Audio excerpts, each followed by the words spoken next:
Yo, how's it going, everyone?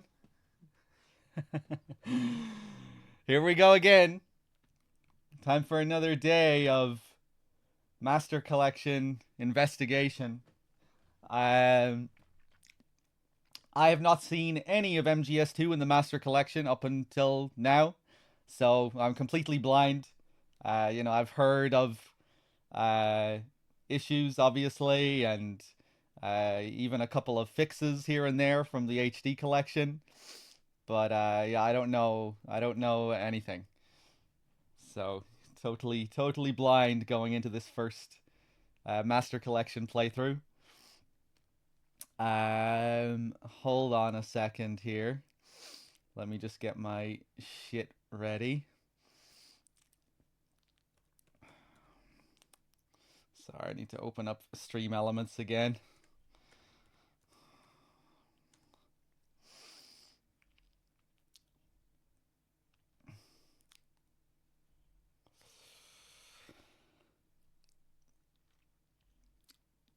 Okay, now I can see my chat. What's up, guys? Dark Dylan, Billy. Good to see you all. X2, Solza. Yeah, so it seems like we are playing the version that is the most fucked based off what we saw yesterday. You know, Konami released their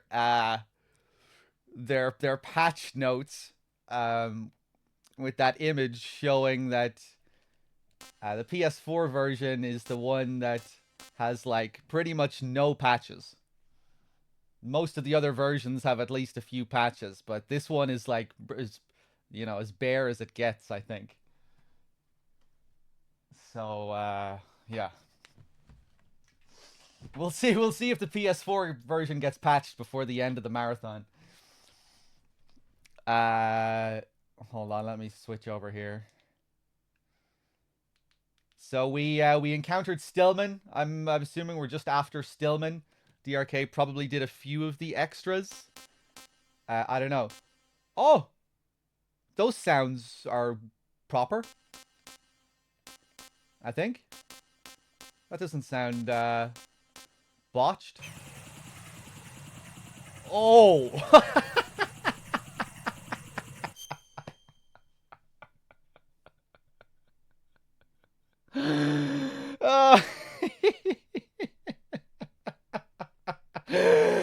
uh, you had me there for a second, Konami. Yeah.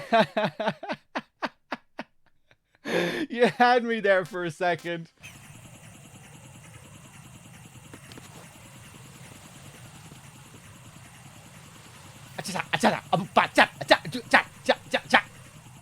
Okay, so the ciphers are fucked. Remember Snake sizzling yesterday at the end of the torture sequence? Sounding like fucking Hannibal Lecter at the end of the torture. That was one of the best sound issues so far. That was amazing. So this guy. Yeah, man. Again, it seems like it's the same issue, you know? It seems like it's the exact same kind of sound problem going from MGS1. And I wish I knew more about sound engineering because it just seems like it's related to like just like the overall, I don't know, like mix of the whole thing. Like some kind of compression issue or yeah, I don't know. Anyway, it seems like the other versions aren't nearly as bad, so it looks like the patches have at least somewhat fixed these sound issues on other versions. So maybe eventually all this stuff will be fixed. Hopefully. Apparently, PC modders have already been getting to work with the PC version. They changed the rendering resolution, right, from 720 to 1080 on PC already.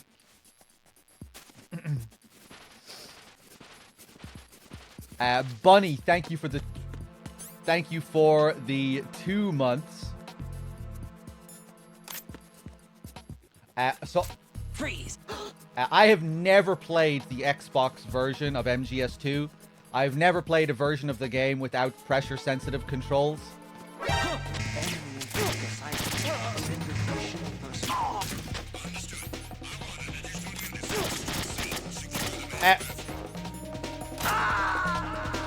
I think there was something up with the R2 window there. I was holding it down, but nothing was coming up. This isn't happening. Jack, you have to answer me. Jack! Jack!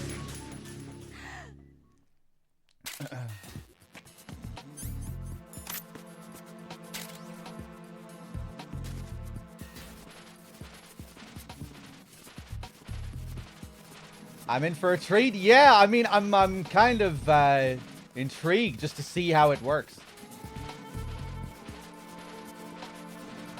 I feel like controls is, you know, like this. I feel like this is one part that we maybe can't fault the game too much for, right? Because they simply couldn't. You know, they had no ability to add controls to include pressure sensitivity, right? So there was no way but to they had to gimp the pressure sensitive controls. There was no way around that, right?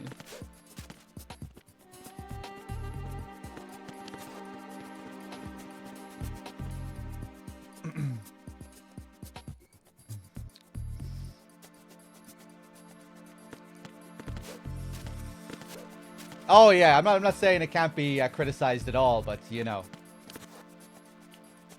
you can have some sympathy there at least with regards to the pressure sensitive stuff. DRK, did you do what did you do after Stillman?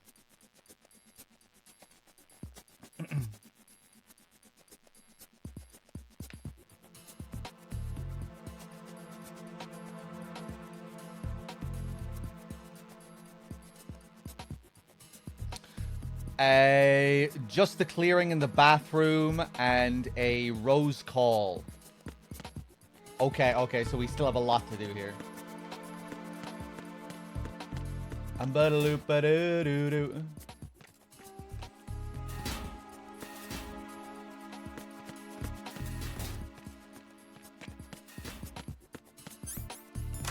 Freeze. Hello there. Yeah, again, like you're hearing just a lot of the weird, similar sound issues that MGS1 had. Just weird, fucked up, high-pitched sounds. The cipher, you know, like that was just something straight out of what we had with MGS1, the exact same kind of issue. Let's go down here. We're playing on lower difficulties again. All these rations around the place.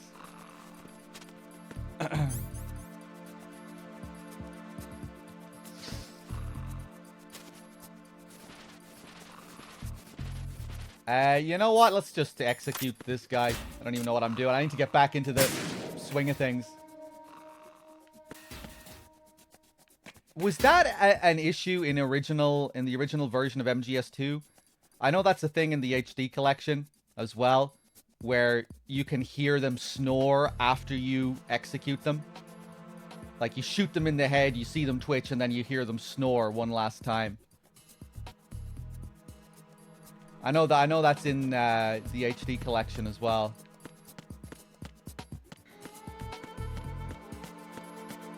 I wonder, is that in the original game? Always felt like a weird issue with the HD collection.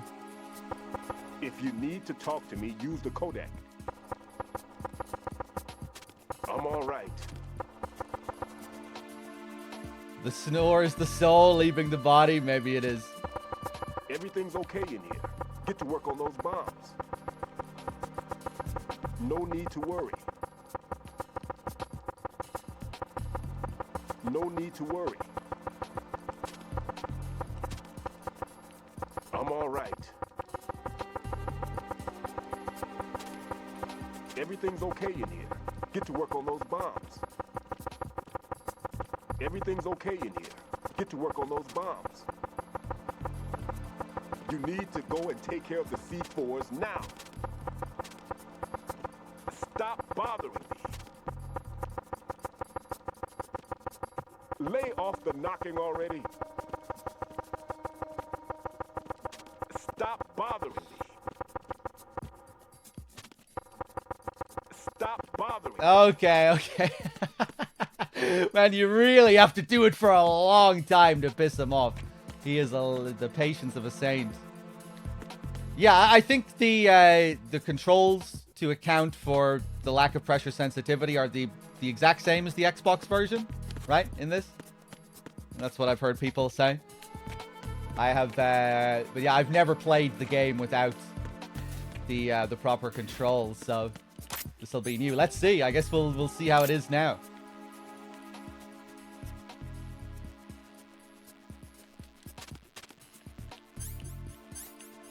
What? What do I press for the spray? Oh!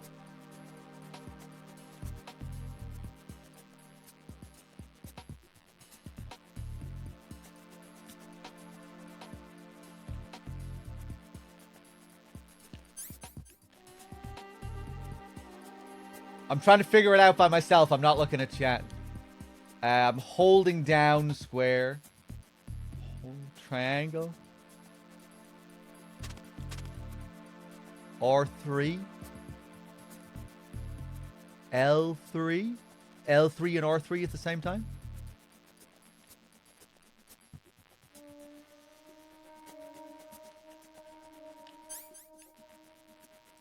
Options.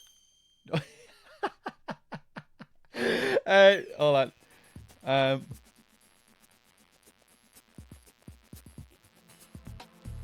Share. L1, R1.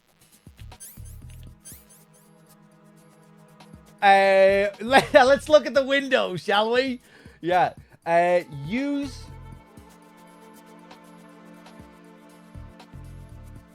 the right stick to control this.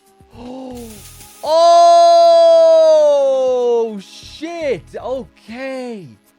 Wow. The direction on the right stick.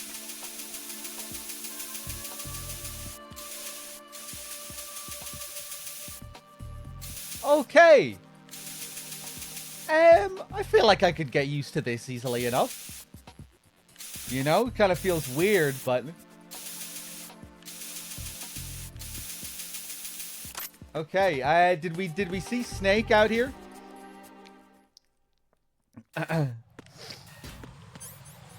I think that is how it is on Xbox. Yeah, I've just never played the game on anything other than PlayStation. Hello there.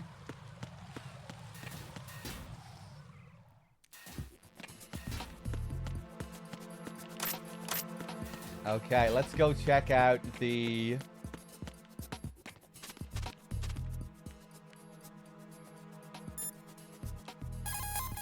Whoa! Looks like there's a lot of stuff laying about. Make sure not to scatter it around. The enemy will increase their security if they discover anything out of place. Don't worry. I'm used to cleaning things up. Rose's room is... Jack, don't say any more. fine. Anyway, the key element of covert operations is not to leave anything behind. Understand? Oh, Jesus. Okay. Maybe DRK was right not to play this fucking version. That's really bad. You know, and like we do, you know, for an in-depth playthrough where we're trying to do like every single optional fucking call in the game. Oh, that wasn't as The sensor bad. you received from Stillman visualizes the C4s detected. I don't think that was as bad, or maybe I'm just getting used to it already. I felt like the previous one was worse than that.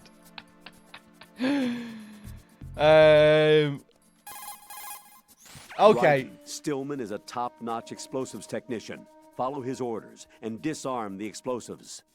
Okay, but exactly who is Peter Stillman? Gotcha. I'll look him up. Hold on a moment. Okay, no, I think I can get used to it.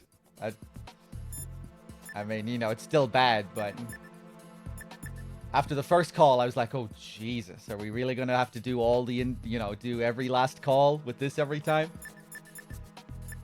Like, even this is wrong again, you know, like just the pitch here. Fucked. Just like MGS1 with the same codec issues. Exact same, you know, when you call someone fucked up sound in here. And probably not because, you know, that they're both codecs, but just because they're the same kind of sounds, you know, the high-pitched beeps. It's all the high-pitched sounds that are fucked.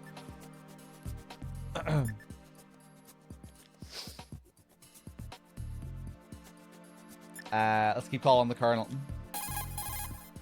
Colonel, do you really think they'll blow up the big shell? It's highly possible. We'll have to listen to their demands in full. They are pros. They won't hesitate to take the upper hand if they see an opening. Do you plan on meeting their demands? Absolutely not. You're the only person I can depend on. You must remove the explosives quickly. If the big shell explodes, massive quantities of chlorinated chemicals used in killing marine bacteria will go up in flames along with the crude oil. If that happens, expect a large amount of harmful chemical substances, including dioxins, to be released into the atmosphere. Dioxins are common nomenclature for polychlorinated dibenzodioxin and polychlorinated dibenzofuran. They are organic chloride compounds that are highly acute and toxic, and are powerful chemicals that can cause cancer, genetic disorders, and birth defects. On top of that, they do not decompose easily, nor dissolve in water, making it easy for them to accumulate within the bodies of living organisms. The environmental impact on the bay and coastal area ecosystem would be unfathomable. Environmental restoration would likely require several generations. That is why we cannot allow them to blow up the big shell. Raiden, you must disarm the C4. I just feel bad for the people, you know, coming playing this for the first time. Whether it's their first playthrough of MGS2 or their first time they've played it in years.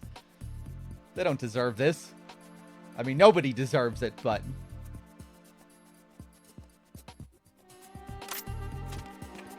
especially the people who,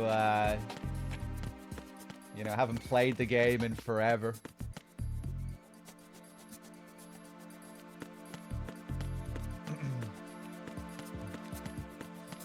Let's sign in here.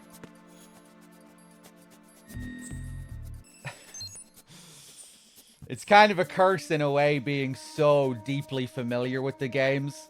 Like, cause you notice even the smallest sounds sometimes. Like even just that little interaction with the node.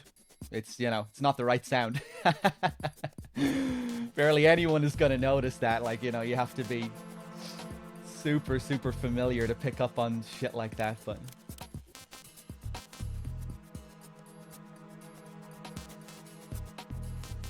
kind of makes you appreciate the sound design as well, you know, just how detailed it is.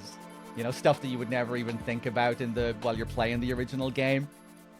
But now it's just, oh yeah, there's a cool little sound here, a cool little sound there.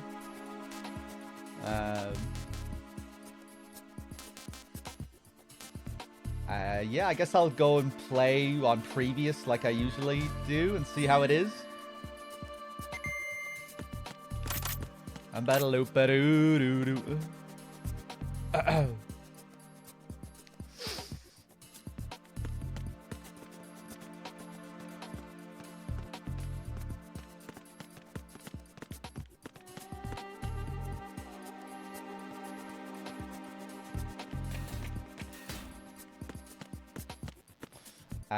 Hey, at least we don't have to deal with the codec load times. Make doubly sure you stay out of the enemy sight. If the radar goes offline, the sensor is useless. The C4s will become... We'll take what we can get for now, right? Raiden, Rosemary has some information to report. I looked into Mr. Peter Stillman's file. Full name is Peter Stillman, known as Peg Leg Peter. He is a legendary bomb disposal technician. He is also a longtime instructor at the Naval School Explosive Ordnance Disposal and a consultant for the NYPD bomb squad. But 5 years ago, he lost his leg in an accident. And since then, he hung up his gloves to focus on being a lecturer. He was called back into service because, as he said, he is the only explosive specialist who can stop Fat Man. Although no longer an active consultant, he is still without a doubt the #1 guy when it comes to disarming explosives. He should be very helpful to you. Do you play on a CRT? No, no, no. I haven't even played the original PS2 versions in God knows how long now. Maybe someday in the future I'll try and get myself a nice classic setup. You know, it's some sweet CRT and the original consoles, original games.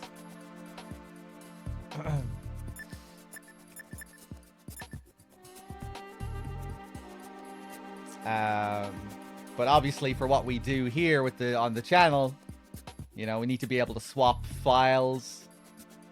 We need to be able to play them on modern systems for what we do, so yeah.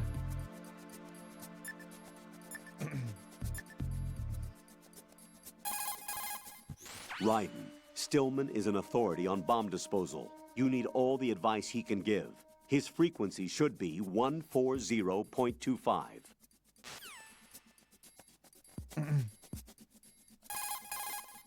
Tell me what you know about Fat Man. Okay, hold on a minute. I'll look him up.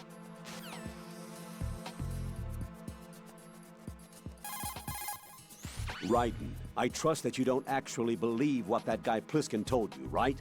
I believe him. There's something about him, like an iron will. Enough to An trust. iron will. Raiden. He's not included in the simulation. Don't trust him, ever. You got it? Roger that. Hold on a second here, guys. I need to open up my Stream Elements dashboard. Wait a sec. Well.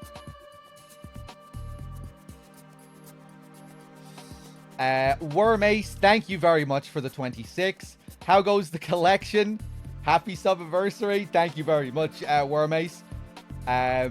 So far, the collection is a real mess. Particularly the version we're playing. Of course, it had to be that way.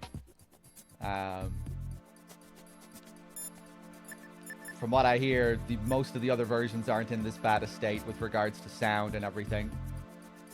But we're playing like the least patched version, which is the PS4 version, and it's not pretty. Mainly down to the sound, I think, you know? Especially if you're deeply familiar with the sound, because you're just hearing fucked up sound design constantly, all the time.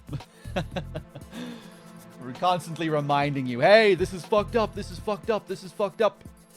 I loaded up the game and took over from DRK, and the first thing I heard was an absolutely butchered Cypher sound.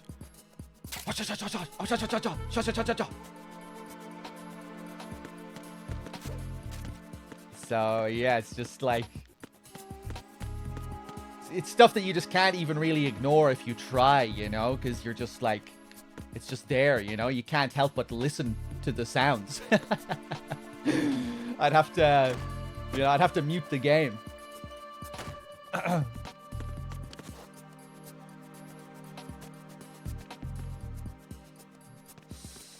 Let's see here. Cookie, thank you very much for the 26. I think that was maybe during DRK's segment. Explodes, Bunny. Cheers, everyone. But, yeah, man. Hopefully it all gets patched eventually. Seems like it's the same issue across all the games, you know? It's not like MGS2 is having, like, different sound issues compared to MGS1. It's, like, the exact same. It's the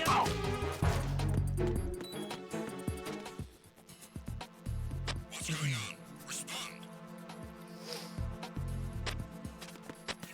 MGS1 is fine? No, MGS1 is the exact same problems with regards to sound.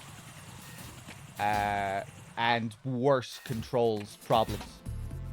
the basic analog movement in MGS1 does not work at all. It's when you use the analog stick, you get just a standard 8-directional movement, except it's like laggy, you know, because it shouldn't really. That's not how it should work with the analog. So yeah, like fundamental movement in MGS1 is fucked, which is that's maybe the worst thing you could say about the collection so far, right? Especially with MGS1, because it's not even a remaster, right? It's just like all they're doing is just emulating the game, right? It's just supposed to be the same thing that's on the store, more or less, I think, right? Again, I don't know. I really don't know, but yeah, it's pretty bad.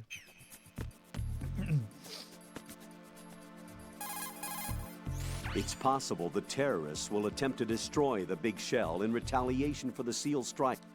The PS5 version apparently doesn't have the sound problems. I think it might have sound problems, but not glaring like on PS4. I don't think I'm not sure if any of the other versions have the glaring sound problems that the PS4 version has. Because they've all been patched. You know, they probably did before the patch, but they've been patched. PS4 version hasn't been patched.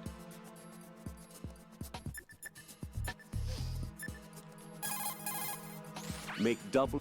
But the PS5 version does have does have fucked up analog controls.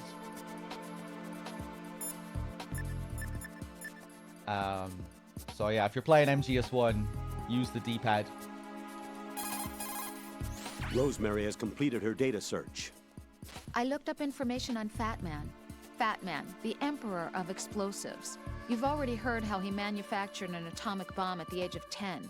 He appears to have been known throughout the world of explosives since he was a child. He entered the Naval School Explosive Ordnance Disposal at Indian Head and graduated at the top of his class. That's around the time that he met Stillman. He was assigned to the Nuclear Emergency Search Team. He quit soon after, though. After that, he joined Dead Cell as an explosive specialist. He's been there ever since. Why didn't you ask Mr. Stillman? I'm sure he knows lots of other details about him.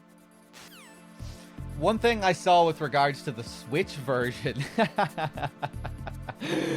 is that if you buy the physical release, you only get the MSX games and Snake's Revenge or something. Remember, saw people talking about this on Twitter. It doesn't have MGS 1, 2, or 3. I saw just some guy on Twitter like, I thought I got MGS 1, 2, and 3 in this thing, but on the physical release, it's just the MSX games. I have to download MGS 1, 2, and 3. It seems like you're seeing that a lot with games more and more nowadays, like companies really trying to cut corners with physical releases. But yeah. Strut C is the residential area. It supports life at sea for all of the workers on the Big Shell. That being said, almost all systems are completely automated, so there aren't many workers to be found.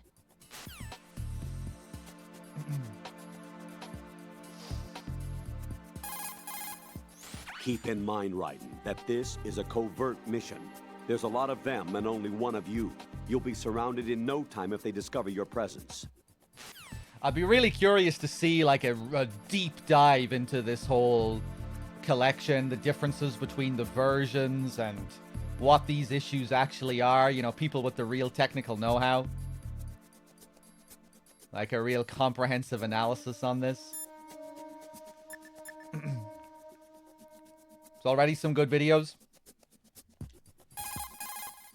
Select a weapon and switch to first-person view with the R1 button. You can now execute a first-person view attack with the weapon button.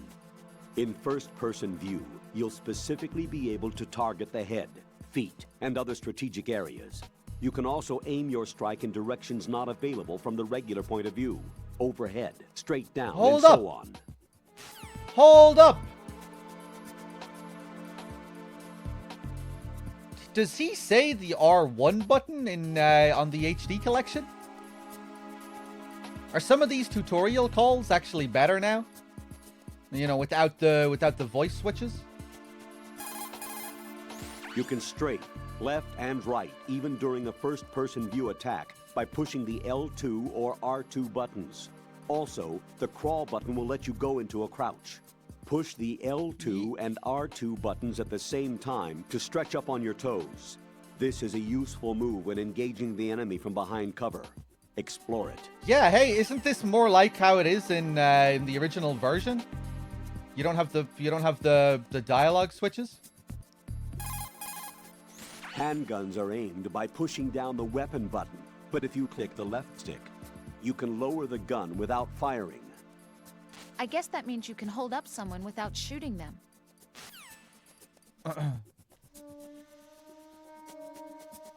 I forgot about that call. Or Rose's It's input possible there. the terrorists will attempt to destroy the big shell in retaliation for the SEAL strike. Defuse the bombs before they make that move. Oh shit! Are you guys theorizing that it was like AI? Wow, and then we're getting really meta.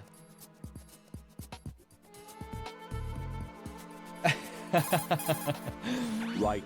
The tranquilizer rounds vary significantly in effectiveness depending on the part of the body they hit. Hits to the extremities such... Okay. Let's call our boy Peter. Hey, at least this doesn't sound as bad compared to MGS1 when we move up and down. Because the sound isn't as high. That was unbelievable on MGS1. Right. There's still C4 in the strut where you are. Where? All right, let me give you a hint. Look for a place that guys have never entered up to this point. A special place that guys have wanted to enter but simply couldn't. A place that you couldn't enter if the situation wasn't as such. Oh, looks like you were in there already. My. Yeah, don't worry, you'll get used to these codec sounds. Before you know it, you won't even realize that there's anything wrong. There are still bombs in that area that haven't been disposed of. Search carefully. Look for a place that guys have never entered up to this point. A special place that guys have wanted to enter but simply couldn't. A place that you couldn't enter if the situation wasn't as such. Wait, what? Oh, you can still get a variation on that call. Wow, okay, I didn't know that. There are still bombs. All right, go on then. Let's freeze this bomb.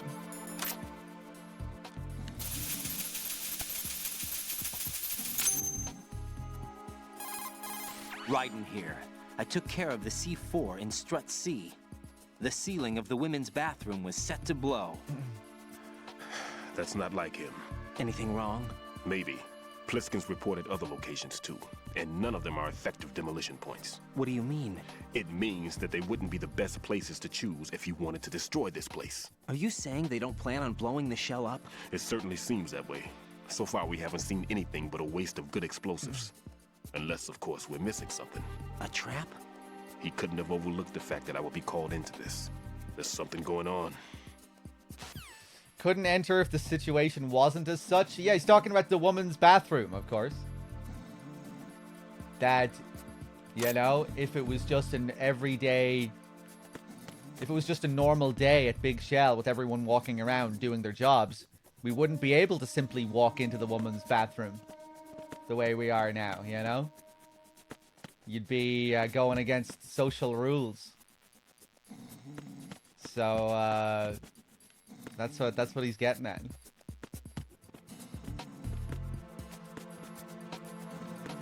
About a loop, boo doo doo.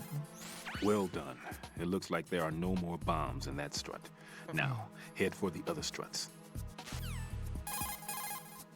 About this bomb. It's been placed in a somewhat strange location. Agreed. It doesn't make sense. Not for him, anyway. You sound like you've got everything figured out. That's because I do. I know exactly how his mind works.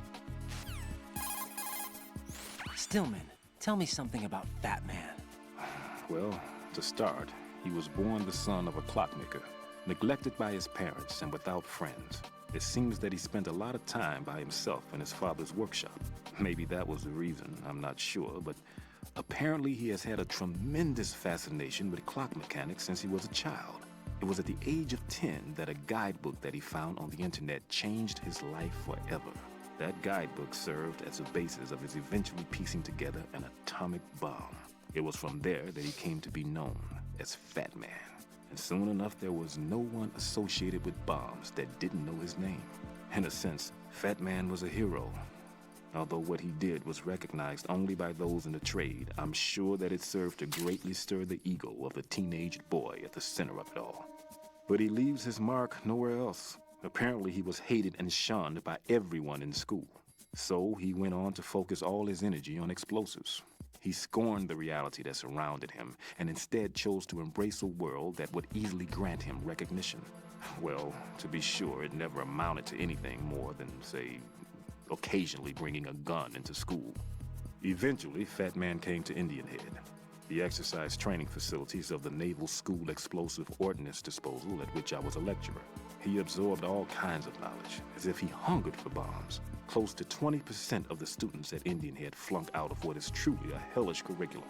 Despite this environment, he achieved extraordinarily high marks that were without precedent. After leaving Indian Head, he joined up with NEST, said to be the most accomplished bomb disposal unit. It was there that he apparently got into some trouble. What exactly? You got me, but Fat Man was definitely not cut out for group operations from the very start. Having been ousted from NEST, he was picked up by Dead Cell, which was already becoming notorious for being a motley crew of sorts. It seems that it was through surprise attack maneuvers later conducted by Dead Cell that Fat Man completely subdued his former companions from NEST. While being the most peculiar individual among my students, he was also the most talented. Be sure not to underestimate him. Are we clear?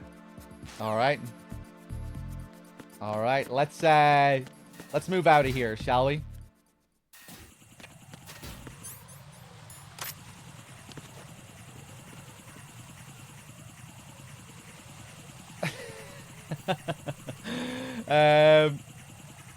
Okay, down you go, you silly little Cypher.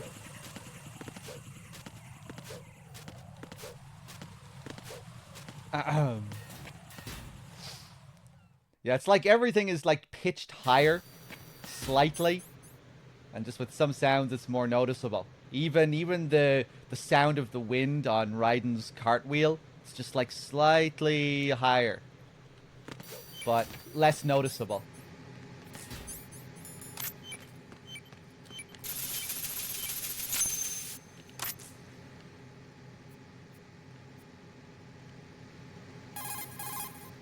Raiden reporting. The C4 in Strut B has been disposed of. The wall containing the transformer panel was set to blow. You're taking too much time. You should work a little faster. There's no time, Raiden. I've got my hands full here, so it doesn't look like I can help you. It's in your hands. Well done. It looks like there are no more bombs in that strut. Now, head for the other struts. Why would they do that to the sounds? Well, I don't think it is them intentionally saying, oh, hey, how about we change the sounds?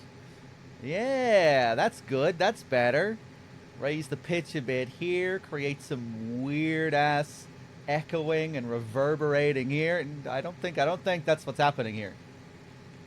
It's, these are bugs and issues arising that they just weren't able to get fixed before they had to ship the game out. And they had to meet their deadlines.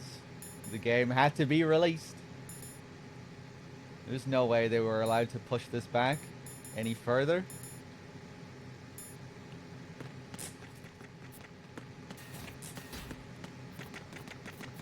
Freeze!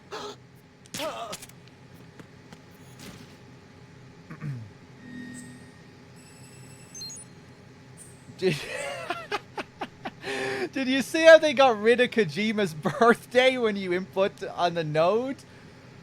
I have a feeling that just might be a coincidence. You know, that's just another issue. I feel like it's just really, like, you know, his name is all over the rest of the game, right? The opening credits, it's still like a fucking front and center, a Hideo Kojima game. Why would you remove the birthday if you still have his name front and center? No, I would say that's just another issue with the collection. Maybe not, but nah.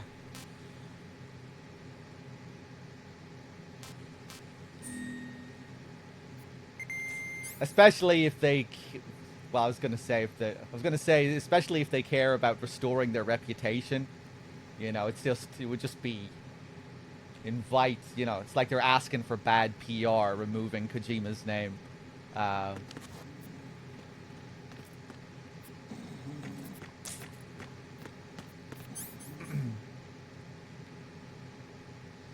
But you can still see HBD if you get his dog tag from Snake on 824.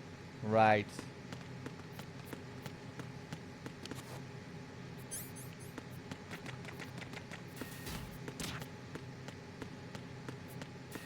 Okay, go. Pliskin, how are you doing? Raiden, I'm done with one more C4. This one was in a spot so narrow, I had to crawl in to get at it. Was Shinkawa there? Other names were fucked on the HD collection as well, right? In the previous collection, there were names that didn't show up that should have showed up. At least I think. Or maybe that's just because I was playing with like Sons of Liberty tags and I was trying to get Substance names to come up or something. I don't know. My knowledge of the whole dog tag system is really not that good. Oh no, right. So none of the names worked here. Yeah, so I'd say that's just a different issue, not that they were being petty. Tell me a little more about Dead Cell. Dead Cell was a shadow unit within the SEALs organization. Right. They handled surprise raids on vital government facilities, didn't they? Yes. They were originally put together to check the nation's military security system. The unit was the brainchild of ex-President George Sears. Dead Cell was a secret unit positioned at the opposite end of anti-terrorist outfits such as Delta Force and SEALs. Were they always a group of madmen? Yeah. No. They got weird when Colonel Jackson, Fortune's husband, was sent to jail. Sent to jail? For what? Corruption. He misappropriated government funds. Sounds like he deserved it. That's what everybody else thought, except for the members of Dead Cell. They felt the Colonel was falsely accused. Fact is, they took the case to the powers that be, but they never managed to reopen the case. Was there any truth to their claim? Who knows? Whatever the situation is, Dead Cell's name was tainted. And Colonel Jackson? He was being held at Leavenworth. Was? Meaning he's been released? Well, in a manner of speaking, the Colonel's dead. Oh. Apparently, he lost the will to live and died in prison. The members of Dead Cell snapped with the loss of their leader. They underwent a radical change and became uncontrollable. And that's why they undertook this terrorist operation. Seems as good a reason as any. Yeah, we were initially talking about the nodes, Bad Humans. So yeah, here we have the Dead Cell background. I'm not sure if DRK was talking much about this earlier. But yeah, a lot of this is based on reality. All the stuff with Dead Cell, based on the real life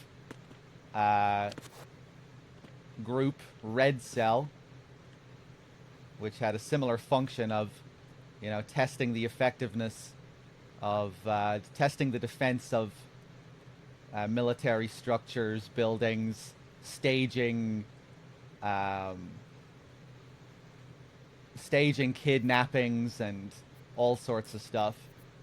And the leader of the real-life Dead Cell, Red Cell, he also was accused of misappropriating government funds, was found guilty.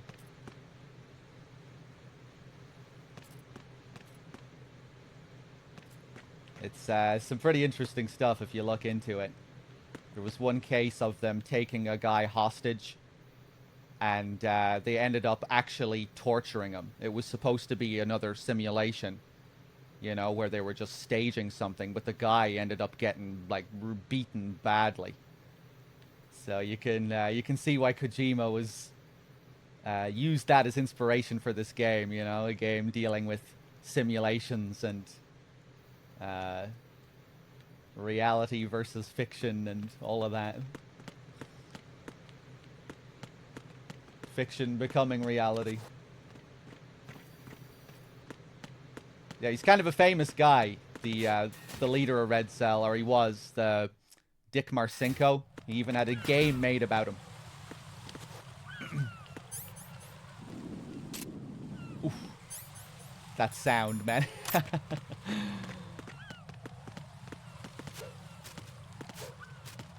Freeze! Oof.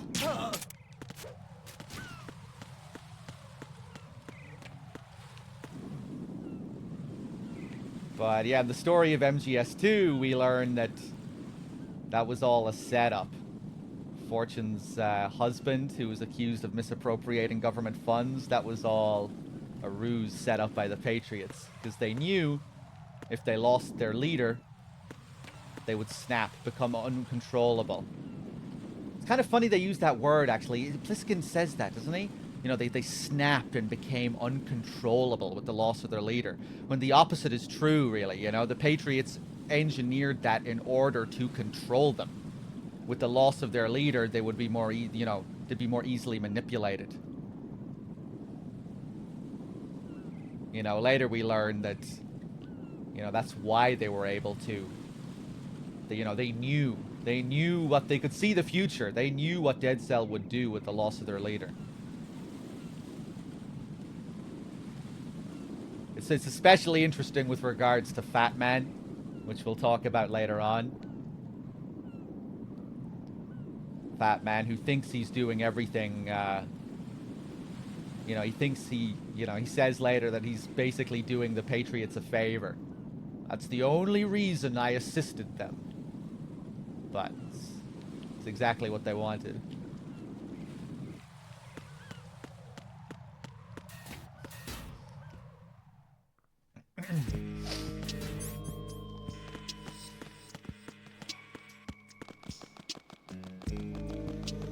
Bo-da-doo-doo.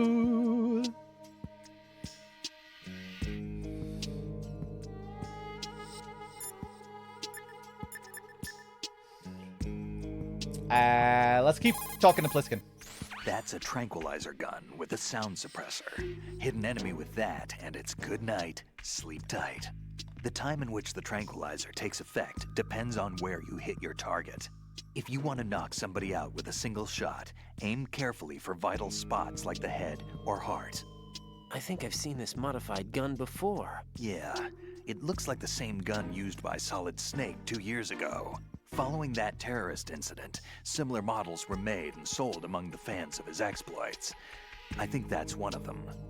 That's an American military M9 modified for tranquilizer bullets. When the tranquilizer bullets hit a target, the round uses the force of the impact to mix the drug, also producing a gas in the process. The pressure of the gas drives a built-in piston that injects the target with a powerful anesthetic. It's like firing a small hypodermic syringe. This M9 is a tranquilizer gun that knocks out the enemy. It doesn't kill them. Vamp is a member of Dead Cell. Born in Romania, his specialty is knives. But I guess you know that by now. When he was just a kid, he lost his family to a terrorist bomb that went off in a church they were attending. His body pierced by a crucifix, Vamp was buried under the rubble for 2 days before he was finally rescued. During those 2 days, he survived by feeding on the blood of his family to quench his thirst. That was how he acquired a taste for blood. So that's why they call him Vamp. No, Vamp isn't for vampire, it's because he's bisexual. Rumor has it, Vamp was the lover of Scott Dolph, the Marine Commandant who accidentally died 2 years ago. Scott Dolph was also the father of Fortune, the Dead Cell leader. Fortune's old man? But Fortune and Vamp? You noticed, eh? Not bad for a rookie. Right. As you say, Vamp and Fortune are very close. Not lovers, but very close. Friends? No, there's more to their relationship than that. But Vamp was her father's lover. Would it have been better if it was with her mother? Well, I don't really think they care what you think. Focus on the mission. by the way, have you ever met the guy before? No. But he seemed to know you. Right. Well, No, it can't be. What? Nothing. I told you the Dead Cell is a group of madmen. I wouldn't take anything they say very seriously. It's a funny call. Just keeps evolving into an even more twisted soap opera. Andrew Ryan, if you were here yesterday, you would have... it's probably the angriest I've been on stream in a long time.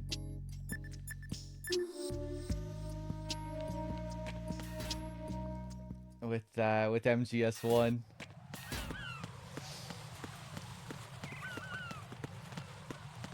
Freeze! But freeze!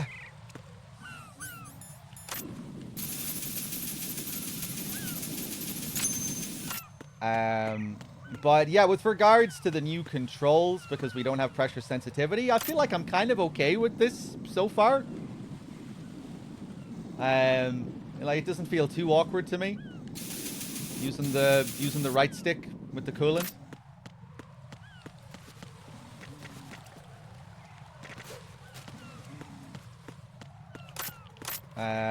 Let's catch up with Pliskin here. I see the old man set you up with a Sensor A unit. Aside from C4, explosives continually release their own specific particles. Based on ion mobility spectrometry technology, Sensor A is capable of detecting particle clusters. Simply put, the detector can sniff out C4. The detected C4 appears on radar as a cloud-like shape. The cloud indicates the rough location of the explosive.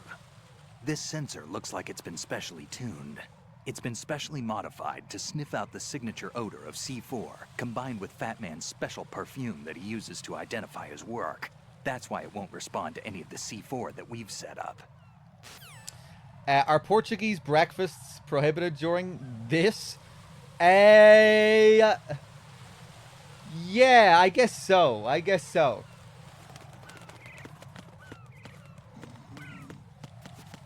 Or, you know, like if... I don't really know. Like, if you want to talk about some crazy issue that the game has later on that I'm not ready for.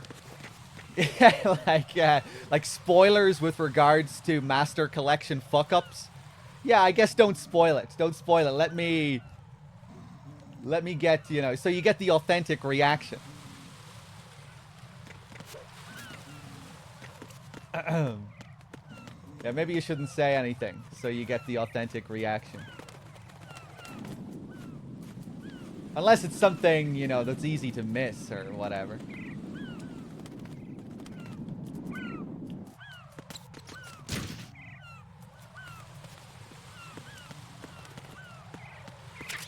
Let's grab these chaff.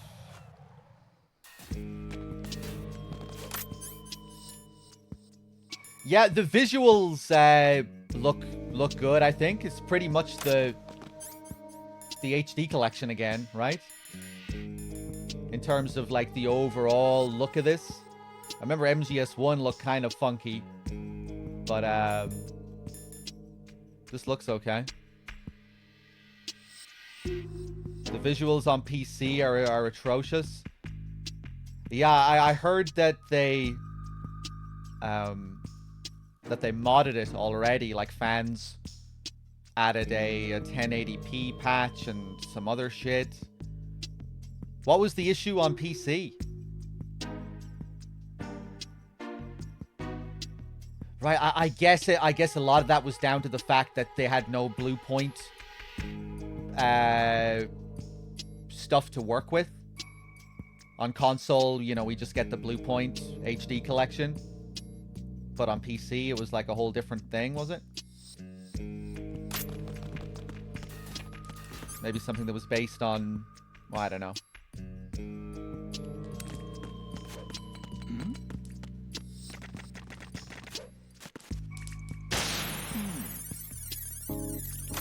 Ba-ba-da-ba-da-ba-doo.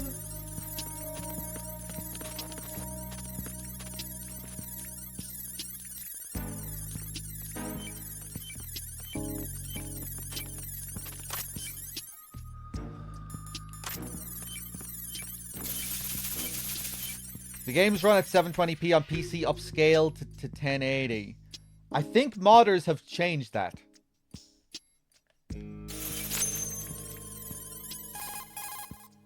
This is Raiden. The C4 found in Strut A has been frozen and disposed of. Explosives were planted in the pump room on the first floor. This is all wrong. This is something only an amateur would do. What do you mean? All the bombs that have been found so far don't appear to be in the right kind of locations. And the quantity of explosives isn't sufficient either. Even Fat Man can make mistakes, right? No, there's something else going on here. Get a move on with the disposal, Raiden. I've got a bad feeling about this. Do you think it's a trap? I don't know, but I'm gonna tell Pliskin to watch his back too. Just hurry. Even with the mods, the like the effects are fucked in cutscenes. Oh boy, okay. Chaff sound is also fucked or not in this game. Yeah, it's just the same as MGS1. Like almost, I think all of the in-game sounds are fucked to a certain degree. Just it's only noticeable with the higher pitched sounds. That's only where you really notice it. But like everything down to Raiden's footsteps, it's like slightly higher pitched. When you cartwheel and you hear that little like wind sound, that's not correct. It's like a slightly higher pitch. Chaff grenades, the click of an M9, it's like all of it. It's just some are more noticeable than others. And I'm assuming it's going to be the same with MGS3, and it's just something related to like the overall mix of the thing. But yeah, hopefully it gets patched. Pliskin, how are you doing? One more bomb defused. There was one I managed to find only because I took a good look in first-person view. You should try it too. PC port is abysmal. I don't mean FPS or resolution side though. Bugs and audio stuff. Maybe the same audio issues as what we have here.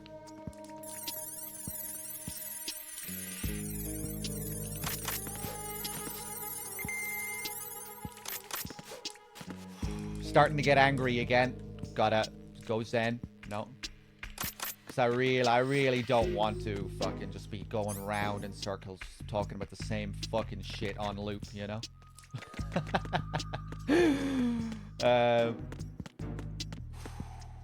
Calm.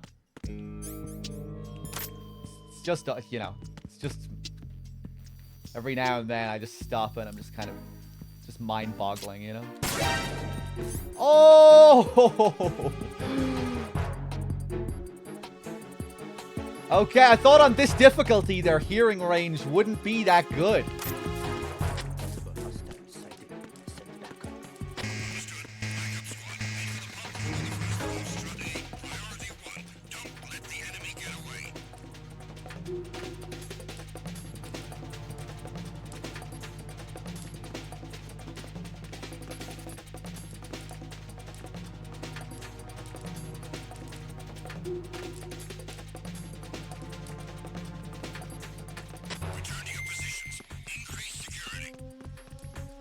Wasn't sure if I'd be safe there.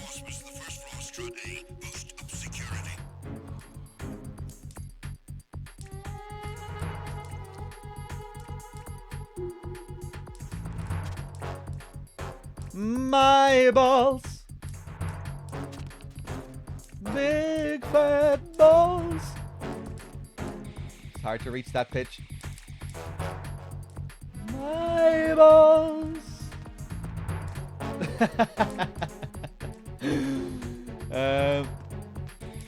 Yeah, keep going.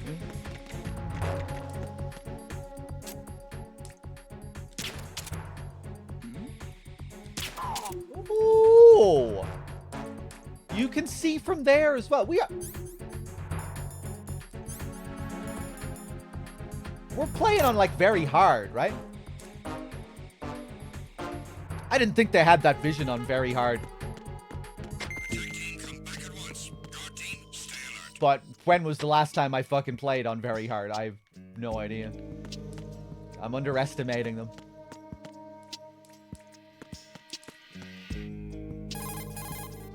Raiden.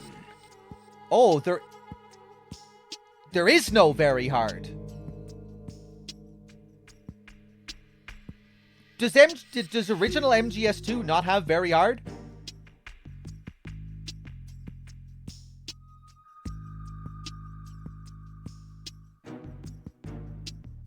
Oh, after hard there's only extreme. So we're just playing on hard? Very hard is Sons of Liberty. Okay. I'm glad there is a very hard, at least, because I thought there was. I didn't think I was imagining it. Let's see.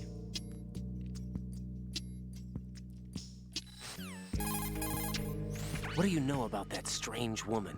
You mean Fortune? She's the Dead Cell leader. Her real name is Helena Dolph Jackson, known to her friends as Lady Luck. Lady Luck? Yeah, she got the name because bullets seemed to veer away from her in battle. People have heard her say that her fortune in battle was payback for the lousy luck she's had in life. Lousy luck? The death of her father, the Marine commander, the conviction of husband and Dead Cell leader Colonel Jackson.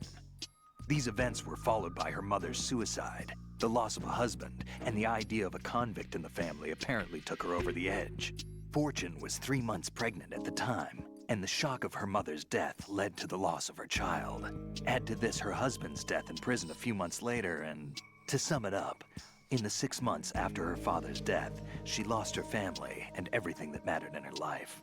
Jeez, she's had it rough. Yeah, the thing is, she didn't grieve long. Instead, she joined the military. Now why is that? Do I look psychic? My best guess is revenge. I heard that she firmly believed that her husband was framed. Anyway, by the time she came out of basic training, she'd proven many times over that she was gifted with an unusual streak of luck. In fact, some say she sold her soul for it. Her soul? Her uncanny luck earned her a reputation that led to her appointment as the head of her husband's unit, Dead Cell. Did you ever sing the cock and balls songs in front of your parents when you were younger? Where do I even begin with that? No, you think I've been singing about balls since I was a kid? No, that only started like 2 years ago, man. And it's not a cock and balls song. It's just balls. It's just balls.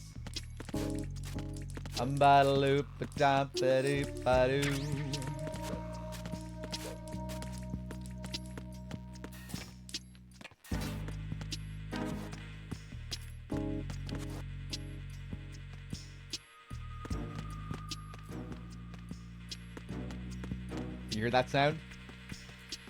You shouldn't be. Well, you should be. It just shouldn't be that high. It shouldn't be noticeable like that. It should be underplayed.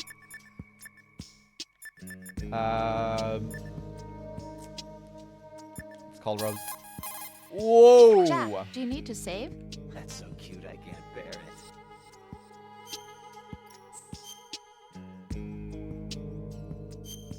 Hard. Rose, no comment? About? I've killed someone. Jack, it's a battlefield. My opponents are living, breathing human beings. This isn't like the VR training. They have bodies. They have had lives.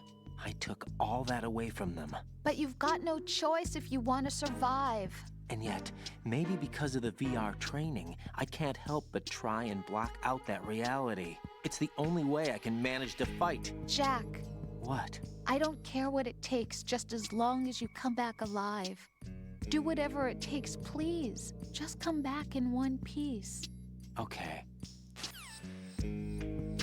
Cock and Ball Kiefer, thank you for the $5. Did your parents ever sing about the cock and ball songs to you? Yeah, that's where I learned all my skills. They were passed down to me. Thank you, Cock and Ball Kiefer. SH Mario, I guess Codec not gonna make till the end of the marathon? I don't know what you mean by that. The Codec isn't gonna make it to the end of the marathon? This Codec, you think it's gonna break before we get to the end? It sounds like it's on its last legs, doesn't it? But I think it's gonna make it. Looks like the enemy sentries have the defensive perimeters of each strut covered. You'll be safe as long as they don't radio for more men, but if you're spotted, run for it. Find a good concealment and wait until the backup leaves. You won't be able to defuse the bombs while you're being chased down, believe me. Fatman. Supposedly, he's nicknamed after an atomic bomb, but to me, he's just a fat man. Something straight out of a sideshow. If he even has a bit of spare time, he spends it disassembling and assembling his Glock over and over again. He can't stand to have his hands still. He's extremely vain about his hands, keeps his fingers as slender and soft as a woman's. They say he's always looking at his hands, giving himself manicures. Kind of an interesting choice of words. Something straight out of a sideshow. Making me think of Ocelot at the end of the game when he's describing Dead Cell as the most impressive collection of freaks outside of Foxhound.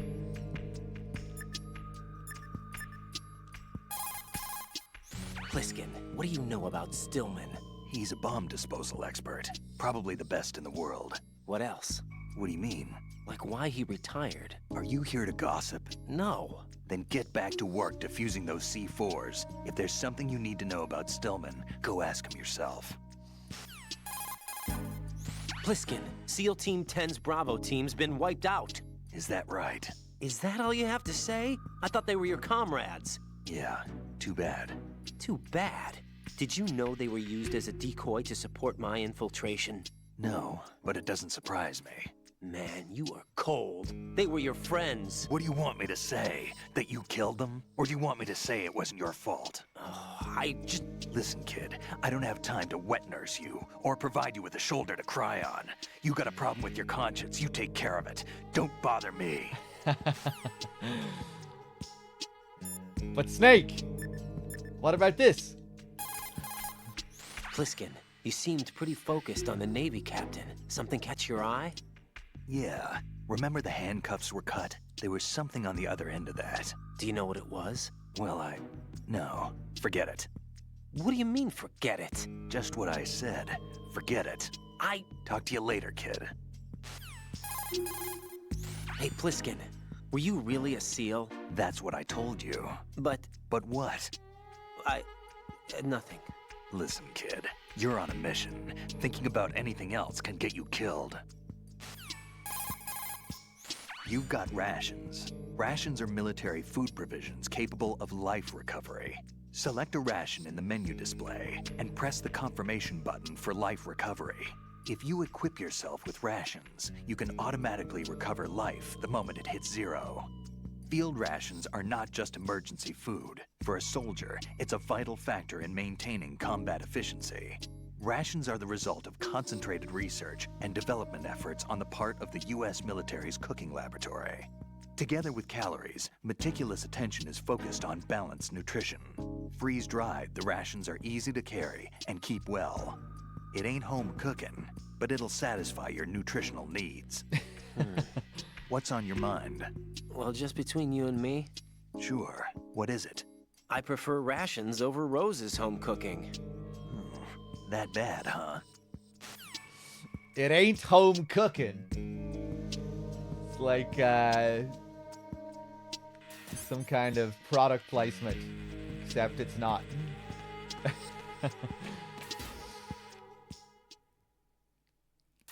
Have I seen the trailer for Silent Hill Ascension? I don't know anything about Silent Hill Ascension, really.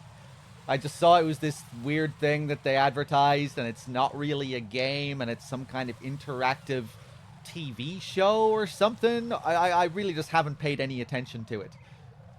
The only thing I'm really looking forward to from Silent Hill is that Silent Hill F.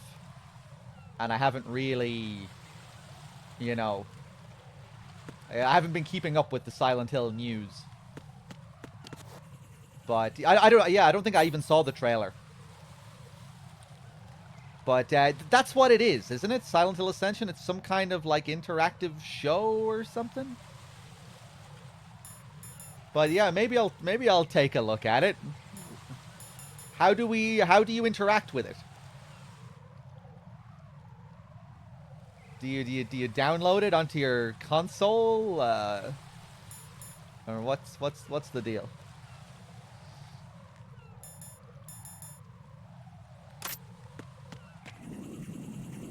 Let's see how the chaff grenades are. Do they still...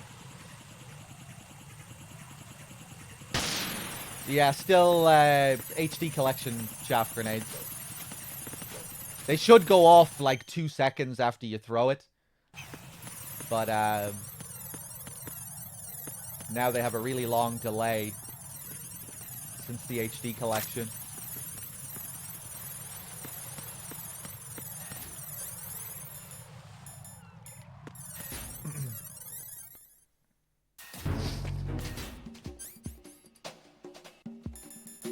I'll probably check out the Silent Hill 2 remake. I feel like I'd be disappointing a lot of people if I didn't stream it, you know? So it might be something I do more for the channel and you guys, rather than something that I, you know, want to play. You know, no part of me really wants, you know, no part of me really desires a Silent Hill 2 remake. I guess I'm kind of curious to see how they go about it. Maybe I'll be pleasantly surprised, or we'll see.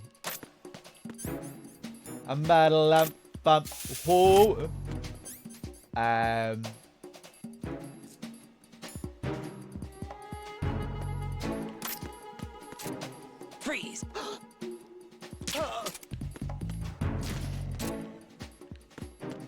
Guess we'll just take this slow here. Who's there? Who's there? Oh, who's there?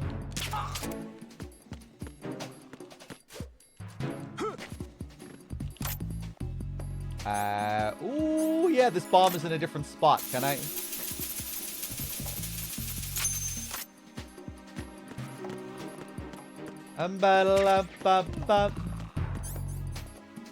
Oh, I wonder, does he call on the radio at the same time on this difficulty?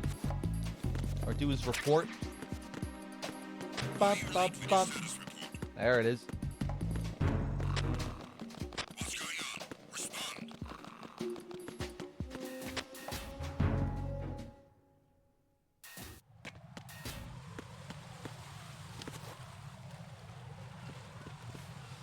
Bluber said, did they say that? Less psychological horror, more action? Honestly, I think that might be a good thing. Because I think if they just tried to mimic the original game, it would just be embarrassing, you know? It would just fall so short. So at least if they go in, you know, if it's more of a reinvention, like a reimagining, at least then you can kind of judge it on by, you know, by a different merit, by a different sort of standard. You know, judging it more as its own kind of thing.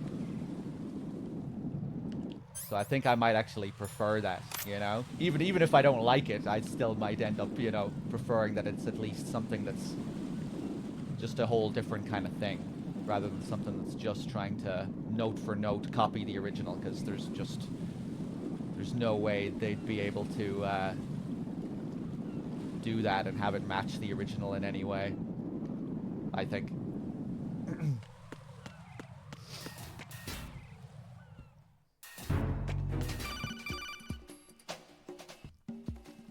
Jack, do you remember the day we met? Oh, wow! I'm kind of busy right now, You can get the Rose. call like this, You're coming right, back into a sorry. room. I do remember.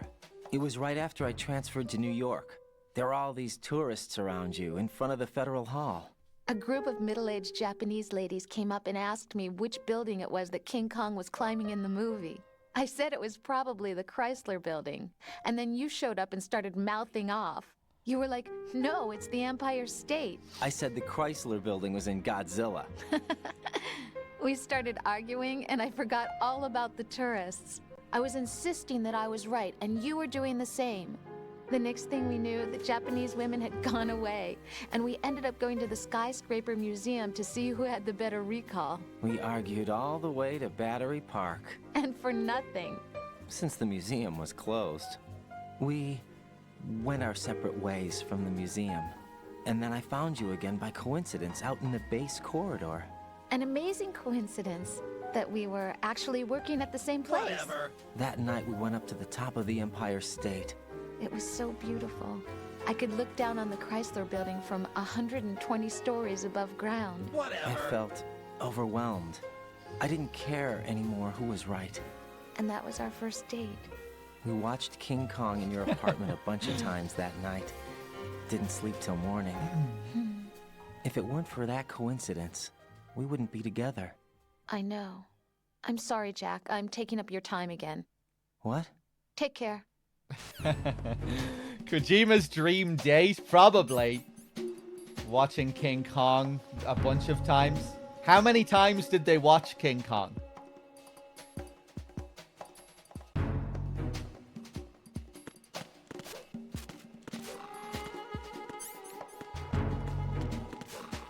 Did they watch it a bunch of times because they had to watch, you know, all the different versions of it? Going into, you know, movie buff mode. Going through all the different releases.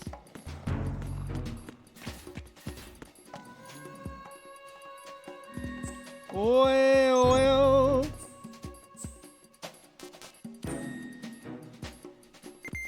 King Kong and Chill. They're not real. They just need it there as background music. Oh, this guy.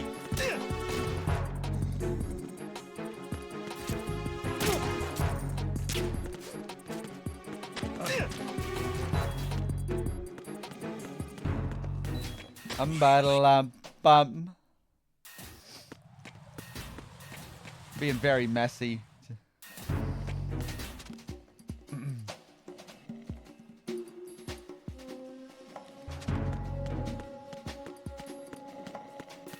I guess I'll go and get the SOCOM suppressor.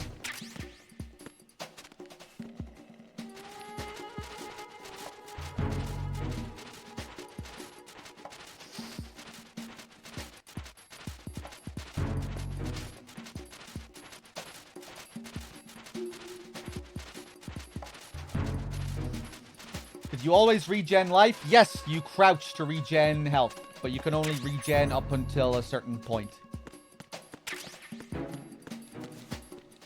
Nothing here. But Freeze! No! no! I've got him. Over there.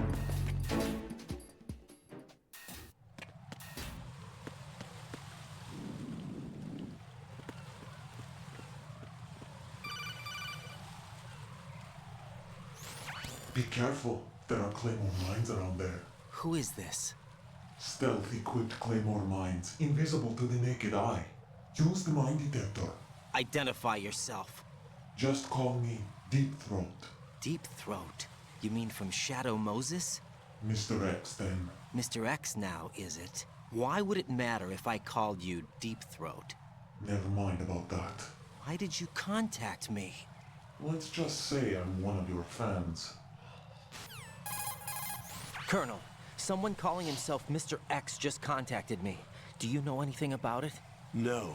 And whoever it wasn't a burst transmission. The transmission was sent from within the big shell. He called himself Deep Throat at first. Do you think... I caught that part too. But the possibility of it being true is none. Gray Fox was the one who used that alias in Shadow Moses, and he's dead. Is it an enemy trap? Could be. Exercise extreme caution. Okay.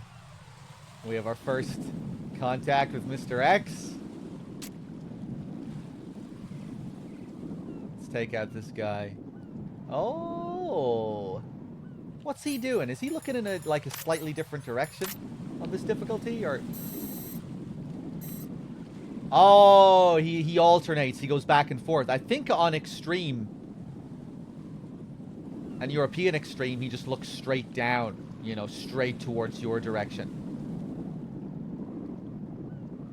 I don't think you can, like, move in between him while he's looking one side. I might be wrong, but yeah, I don't think he does this. Over there!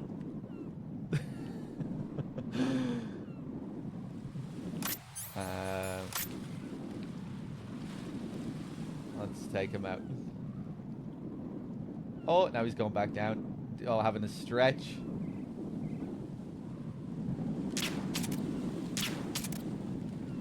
Drop.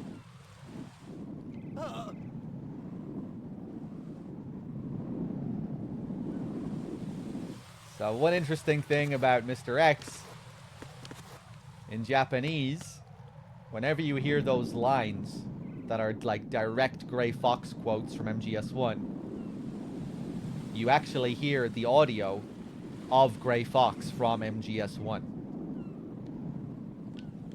And apparently this was partially done out of, you know, as a tribute to the actor who played him in Japanese, because he died after the release of MGS1. So they included his voice in MGS2 as a bit of a tribute. But I also think it's, you know, fitting with the story, because I would imagine for Japanese players, it was, you know, jarring. Like, you're hearing this character, you know, because it's kind of like a surreal moment in itself. Gray Fox is suddenly back from the dead, but it's this other kind of voice. But then when he quotes him from MGS1, you hear the old voice. So it must be just, you know, add to the whole mindfuck of who this actually is. But yeah, interesting little thing in the Japanese version. You know, like, imagine if it was like that here, you know? When she said neither enemy nor friend, we actually heard that audio from MGS1 again. That'd be pretty trippy.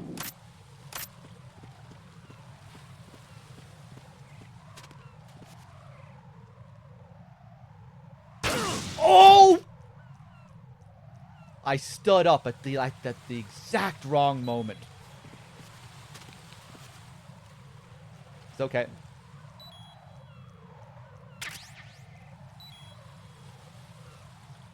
You also get the DARPA chief's voice. Oh! I didn't know that. Wait, so hold up. What scene are you talking about, Dim? Later on, after Fat Man?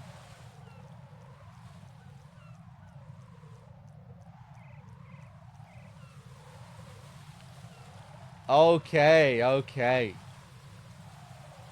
It kind of reminds me of the Patriots AI at the end of the game when you're talking to the Colonel and they suddenly switch to Johnson's voice and Emma's. You know, you hear them impersonate Emma and Johnson.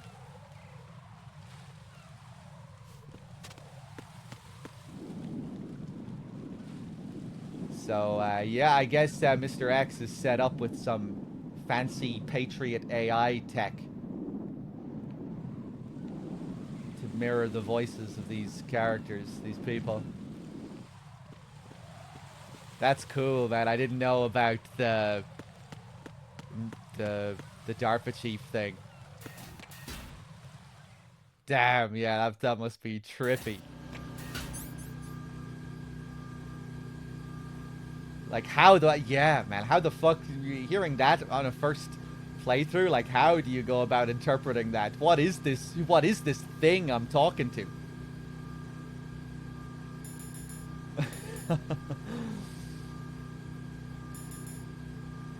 This ninja, 1 second it seems to be its own sort of character, then suddenly it switches to Gray Fox and then to the DARPA chief. Is this some kind of robot?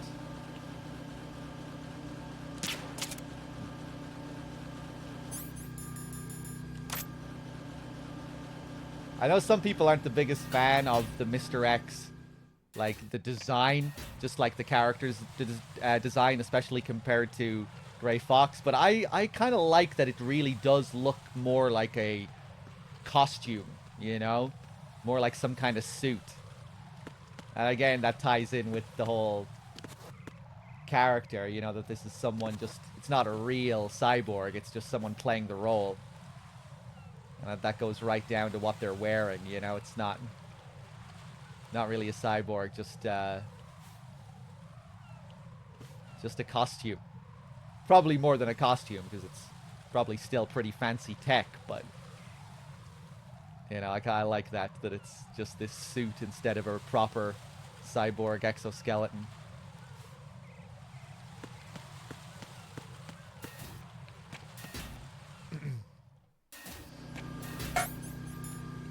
What?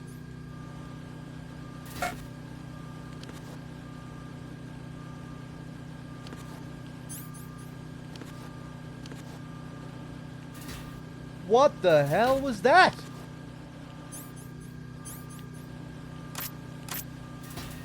That was in the game, right? You guys heard that?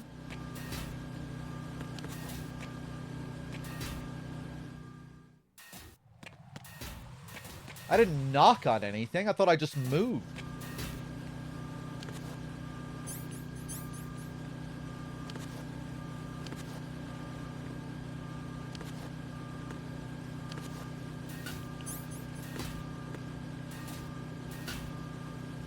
Huh. Weird, okay. I thought that was in your room. I wondered if it was in my room, but no, it wasn't. It was, yeah, something happened with the door.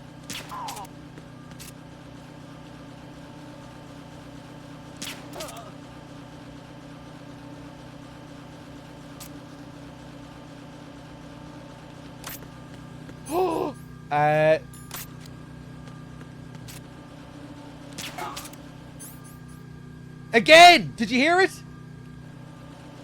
It's like a tin can falling.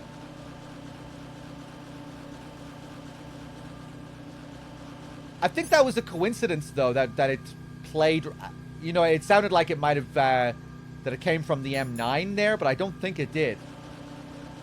I think it was just a coincidence that we heard it at that point, as soon as I shot him.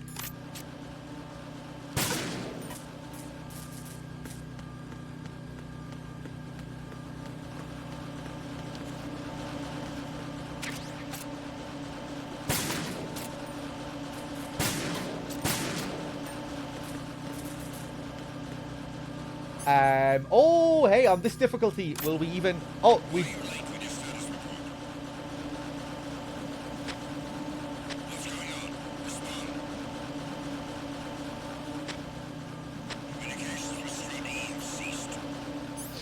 Nah.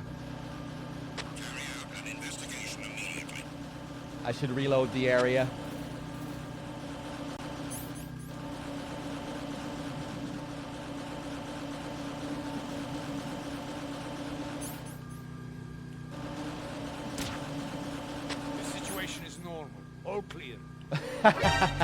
Oh, again.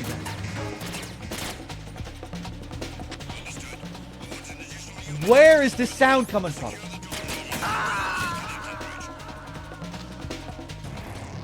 Raiden, what's wrong? Raiden! Raiden!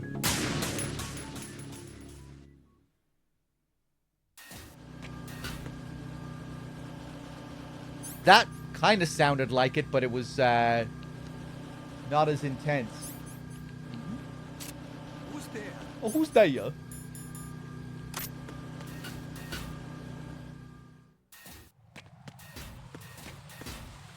They've already released patches for some of the other versions.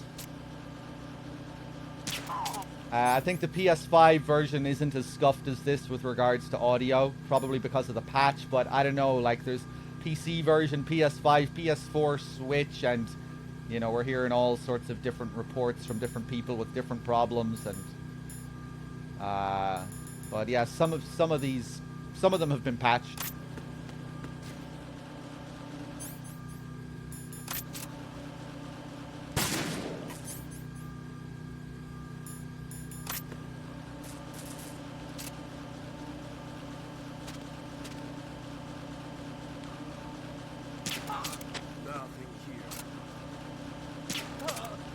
Right. Now, where the hell is this bomb?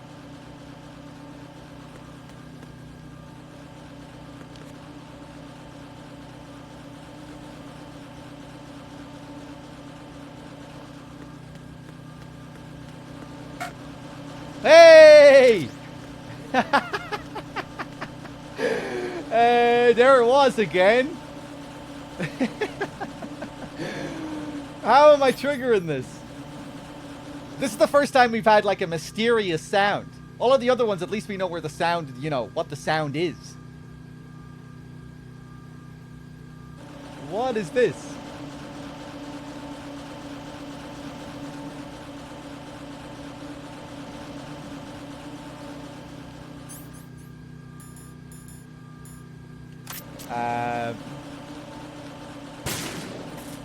Come on, gang. Are you late with your status report? What's going on? Let's just reload the area this time. I'll be lazy. I thought before it was when I was like leaning up against something, but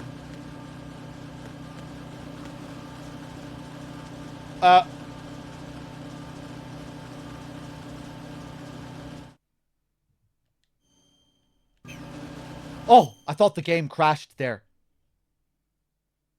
The game froze there for a second.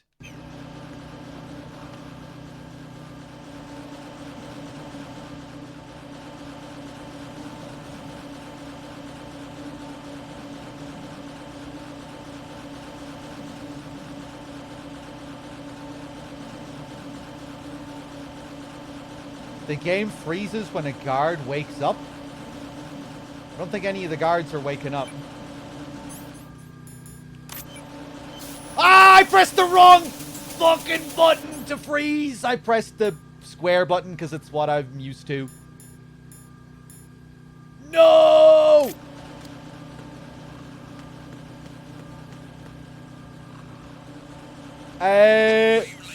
Shit, where does this one go? What's going on? Respond. Ah!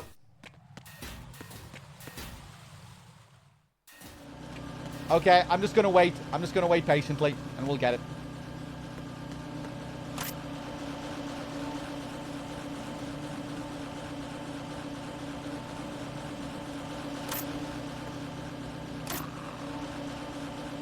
I think we heard the sound again. Not square versus R2, it's square versus R3. You have to push up on R3 to freeze. Oh!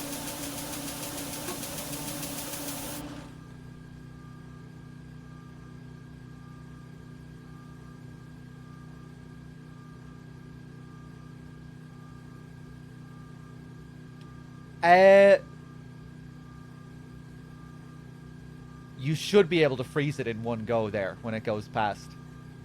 Is that because you can't get the full, like, spray on this version? Like, can you not get the most intense spray? Oh! Okay. Are you late with your status report? What's going on? Woo! Respond. Ah! Gotcha! Communications with Stradi have ceased. Carry out an investigation immediately. Ah!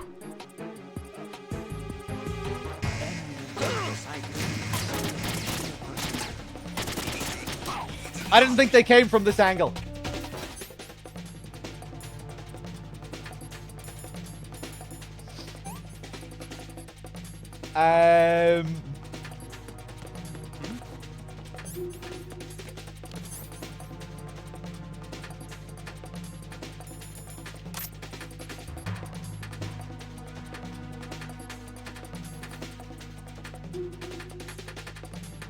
Oh no.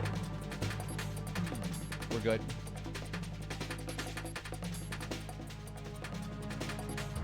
Return to your positions. Increase security. Understood. Reinforcements are on their way to the DE connecting bridge. Exercise I wonder if cautions are still bugged in this. The cautions are kind of fucked on the HD collection.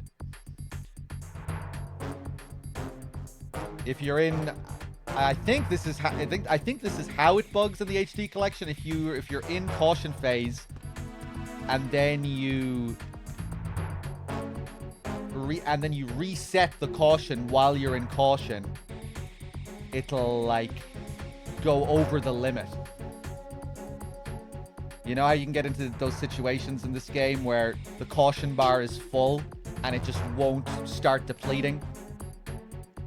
You know, you'll have to wait like 20 seconds before it starts depleting.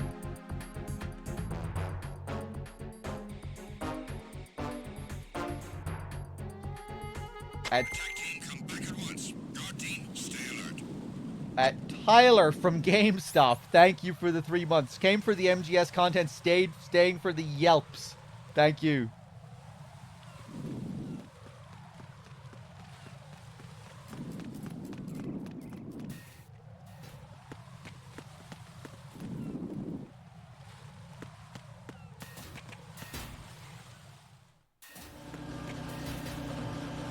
I don't know if cautions have been fixed.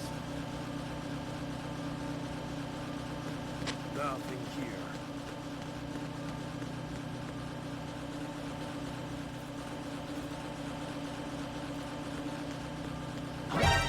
Oh. I didn't think he'd be there. They have done patches, yeah, but I don't think they've done any for this version. You can cancel the alert there no matter what at this point in the game. They cancel it because there's a cutscene here.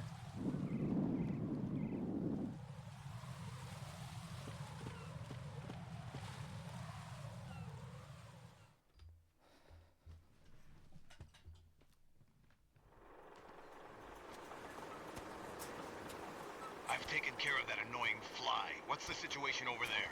Puzzling. I saw a man dressed like a ninja just now. Ninja? It's the only way to describe it. A kind of cyborg ninja, complete with a sword. What? Are you hiding something from me? Olga, are you sure it wasn't an Arsenal Tengu? Don't be a fool. Think I wouldn't know the difference? I've never seen field gear like that ever. All right, we'll intensify patrols. Anything else? Actually, one more thing. You'll find it hard to believe, though. I saw a man hiding under a cardboard box. Where? On the connecting bridge to Shell 2. So you believe me this time? I've seen someone use that box trick before. We'll lay a trap on the Shell 2 connecting bridge. Over and out, then. Freeze! You must be one of Dead Cell. Of course not. What a thing to say. Drop your gun! Not a chance.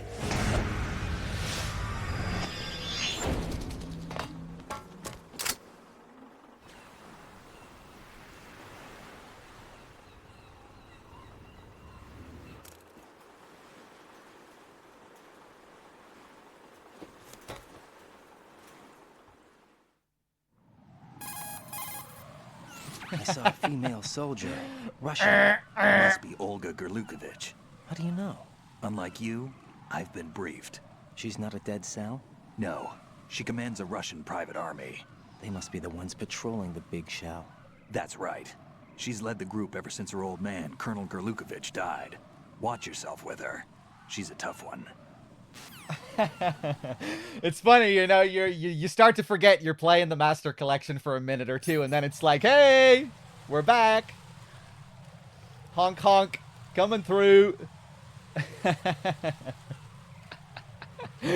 Just that cut to the codec, pure comedy. Yeah, who has Solidus seen use that box trick before? He sounds like he's speaking from, you know, experience way back. Not that he, you know, like, cause he could have also seen Snake in the box here on the big shell, possibly. But yeah, I guess we'll never know. Just some guy way back who heard about the glory of the box, I guess.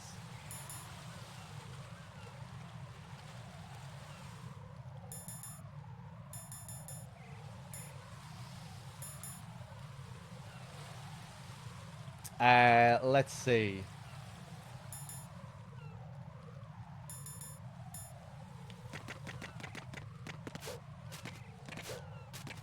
I'm probably gonna get caught here. Oh no.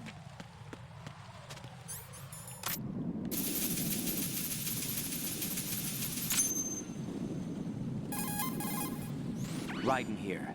The C4 reported on the roof of Strut E has been taken care of. Explosives were planted on the Harrier 2 stationed on the roof. Good work. Only one more left to go. This is Pliskin. Do you read me, Pete? I'm here. What's up? Raiden, you need to hear this too. I'm listening. I checked out the bottom of Strut H for you, Pete. Wait, what's this about? I asked Pliskin to look around. Knowing Fat Man, I can't shake the feeling that all the bombs so far were just wrong. So did you find anything? Yeah, a hell of a lot of C4s packed into the bottom of the strut. Pete called it right. I knew he had the real thing up his sleeve. So all the other ones were dummies? No, they're a threat, all right.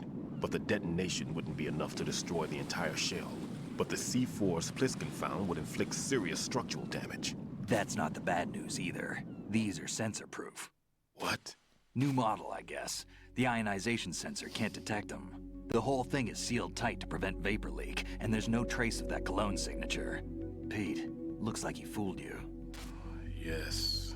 But you managed to find the thing anyway. It was sheer luck. Bombs that are invisible to the sensor? Any ideas, Pete? Are there more out there? I'll go see for myself. You can't move fast enough. He's right. I can try the spray from a distance. Hold on. There's something not right about this one. I can feel it. Well, Pete, should I come back and get you? No, there's no need. Raiden, you have one left to go, correct? Right, except for those scentless ones. How about you, Pliskin? I have 2 left, not counting this one. Okay. It'll have to be me. I have the level 4 card that'll get me into Shell 2 in any case. You'll never make it. With that bad leg of yours, they'll spot you for sure. That won't happen. I can walk just fine. I can even run. What do you mean? That bomb 5 years ago, I messed up. Even with all my experience, I lost it. And the church was lost in the explosion. All those kids playing nearby, too. These past 5 years, I've lived a lie. Lied? Yes, lied. I didn't lose my leg in the explosion. So many dead. All because of my mistake. All I could think about was hiding from the crime, shielding myself from the public outcry. I wanted people to be sorry for me, for my weakness. I faked being a victim myself because I couldn't bear to face the families of the real victims. This is no prosthetic. I can keep my footing on catwalks and hike over deserts. I lived my life so well I haven't even answered to myself for my sins. It was supposed to be a shield, and it's become a shroud instead. I've killed my soul by playing the victim. Instead of protecting me, it's made my life even more hellish. What good can that do the victims? I know. I'm a coward. Hey, Pete. God forgive me.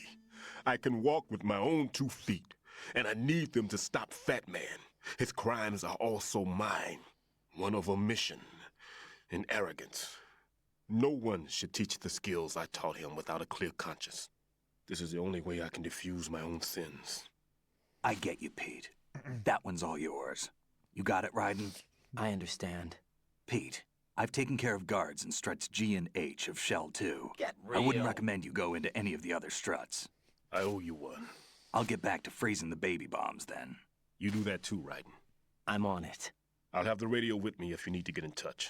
Just don't ask for Peg Leg Peter. He's gone for good. You're about as low as it gets. Oh, nice. I need to do that at the end of that call from now on. That's how he really feels.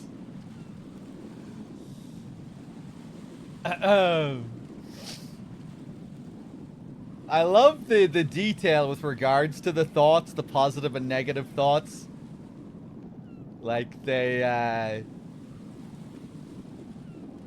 it's quite detailed.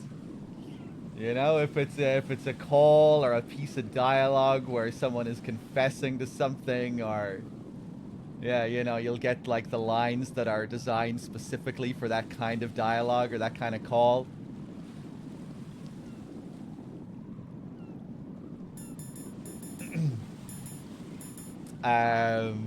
Let's see. Let's call the Colonel here as well. Oof. Raiden, that's a Harrier 2 you see over there. That's what shot down the SEAL chopper? That's right. Unfortunately, the weapons you have at the moment aren't up to the task of neutralizing this plane. Leave it alone for now. Raiden, leave the odorless C4 on Strut H to Stillman. Your job is to dispose of the C4s left on Shell 1. Locate every last one. Pliskin, how are you doing? Raiden, like I said before, there's a huge load of C4s at the bottom of Strut H that won't show up on the radar. The old man's right. There's got to be the same thing in Shell 1. Watch your back. Raiden, don't ever turn your back on that Olga woman. Olga Gerlukovich, daughter of Colonel Sergei Gerlukovich, ex-GRU and former Spetsnaz commander. She's the leader of Colonel Gerlukovich's private army that's been wandering around the Big Shell. Those men were gathered by Colonel Gerlukovich. Following his death, she inherited his command and now exercises full control. Her father's name was widely respected throughout the old Soviet regime, and he was the goal of just about every military man. Why would a respected soldier become a leader of those cutthroats? The collapse of the Republic resulted in a lot of unemployed soldiers. Most found themselves suddenly cast out into the civilian world, hopelessly lost. The colonel took these men in. Sounds He familiar. organized a mercenary army and led his men from battle to battle in various disputed regions around the world, hoping that one day he would rebuild his homeland. Rumor has it that during the Shadow Moses incident, he planned a rendezvous with Liquid Snake's men and assist in their uprising. I assume that the revolt figured into his reconstruction plans for the Soviet regime. I also heard that Ocelot, Liquid's right-hand man, was an old friend of the Colonel's back in the old days of the Soviet Union. In any case, Olga inherited her father's military genius and has become a force to be reckoned with. She was born and raised on the battlefield, and she's as tough as she looks. Not my ideal choice for a date. You sound like you've met her. No, I haven't had the pleasure. Just remember what I said. Don't turn your back on her. Alright, so there we get some more backstory related to Olga Gerlukovich. What she's inheriting from her father. Kind of similar to what we have with Fortune. Inheriting Dead Cell. Fat Man. Stillman. Let's see. Let's call Rose as well here. Jack, is that you? Interesting kind of how they paint Gerlukovich as a big boss-like figure as well.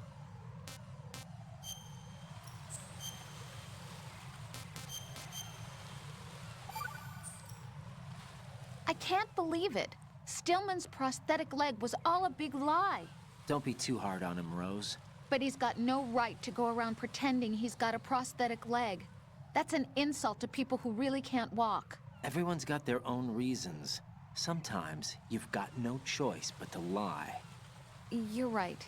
I guess it is necessary sometimes. Rose? It's nothing. Well, see ya. What a weirdo. Oblivious. Well done. It looks like there are no more bombs in that strut. Now, head for the other struts. Stillman, how you feeling? All right. It's been a while since I've run, though. Guess that means it's also been a while since you've run out of breath, huh? Are you accusing me of something, Raiden? No, I didn't mean anything by it. No, I should be condemned. Wait, everybody makes mistakes. But it's the reasons behind those mistakes that become the real issue. What do you mean? The reason that bomb exploded. And the reason that I was saved is because I was confronted by fear and I couldn't handle it. Halfway through disposing of the bomb, I succumbed to that fear. And when I realized what was going on, I had turned around and was running away from the bomb. The one who paid the price, however, wasn't me. After I regained consciousness from the shock of the blast, the first thing that my eyes met were the corpses of children crushed under a pile of rubble. Stillman. Yet, what do you think I felt at that time? A sense of relief. Relieved that it wasn't me. Oh. That's not all. At the time, I was known as the top bomb disposal technician in the United States. Now, to someone like me, who had neither a wife nor children, that reputation was everything. I didn't want to lose it. That's why I lied about losing my leg. Ran away from the responsibility that was mine. Closed my eyes to the victims. Stirred up the sympathy of the public. All right, Stillman, that's enough. For now, let's just worry about what we're going to do about Fat Man's bombs. Yeah. How shameful. I don't remember hearing that one. I swear I always feel like I'm hearing new thoughts every time I play this. I guess I just don't focus on them enough. That was a mild press of the R2 there. Or wait, no, maybe you can only do... Aren't the thoughts based on, like, pressure sensitivity as well? You know, like a light press of R1, you'll get a lightly positive thought. A hard press of R1, you'll get a much more positive thought. Wait, so, like, can you just not do all of these anymore on this version? Or is there a way to... Yeah, I was just going to say, you know, because I thought that last one I did was a mild press, but I don't think it could have been. It could have been just the one press.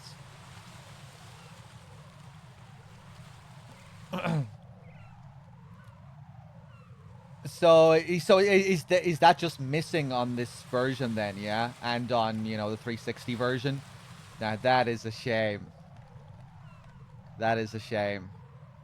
So we can only get the one kind of thought. Hardcore fans in tears again. Hmm? Who's there? Who's that? More tears. Ah! Enemy sight. Enemy sight. Requesting backup.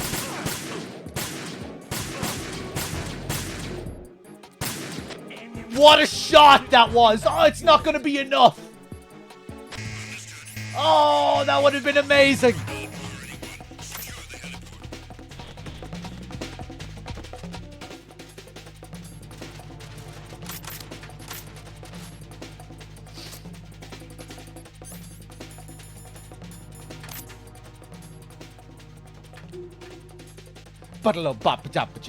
Bop.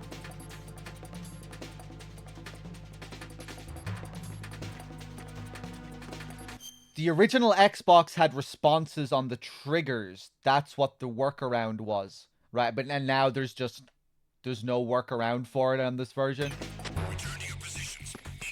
Oh, they didn't create a workaround for it.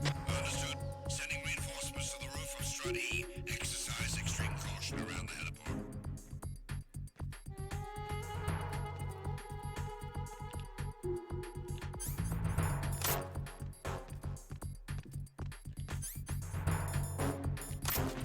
Bump. Bump.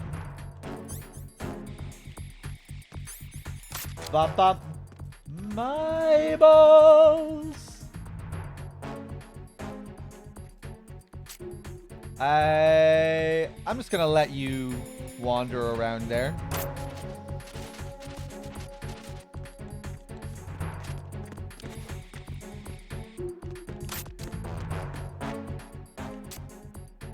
Ooh, that was weird.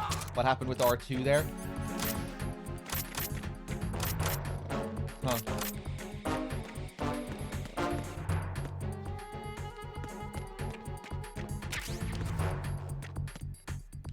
Attack team, come back at once. Guard team, stay alert.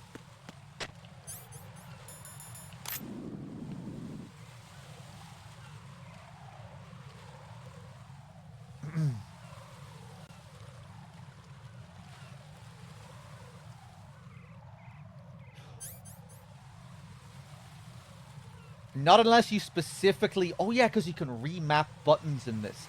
Not unless you specifically map R1 to L2. Then would it work? Then you'd be able to get the other input.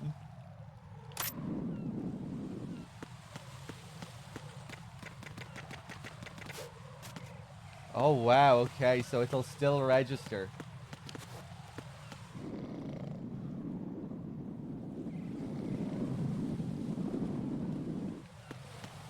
God, I don't know if I'm up for, I'd have to learn a whole other control scheme then. Because triggers are similar to pressure sensitivity.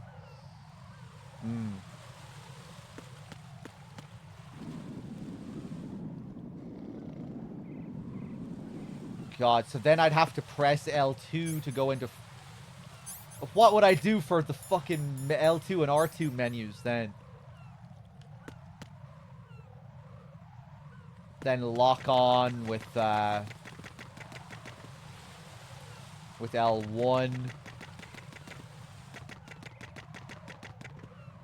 Akami, it's a real mess at the moment.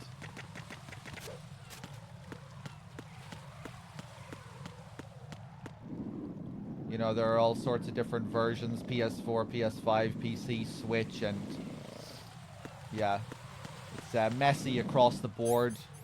They're scrambling to sort out patches, and some versions have been patched better than others. We're playing the PS4 version, which seems to be maybe the worst version. I think it's... I'm not even sure if this has received any patch yet. But yeah, the audio is completely scuffed. Freeze!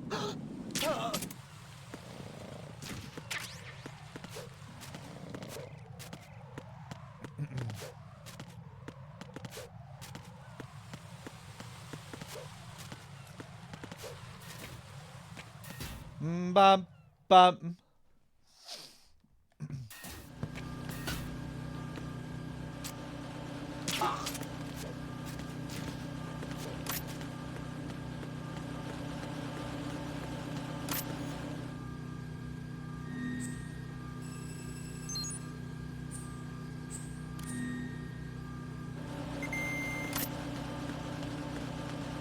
Okay, guess we'll head to Strut D. Anything else I want to do here? You're about as low as it gets. That's shameful.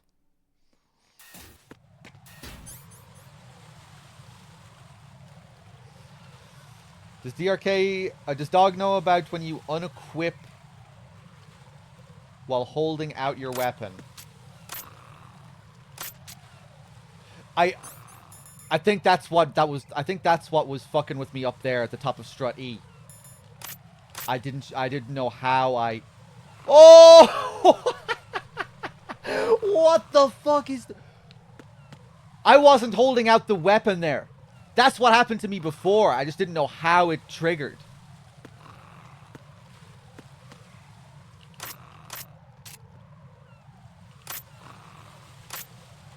Oh... Yeah, I guess up until that point, I just didn't unequip my weapon while holding it out.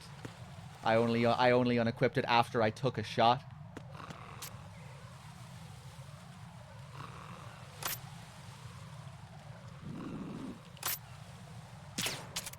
Wow, that's crazy. So, if you're holding down square, like this, and then you unequip with R2, because the game has no pressure sensitivity, so you can't...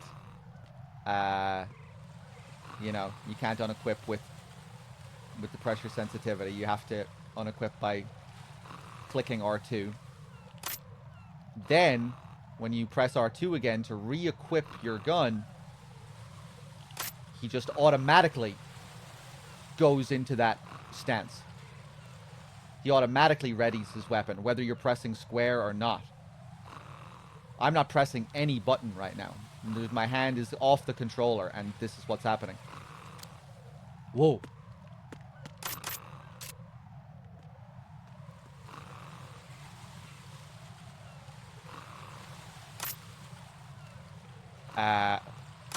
What if I go into...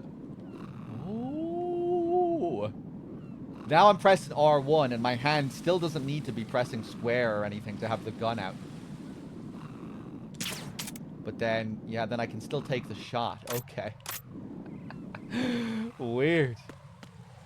Is that a Master Collection only thing? Is that a thing on other versions? Is that some kind of secret Xbox tech? Or is this completely unique Master Collection tech? Oof.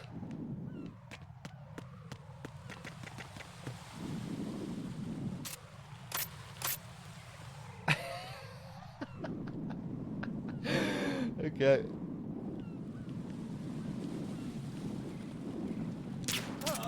Right, let's go do Strut D. We're not on extreme, so no fancy Strut D methods, unfortunately. Have you killed Fat Man yet? Oh, no. We haven't even gotten to Fortune yet.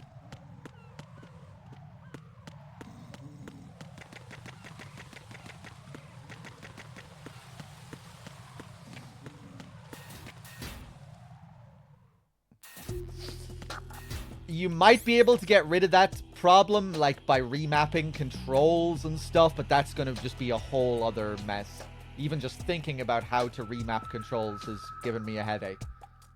I was thinking about doing it just so we could get, like, all of the thoughts on the codec screen, because that's impossible now with how it's, you know, without the pressure sensitivity. But I don't even want to think about remapping controls right now, honestly. I'm just going to put up with the game as it is, and yeah, maybe some other time.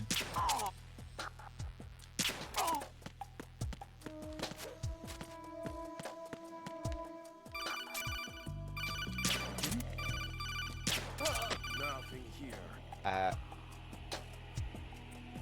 Raiden, at your feet, there's a hatch for pipe or gauge maintenance.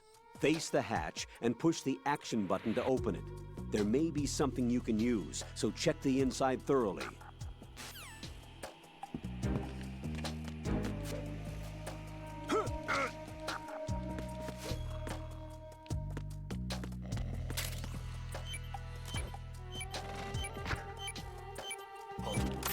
Ah! What's that?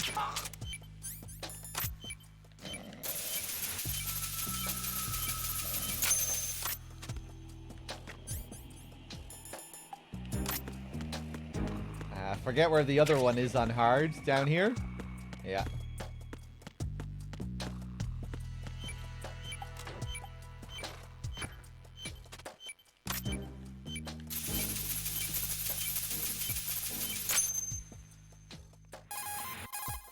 I have the last C4 frozen. There's nothing showing up on the sensor now. Good work, Raiden. You're way ahead of me, kid. I still have one to go. How's your bomb, Peter? It's a bomb, all right. Sealed C4, and in huge quantities. You think there's another one in Shell 1? For sure. Somewhere at the bottom of Strut A. Why are you so certain? If this bottom section of the strut is demolished, Shell 2 will be well on its way to destruction.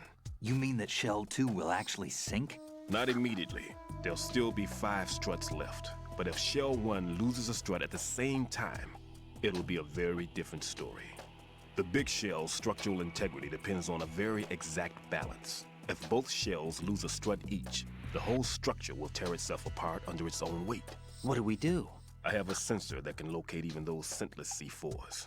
It makes combined use of a neutron scintillator and a hydrogen bomb detector. You brought that stuff with you? Of course.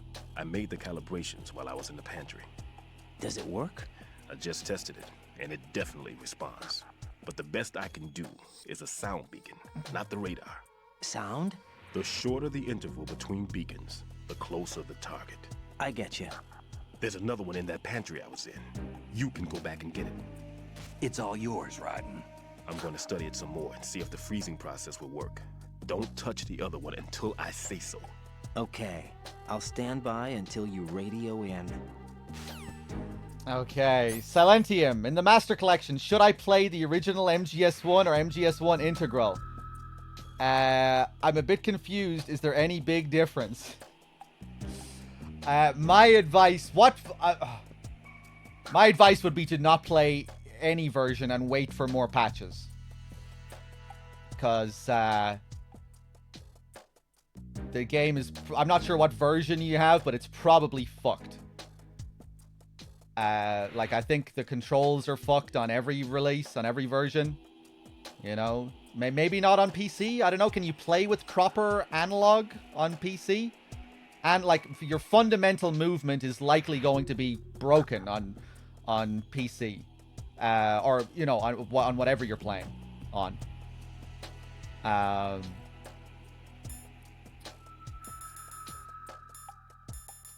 The sound is completely fucked on PS4. Maybe it's okay on other versions. I would just wait for patches. You don't deserve to be playing Master Collection MGS1.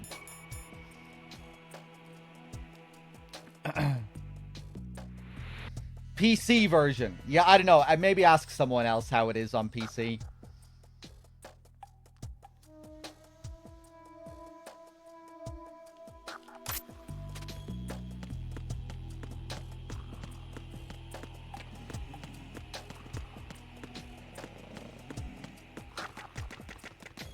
Again, the controls are okay in MGS1 if you're playing with a D-pad.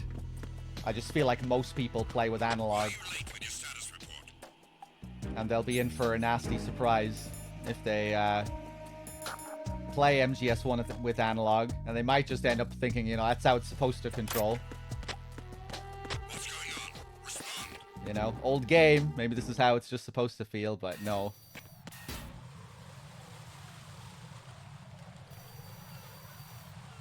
The sound is so loud in MGS2 and 3, you also can't quit MGS2.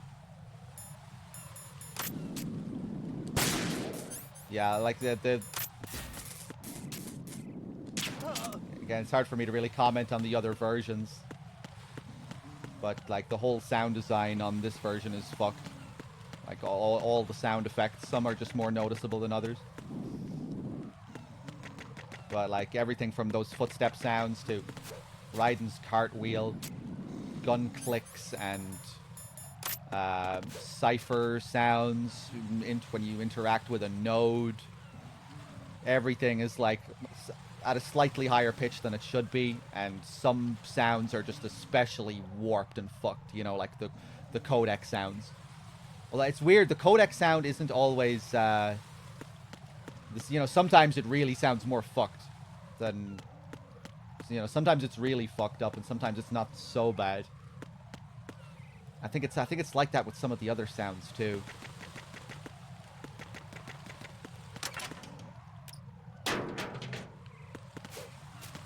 Yeah, you hear that cartwheel? I don't think the cartwheel I did just now before that was that bad. There, that was different. Yeah, that sounds more normal.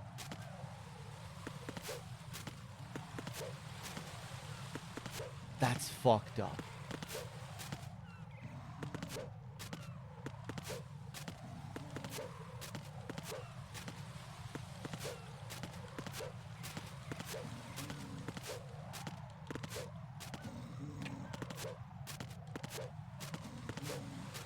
Okay. Anyway, let's leave this place. I get the same codec sound when upscaling the PS2 version beyond what it was meant, but just the codec. I'm wondering if the upscaling is to blame, but I can't see how.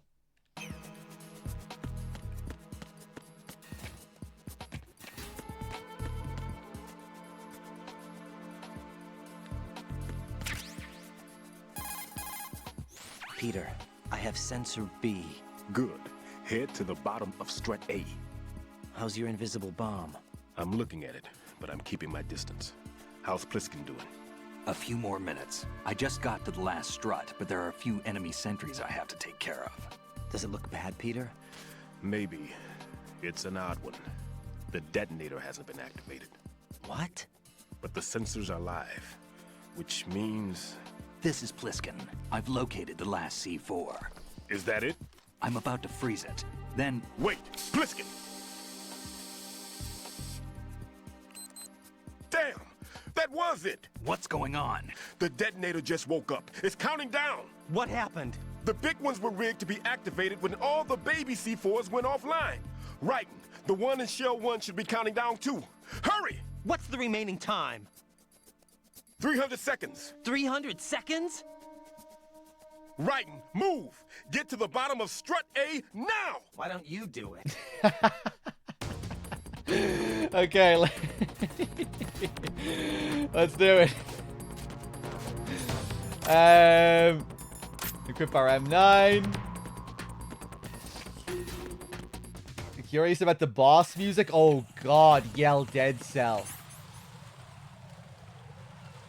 Oh no.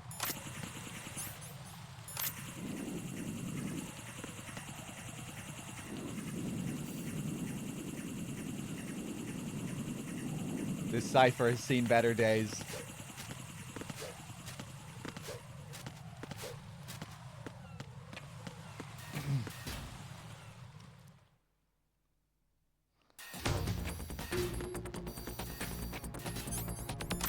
Freeze!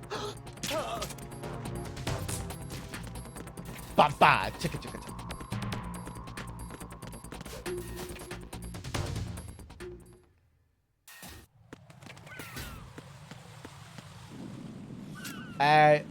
I wonder if the bugs are still bugged. It's hard to know. It might be hard to know because on the HD collection, they don't always bug. It's random. Sometimes they do, sometimes they don't.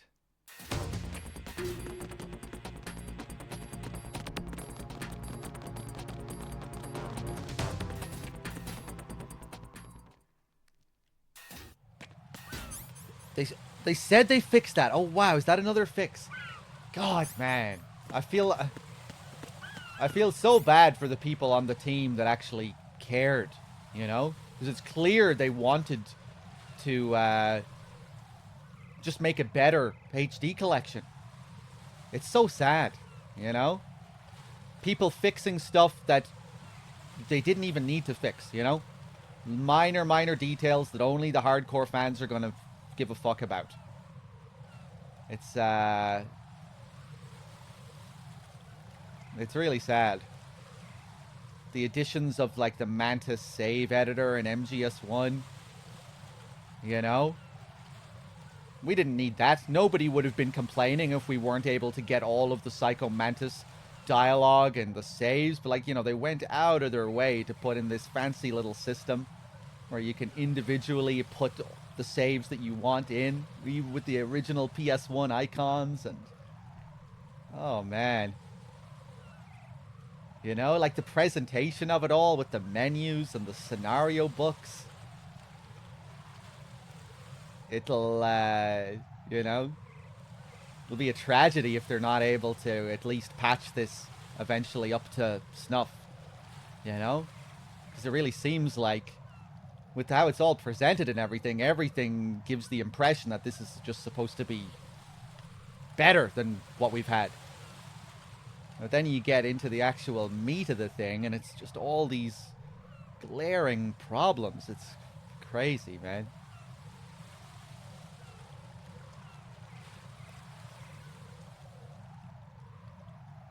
Bad Humans, you were saying Coracado was like one of the head guys still working on this. Like some of the old Kojima Productions guys are still there, you know.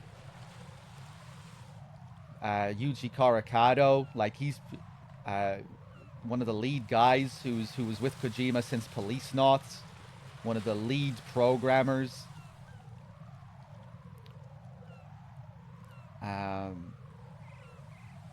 Man, you know, I'm sure those guys cared. You get the impression that people really did care, but yeah.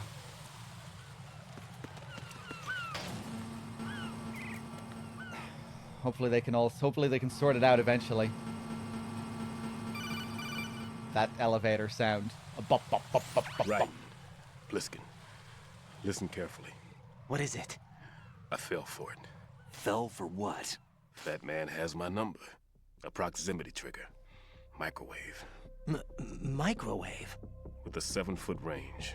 It's not a technique I taught him. Neither was that multi-bomb booby trap. Looks like he's far surpassed me as far as explosives technique goes. As for the rest... Pete, get the hell out of there. There's less than 30 seconds left. It's too late. No! Pliskin, get away from Strut H as fast as you can. Pete! Raiden, keep your distance. Use the spray from as far away as possible. Me? You can do it. I know that. I'm not so sure. But I am. Do it. I know you can.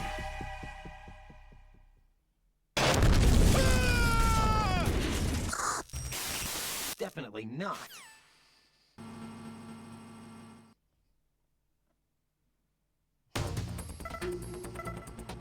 I was hoping he'd say whatever.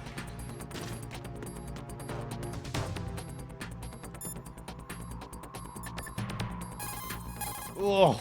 Colonel, Stillman is dead. I know. Pull yourself together, Raiden. I can't. I can't do this alone. Jack, are you listening? All right, calm down. Stillman is dead. There are no more explosive specialists. You're fine. I won't let you die. Rose. All right then. Is Sensor B equipped? Yes. See if it responds or not. Jack, no matter what, you have to bring an end to this crisis. Okay.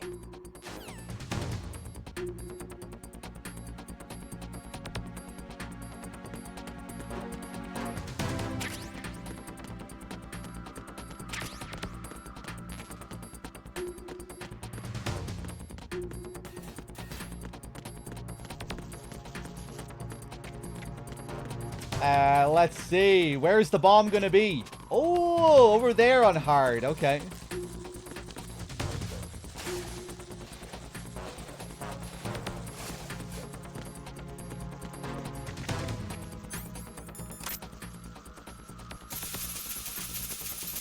Press square again.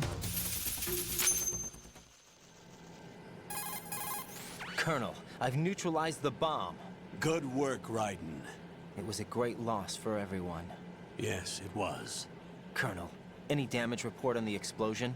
Seems that the duct for diverting the contaminated seawater was destroyed, and the central section of Shell 2 is flooding. The explosions ignited the oil slick on the surface. What about the toxins? The chemicals stayed in containment. There's no immediate danger. Is the big shell stable? Shell 1 was unaffected. The price was high, but the threat of the bomb is over for now. What's the next objective? Rescue the President. Get back to the upper level. Roger that.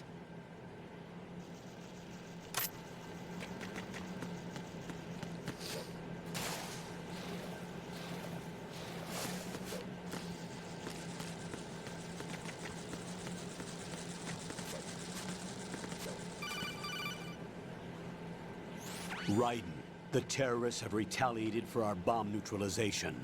What? A hostage has been killed, shot in the head. They shot one of them on the roof, just to make sure we caught it. One of our satellites caught it clear as day. Damn. They announced they would kill one every hour from now on. What are my orders? What should I do? Stay with your mission objective. Rescue the President. What about the other hostages? President Johnson is your first priority. Priority my butt. They're all in danger. Jack, be reasonable. I know what you're feeling, but you can't save them all. No, not by myself. Are you expecting that Pliskin to come through? Well, looks like he's turned his radio off too. I can't complete this mission by myself. That man was not included in the simulation. He is not a factor in this mission. What do you mean by that, Colonel?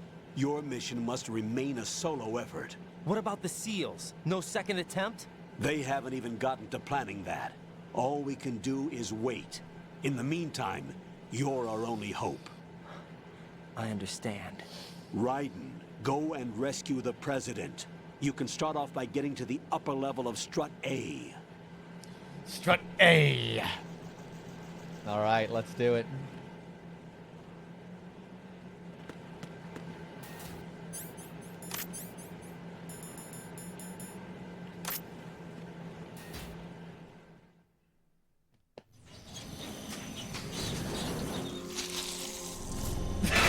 The bugs are still bugged. They're not here.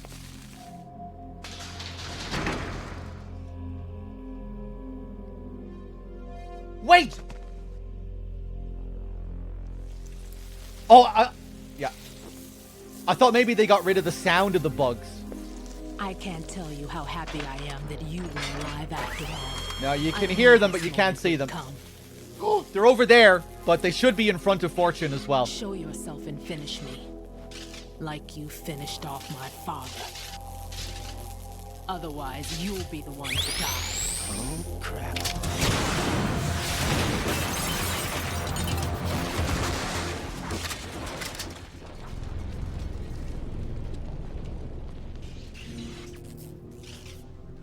That's not him. This could be interesting. You've seen the fires of hell, haven't you?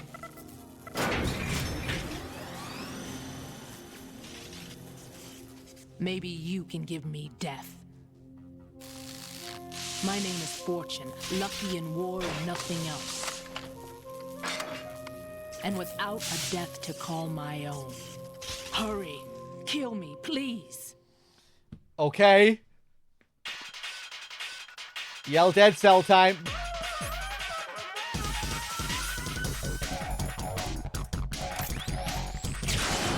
Kill me now. I'm not used to this speed. She's usually so fast.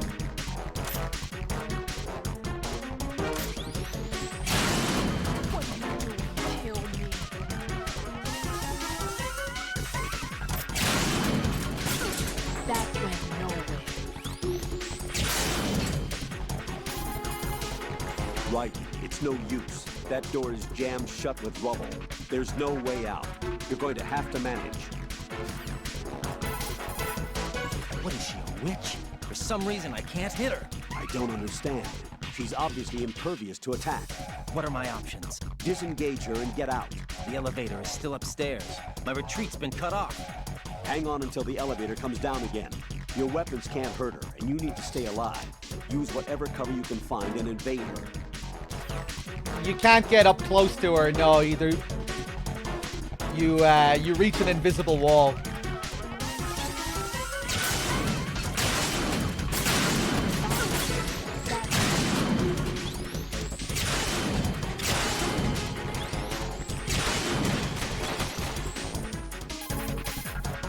Fortune's railgun packs some power.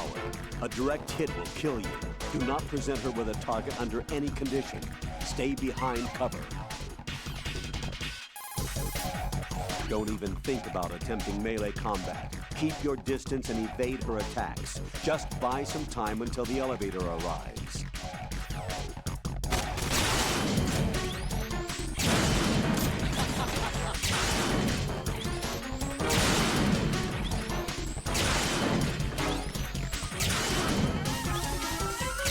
Oh, hey! There's more smoke in the arena than there was in the HD collection.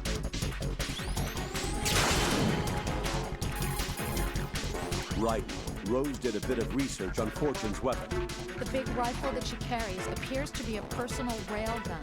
Railgun? Yes, an electromagnetic gun that fires bullets with magnetic force. As a movable conductor, it uses plasma electrons to boost acceleration capabilities. The kinetic energy of the ammunition is approximately 10 megajoules. Incidentally, that of a 140mm smooth bore gun ammunition is 20 megajoules. I can't believe something like that even exists. It's not available, though. What she has is only a prototype. That thing sure doesn't sound like a prototype. Problems with the rail plasma and inter-rail electromagnetic release have yet to be solved. Evaluations exist that criticize it as unacceptable as a field weapon because of the high risk of accidental discharge. But hers doesn't? Most likely, probably because she's lucky. That's unbelievable. Either way, it's a weapon that she alone can wield, that's for sure. Yeah, and a weapon that's uncontrollable, too. Be very careful, Jack. What?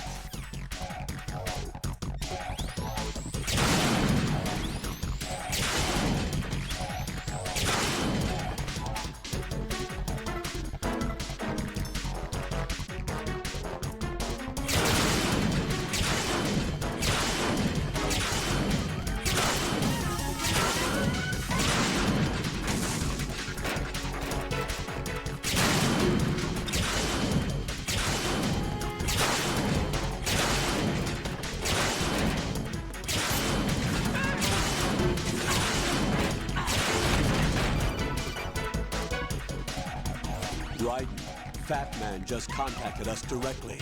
Fat Man called us? Yes. Looks like he placed a bomb on the heliport. He specifically asked for you, Raiden. What? He's killed off Peter. Now he's after you. Why me? How should I know? Look, this is really not a good time for this. The countdown's already begun, Raiden. Great. How much time do I have left? I'll show you the count. 300 seconds remaining. So he's planning on taking this place out. It looks like he has a different agenda from that of Dead Cell. What about backup? None. There's no time. Which type of explosives is it? He didn't say.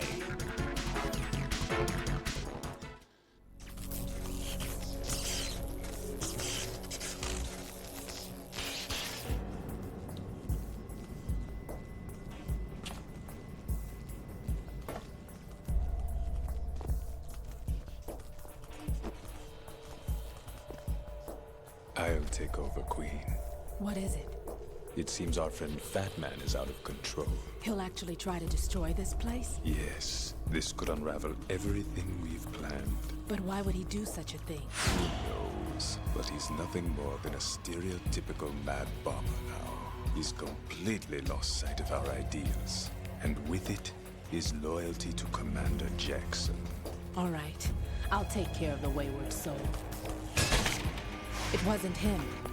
Unfortunate. I expected more of this one, really. But he couldn't kill you, I see. Completely useless. Then he's all mine. Later, then. Now!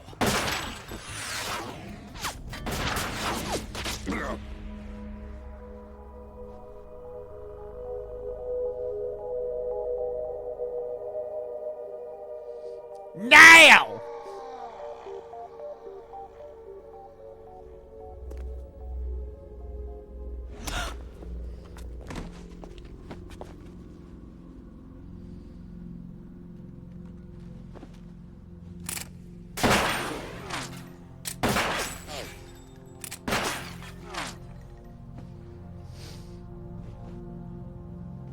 Damn.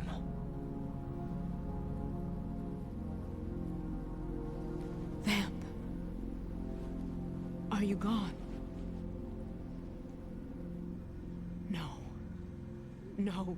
That death was meant for me. Why am I the only one that can't die? Alone again?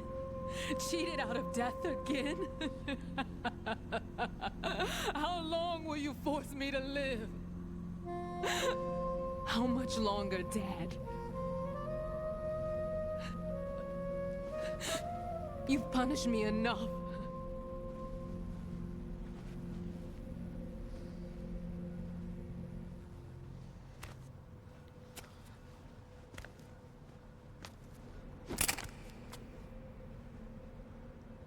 I thought you could give me peace. But you couldn't kill me either.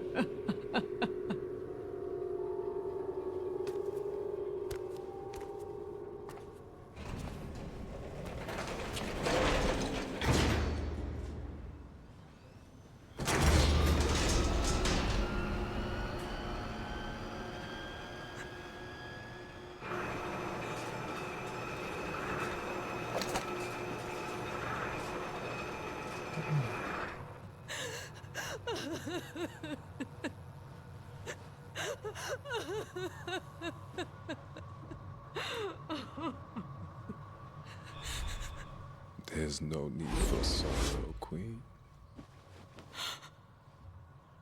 I died once already.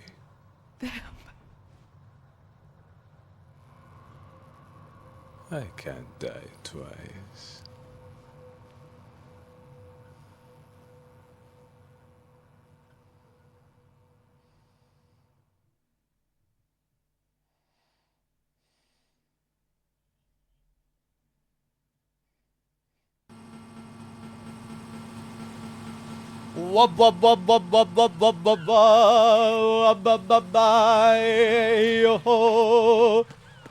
Okay, so The bugs were indeed bugged. No fix there. However, when we actually got into the fight with Fortune, I think a few things. I noticed a few fixes. There was way more smoke in the arena, like there should be. At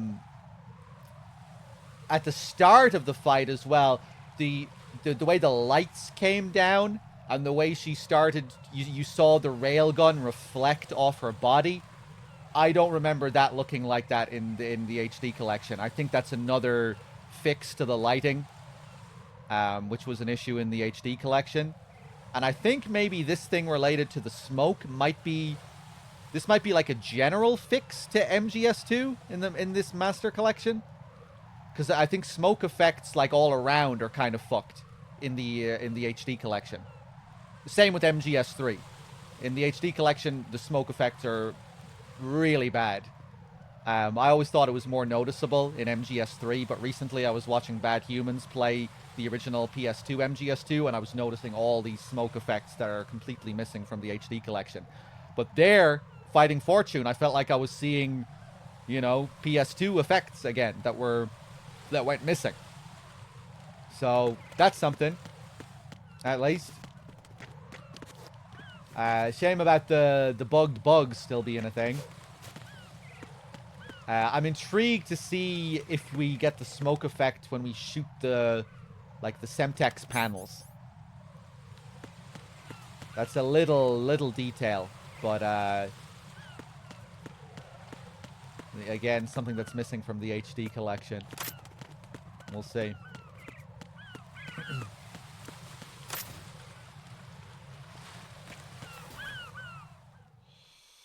Bad Human streams sometimes, yeah.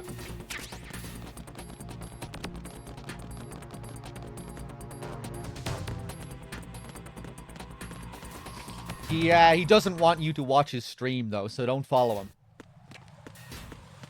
He streams, but he really hates when people actually come to watch his stream. He prefers to have no viewers.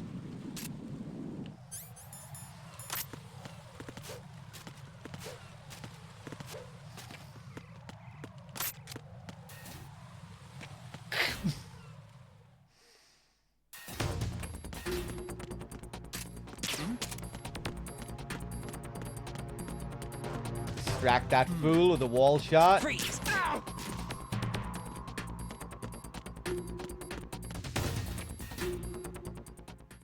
Bum, ba, bum.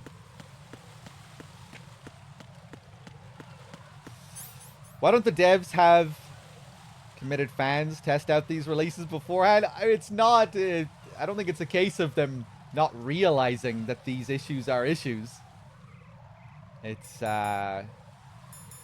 I'd say it's more a case of just really bad management from the top, communication problems between the team and the higher-ups, and the team needing to meet deadlines before the fucking thing is ready.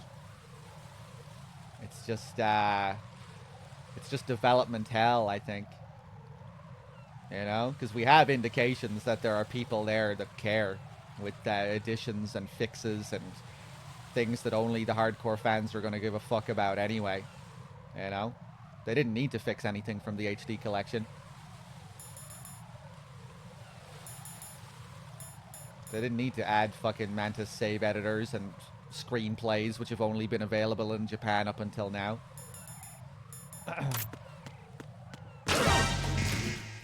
Fuck! Fuck!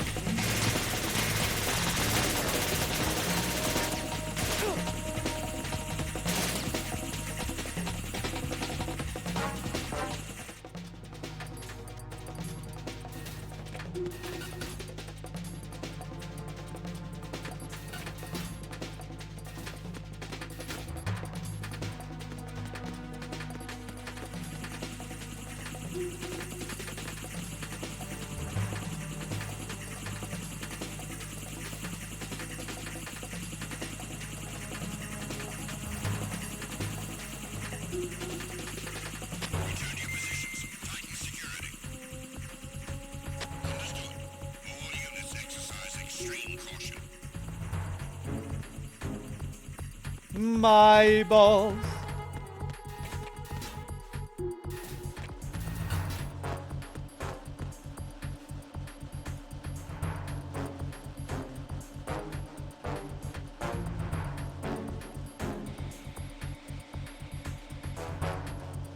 My balls.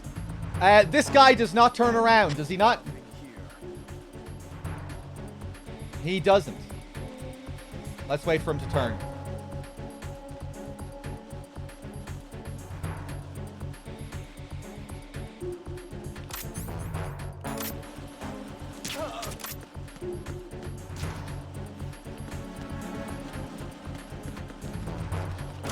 Freeze! Move! Mo!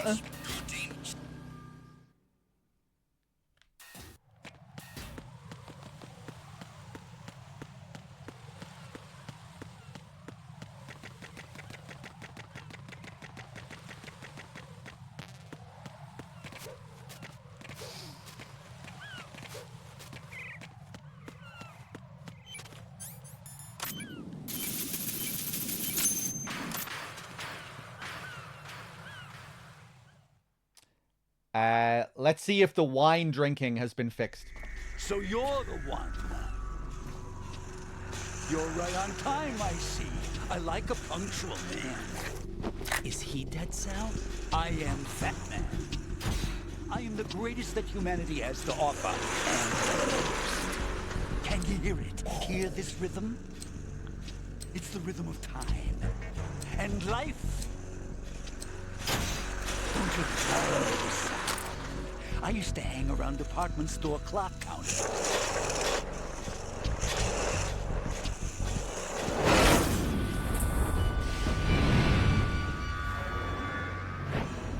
Life is short.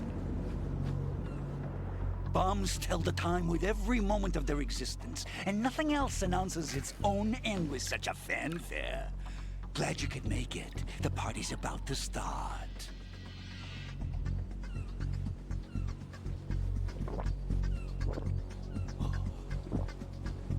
Yeah, you still see it disappear like that. Shall we? If you destroy the big shell, you'll never collect your ransom. Ransom? What are you talking about? $30 billion in cash.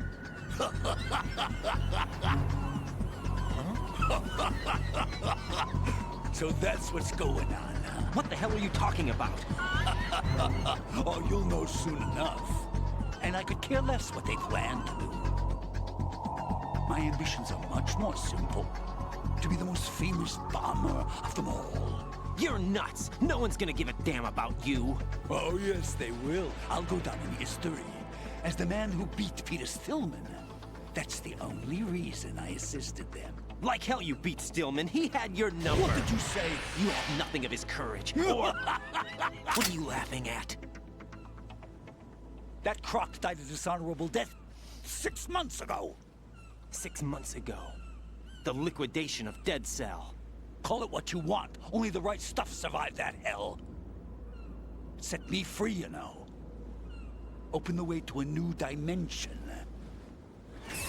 So that I could become the Emperor among detonation devotees. You're nothing but a common criminal, and that's the only way people will ever remember you. How dare you! I'm an artist! That is why I dislike boorish military types. It's time to start the party. This is how it works. I plant a bomb, and it'll explode soon after that. If you prefer to stay in one piece, you'll have to disable my bombs. Laugh and grow fat. Let's move! Let's do it.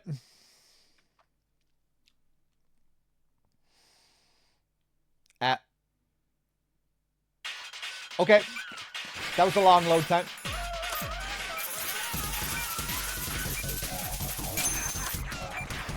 Oh! We get to see non-extreme Batman. Look at him go.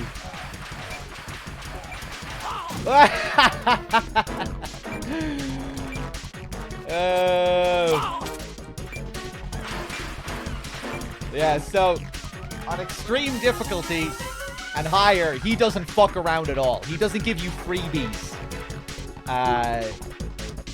He doesn't fool around. It's cool to be able to see all this stuff.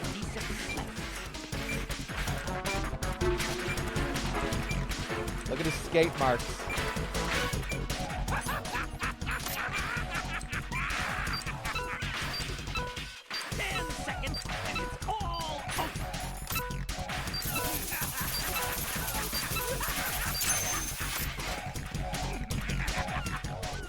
Damn, he's laughing a lot.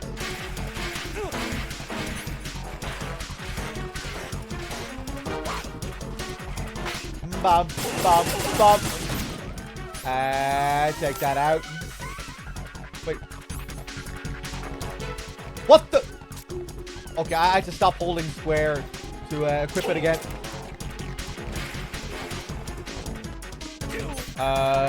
Freeze. Some weird shenanigans with the aiming. Fuck! Nico, how's it going, man? I think I saw you there. Oh, the whistle. That's him calling over the seagull, right? Yeah, look. Eventually, the seagull will peck on his head, I think. 20 seconds, and it goes. Ow! Yeah. Oh, shit.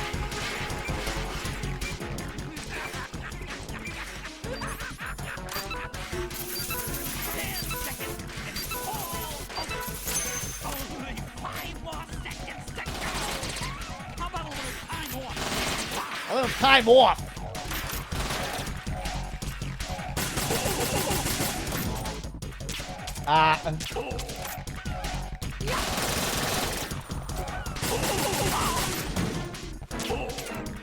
Two. You asked for more bombs.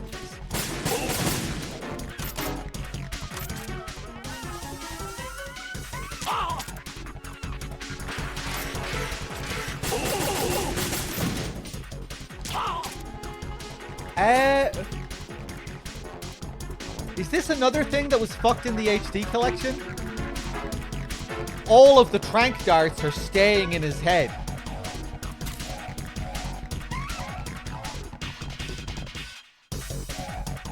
I don't remember that happening when I play the game on extreme on the HD collection. Maybe it's a difficulty related thing, or maybe this is another small fix. I can't remember. Oh! Yeah, and there he shook his head to get rid of them. Maybe in the HD collection he doesn't need to shake his head to get rid of them. Or maybe I'm just misremembering. I don't know.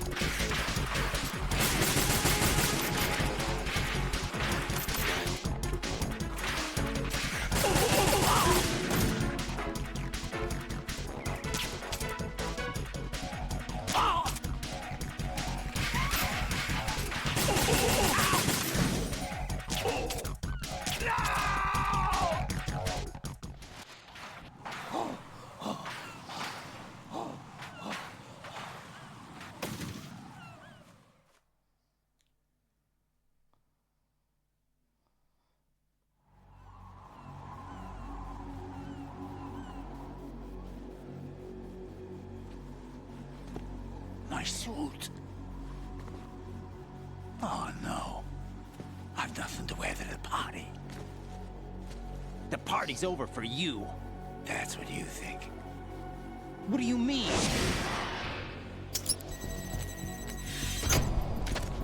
What did you just do? What is this?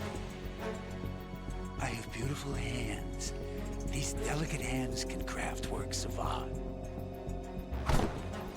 Answer me, what the hell is this? It's the switch for the biggest bomb in the entire place. Huh? No use. Once it's activated, there's no stopping the count. Where did you plant it? Where is it? Somewhere in this area. Don't worry, it's very close by. is it? Go ahead, shoot me. I'm already dead. Damn! Think you can find it? When it goes off, it'll take the big shell with it. Tell me where I can find the bomb! That's your problem. This is the highlight of the party. Bring it on, I say. They'll be happy too. I die here and start my legend. Too bad you won't be around to see the movies. Laugh and grow fat.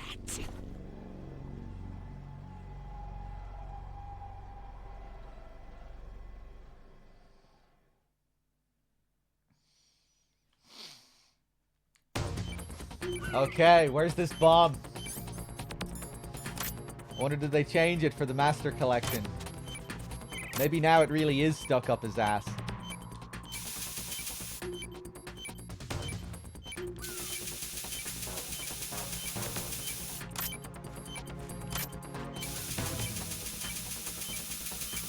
No, no luck. Whoa. Colonel, where's that bomb? We have no information on that. Sweep the area. Hurry, Jack. The bomb has to be somewhere on the heliport. Use whatever means necessary to locate it. Yeah, you'd think he'd wake up. No luck here.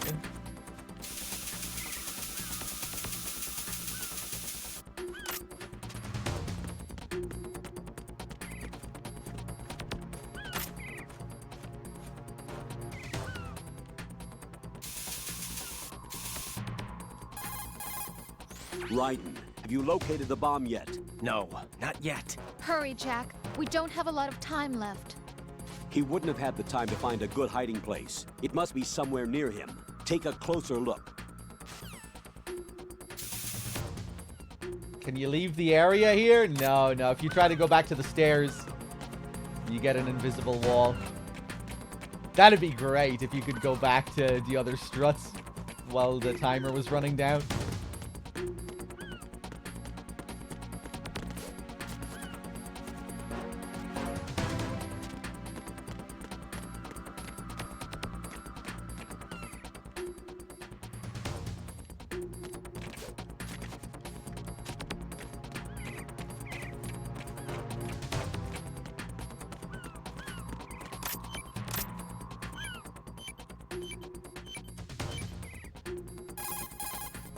Raiden, the bomb? Nothing yet. Where is that damn thing?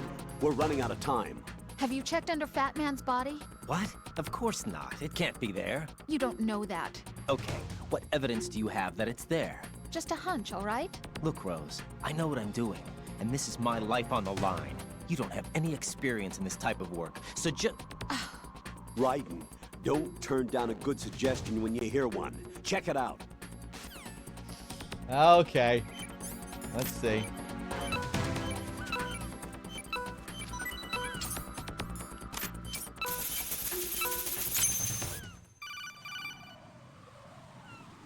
Good work, Raiden. Looks like all the bombs are neutralized. One of their main leverages is now gone. That leaves... Colonel, Fat Man didn't seem to know about the ransom demands. Intentionally kept in the dark, I'd say. He seemed to be coming from a very different place from the other terrorists. Raiden, a lot of hostages, our president included, are still in danger. Keep your mind focused on protecting them. What are my orders? Rescue the president. We have no idea where he is. You haven't been in the Central Core yet. I suggest you start there. Wait, I have another call. Want me to take it? No, I'll go offline. Best to keep our presence unknown. How you doing, kid? Pliskin, is everything all right? Could be better. Looks like I was out cold for a while. How did you manage to stay alive? Had a little help from a friend. Friend? What about the bomb? Defused. And Fat Man, too. That's good news. How's Shell 2? It's a mess. The bomb crippled H-Strut. What about the toxins? The what? If the big shell blows up, the explosion is expected to produce massive amounts of toxins. Never heard anything about that. Huh? Well, Looks like there's not much danger of that in any case. But the central core is starting to flood. It won't last much longer. Well, what about the president and the other hostages? They weren't in Shell 2. They must be in Shell 1. We need to get the hostages out of here now. It's too far from Manhattan for a swim. What about the lifeboats? There doesn't seem to be any. Doesn't make sense. So a chopper is our only extraction? Right. And it comes with a passenger limit. Intel has it that there are about 30 hostages. It'd take more than a single trip. We'll have to come back. Can you pilot a chopper? No, but I brought a gearhead with me. He's a good guy. I'll introduce you later. Pliskin, I'm on the heliport right now, but I don't see their Harrier. It's out somewhere. We'd better move now, then. Our chances with a Harrier after us are close to nothing. Do you know where the president is? No, that one's all yours. The president is at the top of our rescue list. These are our orders, Lieutenant JG. Your orders, not mine. What? See you later.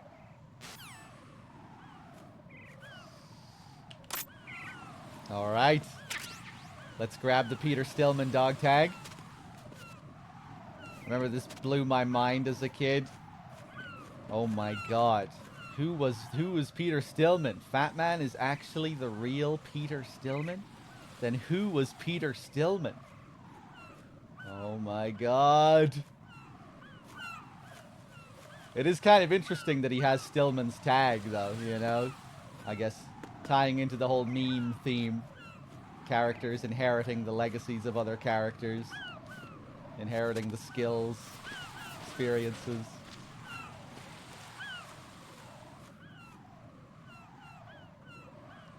The legacy of Peter Stillman.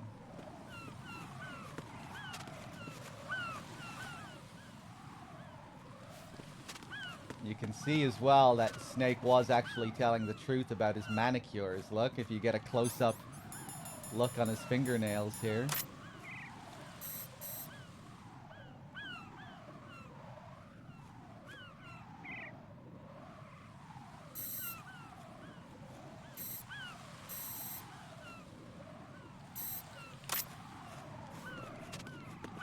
Let's follow up with Rose. Jack, is that you? Dog, can we check what it looks like when looking at FM with the scope or camera? Oh, Fat Man? Did you really need to type FM for Fat Man? I don't know what the fuck FM was supposed to mean. Who the hell refers to Fat Man in shorthand with FM? It's not that many letters. Hold on, yeah, I'll Talk to you soon, Jack.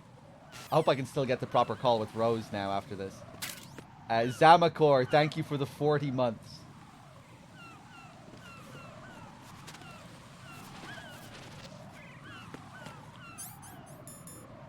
Yeah, I always forget about this dog tag mechanic. I'm pressing triangle and nothing is... Oh, wait, no, I have to hold it, right. Yeah, there we go, we got it, Peter Stillman.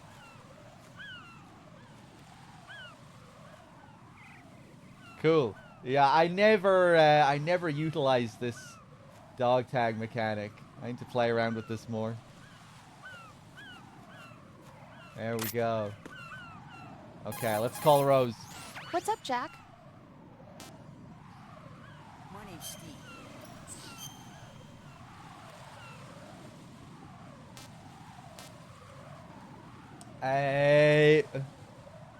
What's that gray line on the right-hand side of the screen?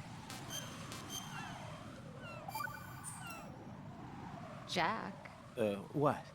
You know what I'm talking about. All right, all right. The bomb was where you guessed it would be. You were right, and you saved my butt. As long as you realize that. I was pretty surprised, though. I never expected to find it where I did. You must think I'm pretty clueless, huh? Of course not. And I have a pretty healthy respect for the woman's intuition thing now. That is such a sexist thing to say, you know that? Come on, don't be mad. I apologized already. Don't sweat it. I'm just messing with you. I want you to recognize that I can help you through this thing, and that I care about you. Rose? Hang in there, okay? Rose's line delivery there. Relax, I'm just messing with you.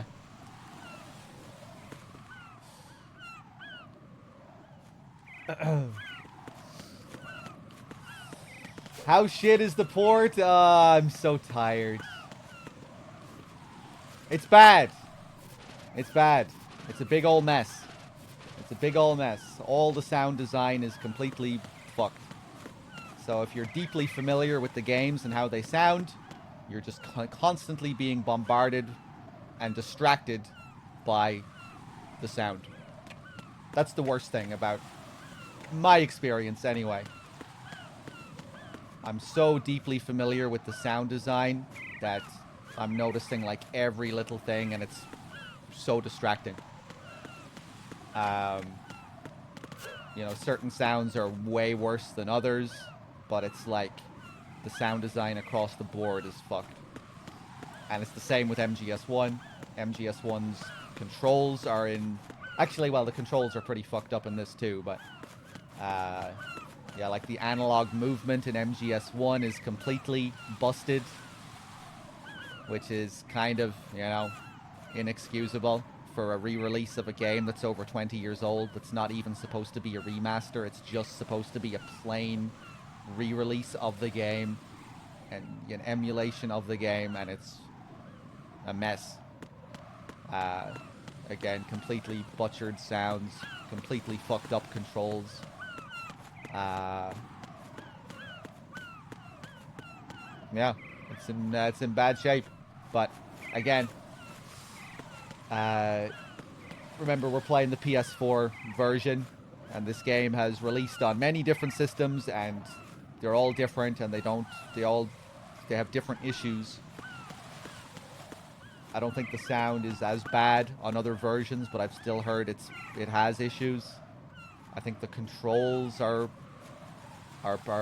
problems across the board as well. People were saying, you know, the PC release has its own whole unique set of problems. Modders have been at work already sorting out resolution patches, and apparently on PC there are all sorts of bugs during cutscenes in MGS2. But yeah, like it's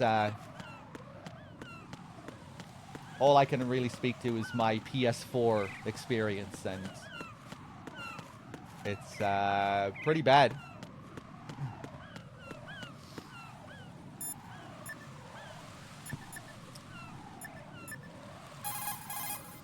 Raiden, let's get back to the task of rescuing the president. Head to the core of Shell 1 and investigate the area. Why are we on PS4? Because that's just how we've done things with file swapping. You know, we need to make sure we're on the same system so we can swap save files mid-game, you know? And I didn't think DRK had a PS5. We have no experience with file swapping on Steam, because before this, you know, we just had the HD collection for these games. We had to do it on PS3.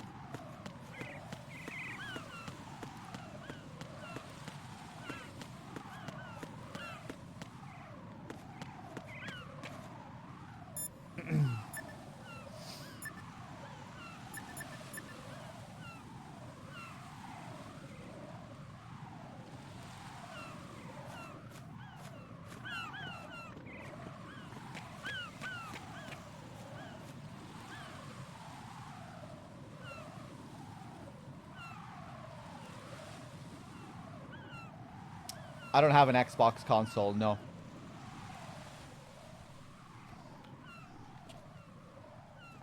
You passed with flying colors. Identify yourself. I'm like you. I have no name. Are you Mr. X? If you like.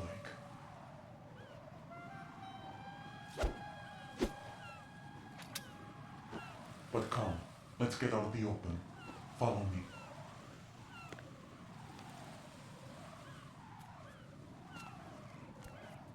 Are you with Foxhound too?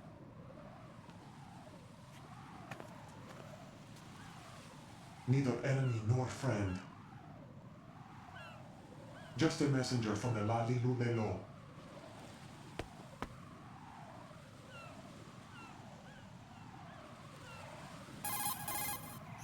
This is safer, I think. Safe from what? Eavesdropping, of course. All right. Why did you contact me?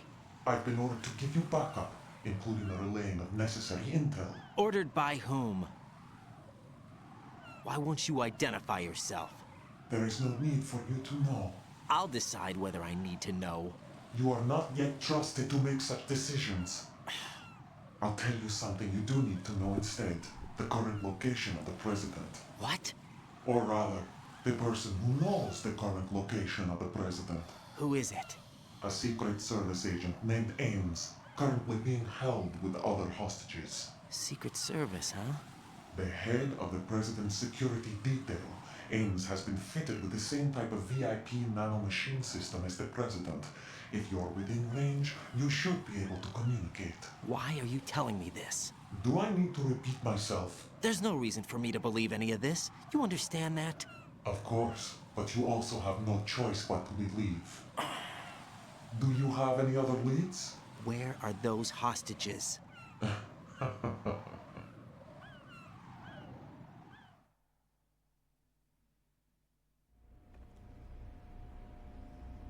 The hostages are being held in the B1 conference hall in the Shell 1 core. You'll find Ames there.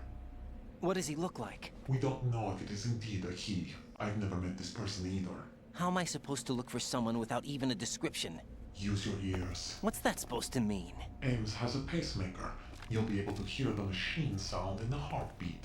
You expect me to walk up to these hostages and listen to every one of their heartbeats? The sound is too minute to detect and amplify. You'd be captured immediately. So what am I supposed to do? Use the directional microphone. There's one somewhere in the core.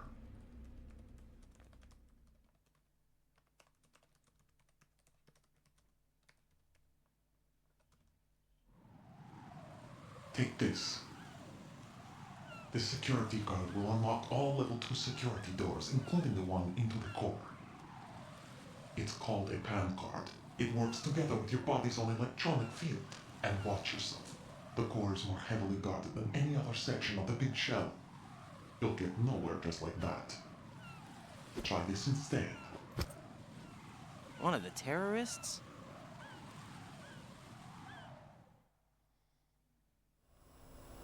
The surveillance camera won't let you on the elevator without the right uniform. You want me to disguise myself? Men assigned to the core and those on perimeter duty are given different colors to wear. Your new outfit will work in some areas, not others. The uniform alone won't fool them either. You're talking about weapons. Right, you need an AK. But I saw them carrying an AN-94. All men assigned to the core section carry AKs. So without an AK-74U, someone will see through me really quick. You could take care of the weapon issue yourself. One other thing. There's more? You'll also have to pass a retinal scan to get into the conference hall. Biometrics. Crap. Nothing but the real thing will suffice. Deception is not an option here. I suggest you hurry. They have the nuke on their side. The nuke? They have a nuclear weapon with them? You didn't find their continuing presence here unusual? Even with the president as hostage, this is an island, and they have no visible means of escape. Even if they do have a nuke, the warhead is no good without an access code. The security lockout can't be bypassed. They don't need to. They have the code. You saw it too, I believe. The Navy man with half a handcuff. The other half of it is on the football, or the black case if you like. The nuclear button. And now they have it. Why did they have to bring the football along? To a decontamination plant of all places. But they did have to. Because, after all, the big shell is the farthest thing from a cleanup plant there is. What? Dead Cell didn't have to bring a nuke along with them. It was right here to begin with. Nothing in this affair is what it seems. A cover-up? But why? For what? For Metal Gear that is housed here.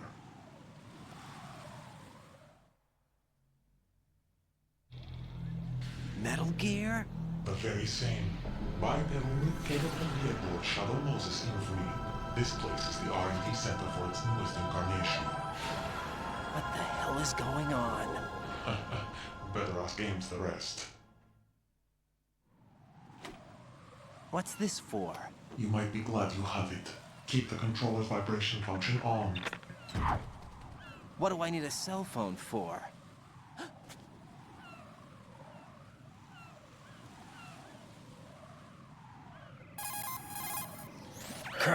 Who was that man just now?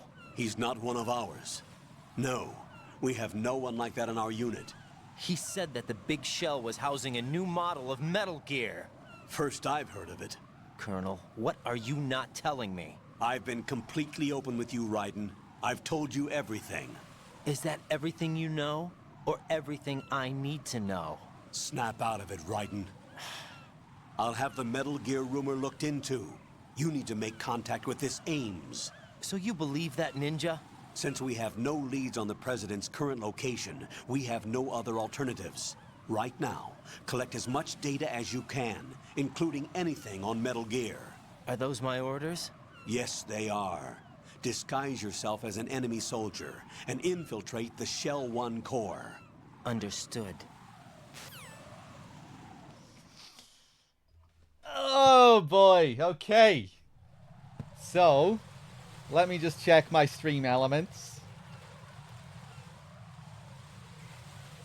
And see if I need to thank anyone here. String Cheese, thank you very much for the 6.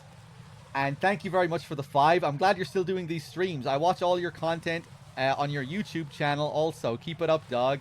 Hey, thank you very much, String Cheese. And I'm glad you catch up with the VODs on YouTube as well. Cheers, man. Let's see here. Zamakor with the 40 as well. Portas with the 14. I think I'm a good bit behind on thanking people. X- with the 72. Siphon with the new Prime sub. That was a good while back. Felipe Queens. Yeah, sorry, guys. Hanatani just now with the 45 as well. Thank you. Okay. I didn't really talk about any of the stuff that I usually talk about with Fat Man and explaining the Rose Call and all that stuff. I guess we've just been getting distracted by Master Collection conversations with these playthroughs. But I guess I can go back over it now. You know, earlier that call with Rose where she tells us to check underneath Fat Man's body for the bomb. How I was like waiting around until the very end of the timer. You have to wait around to get those calls. That's the thing. Rose will only tell you to check under Fat Man's body when the timer hits the 10-second mark. So it's a very, very easy call to miss. And the subsequent save call after the fact, of course, that only triggers if you do that other previous optional call where she tells you to check under the body. So really well hidden codec calls there.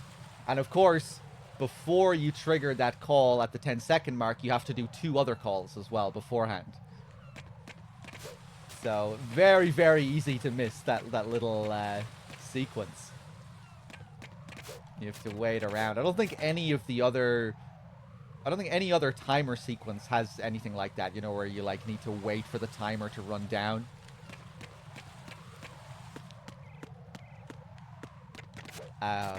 There's an interesting translation problem with Fat Man's dialogue as well before the fight when he's talking to Raiden. You know, when Raiden is he sort of attacks Stillman by comparing him.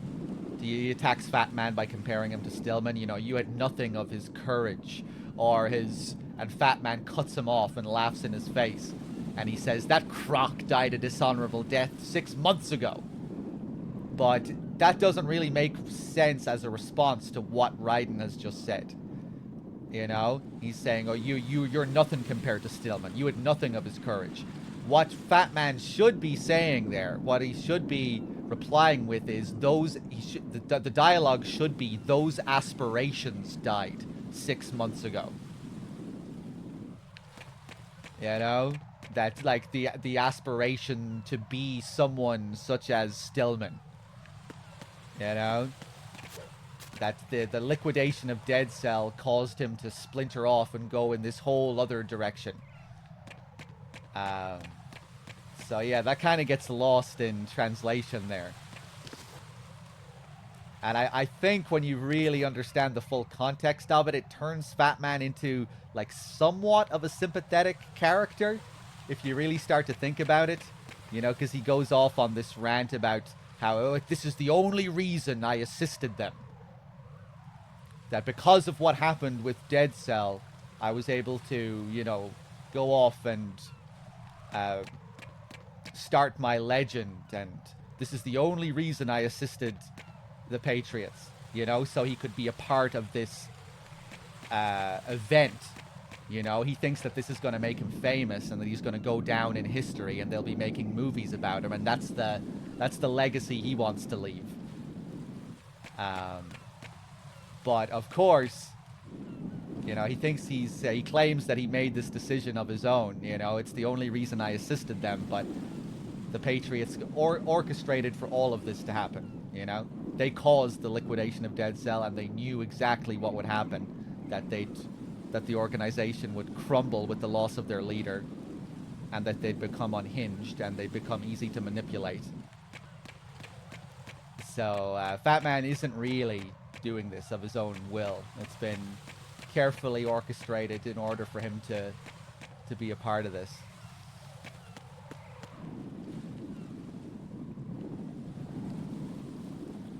But another thing I kind of like about Fat Man is that he kind of feels like he's playing a character. He's playing the character he's imagining he will be on the big screen. You know, I think that's where his quote comes from. You know, laugh and grow fat. Like, this is my one-liner. You know, this is my character. This is what they'll be making movies about. You know, he's imagining himself as this character that'll go down in history.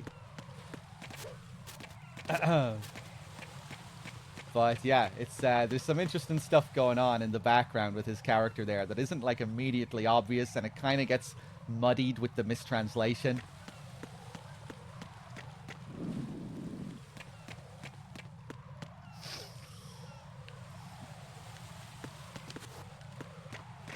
And then, right after we kill Fat Man, the ninja appears, tells us that we've passed with flying colors. We've aced the test. Straight A's on our exam. Because this whole bomb disposal sequence was like the introductory exam to the S3 plan. And now that we have completed it, we can move back on to the meat of the exam, the meat of the project. And now everything starts to really closely resemble MGS1 again. We took a little detour after the start of the game with the bomb disposal, and now we're off to meet the DARPA chief. Off to meet President Baker. Except Ames is the DARPA chief and President Johnson is President Baker. But, yeah, they kind of present the bomb disposal segment as if it's some kind of exam. With the ninjas' dialogue saying that we passed the test, passed with flying colors. And they get even more overt with it at the very end of the game when Ocelot describes Fat Man as an examiner. An examiner we hired to test the boy's progress before letting him tackle the exercise. So I never really thought of that, but I guess that's another thing, again, that implies that Fat Man didn't really have much control. Although, I mean, maybe, like, they still needed to be hired, but they knew they would be able to hire him.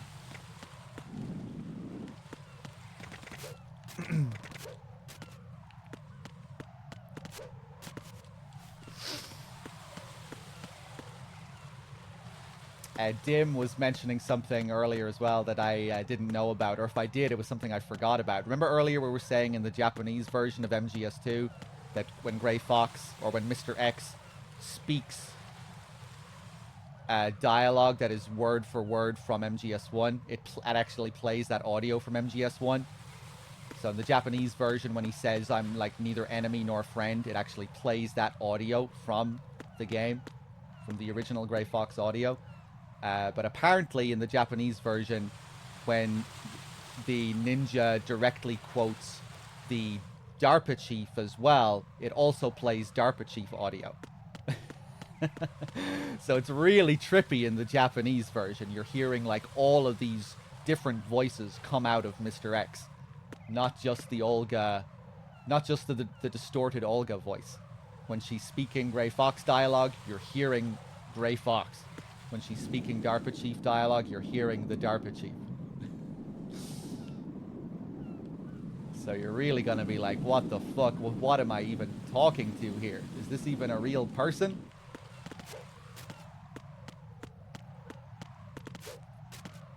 Some kind of AI? Some kind of robot?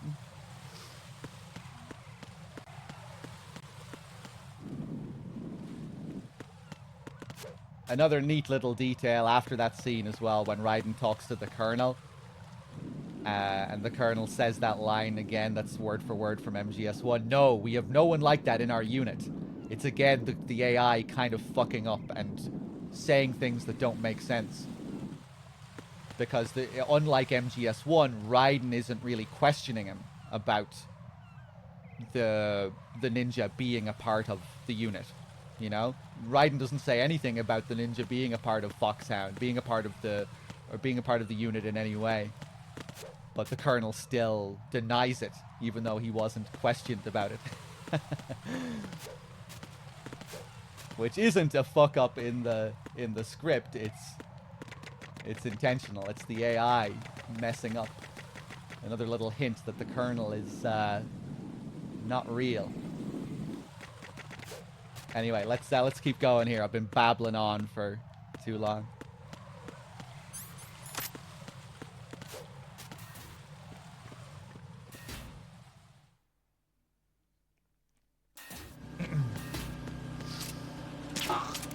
Take this guy out. I heard that weird sound. There's some weird sound fuckery going on in Strut E. That weird tin can sound.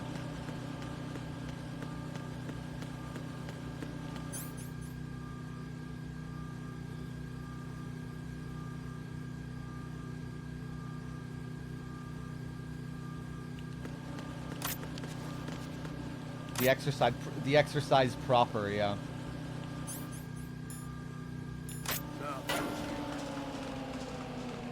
Because it really does feel that way with the bomb disposal, like that does feel like a detour. Like the start of the plant, you've all like these details that are mirroring the start of MGS1, like you're just covered in them, you know, just here's an MGS1 parallel, here's another one, here's another one, here's another one. But then you get to the bomb disposal and it starts to feel a bit different. You still have certain things that are mirroring Shadow Moses, but it's much more of its own thing. Which is cool, you know, because it ties in with it being a different part of the project, an exam before he really tackles the meat of the exercise. And then once you finish, it's straight back to MGS1 stuff, straight back to Ames / DARPA chief.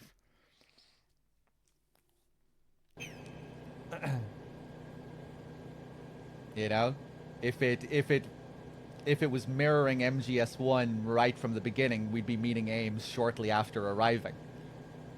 Maybe that's a part of why Raiden gets so nervous when he's told that he has to meet up with Stillman.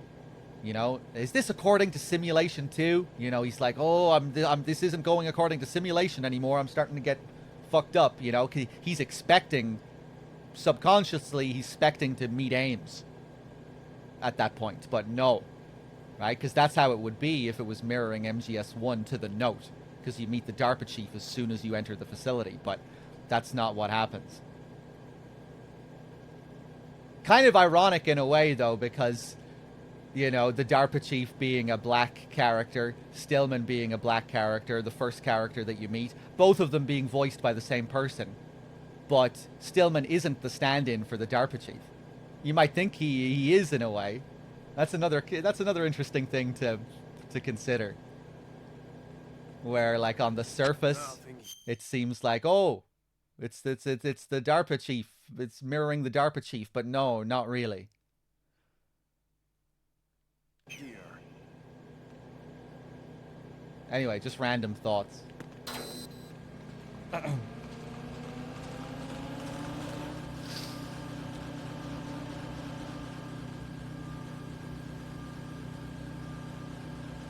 Again, that's something that wouldn't feel exactly like that in Japanese.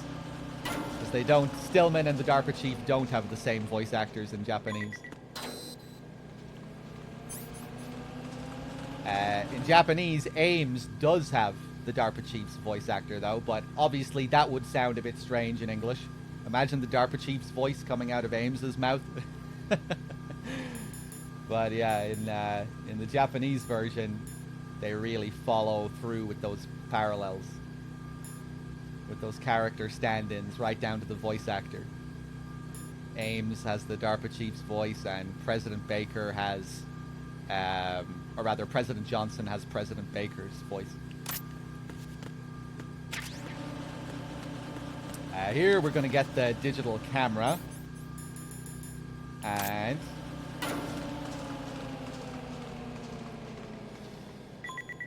do I have an opinion on your previous post? I really hope it's something to do with the Master Collection. Hold on. Nothing here. It's not a question related to the Master Collection, thank God. But if Snake was never a part of the simulation, you were meant to go across the bridge to strut too early with no chance of getting a PSG-1. Oh, like how it would have all turned out if Snake didn't show up? Oh, I mean, that's a whole separate can of worms.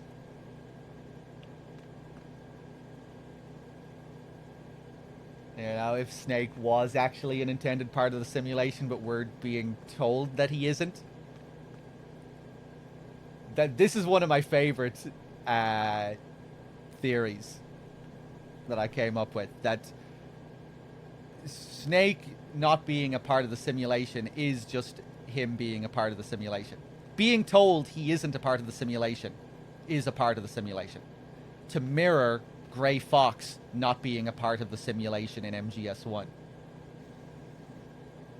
Because at the start of when you get into the dock sequence at the start of the plant, Snake is playing the role of Fox there. He takes out 3 guys. There's another intruder besides me. Nothing. And you know, he takes out the 3 people. He's the other wild card that nobody was expecting, the other intruder infiltrating aside from Raiden. So for mirroring MGS1, right, they need that guy in there. They need the wild card, the unexpected wild card. So maybe him not being a part of the simulation is him being a part of the simulation. Right, because MGS1 still was this mission that was designed to go down a certain way.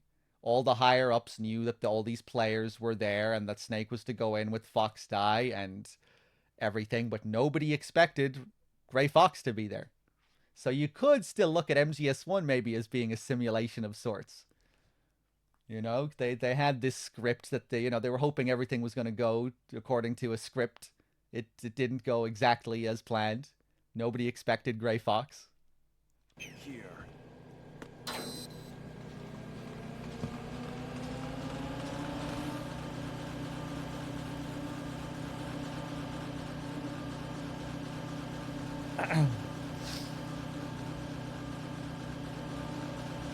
You know, that's interesting as well, right? Because then when it comes to the Gray Fox that looks like Gray Fox in this story, it's kind of the opposite. You know, Olga, Mr. X, does not play that role of being like another spooky secret intruder. You know, she is under very direct orders. like almost like top-down orders. You know, when you're talking to her, it feels like you're talking to someone who is reciting word for word a script that's given to her. You know, she's told that she has to meet Raiden at this specific place and give him these specific instructions. No.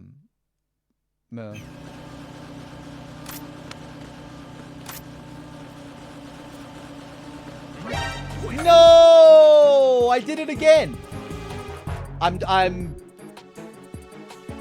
It's my I've been conditioned by playing the game on extreme. On extreme difficulty, you can run past that guy as soon as he walks past, but not on hard.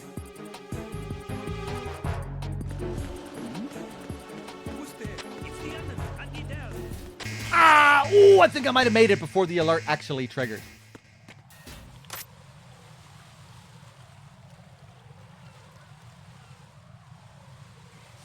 Another interesting thing about Snake is like how unreal he feels during the Arsenal Gear segment and the end of the game. Like he's presented in such an unreal way when he appears in his tanker sneaking suit in the ascending colon of Arsenal Gear. You get that point of view shot from Raiden's perspective looking down into the hall. You see that nobody is there. And then Snake appears right in front of him with his bandana blowing in the breeze that doesn't exist. And the script for the game makes a point of that. Snake's bandana blows in the wind despite the absence of a breeze. It's supposed to be like really unreal. And then how he appears out of nowhere in the final cutscene and disappears without a trace. He's kind of ghost-like at the end of the game, Snake.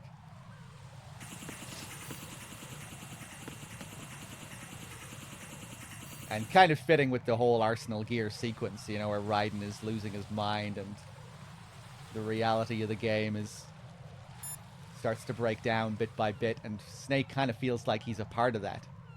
Even though he's the character who's helping him get through all this shit. He still feels like he's a part of it. I love this game. It's always fun thinking about these details.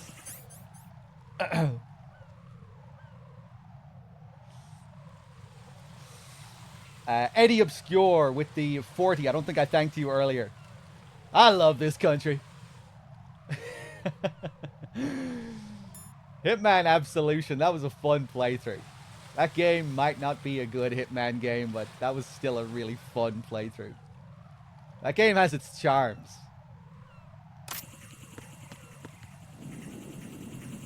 I love this country. Oh, no! No! I'm gonna cheese your fucking ass! Cheese. Oh! You heard the tin can again. Let's see if I can trigger that. No. I don't know how you trigger it.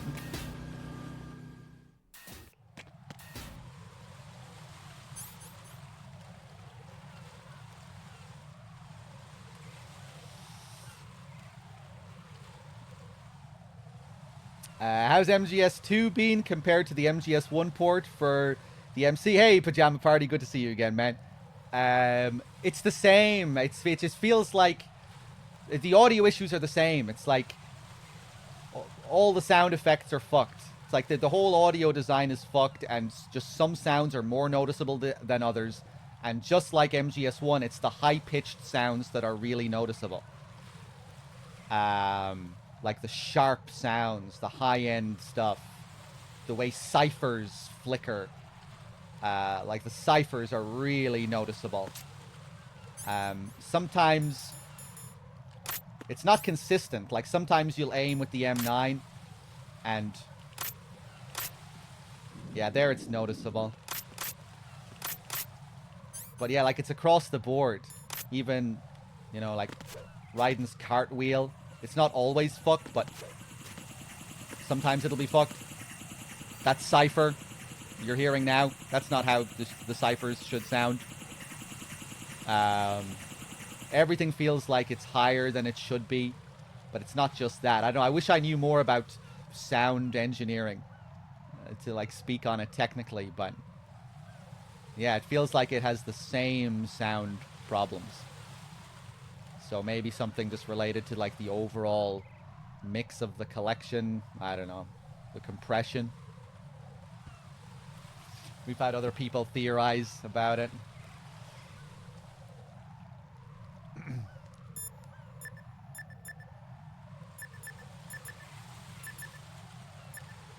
Even that sound, like, slightly higher than it should be. Those beeps.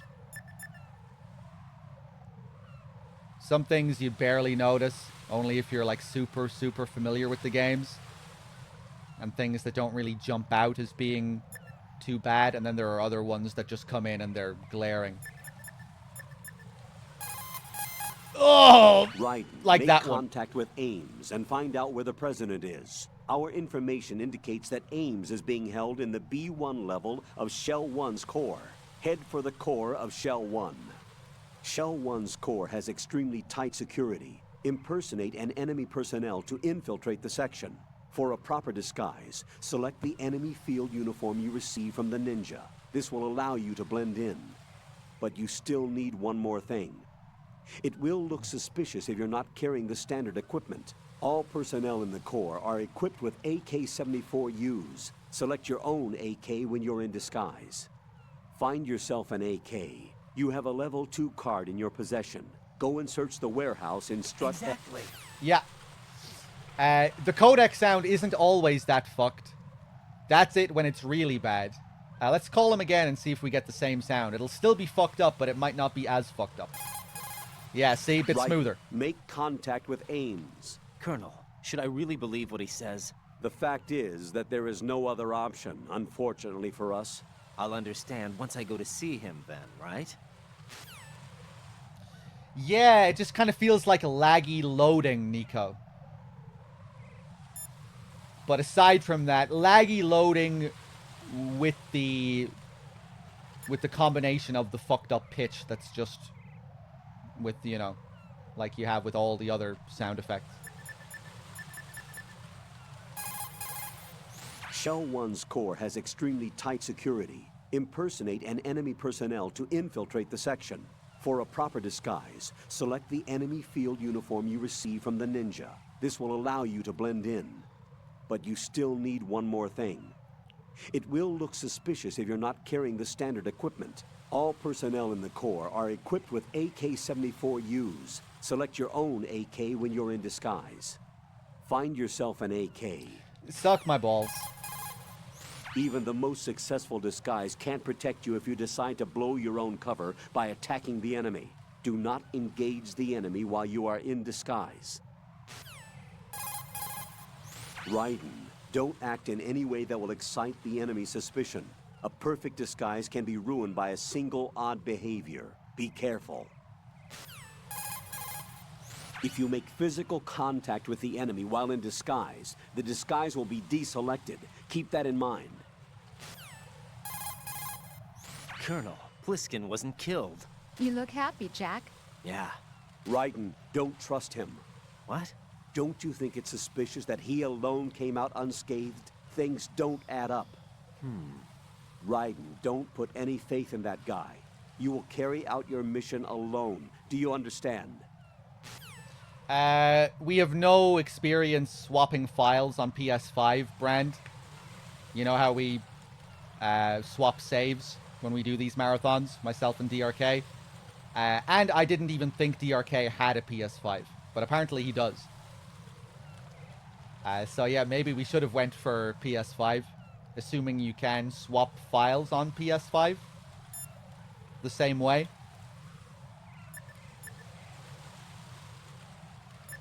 But yeah, you know, we have experience doing this on PS4, so this is probably the safest bet.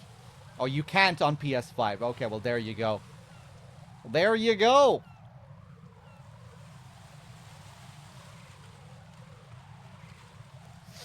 DRK will play the Master Collection again. I'll force him to.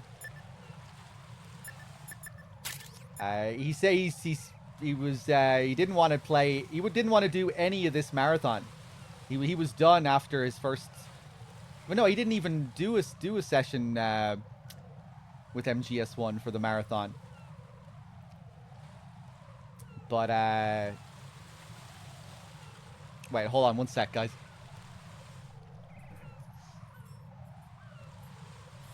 Yeah, when he took over, I did the first part of MGS1 on the Master Collection, and then he just refused to continue MGS1 on the Master Collection, and so he continued the playthrough on PS3.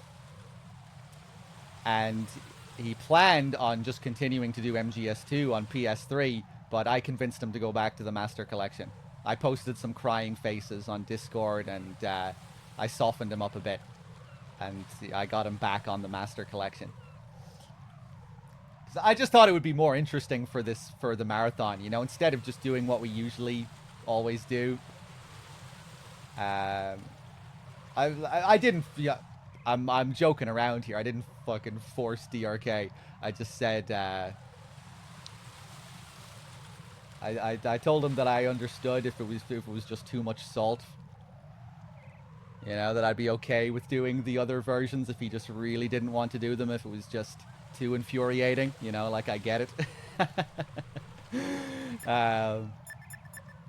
But yeah, no, he said he came around in the end.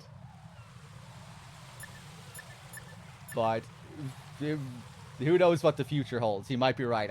This might be it. After this marathon, maybe he just won't want to come back to this on principle alone, even if they do patch it. I really don't know. I think we'll convince him to come back to the Master Collection. It'll happen.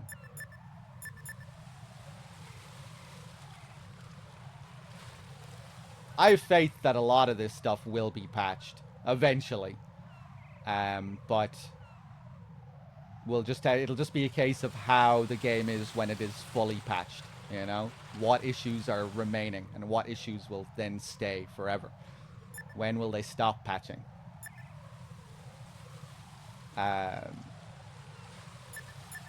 yeah, we'll see.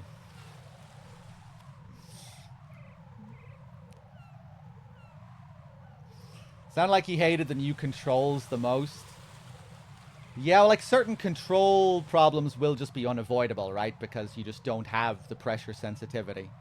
But aside from that, it seems there are some other just like weird issues. Like, for those of you that don't know, oh, I didn't even need to set it up. I am not holding down the square button here. All I did was re-equip my M9, and he went straight into this readying. And now, yeah, if I press R1, still don't need to ready manually. It's just happening automatically. But that isn't what usually happens. Do I have to pull the trigger to get him back to normal? Oh, oh no, I can just move as well. Okay.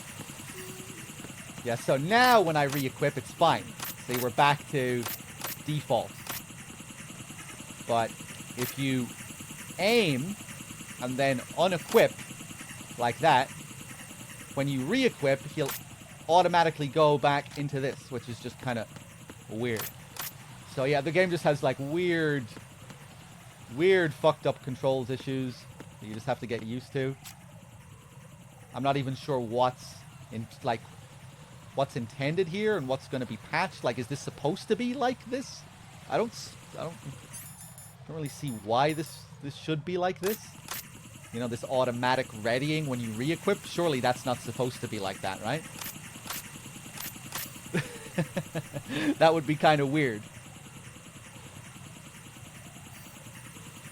The control issues might be all Xbox HDC. Right. Yeah, maybe just like Xbox issues that were never addressed. Okay.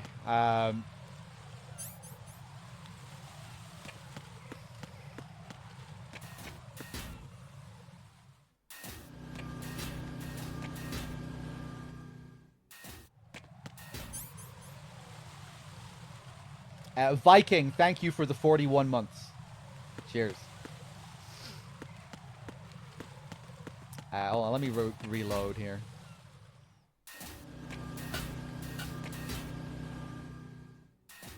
Hear that door sound? It's not...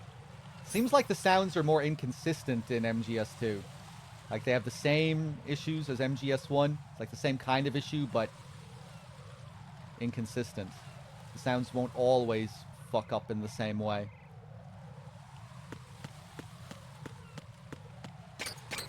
Whoa! Did I step on a mouse there? Wait. Oh, on hard, ciphers come in from the outside. I forgot about that. That's cool. On extreme, they're just all right here as soon as you load the area. On lower difficulties, they have to come in from the outside. That's really cool. I love some of the little details related to the difficulties in MGS2.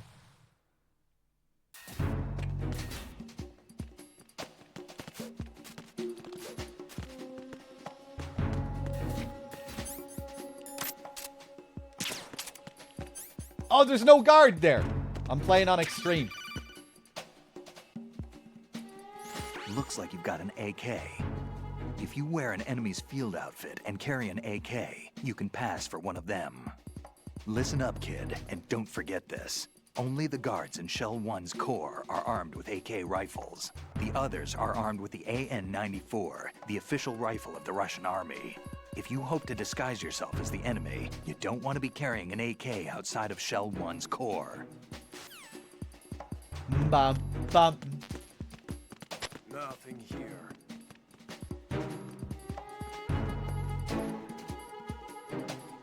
Probably gonna make a meal out of this.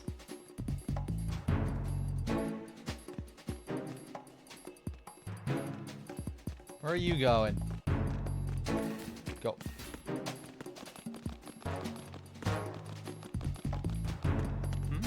Ah! You're not gonna trigger the alert, though.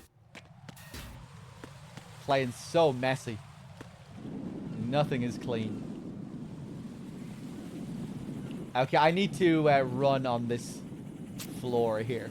We need to get a better look at this.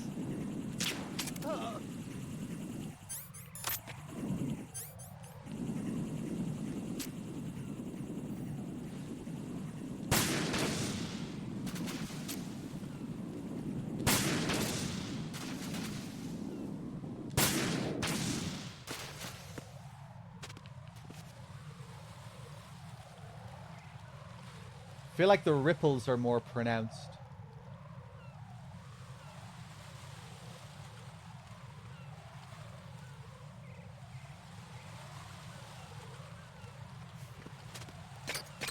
Yeah. Oh, man. Again, we're approaching Akira Yamaoka territory. This is like something that's supposed to be like a disturbing sound in a Silent Hill game.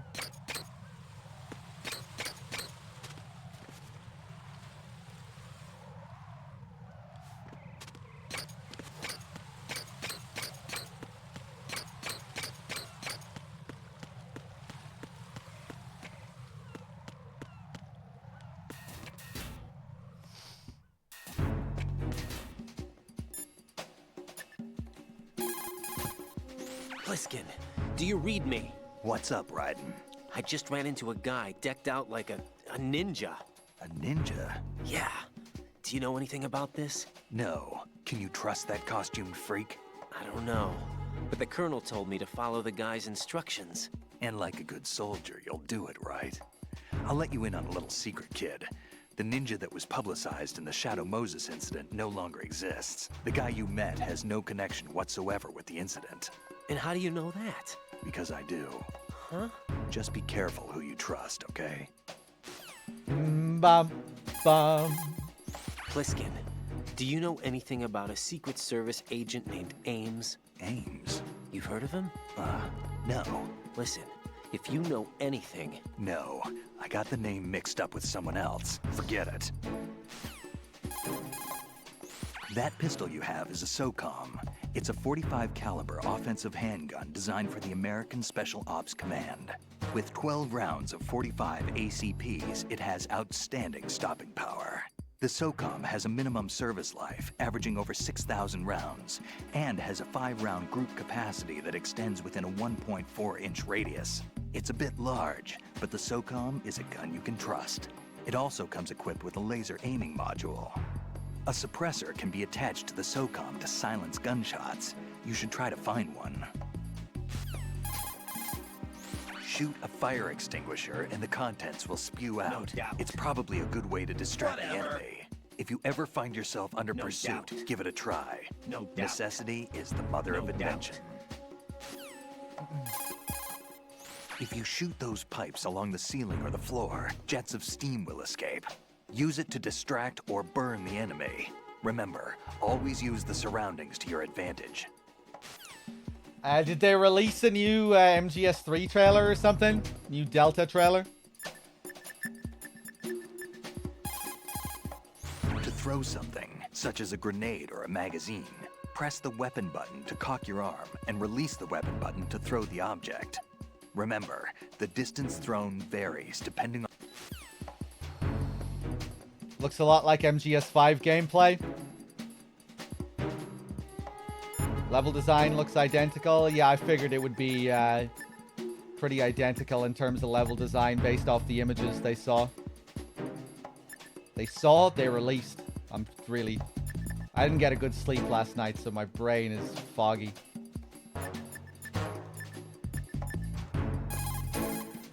Put your thermal goggles on and look at the enemy's neck area. You should be able to see if he has dog tags on.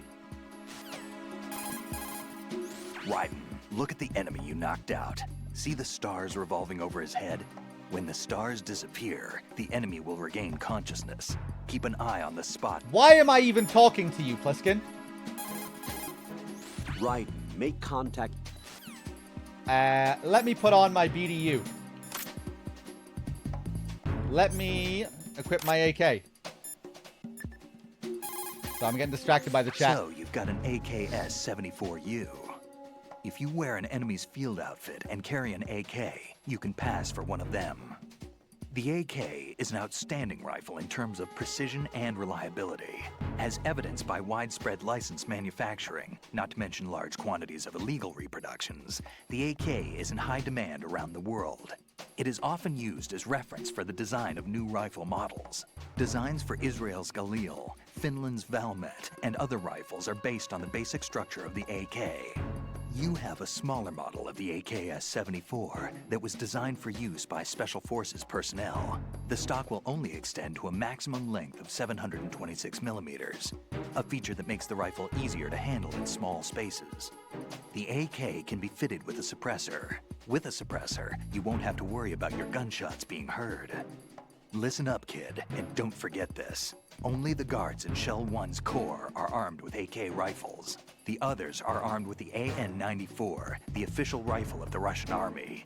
If you hope to disguise yourself as the enemy, you don't want to be carrying an AK outside of Shell 1's Corps. I see you're wearing the enemy field uniform. Looks pretty good on you. Cut it out.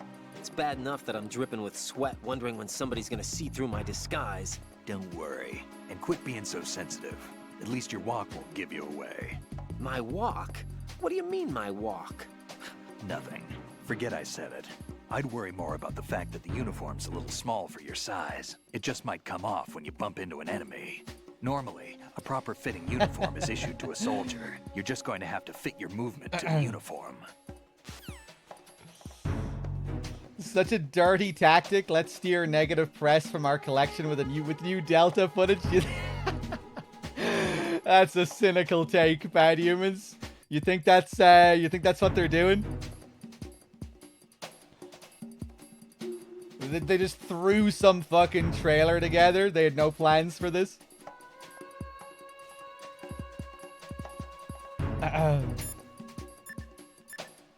Yeah, maybe I'll take a look at it in a bit. Maybe I'll stick it up on streams. You can use the holes left behind from collapsing floors to your advantage. Tip the bodies of enemies you've taken out into the ocean to hide them.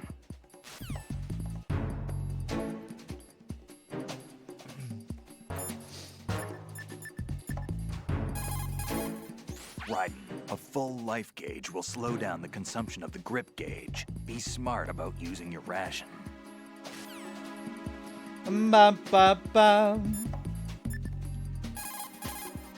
Handguns and automatic rifles inflict varying degrees and types of damage. Yeah. Colonel, who's that person Ames? I checked the roster of Secret Service members serving the president. There was definitely a person on the list named Ames. So what that ninja said then was not a lie after all. As far as the roster goes, no. Rose, do you have any other information? All right, I'll look into it for you. I'm counting on you. Colonel, the stories about a Metal Gear within the Big Shell? That is still being looked into. Sorry, Jack. And stories that the Big Shell is just a cover. Well, every record I've looked through only ever has it as a legitimate offshore decontamination facility. On paper, it's clean. So you're saying that we have no choice but to talk to Ames or whoever else?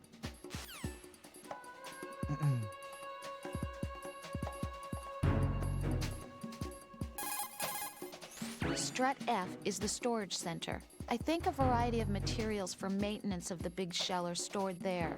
There might be something that would come in handy. Why don't you look around? Oh yeah, those are like straight up MGS5 animations. Those crouch walking animations, the way he goes to prone. Looks very, very similar to MGS5. Even the hanging.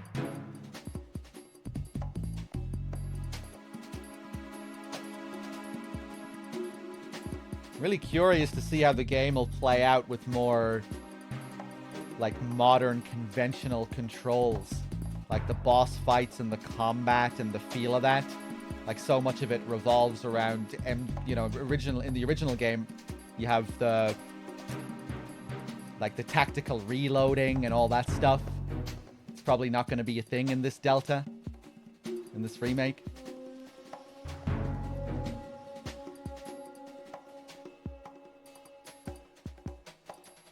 Curious just to, yeah, it'd be interesting to see how bosses work with aiming and controls that are more like MGS5. Bum bum. If you shoot out the radio behind the enemy's right hip, you can prevent him from calling in reinforcements. Use the first-person view for precise shooting. Push the crawl button while running to go into a roll. You can use it to jump over a short distance or knock.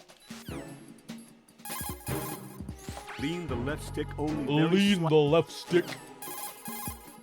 Push the L2 or the R2 button while in corner view. You will be able to move the right stick. Move the right stick. Okay, I think we're good to go. Sorry, I've just been standing here for an age getting these calls. Let's go. Let's go into the shell. Will Delta keep all the codec calls? I have no idea. I don't know anything. I don't know shit.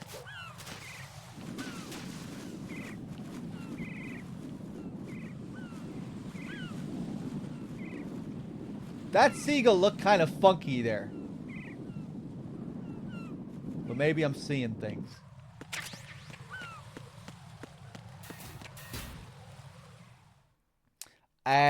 But it seems like the audio is just going to be taken from Got a minute, MGS3. Jack? Rose? I found some information on where Solid Snake is interred. Great. Shoot. I've located the grave site. And the body? Exhumed for DNA testing. Well, do you have the results? The right arm was missing, but there was no doubt that it was him. That body belongs to Solid Snake. So the head of the terrorist group must be... An imposter. Right. You sound disappointed. I guess I was kind of hoping to meet the legend in the flesh. I get you. But it looks like he's not behind this incident. Raiden, The president needs you, I think. Disguise yourself as enemy personnel and infiltrate the core section. Your priority is to contact Agent Ames. I think we knew it was going to be on Unreal 5. I think that was announced, like, way back.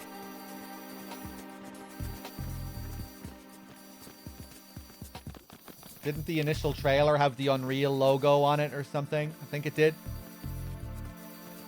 Ooh. Hearing multiple cameras go off at the same time is kind of trippy here because of the sounds.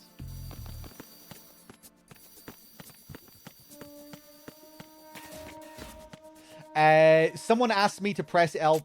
Ooh. Oh, shit.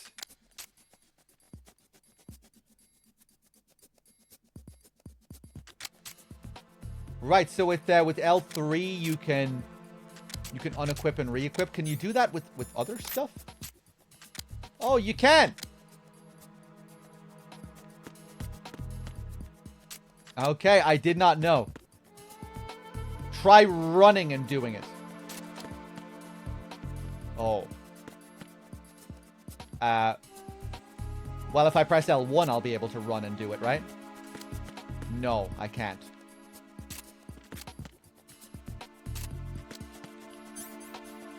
So if I press square now with the AK, he's just going to start shooting like crazy.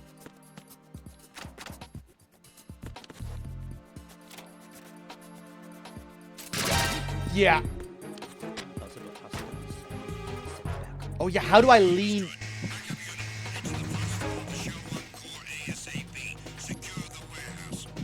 Oh, yeah, yeah. So R1 just slowly leans in.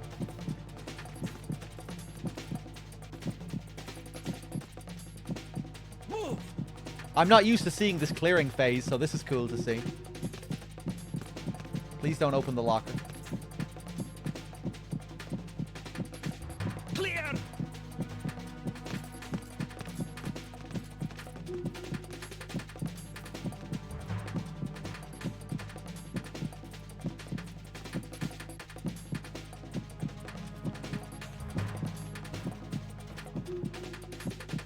Clear!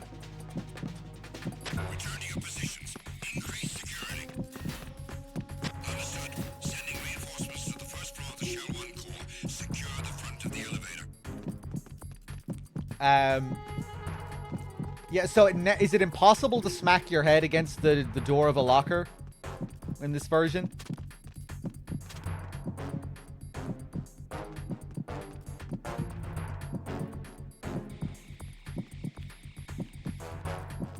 Yeah, I guess it is.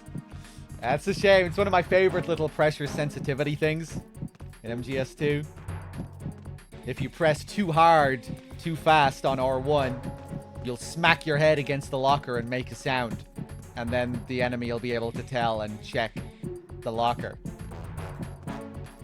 It forces you to be very careful with R1, so you ease up to it like this. But in this version, there is no... all you can do is ease up slowly. Because there's no pressure sensitivity. Oh, maybe right stick up. No, right stick up doesn't do anything. Maybe if you, again, maybe if you remapped controls or something. And put R1 on L2, then maybe. Oh!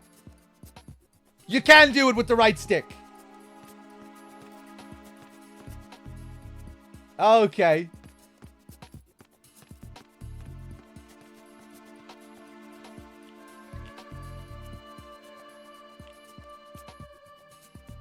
And you can, like, go faster with the right stick and still not hit your head. Yeah, these Xbox controls are pretty wild.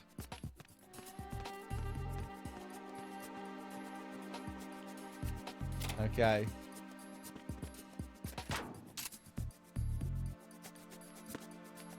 Ooh.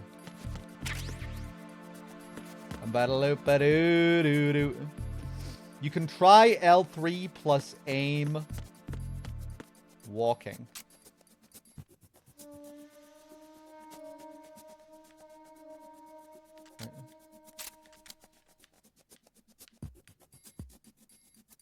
Or L3 plus aim. Well, no. If you L3, you can't walk while aiming. Yeah, is there any way to run while aiming with this? You can do it with the M9 because you don't need to utilize L3. You can hold down on square without firing rounds off, unlike the AK, where you need to hold L3. Yeah, no, L1 doesn't make a difference if you're holding L1 or not.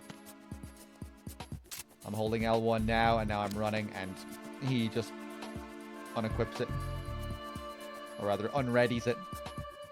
Try using the D-pad for running and L3. Jesus Christ. But I need to press the L1, L3, and the D-pad all at once is a task. My index finger is on L1. My thumb is on the left trigger. Do I fucking use my nose on the D-pad? Oh, I'm going to use my nose on the D-pad. Oh! Nose on the D-pad. Nice. Okay. So hold on. Let's go for the middle finger on L1. The thumb on L3, and now the index finger on the D-pad. That is still very uncomfortable. Okay, so it's possible. It's possible. It's just very tricky. And you breed. Oh boy. Okay, let's get a radar here.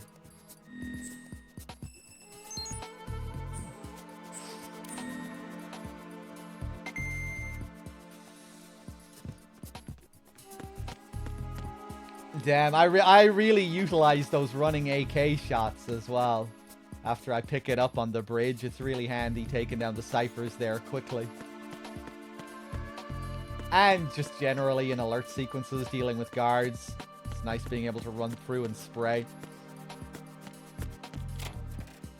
Hey, what's up, Cynic?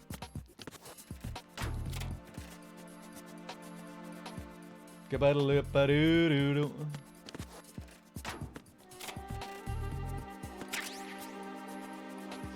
you have to hold it? Oh shit, maybe you don't have to hold L3. You don't have to hold L3. Okay, it's not too bad. It's not too bad. I knew you didn't have to hold L3 anyway. I just, I guess I just forgot. When I was playing around with it earlier, I was toggling with it like this. Yeah, and, then you can do it. Hey, nice. Okay, that's cool.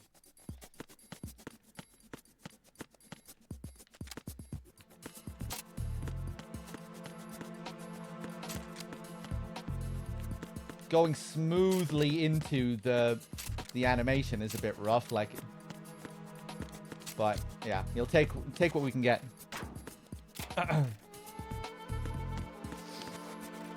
Yeah, this is my first time experiencing these Xbox controls.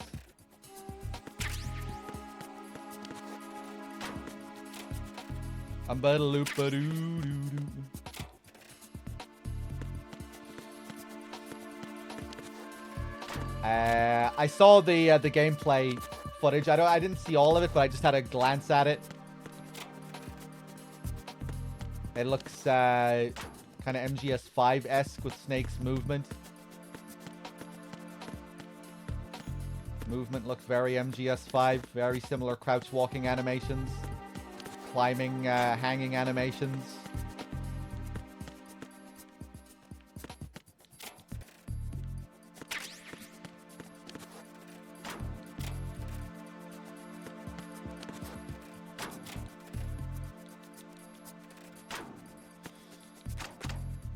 Okay, I think we can keep going.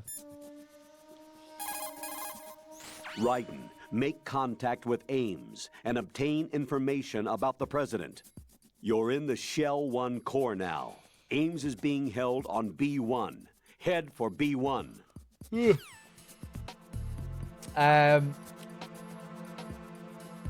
Yeah, there was no Skullface tease or anything, no? That'd be a great little tease to have at the end of the trailer. You know? Just like right after they show the credits, just the last little teasing image after all the credits have been played and after the title has been shown. Just one last little image. A bush, an inconspicuous bush in the forest, and the bush starts moving. And just barely you can see his little mask in the bushes. Skullface's mask. The bush just starts to shudder a little bit, and you can just about make out that it's Skullface.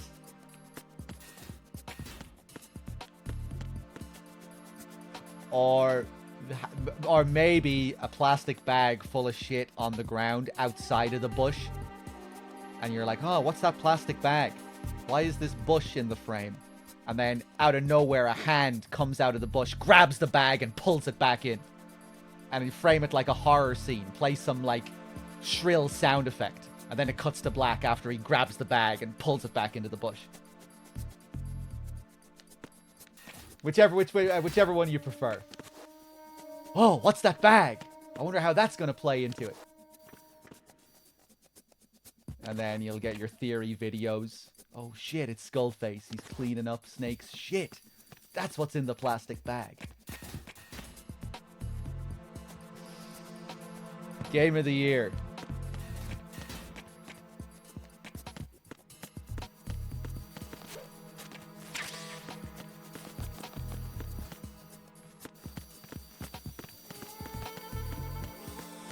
We were coming up with all sorts of mechanics for Skullface last time we were talking about this. You know, like you leave an area. Like, but first they need to add shitting mechanics. You know, which could fit perfectly with the survival theme. You need to stop and take a shit. And then the shit kind of serves as bait for Skullface. And maybe you have to, like, leave the area and come back. And then randomly, and maybe under certain conditions, Skullface will be in the area. And you can catch him while he's trying to clean up your shit. Maybe trank him, shake him down for some special camo. Special Skullface camo. And it could also affect your rank at the end of the game. Like, you need to make sure if Skullface picks up more than 5 pieces of shit, you can't get Big Boss rank. And you could have, like, little shit symbols on the results page at the end of the game. Like 5 little squares. And if all the squares are filled with shit, nah, that's too much. You need 1 empty at least if you want to get your Foxhound rank.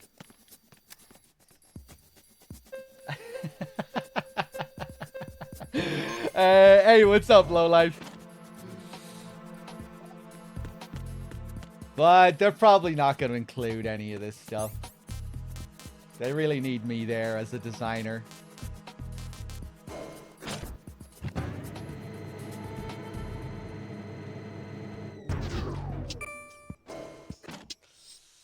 Yeah, maybe they could tie it in with Sigint's call about shit. Except we won't have the nightmare, so can't really do that.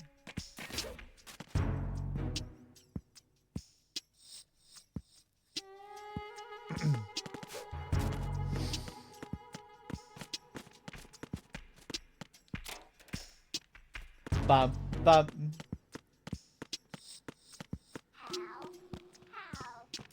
At least not. There's a desk that stands out. It's awfully customized. What kind of dork brings all this stuff to work? Must be a super freak. So, this is Emma's lab. Mirroring Otacon's lab from MGS1 with the Policenauts posters and everything.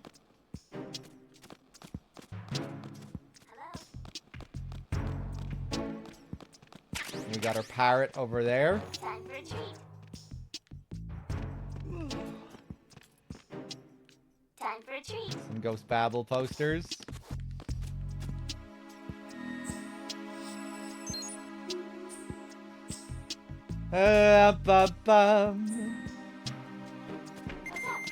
Suck my balls.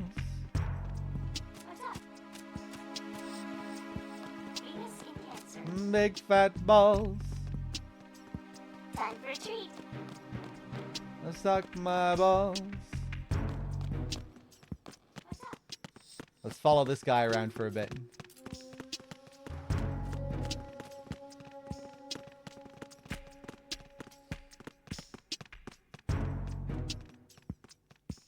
Love all the unique behavior from the guards here. It almost feels like another little tech demo area where they're showing off their mocap.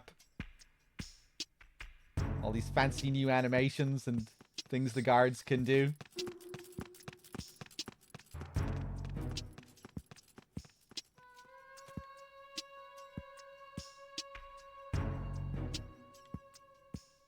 Bum, bum. He gets tired eventually. Oh, wow, he's still going.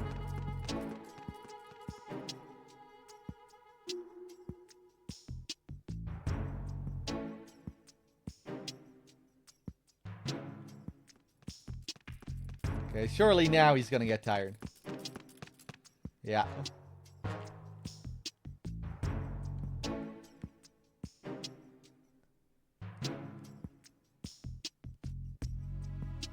Bo bada bo.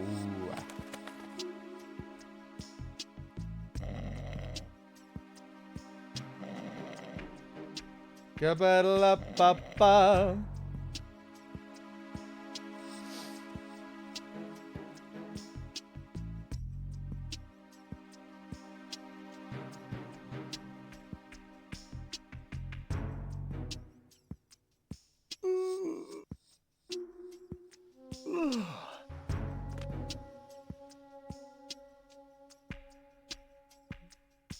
All the stretches. And he's gonna go again, I think. Yeah, off he goes. Another cool little thing here. This is another door. This giant door. The gateway to Arsenal gear down below. Keep out. Authorized personnel only. And we see this little Arsenal symbol.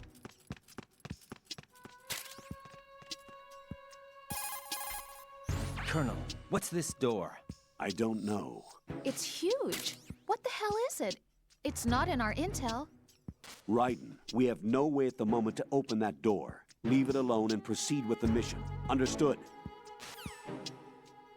Burn, thank you for the 19 months. Jam Toasty, thank you for the 16. Cheers.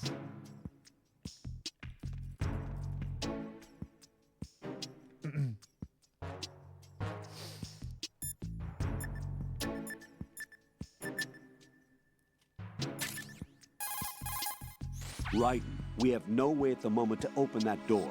Leave it alone and proceed with the mission. Understood? I forgot that there's a follow-up call about the door.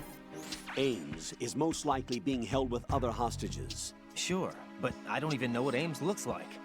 Use the directional microphone to distinguish Ames from the other hostages. It's the only way. According to our information, Ames has a pacemaker. This should make his cardiac pattern fairly distinct. Use the directional microphone to locate it. Isn't the directional microphone supposed to be somewhere in the core of Shell 1? Does Rose still die after you die? Well, oh yeah, all the sounds are still the same. All the dialogue. None of that has changed. I guess apart from like minor stuff in tutorial dialogue when they're talking about controls, some of that has probably changed a bit.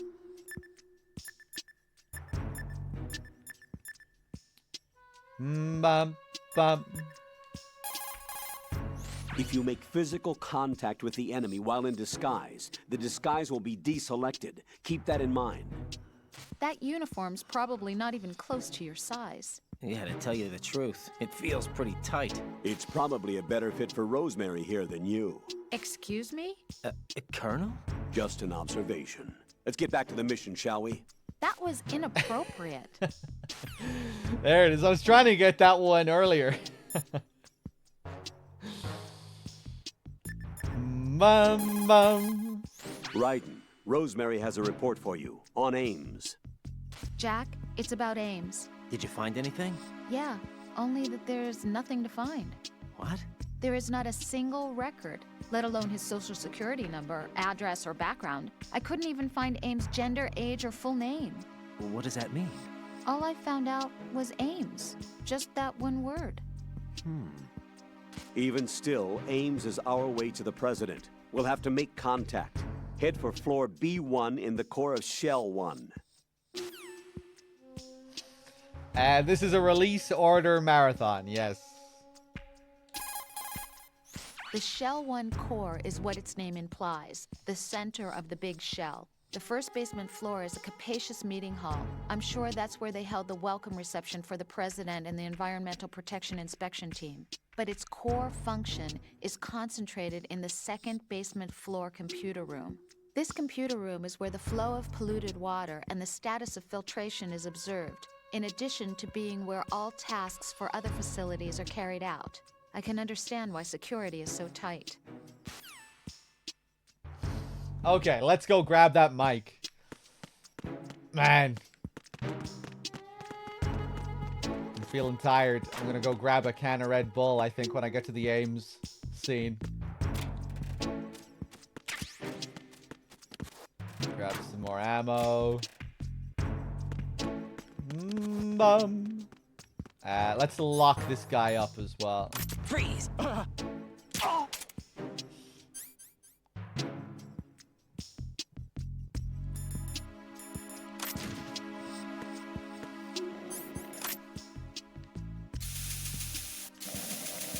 Spray a bit of coolant on him.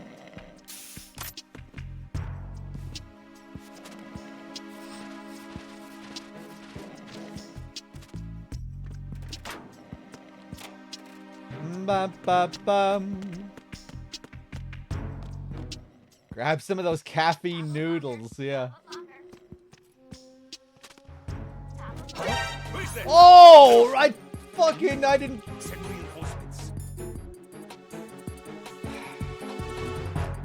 I don't remember unequipping the AK, but I guess I did. What happened? What happened?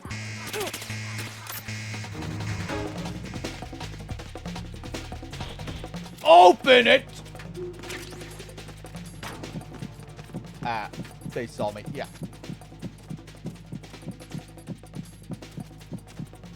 No?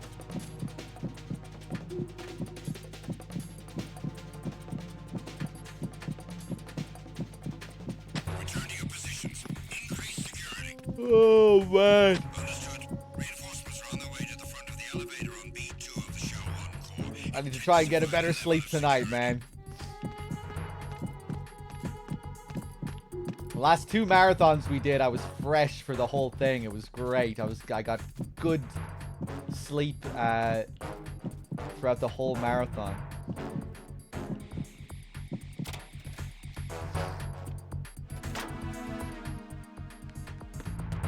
Bam, bam. So, we cool now? Yeah, we're cool. You have the directional microphone.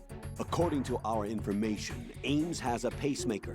This should make his cardiac pattern fairly distinct. Use the directional microphone to locate it. Mayo, thank you for the 4.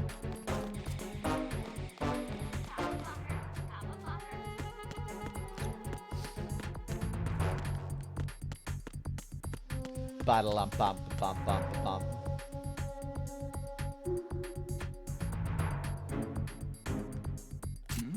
Attack team, come back at once. Guard team, stay alert.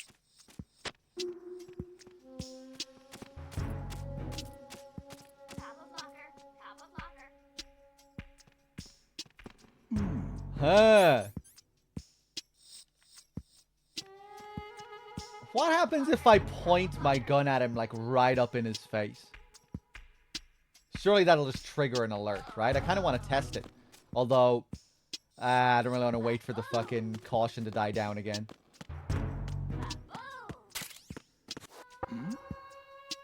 I'll do what I want to do first here, and then I'll maybe do it.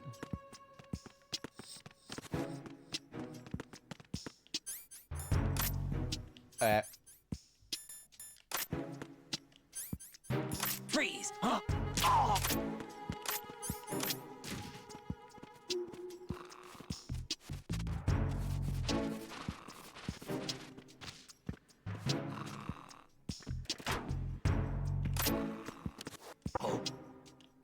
Oh.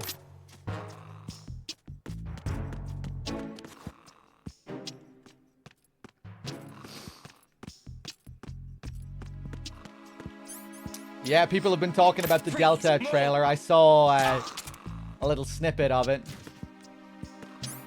Very MGS5 looking gameplay on the Unreal Engine. I might take a look at the whole trailer on stream maybe a bit later. Something, we'll see.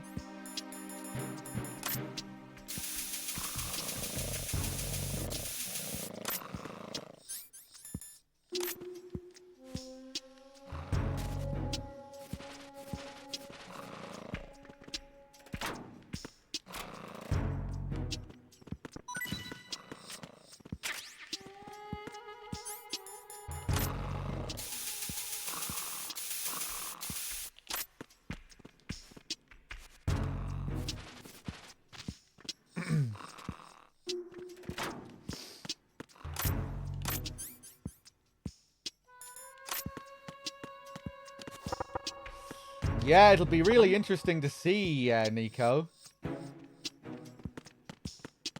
Really curious about boss fights, and it's hard for me to, like, separate the bosses from, you know, like, the movement of your character and those crazy old controls that the classic games have, the tactical reloading and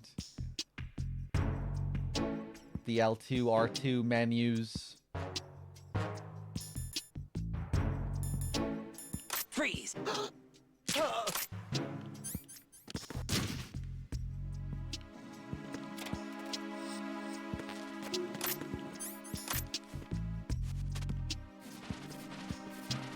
Ba ba bum. I forgot to coolant him.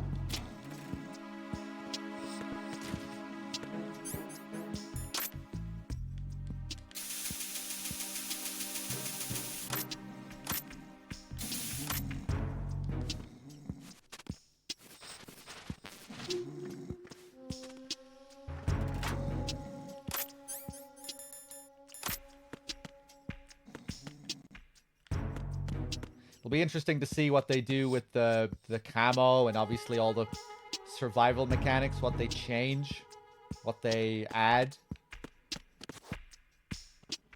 Be cool if they reworked the cure system.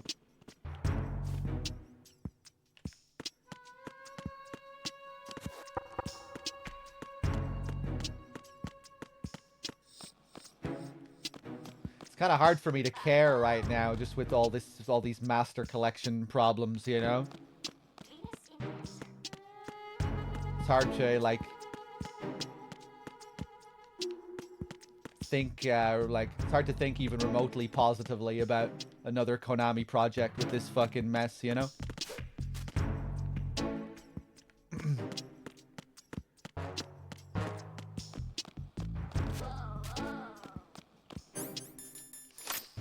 You must be Ames. Top of locker. Top of locker. You must be Ames. You must be Ames. Top of locker. You must be Top of Ames. locker. You must be Ames. You must be Ames. You must be Ames. Top of locker. Top of You must locker. be Ames. You must be Ames. You must be Ames. You must be Ames. You must be Ames. You must be Ames. Hey! You must be Ames. You must be What's up? Ames. You must be Ames. You must be You must be Ames. Ames. You must be Ames. You must be Ames.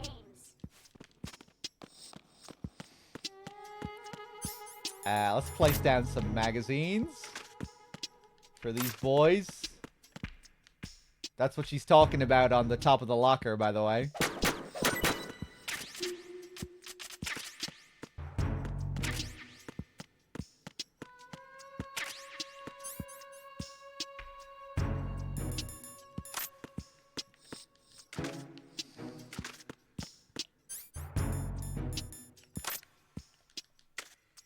Bum.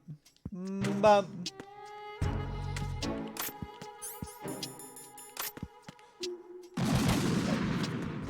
I hope they all wake up. Yeah.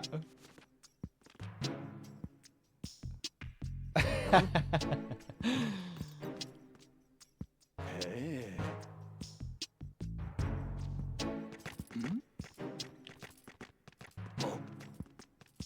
Oh. Yeah, baby. Nice. One of them said it.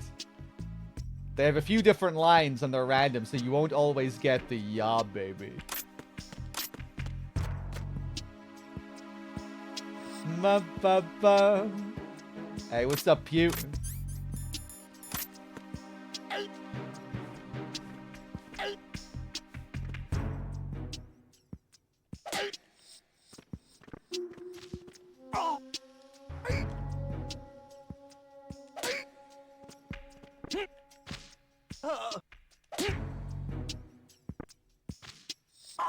This guy doesn't give a shit.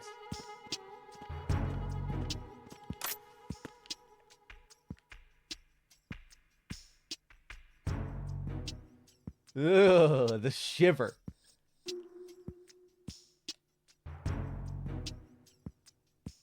This is something that they do in MGS3 and MGS4 as well.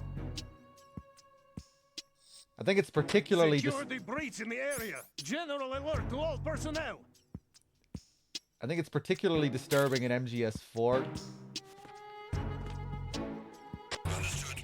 Reinforcements are on their way to the front of the elevator on B2 of the Shell 1 core. Intensify the level of security. Dragnier, thank you very much for the Prime sub. Legit, thank you for the Prime sub. Cheers, guys.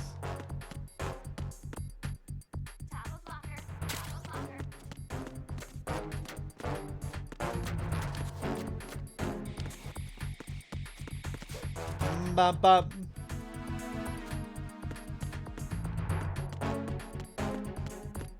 Oof, close. Hey, Pew, thanks for gifting us up to Paycon.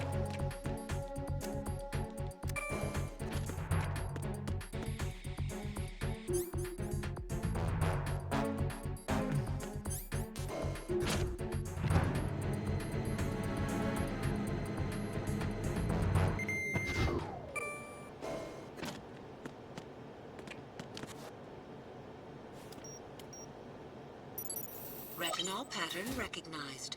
You are cleared to enter.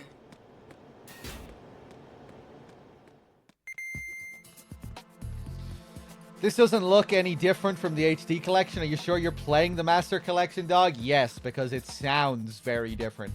It might not look that different. But oh boy, does it sound different. Odin with the 68 months. Thank you. Did you hear that beep beep just now? Ding! If you have a good ear, you'll notice that there's something a little bit off about that sound, as there is with pretty much every single sound effect in the game.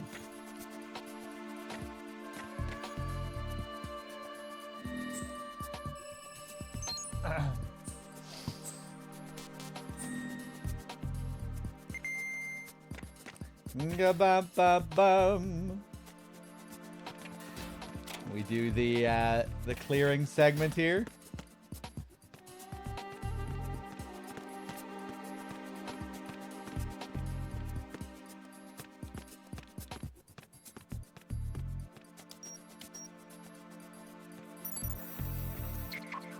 Retinol pattern is not recognized.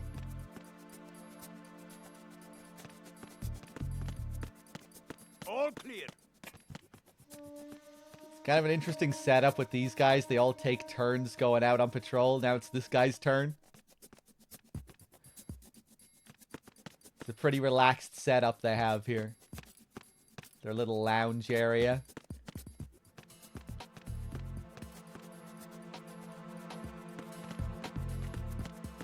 Ba-da-loop-ba-doo-doo-doo.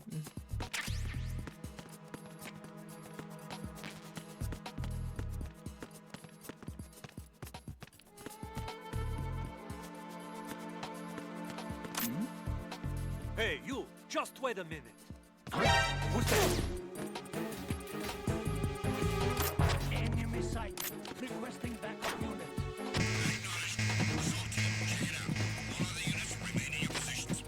Move!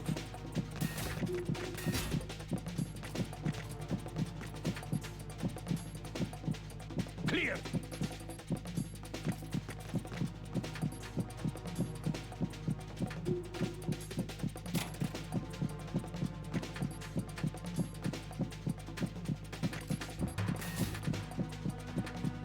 He's gonna check.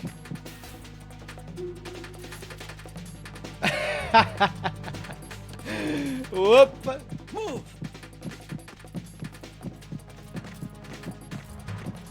Return to your positions. Increase security. Understood. I'm sending additional men to B1 in the Shell 1 core. Heighten security in the crew lounge. So right as he opens the door to my locker, another guy comes in at that exact same moment. And he seems to get distracted by him. He turns around, walks up, faces him, giving you time to get back inside the locker. Very convenient. Is this guy still here? He is.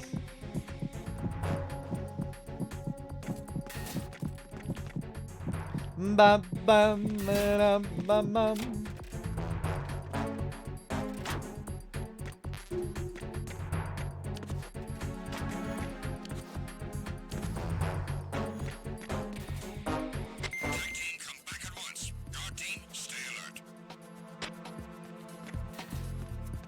Nga-ba-da-loop-ba-doo-doo-doo.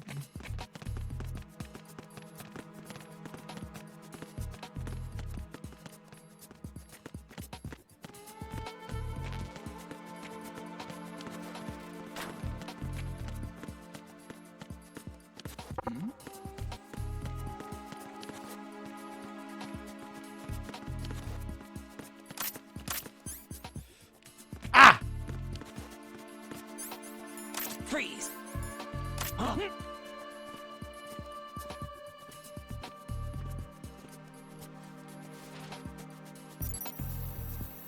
Retinol pattern recognized.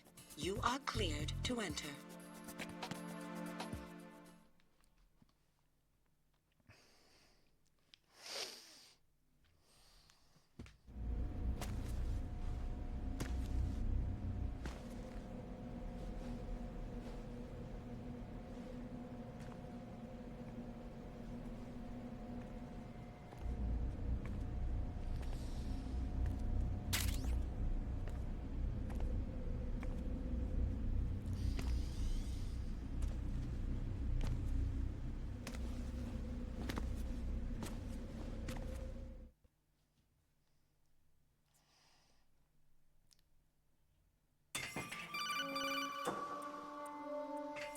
Raiden, one of those hostages in there is Ames.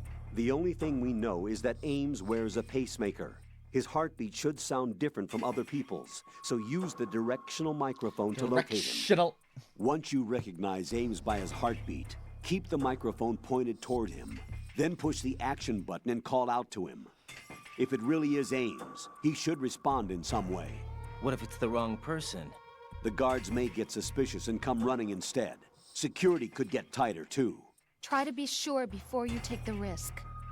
Don't call out to a hostage with the action button until you're fairly sure that it's Ames. If you do make a mistake, switch the microphone for an AK and get out of there before a guard gets suspicious. If you're discovered inside, they'll cut off your retreat and call in the reinforcements. You won't make it out of the room. The mission will be over if you're discovered. Don your disguise and look for Ames while deflecting the enemy's suspicion. Scatman, thank you very much for the 70. Cheers.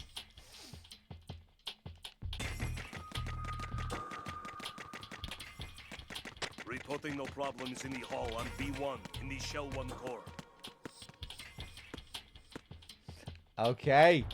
It's time to take a look at Jennifer. It looks like she's still here. Hey, you! Just wait a minute. What are you up to?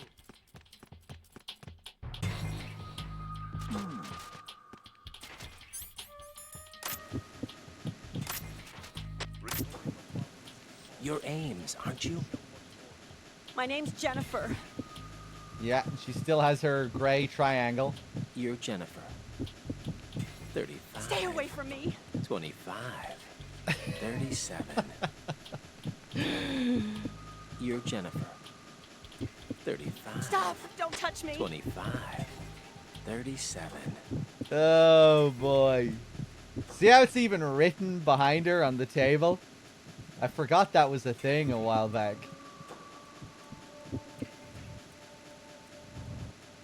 If you play...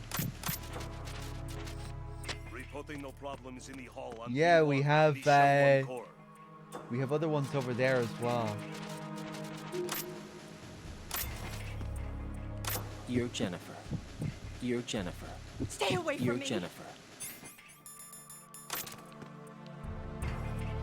Possible hostile sighted. Send backup. What? What? Reporting no problems in the hall on B1 in the Shell 1 core.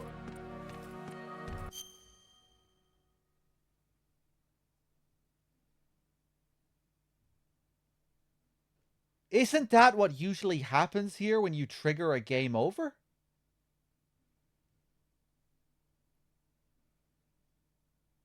Possible hostile spotted. That's what happens if someone sees you with another gun, with a gun or something. It's like I just got caught. I took out my M9 and it was like I got caught, which usually then triggers the game over sequence after that dialogue where they go freeze and you hear the gunshots. I wonder, is that an issue is that a new problem? Should that I really don't think there was any reason for that to play there. I don't think that should have played. Is this some original Xbox HD collection shenanigans, or is this new Master Collection shenanigans? Reporting no problems Weird. in the We'll hall see on if we can B1 recreate in it. the Shell 1 core.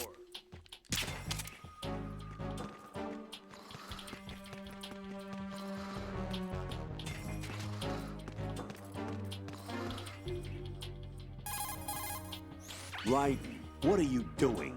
You forget yourself. I can't believe you. What's wrong with you? I highly disapprove.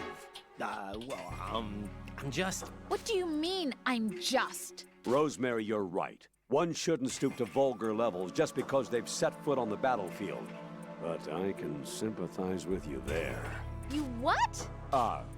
Nothing. How twisted. The both of you. But what if we also take a picture?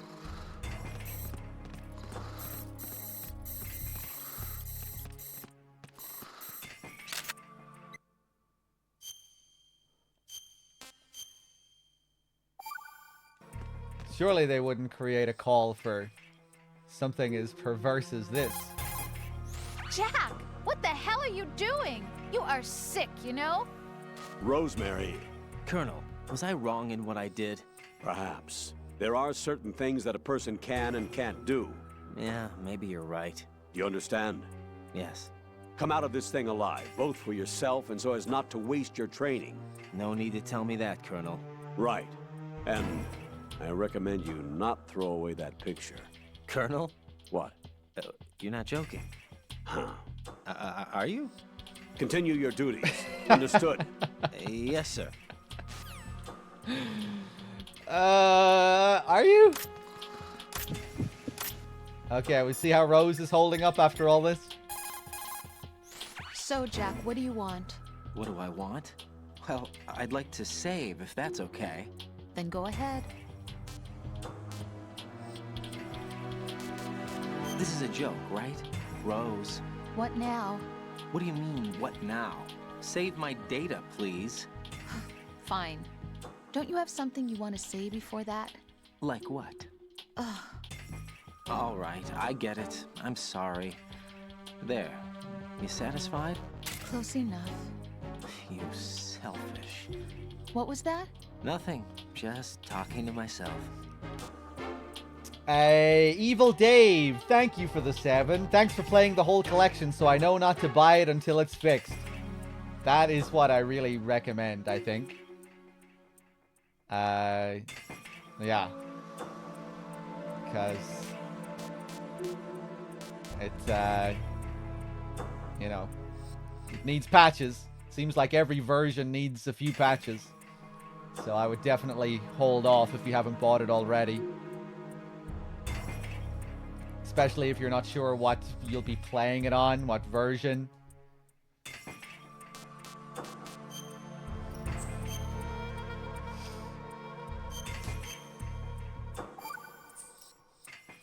Take it easy.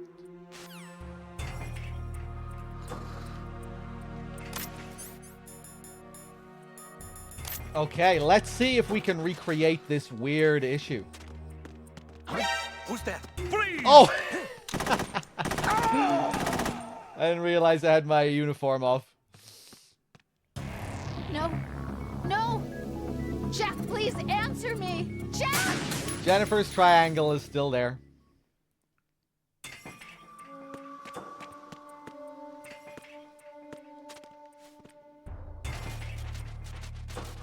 Reporting no problems. You're in the hall Ames, on aren't B1 you? in the shell 1 core. Right.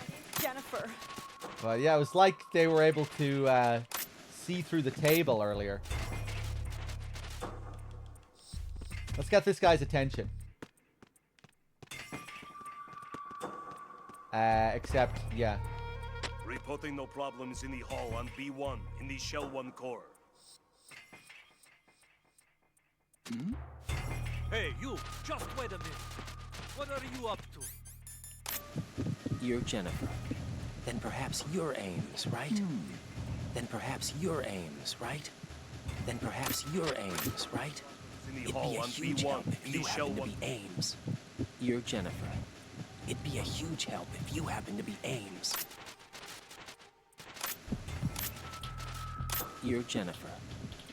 Yeah, man, I don't know what happened last time.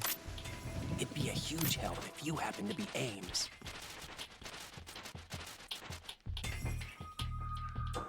Possible hostiles sighted. Send backup. Yeah! Oh! It happened again. Yeah, that is straight up the game over dialogue. I've never seen that happen where it doesn't then continue to a game over. Weird. I think maybe it's when I try to like leave. When I get too close to the when I crawl out. Okay, let's try something again. Guess I can show this guy down here. This one guy. All these other guys, you can walk over them. No problem. Step over them. But this guy right here. Who's that? Freeze! He trips you up.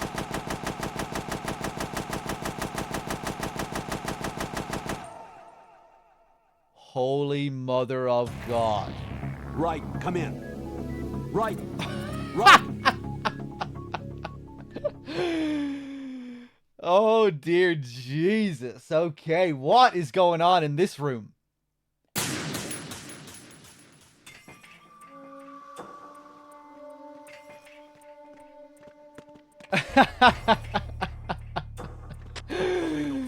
Okay, so hold on. Now I'll try going in here without anyone seeing me. And if I leave... Okay, no,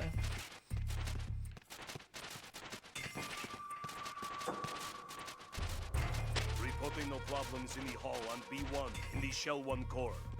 Okay, let's get this guy to see me crawl under again. Hey, you! Just wait a minute. What are you up to? Well...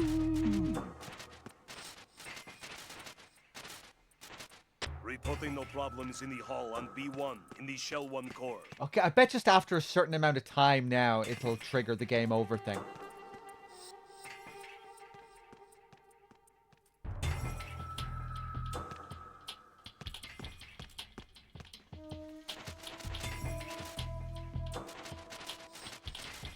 Reporting no problems in the hall on B1 in the Shell 1 core.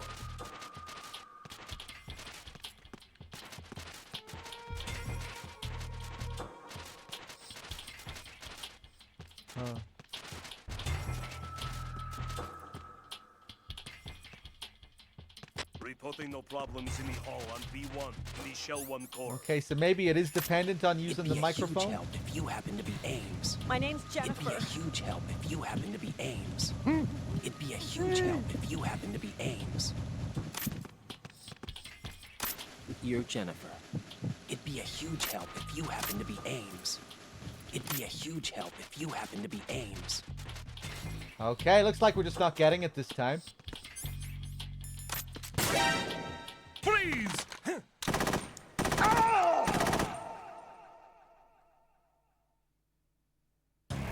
Oh God, no! Jack! Jack! Jack! I wonder if the fucked up game over last time had something to do with triggering that false game over that shouldn't have triggered. Let's get tripped by the guy again and see if it happens. Reporting no problems in the hall on B1 in the Shell 1 core. Who's that? Freeze!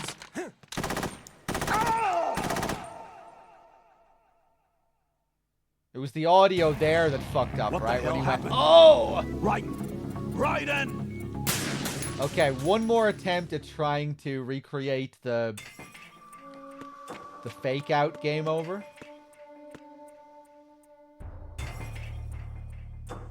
Reporting no problems in the hall on B1 in the Shell 1 core.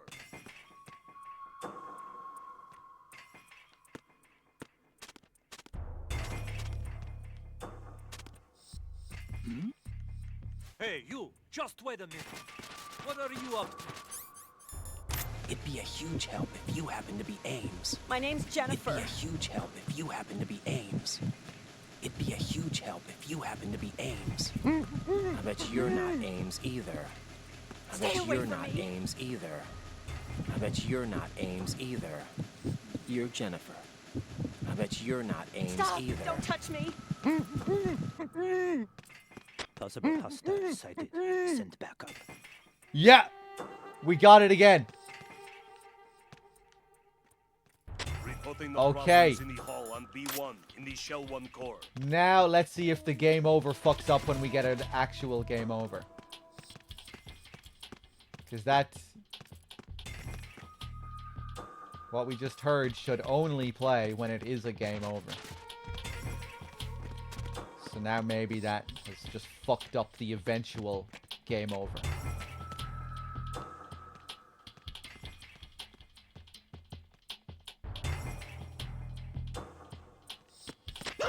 Who's that? Freeze!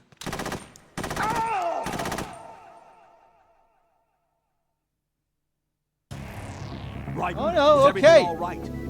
Raiden! So it didn't have anything to do with the fake out. I guess it's just... yeah, random audio shenanigans, I guess. I thought maybe it had to do with that. That is still weird, though. That fake out game over, that should not be Reporting happening. no problems in the hall on B1 I in don't the Shell 1 think, core. anyway.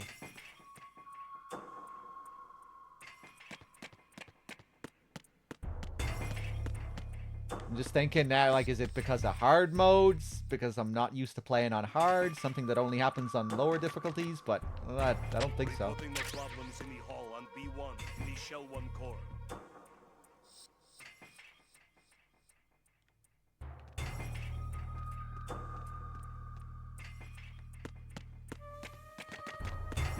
Okay, let's check out Granny. And make sure her piss is still showing up on the sensor. Let's equip our sensor A here.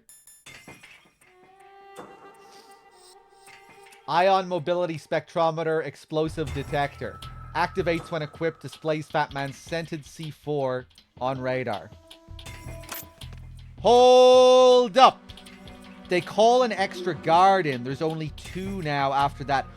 Okay, so on lower difficulties, it is just for calling in an extra guard.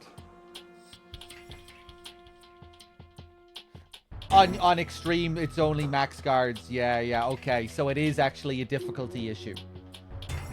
So it's not a... Or rather, yeah, it's related to difficulty, and it's not actually a bug or anything. Okay, well, that's cool, at least. Right, yeah, I forgot about all that shit on lower difficulties. That's cool, actually.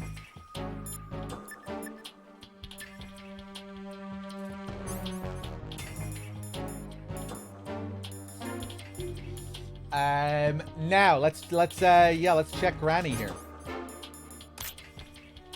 Johnny is still showing up over there. I bet you're not Ames either. Reporting no problems in the hall on B1 in the Shell 1 core. I thought Granny was actually beeping there for a second. I was like, oh my god. But no, it's Ames' pacemaker. We can hear it from here.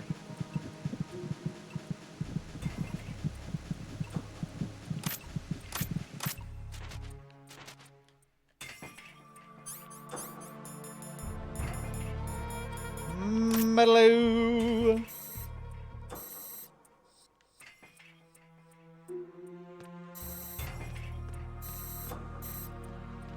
Master Collection intensifies. She's gonna blow!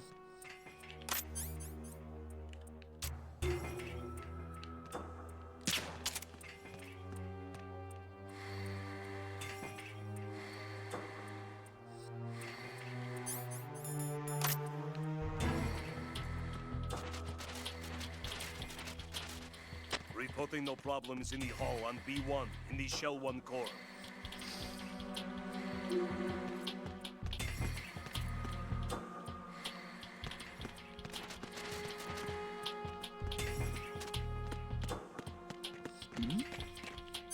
Oh shit! Put your uniform back on.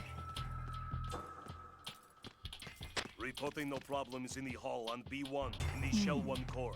The music here changes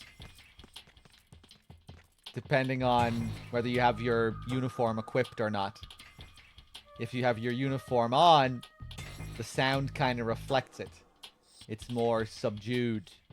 Reporting no problems. But if you're without your uniform, more instruments come in. It gets louder.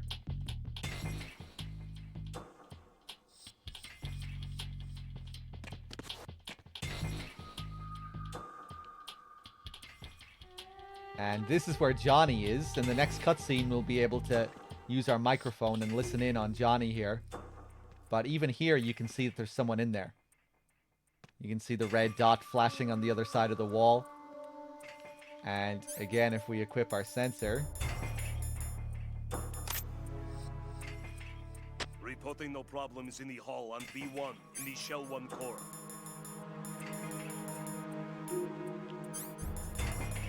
The only time you ever get something red like that showing up on the radar. None of Fat Man's bombs look like that.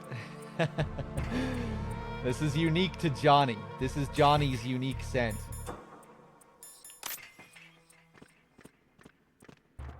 The Granny's piss is just like Fat Man's cologne. Just like Fat Man's scent. Which might make you wonder what his cologne actually is.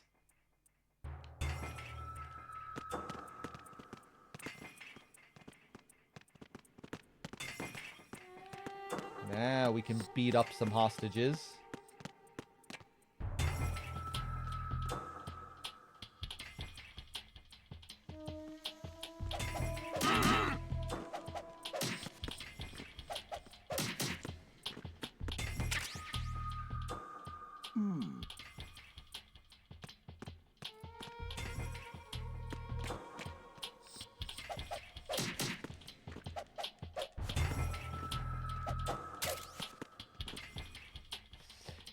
Explosive diarrhea. Thank you for the 3 months.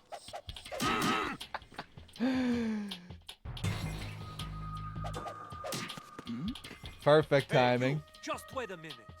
What are you up to?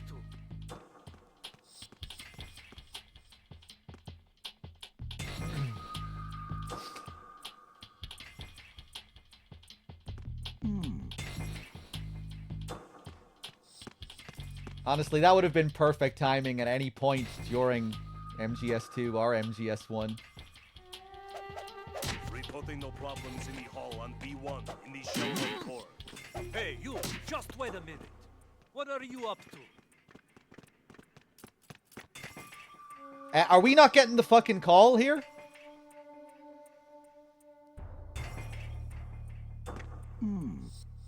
Reporting no problems in the hall on B1 in the Shell 1 core. Oh, okay. Raiden, you appear to be enjoying yourself slapping around defenseless hostages. I can't believe you. I didn't think you were the kind of person to do such a thing. Good thing you saw him for what he really was, huh, Rosemary? Yeah, I don't know this person anymore. Goodbye. You're a real egotistical woman. That took longer than usual. I wonder, is that another weird little difficulty difference?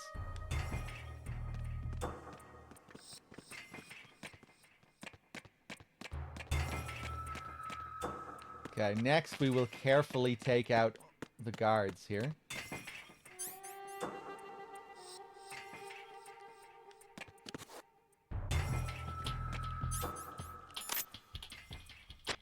I wonder, did they release this trailer to take attention away from the bad press the Master Collection is getting?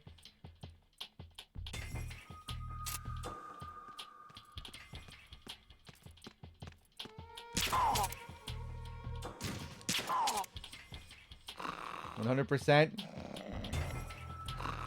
was part of the Xbox event, planned along with Xbox. Just a coincidence.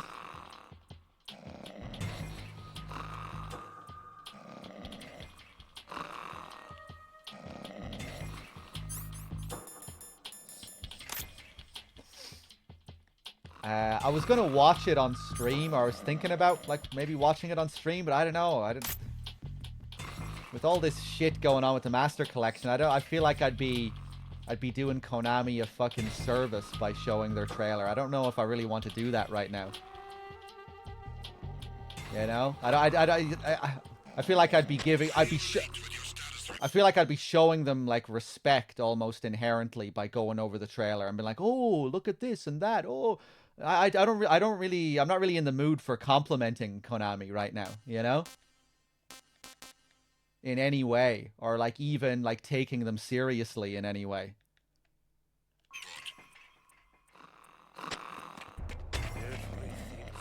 You know, like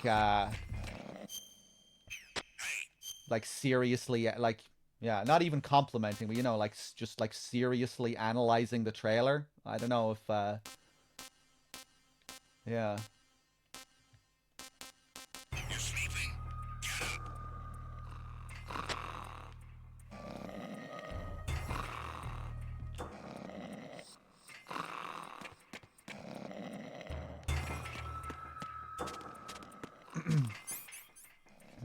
up. Could criticize them. I just, but like, I'm not gonna just fucking criticize the trailer for no reason, like, just for the sake of it because of the Master Collection. I just don't really, with all this shit going on with the Master Collection, just not really too bothered.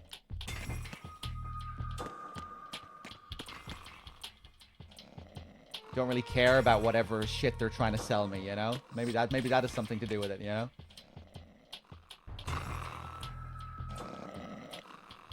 Fix your fucking Master Collection first. When these guys are sleeping and you approach Ames. I bet you're not Ames either. I bet you're not Ames either. He can't hear you because the snoring is so loud. I bet you're not Ames either. I bet you're not Ames either. I bet you're not Ames either.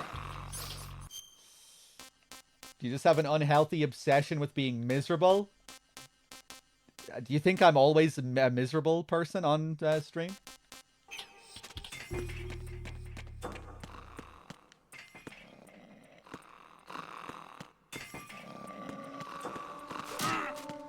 What the fuck are you talking about?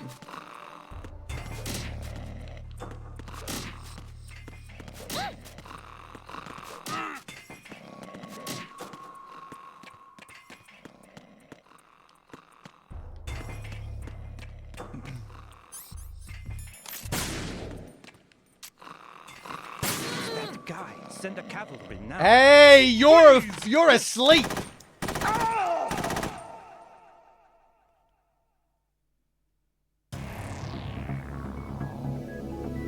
Raiden!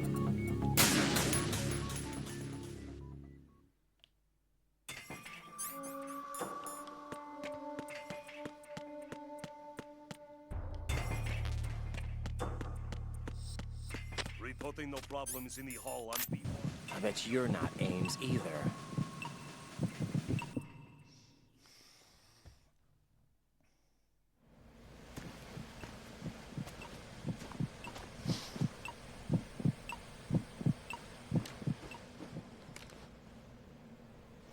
You must be Ames. Keep still and listen to me. I'm not a terrorist. I got in here using one of their uniforms. I'm taking off the tape. Stay quiet. Who told you about me? An informer calling himself Mr. X, dressed like a ninja. I see. Take this thing off me, will you?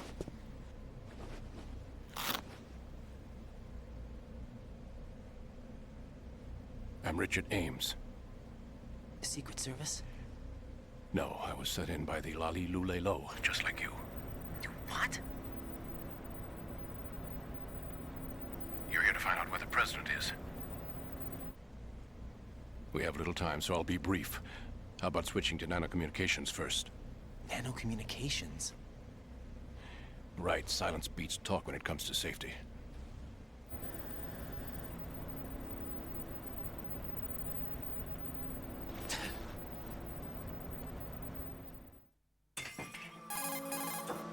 Are you on? Right here. Do you really know where the president is? Almost certainly. He was moved to the first floor of Shell 2's core section. The first floor. The core of Shell 2. Is he still there? I don't know. I can't get a response. You don't think he's been like the other hostages? A hostage was killed in retaliation after the SEAL 10 disaster, remember? What are you talking about? Regardless of what they do to other hostages, they won't touch the president. What makes you so sure? The case. You mean the nuclear button they took? Right. And the case won't do a thing by itself. That case may be the single most advanced example of a weapons failsafe system. The password is nothing less than the physiological data of the US president. Physiological data? The president's own vital signs, heartbeat, brainwave pattern, blood pressure, and so on are constantly monitored and relayed by his internal nanomachines. This information, along with the DNA pattern, serve as a biometric password, unbreakable even by the latest parallel processor supercomputers. The password entry itself cannot be performed unless brainwave patterns and heartbeats fall within normal parameters, rendering chemical and other forms of coercion impractical. In other words, the login must be made of the president's own free will. As a failsafe, the input must also be reconfirmed hourly, even after the initial login. If a valid confirmation is not forthcoming, the system will automatically cancel the login. And that's why they can't harm the president. At least until the bird flies. Is there really a new model of Metal Gear here? Absolutely. The black case serves as the launch key to Metal Gear as well. Why would they hide Metal Gear in an offshore plant? Haven't they told you anything? The entire thing was planned. The oil spill, the tanker accident that caused it, everything.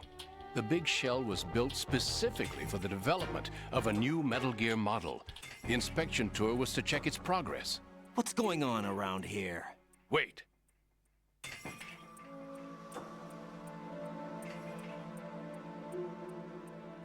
Here comes Snake.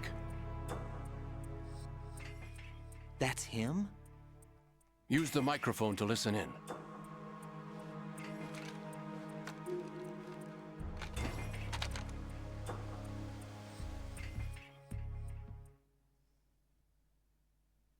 King, Fat Man is dead. It doesn't matter. Saved us the trouble of getting rid of him ourselves. Why did he betray us? Who knows? They're a band of lunatics to begin with. Nothing they do should come as a surprise. I'll have his background rechecked, just in case. You think he was working for them? We can't discount the possibility, especially with that intruder still at large. Yes, the man in the sneaking suit. You know more about those suits than I do. But Foxhound was disbanded 4 years ago, so it must be the Patriots. What about the damage to Shell 2? The circulation system for the contaminated water has been damaged. The water being drawn in is overflowing, and the lower block of the central section is flooding. Seal the connecting pathway between Shells 1 and 2. The Simtex and IR sensors are already in place. Any effect on it? No. What about the President? The password entry has already been made to the black case. In 1 hour, we'll need a confirmation from him. His work is done after that. Make sure you keep him alive until then. Yes, I know. What about the unit's activation? Almost complete. The code has already been entered. All we need now is for the girl to start the system. The usual method, I assume? No. The drugs took care of everything. Only a few more steps to outer heaven.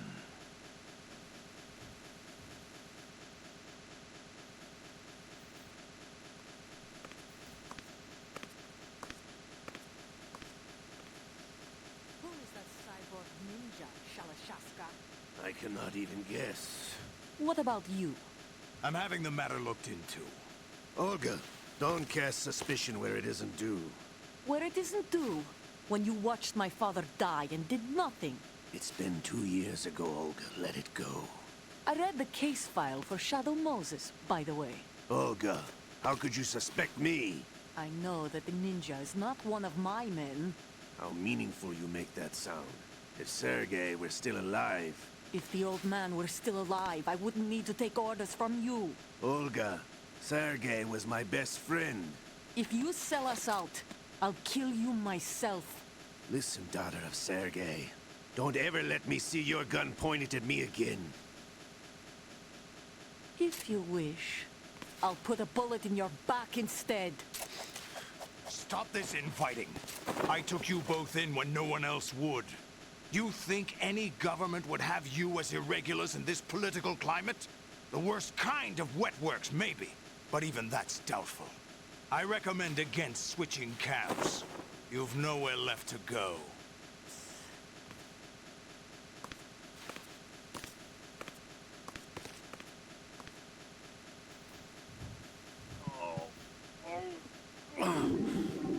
To come all the way to New York just to get hit with a bowel attack. What luck? Oh! This one's worse than that one up in Alaska. Come to think of it, that commander chick really reminds me of someone.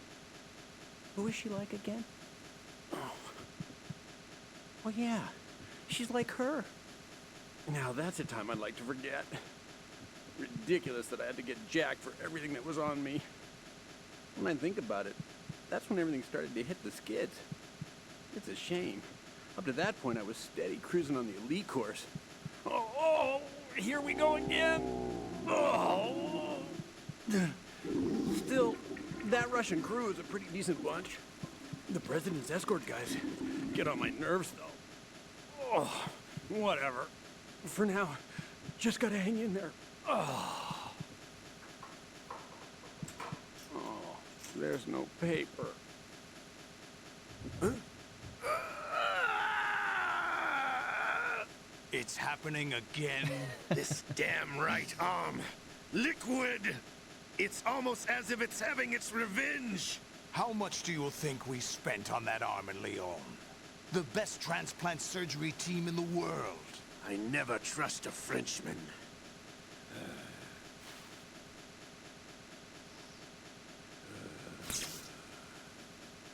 There's something going on. The incidents are becoming more frequent. Maybe that man's presence. Ocelot, I leave this place in your hands. I have the intruder to take care of. Yes, King.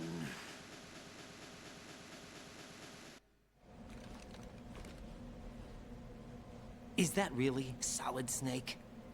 That's what he claims. I thought Snake was dead. Solid Snake did die. But he's also here in the shell. Either he survived or there are two of them. Two of them? And that's impossible.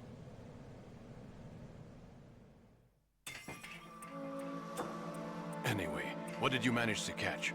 They said password input was complete. I thought so. You said the password entry into the black case had to be made by the President willingly. That's right. So this means the President is cooperating with them. It would have to be, yes. Why? Probably tired of being a puppet, but it wasn't a smart move to betray us. A puppet? We're running out of time. They will fire a nuke. You know what you need to do before then. Fire the nuke? But it's nowhere close to the ransom deadline. Ransom? $30 billion in cash. What are you babbling about? The nuclear strike is not a threat. It's been the objective all along. They plan to slaughter millions of people. No, a high-altitude detonation. You've heard of the Compton effect? Total disruption of electronic equipment caused by EMMA pulse. Textbook answer. Well, when an average nuclear warhead goes off within the atmosphere, the result is an electromagnetic pulse of up to 50 billion megawatts. The EMMA field can reach tens of thousands of volts per meter, and most electronic equipment will be toast in an instant. If one of the key movers of world economy stops functioning, it could mean the beginning of a global depression. But that isn't their aim. What they plan to do is liberate Manhattan. Pull it offline and turn it into some kind of a republic. Hence, Sons of Liberty, I suppose. Sons of Liberty? Damn! Ocelot is coming. I'm going offline.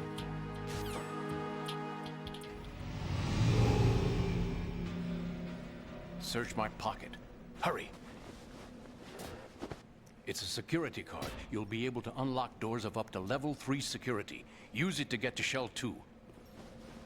Take care of the President before they launch the nuke.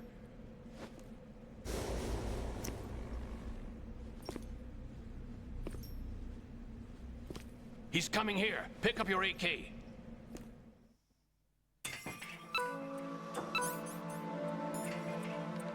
You, where are you going? Freeze!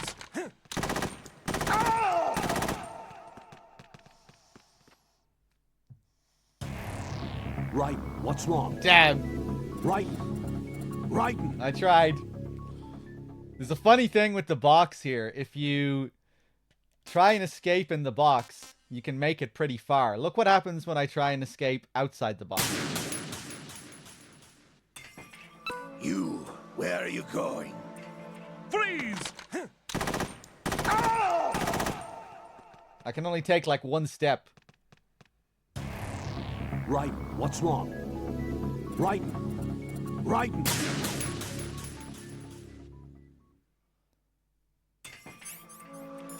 You, where are you going?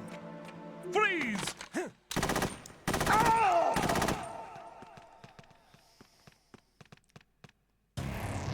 Right, what's wrong? Right. Right.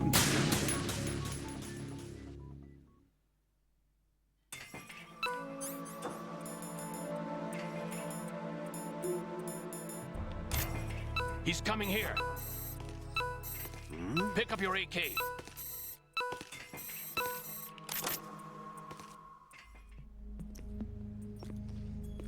What do you think you're doing? I asked him to remove these. I'm ill, you see. I always knew that the DIA turned out second-rate liars. What are you talking about? No need for denials. We know what you are, Colonel Ames.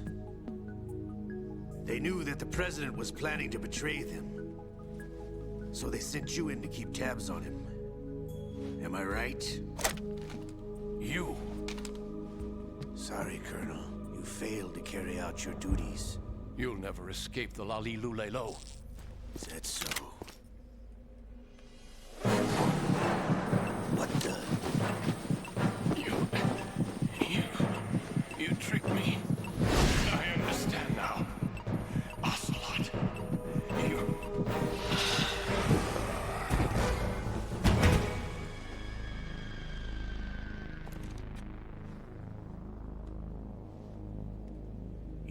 Which team are you with?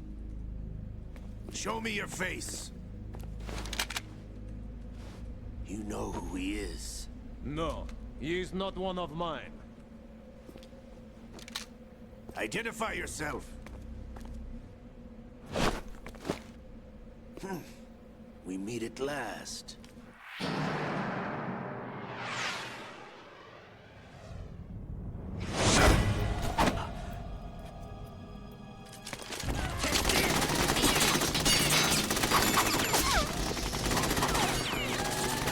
Hold your fire! We need the hostages alive! Hurry, get away! But you died!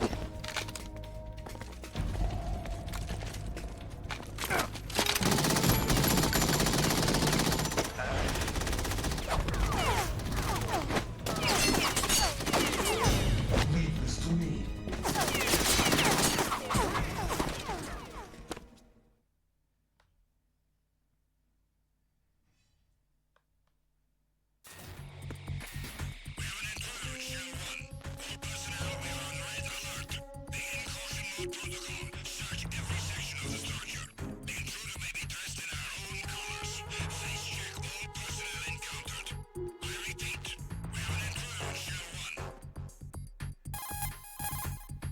Colonel, Ames is dead. Looked like a heart attack. That's unfortunate. However, we do at least know where the president is. So there really is a new type of Metal Gear in this place? Apparently. We're still looking into it. I've also been told that the nuclear strike was what the terrorists were after from the start, not the $30 billion. Right. It was a cover-up all along. Colonel, what are you keeping from me? I am not keeping back anything. It's not as though I'm told all the facts either. I'm pulling in all the favors I can to look into all this. Just be a little patient. Our priority should be with the president right now. We can take it that they've completed the password entry and are preparing Metal Gear for nuclear strike. Get to the president as soon as possible. But the president is cooperating with them. According to Ames, yes. But it's also true that they're about to get rid of the president. There's something else going on here, and the president may be able to tell you what it is when you see him in person. Once they get the confirmation for nuclear launch, they'll do it. You need to rescue the president before then. Jack, I agree with the Colonel. You need to protect the president for now. All right. Okay. Let's see. How did he know about Gray Fox? How did Ocelot know about Gray Fox? Gray Fox chopped off his fucking hand, man, in MGS1. He got up very close and personal with Gray Fox in the previous game.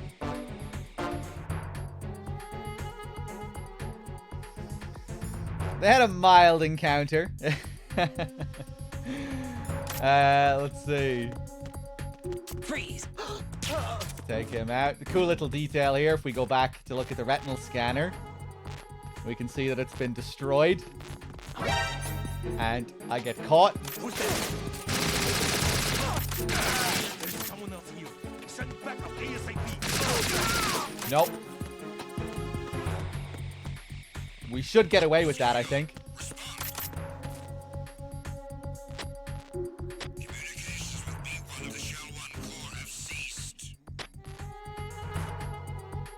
Yeah, they can't send any reinforcements because where are they going to come from?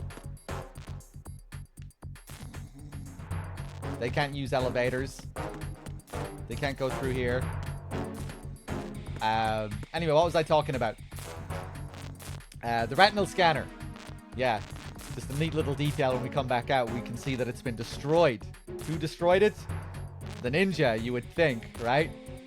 Especially wearing that suit. Just decided to break the whole thing open to get through, which I guess did the trick. But it also seems to be a parallel to what Gray Fox does in MGS1 to get into Otacon's lab. Something very similar happens with the ninja in MGS1.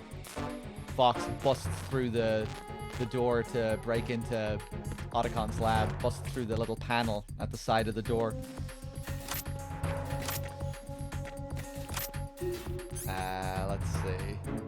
Guess I'll wait for the caution to die down now before I go up.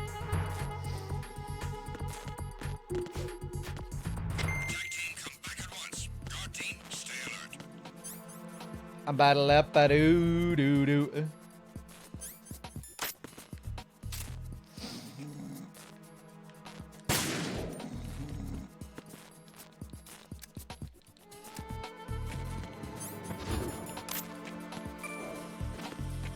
Yeah, if there's big MGS news, you can assume we've heard about it.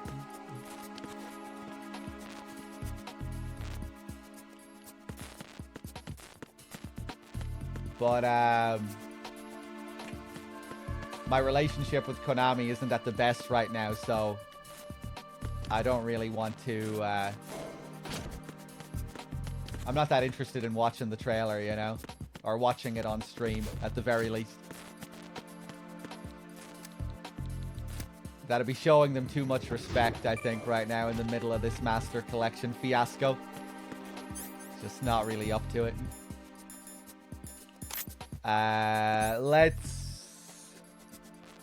Let's go up.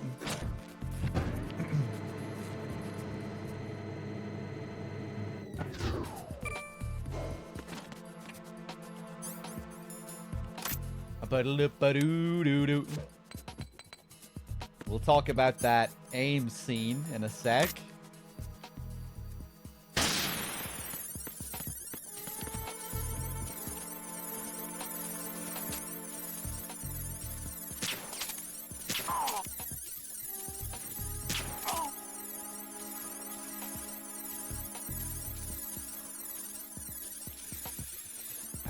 MGS1 has very similar issues to MGS2. The sound design is completely fucked, and basic controls on the analog is completely fucked. Oh, I wasn't paying attention.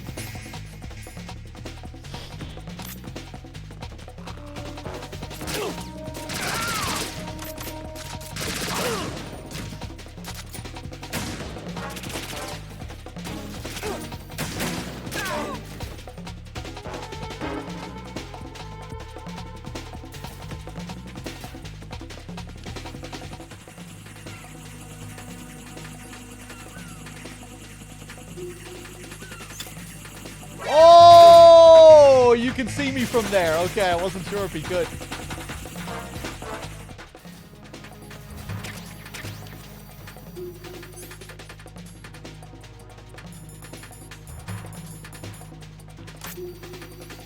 I'm just gonna chill here and hope that I'm good. Fuck it.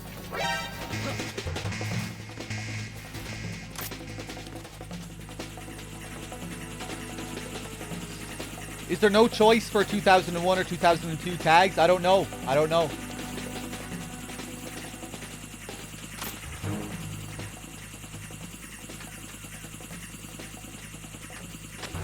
Hey, what's up, Omni Blue? Welcome back.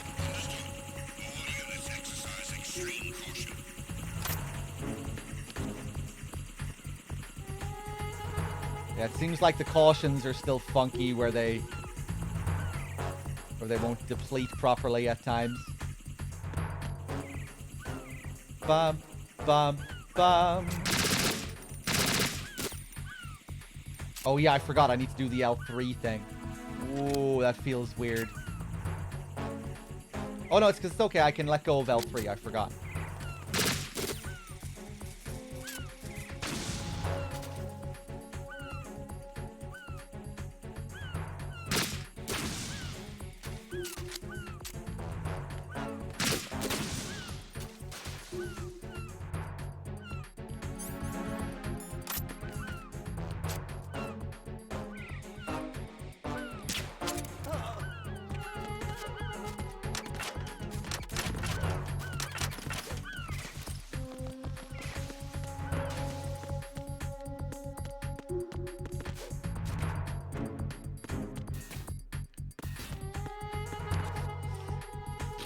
I think for MGS3 we might just go back to the original game.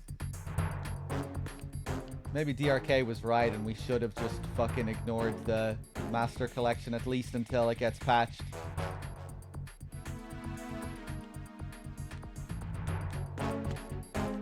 That would be a shame.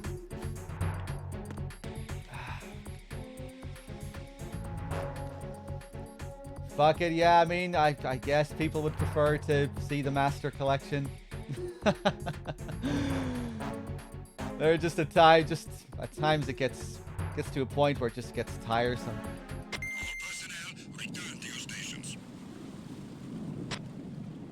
Because it's just kind of hard to enjoy.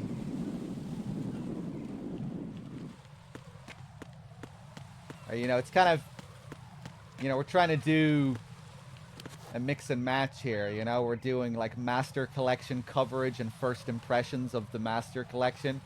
But it's kind of hard to combine it with our usual in-depth stuff. Or I'm kind of struggling to care as much about going over the in-depth stuff. You know, the Master Collection issues are depressing me so much that it's hard to get passionate about the stuff that I usually get passionate about. You know, oh, let's talk about Ames and the scene and In the Darkness of Shadow Moses. You know, this. I'm not sure if the game deserves to be spoken about with such passion. You know, I feel like I'd be pretending the game was something other than what it is, going, you know, doing my usual in-depth thing. You know?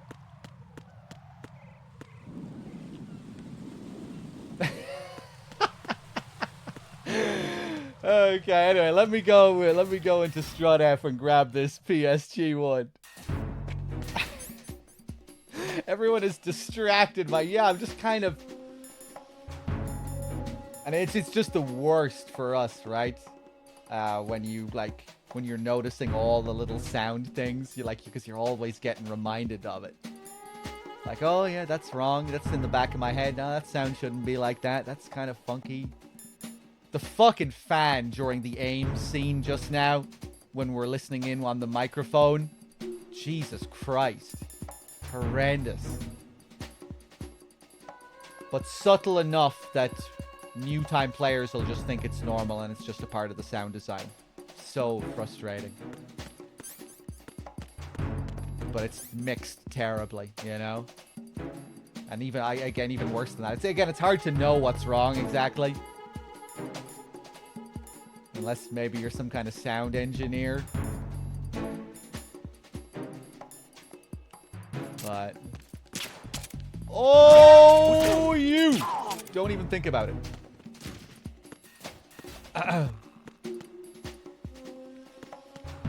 Nothing here. We get the PSG-1T while we're here. I don't usually get the PSG-1T here, but let's get it here for a change. You can also get the Trank PSG-1 here. Usually I get it later on, because it's faster to get it later on. Before the Vamp fight. But you can get it here. I guess we'll shoot some seagulls soon. That might cheer me up.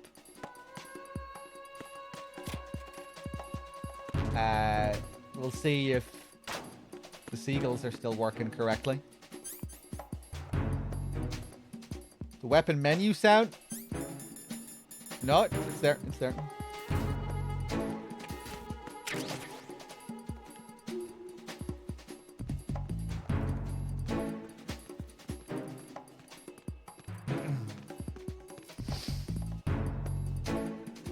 Bump.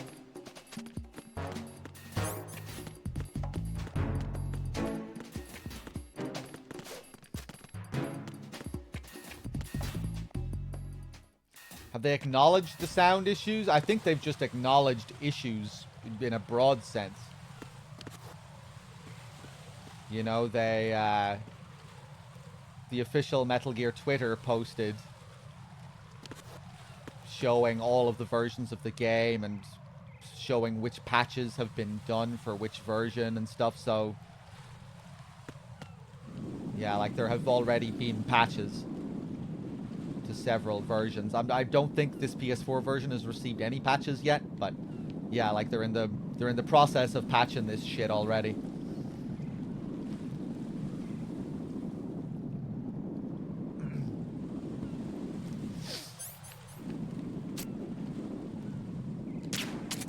Pop. Hey, what's up, Storm? How's it going? Good to see you.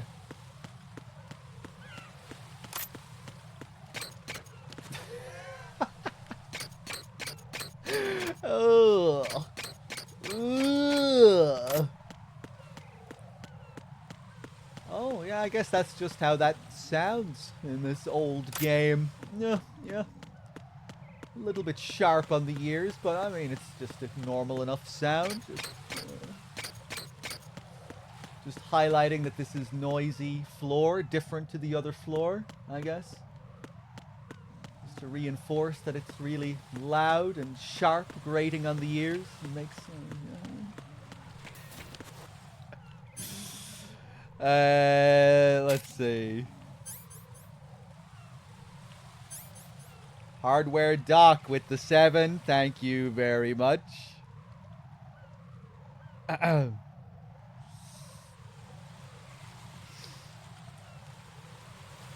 Hold on 1 second, guys. Yeah, let's shoot some seagulls.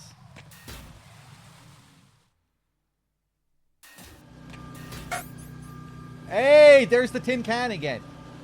What the fuck is that sound? This is the most mysterious sound bug we've had so far. What the hell is this? Just happens sometimes. Sometimes you feel like you're the one triggering it. Sometimes it feels like it's just random and in the environment. Is it just the door sound sometimes? Is that all it is? Yeah, I think we're getting like 3 possible door sounds. No, that can't be it, because I triggered it in the middle of the room once. Unless it was a guard coming through at the door. But no, we wouldn't have heard it from down there.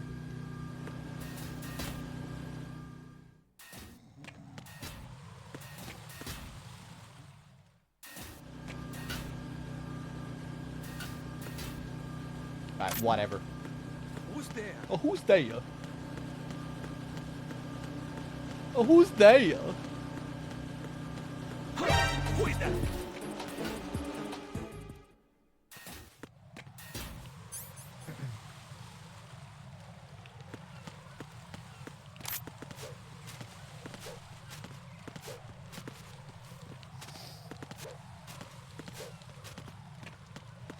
Ba ba ba ba da ba ba da lam.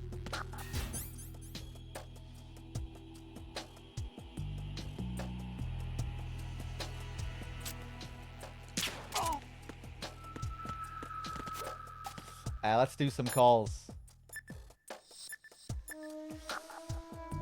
But yeah, I guess we can talk about the AIM scene, right? For people interested, people that might not know. I'll try and overcome my feelings, my pain. At the end of that scene where when Ocelot comes up to Ames and they have their little exchange, to really understand what's going on there, you have to read In the Darkness of Shadow Moses, which I assume is also a part of this Master Collection, right? Yeah, it must be. It's in the... You access it from the MGS2 menu. Maybe I can even go back and show it for any of you new time Master Collection players. Fuck it, yeah, I'll show it. I'll show it. What's up, Jack? Because this is probably something that they didn't even highlight when advertising the release. You know, they talked about the MSX games and the digital graphic novels and all that stuff that you know is in the game. But there's also a whole ass book inside MGS2 as well that you might not know about.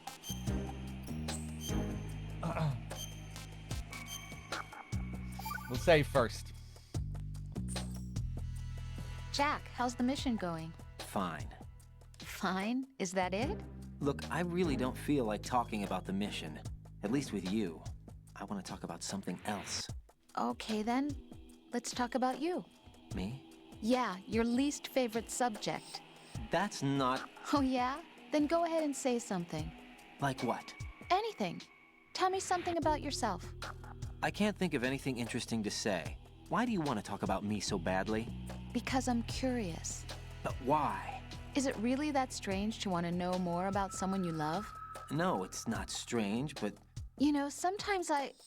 Oh, look, now we're talking about me, not you. Why won't you tell me anything?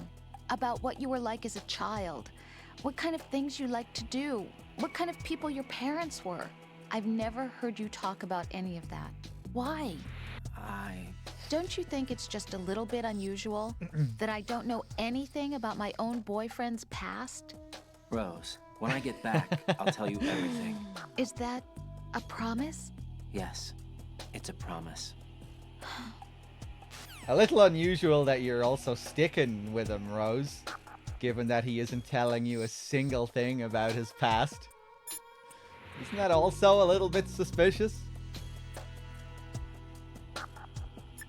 All right, let's does the L1 R1 thing work in this? Do I have to exit the Chad, is it possible for me to bring up the L1 R1 thing?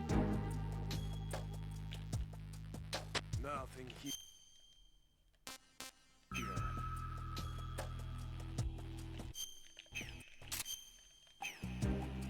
No, only in oh shit, I think I started recording.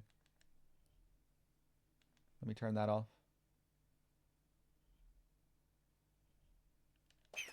Ah, damn, so it's more of a pain to quit out. I'll do it anyway.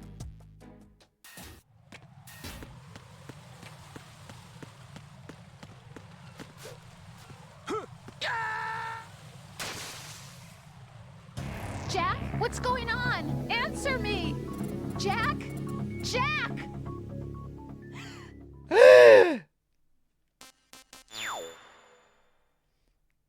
That's Rose dying, by the way. That final gasp. That is not Rose just crying out. That final gasp is her death.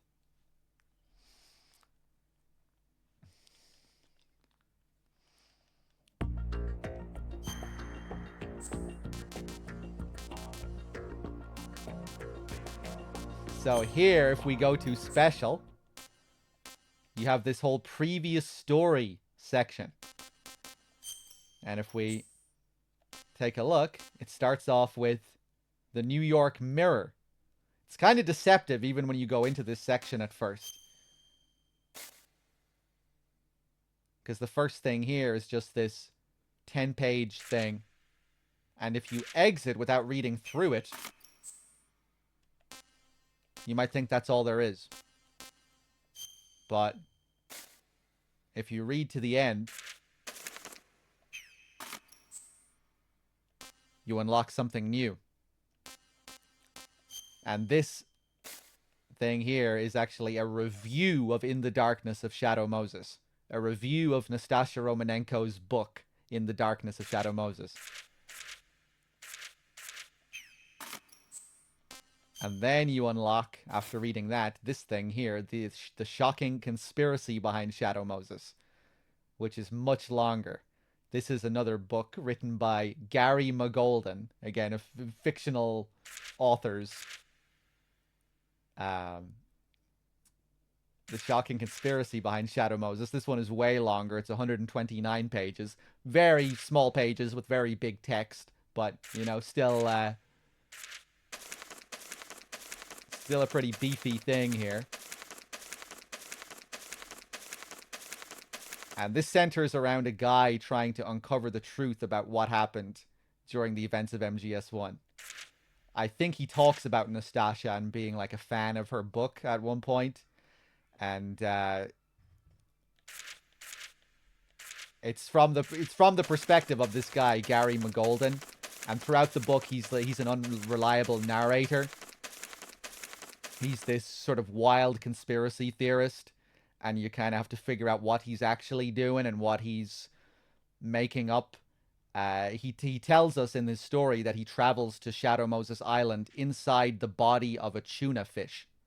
That's how he gets there, apparently. And he describes in detail, you know, what happens to him when he arrives at Shadow Moses and all kinds of wild stuff. It's good. This one is good. There's some really funny stuff in here.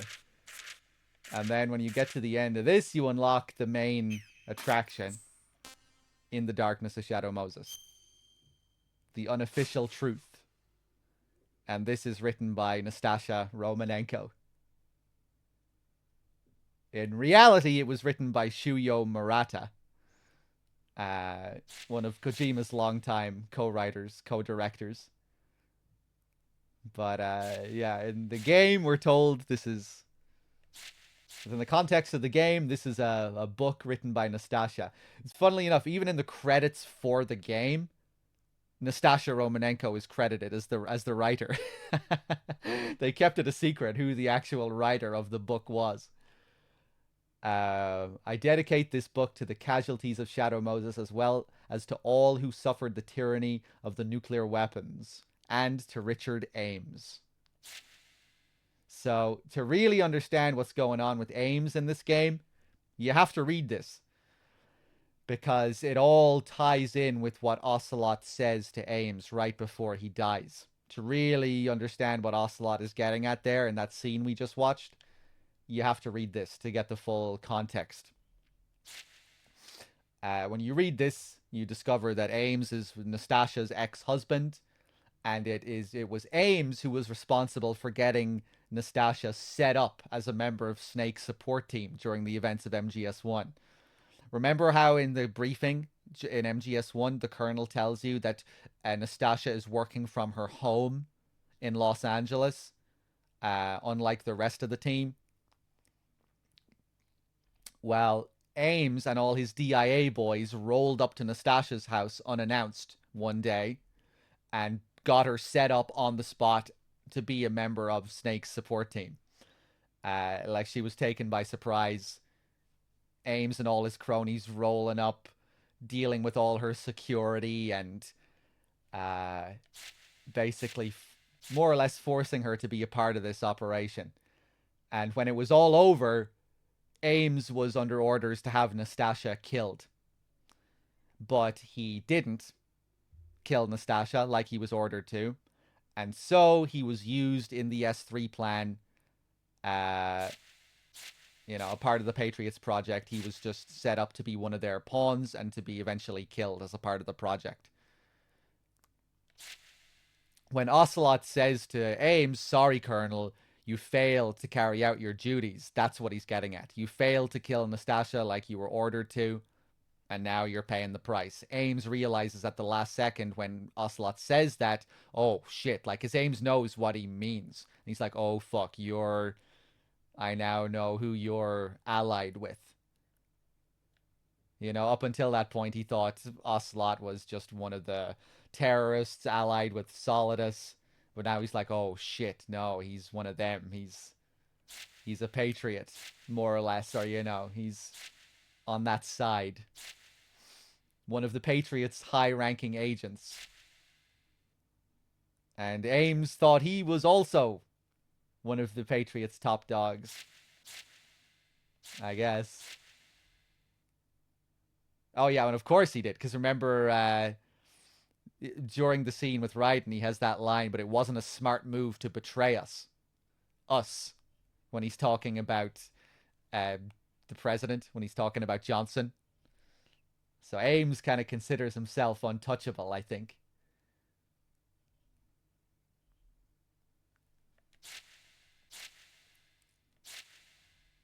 But yeah, pretty cool. This book serves as a, like, it's kind of like a bridge. Serves as a bridge. Bridging the gap between MGS1 and 2. It kind of serves as a recap of MGS1. Like, a lot of it just goes over what happened in MGS1, and those are the most boring parts of it. But other parts are interesting. Kind of little bits of foreshadowing and things that tie in with MGS2 more than one. And you just get a different perspective of the events of MGS1. It's all It's kind of from the perspective of the higher-ups and what they were all doing behind the scenes. And, like, you get to see Ames and his DIA people act in confusion to the appearance of the ninja and all that kind of stuff. Like, oh, shit, that wasn't part of the plan. You know, like, Ames knows about Fox Die and knows how this thing is supposed to go down. So, you know, you get to see his reaction to all of this, all of the unexpected things that happened during MGS1.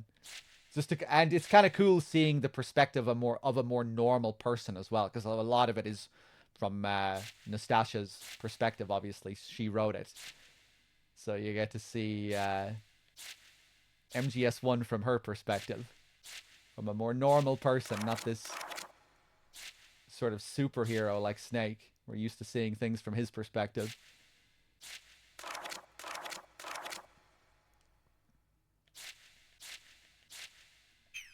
Anyway, there you go. If you never knew this was a part of MGS2, now you know. And worth reading if you're a big fan. I've read these a couple of times on stream before, and I'll probably do it again. I usually do In the Darkness of Shadow Moses like once every couple of years or once a year. I don't think I did it at all last year, though.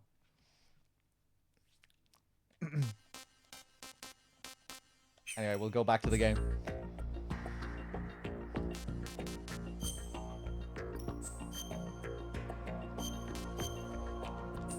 Yeah, and later on, you know, we'll be coming up very shortly after the Harrier fight. We'll be getting that scene with the Colonel where Raiden brings up In the Darkness of Shadow Moses, to which the Colonel gets very angry. I don't give a damn what that piece of trash said. Do you get me? And I think that's, again, why he gets angry. Remember, the Colonel is the Patriots AI, and In the Darkness of Shadow Moses is a book that should have never been published, right? That's why Ames was under orders to kill Nastasha, but he didn't, and because of that, all of this information got out that wasn't supposed to get out.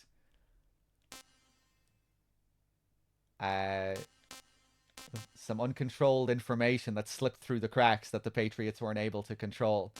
That's why the Colonel is so angry.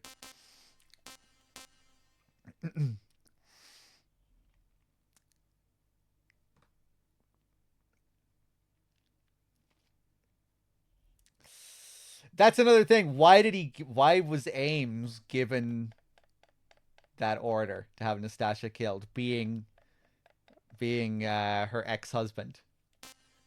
A test of loyalty? If this is, you know, a character who believes himself to be super high ranking, one of them. Maybe, or maybe just a storytelling conceit.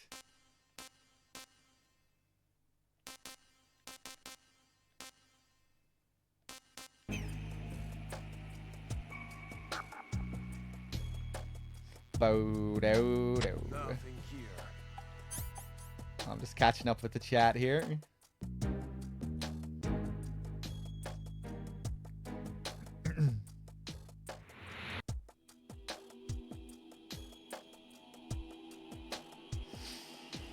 Is there an actual page that has the full text of this? I'm not sure what you're talking about there, Glass Cannon.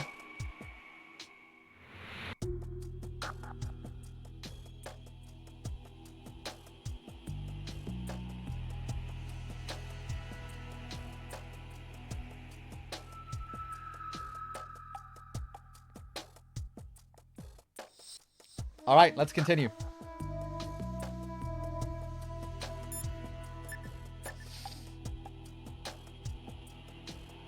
I think DRK had a different explanation for carry out your duties scene.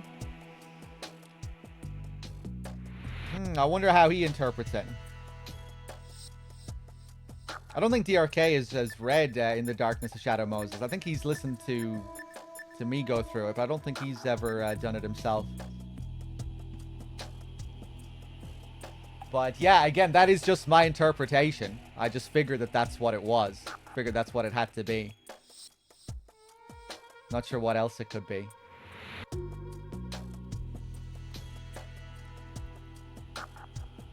What else did Ames do to betray them, you know?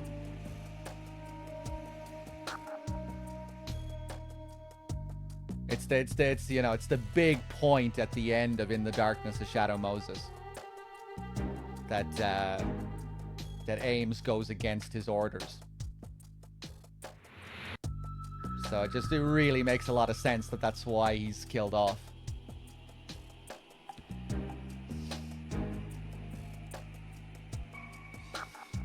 There was something else I was going to say.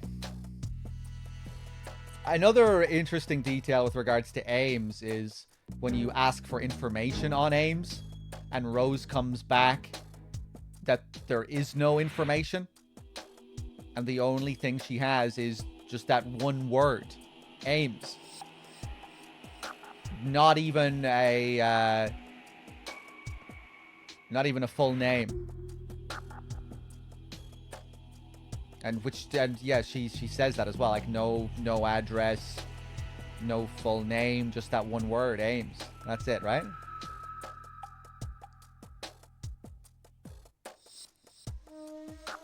I'm just wondering how that maybe ties into it. Is it because she's reading stuff off a Patriots database and they, you know, kind of like alluding to his identity already being erased by the Patriots or something? I don't know. I'm not really sure.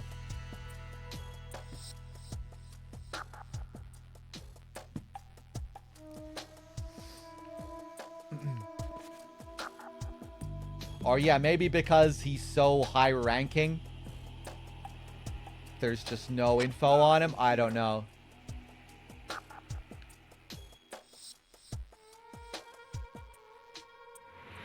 But yeah, it's an interesting little detail.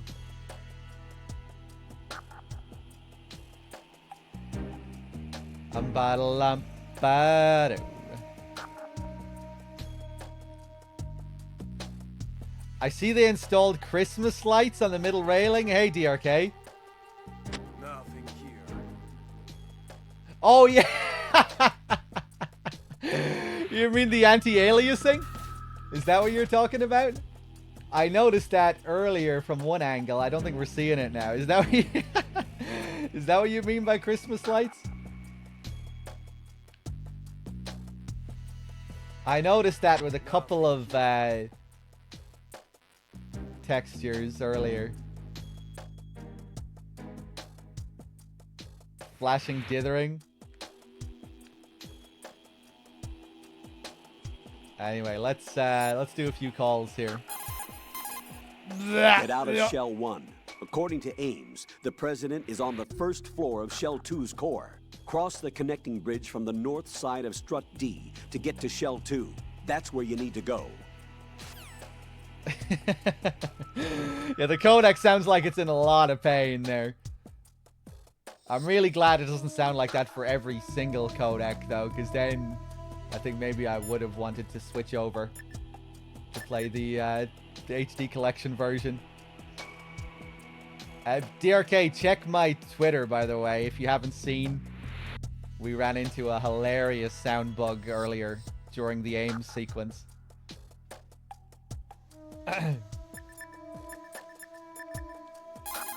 Oh, you saw it? Okay. Looks like you've lost your balaclava, Raiden. You'll no longer be able to impersonate enemy personnel. Raiden, rescue the president. Head for the first floor of the Shell 2 core. Colonel, is the president one of them? Ames said that the president entered the code with his own free will. But you heard how they are planning to get rid of the president, right? Yeah? They are going their separate ways? No. First off, the president is not necessarily extra baggage for the terrorists. If you have your doubts, you should address them when you meet him. Roger that. Yeah, I felt similarly earlier, DRK. After the Ames sequence, I was like, oh man. I don't know if I want to keep doing this for MGS3. Because it just kind of feels wrong trying to do our usual in-depth stuff with this bullshit all constantly in the background. It's hard to get passionate about all the MGS2 in-depth stuff when you're so exhausted by all the bullshit. Nothing. You know, it just feels kind of wrong, you know? Because I'm usually so happy to talk about all the in-depth stuff, but it's like clashing with all the Master Collection bullshit.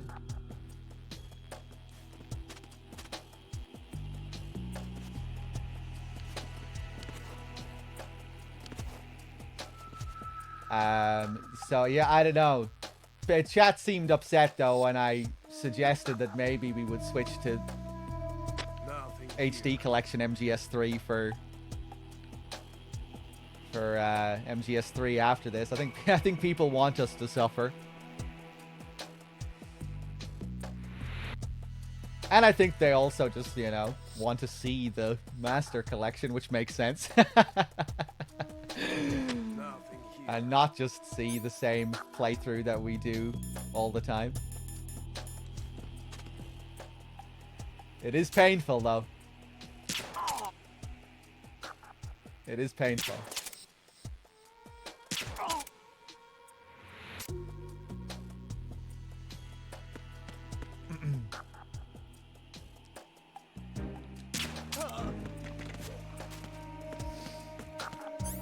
It definitely makes it a unique marathon, yeah.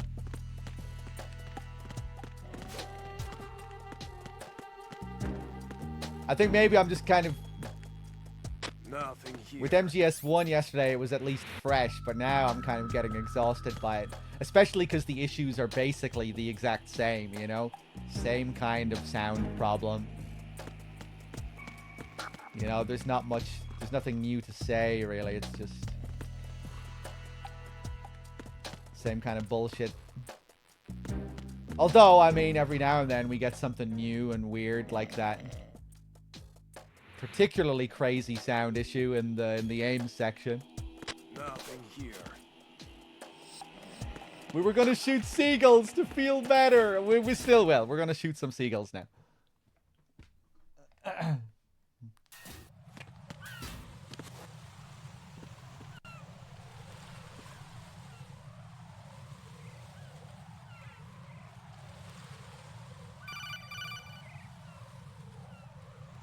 Raiden, can you hear me? Pliskin, where have you been? Checking around. I'm in Strut H right now. How's the situation over there? We have a lead on the President's location. Where is he? Shell 2 core, the first floor. I'm cut off from the core where I am. It's a mess here. All right, I'm on my way to Shell 2 right now. There are IR sensors in place on the connecting bridge between Shells 1 and 2. If you break the beams, the Semtex will go off. Yeah, I heard them talking about that. Target the control units and destroy them. Make sure you don't shoot the Semtex. What do the control units look like? Take a look with your binoculars.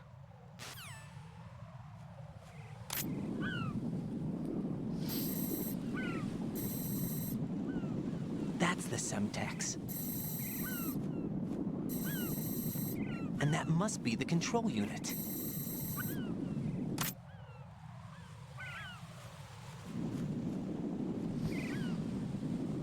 Okay, let's get to work.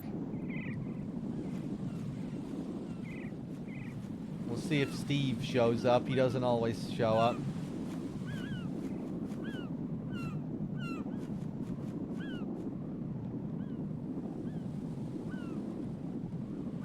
Nah, he's not showing up. We'll go for this guy.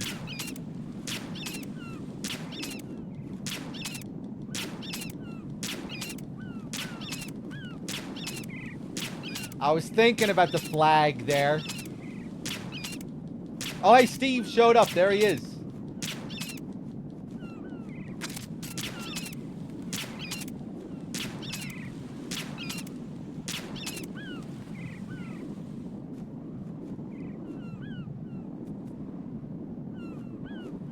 Oh, he's coming. Here he is.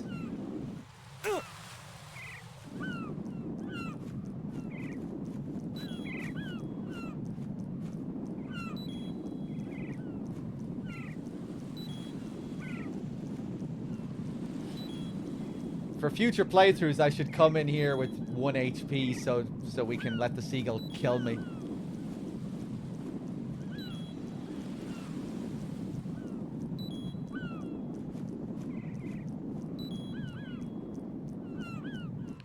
Let's try this again, though. Raiden, you haven't destroyed all the control units yet. Use the first-person view or the sniper scope to look around.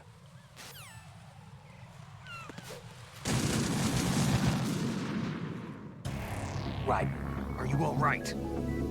Answer me. Raiden! Wow. Hold on 1 second, guys.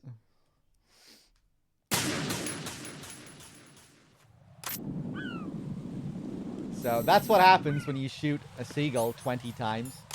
It's random, though. It won't always occur. You have the best chance of getting them to attack you right here in this area. But even here, you won't get it every time.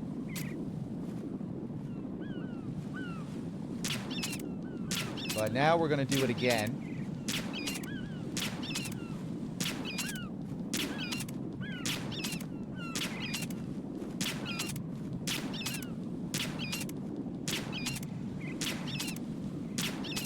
Look at that seagull circling around there. I'm not used to him.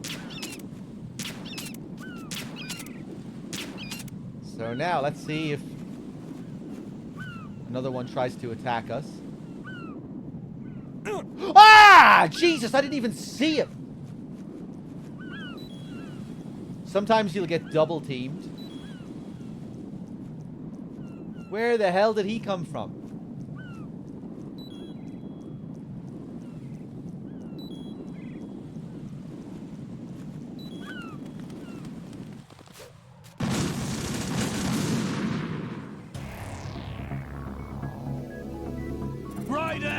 Right in!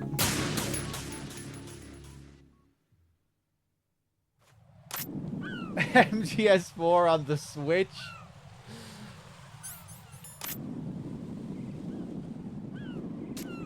I hope to see the day.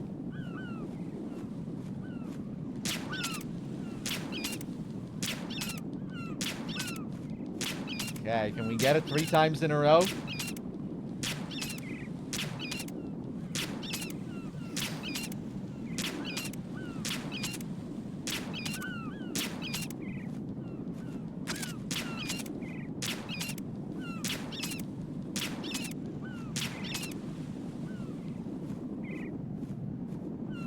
Keep an eye out. Keep an eye out. Okay, he's coming. There he is. There he is. So, he's about to... Oh, we're getting double teamed here. Except, I have a plan. At the last second, can I hold off for... Ha! Now, at the very last second, I'm going to get inside my Zone of the Enders cardboard box with eye-catching design. Get the fuck out of here.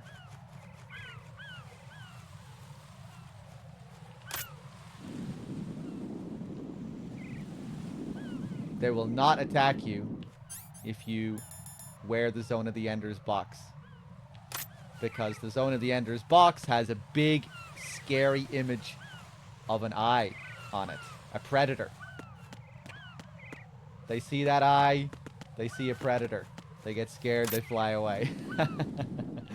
If you wear any other cardboard box, they will still attack you. Just the Zone of the Enders box, because it has the image of the eye. Crazy, crazy detail.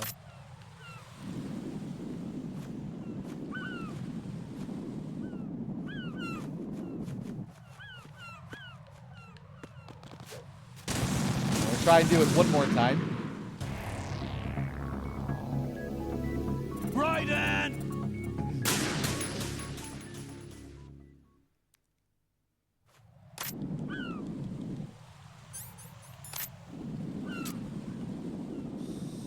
Remember the stream where this was tested and confirmed? Yeah, we only learned about this a while back. All this stuff with the seagulls.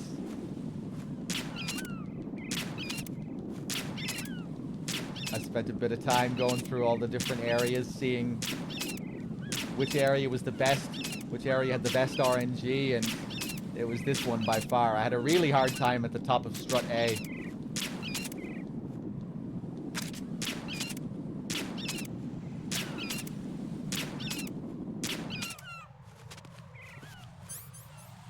Okay, you little shits, come at me.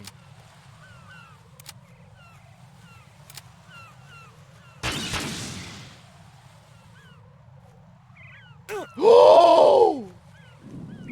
Oh, I thought there was another Claymore waiting for him. real shit.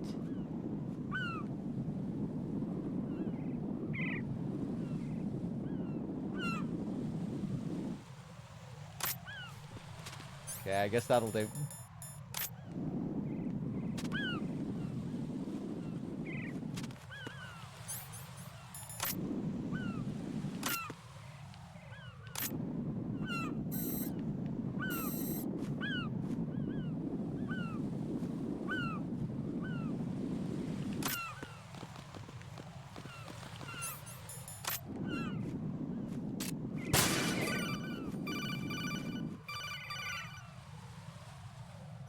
Raiden, you didn't get all the control units. You weren't thorough enough. know. Take a good look I've only at the just airborne started. cipher. You can see the control unit for the IR sensor. The control unit is right above Cypher's camera. Avoid shooting the camera at all costs. Looks like if a Cypher is shot down, the resulting signal will trigger an explosion. The whole bridge would blow. Target only the control unit on the upper part of the Cypher. Aim for the blinking light. Okay, so yeah, I think these smoke effects again are back. We were noticing smoke effects earlier that were missing from the HD collection. Yeah, that last little bit of smoke there. I think that's something that was missing from the HD version. So there's something at least.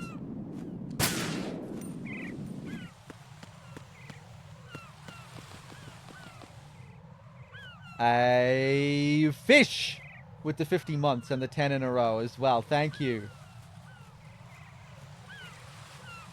Let me just scroll down here as well, see if I missed anyone earlier. Hardware Doc with the 7. Chris with the raid earlier as well. Thank you.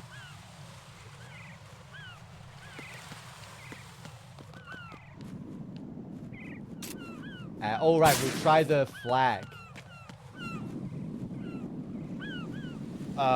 I guess I'll just turn on my other controller. Hold on.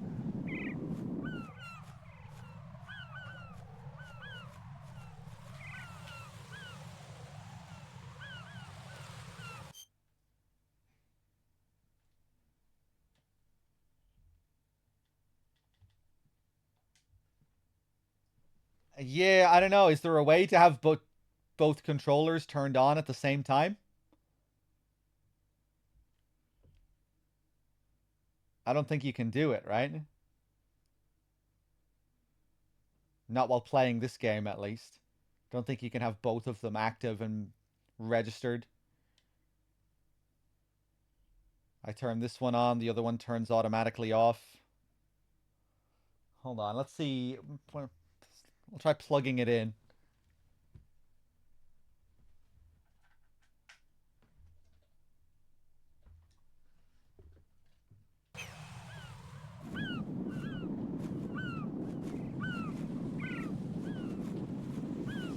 Yeah, so normally if you're playing the game on its original hardware or on PS3, you can control the flag with the second controller. But I guess we just can't do that now. Yeah, you need to have both controllers active at the same time, the game reading both controllers, but I don't think it's possible to do that on PS4.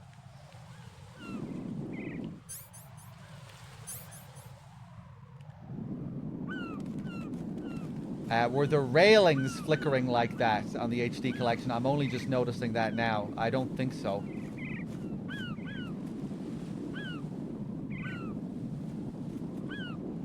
Yeah, you can see the... You can see it there on the other strut too. Even the railing up around strut G is shimmering as well.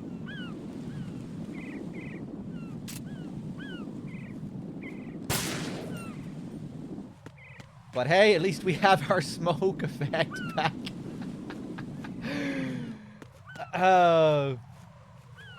The fixes are so depressing, you know? And all the good stuff, it's like... You know? Hey look, we're fixing stuff from the HD collection. Little things. Little things. It's like 1 step forward, 10 steps back.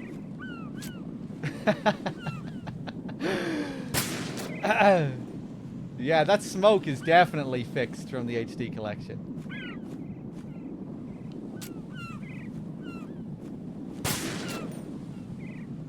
The fortune fight was really noticeable. The loads of smoke effects that were missing from the HD collection.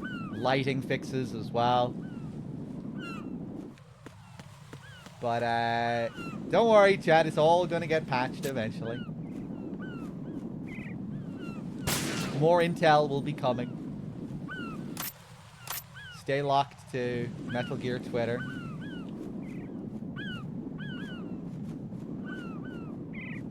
Any day now. We'll all be fixed.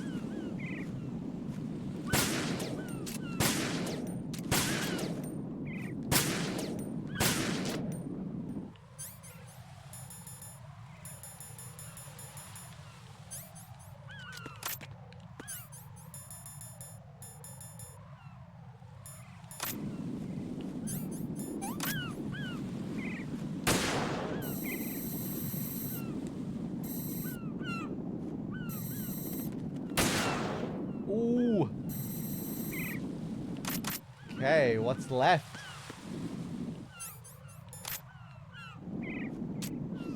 Are you reporting these to Konami Twitter? I mean, no. But I mean, when it comes to the sound, I think they're very much aware. You know, they've already patched. They've been patching since day one. We just haven't seen any patches on PS4 yet. So, yeah, they have a lot of work to do on all the various versions.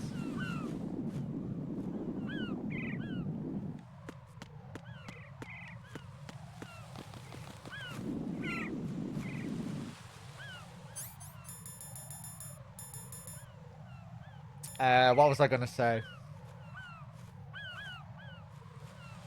But yeah, well, like when it comes to the sound, I don't think there's any point in like reporting individual sound effects or anything like that, because it just seems like you know, it's a broad thing that seems to be affecting the sound of every game. Like, you know, because the sound issues in MGS2, they feel very similar to the sound issues in MGS1. And it's not like it's just a case of very specific sounds having problems. It feels like it's the whole sound design. Just some sounds are just much more noticeable.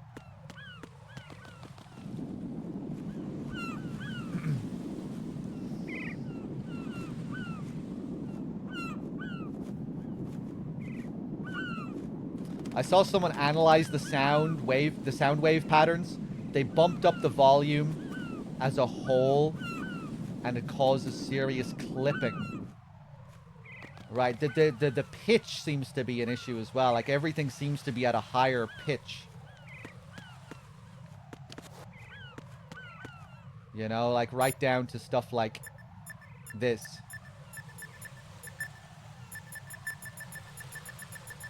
Although, I don't know, maybe it's not actually. Maybe it isn't a pitch issue. See the way it's getting a little bit louder there as well? Like, it's not...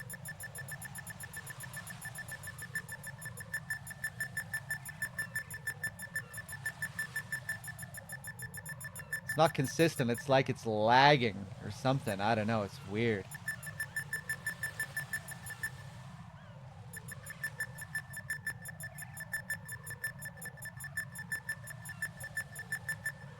Yeah, like that's definitely higher pitched, but I'm just not sure what's causing it.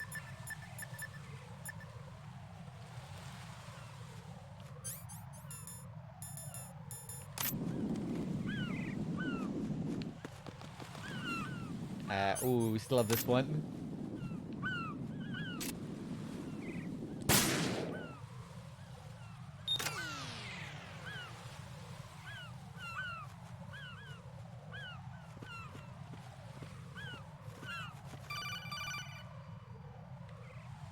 Raiden, I found us a ride.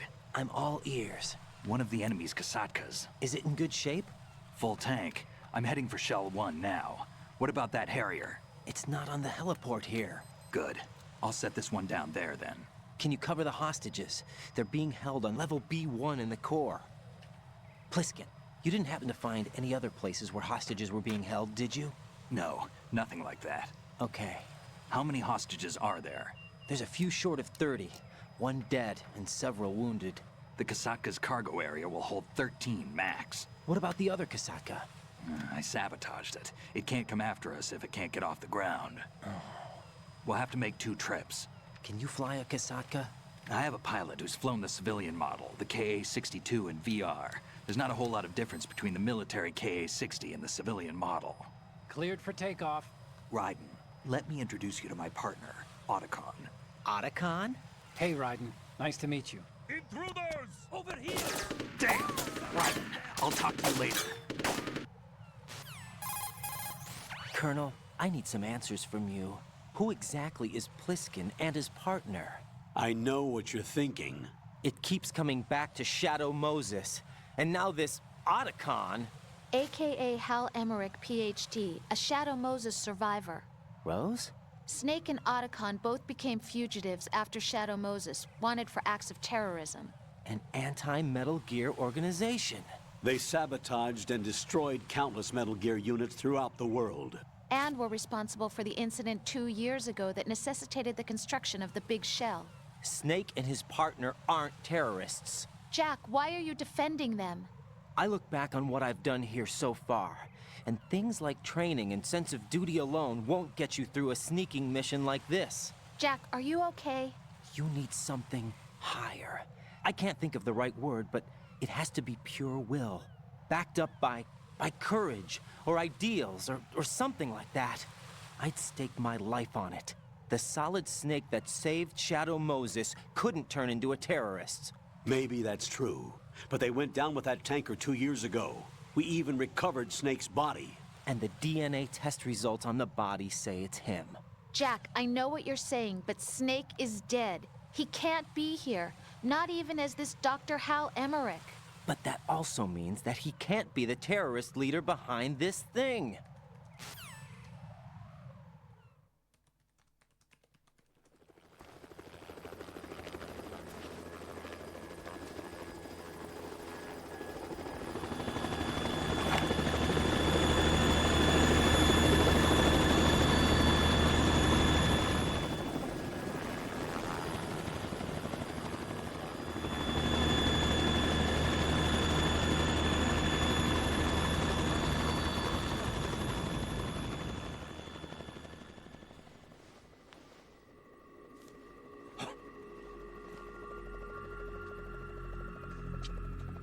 I've been waiting for you.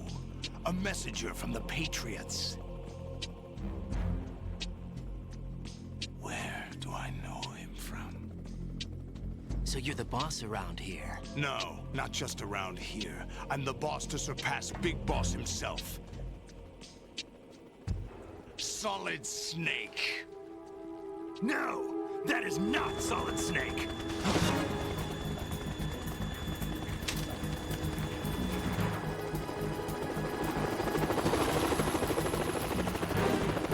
What a pleasant surprise, brother. Save it. You brother of mine. Don't say you've forgotten me, Snake.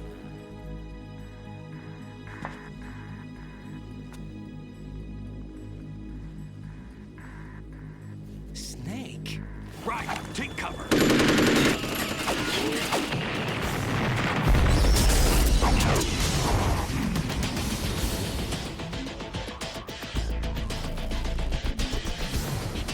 Stop impersonating him.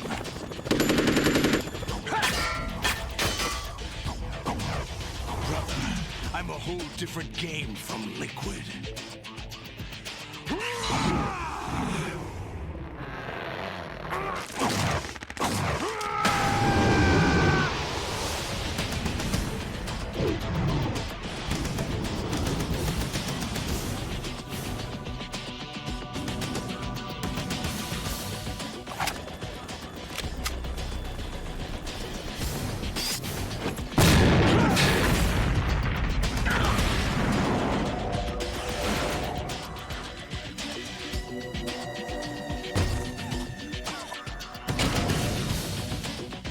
that the best you can do, Snake?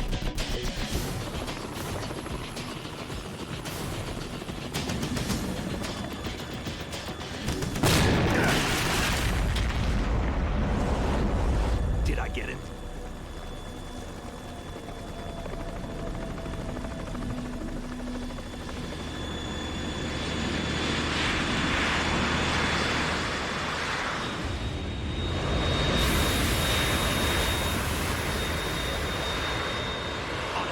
We're in trouble. It's the Harrier.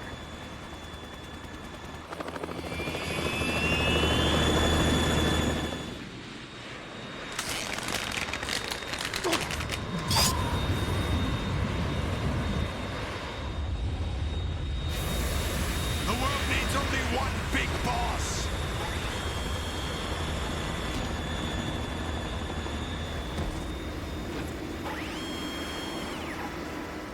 I'll drown you fools for interfering.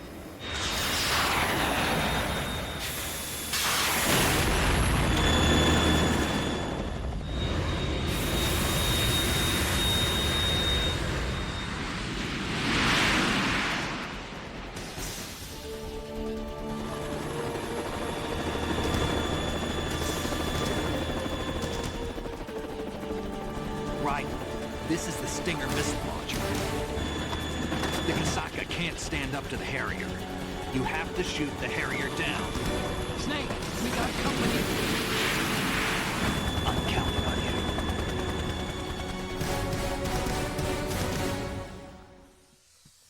Here we go.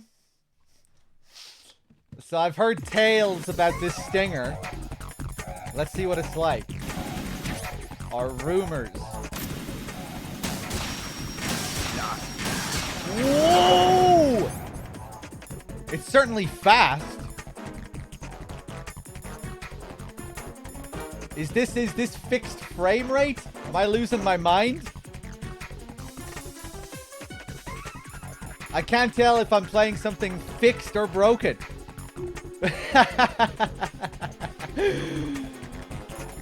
Was the Stinger ever meant to be fired like this? Holy shit! Actual Stinger speed? Holy god.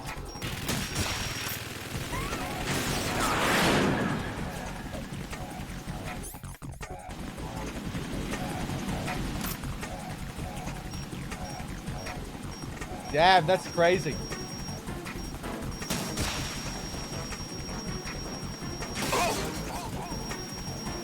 Bum, bum, bum.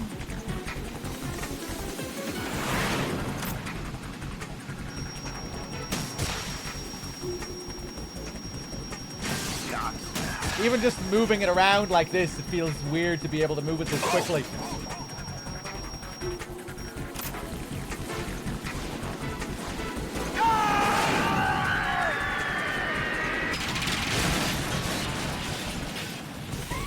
You're tougher than I thought. Whoa, he looks so fast too.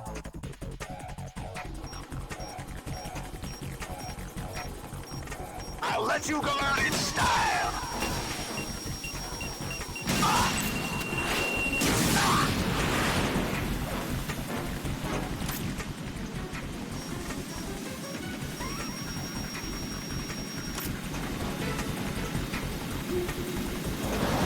Take this. No!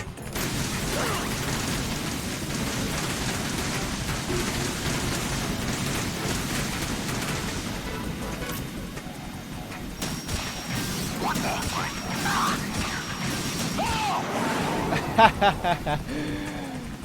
That does feel pretty good.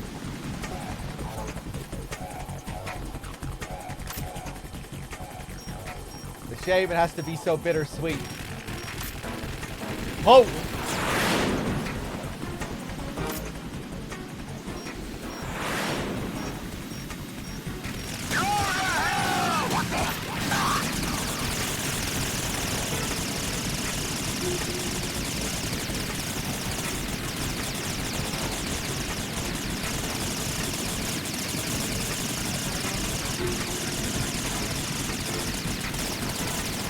Is that the best you can do?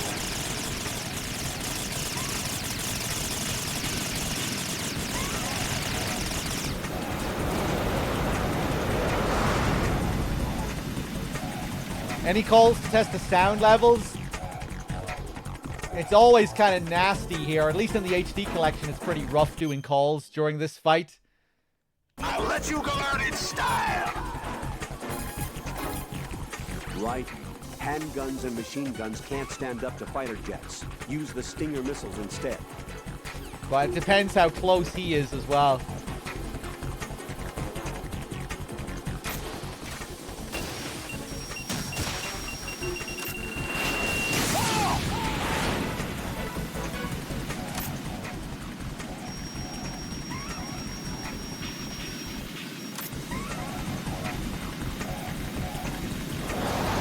Try dodging this!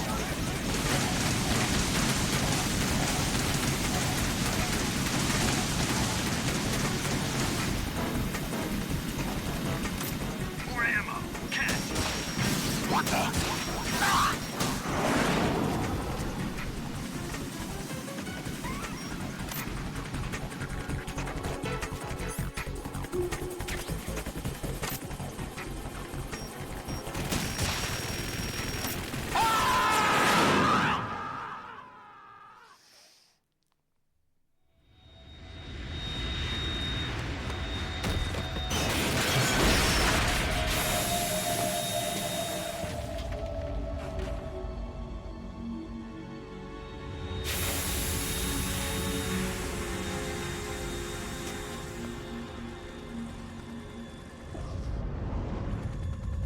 There's something coming up.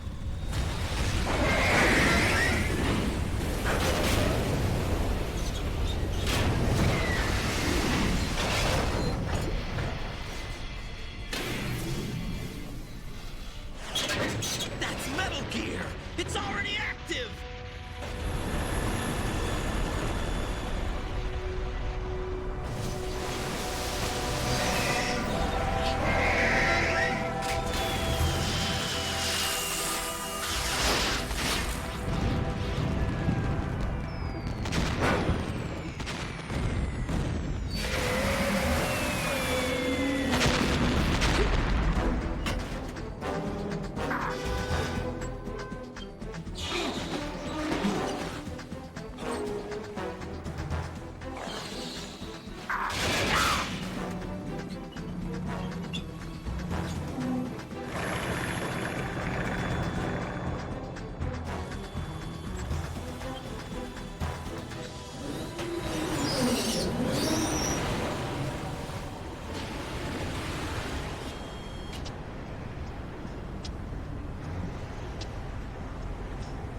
They got my eye!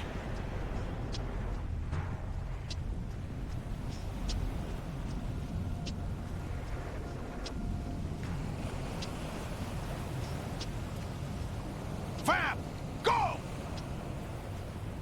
Ha!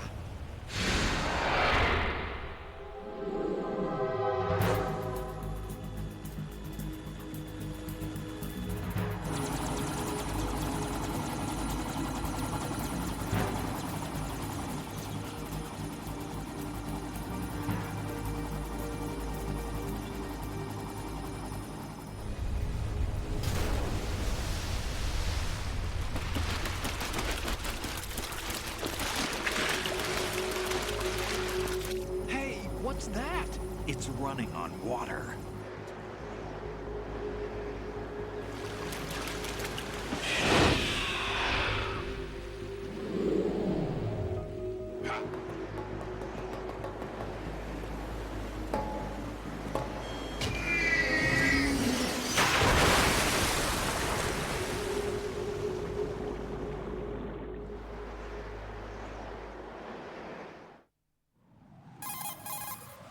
Raiden, you all right? Yeah. How about you guys? Barely managed, but we're all right. The chopper? We need some time for repairs. Oh. The president's all yours. Okay. Can I ask you something? What?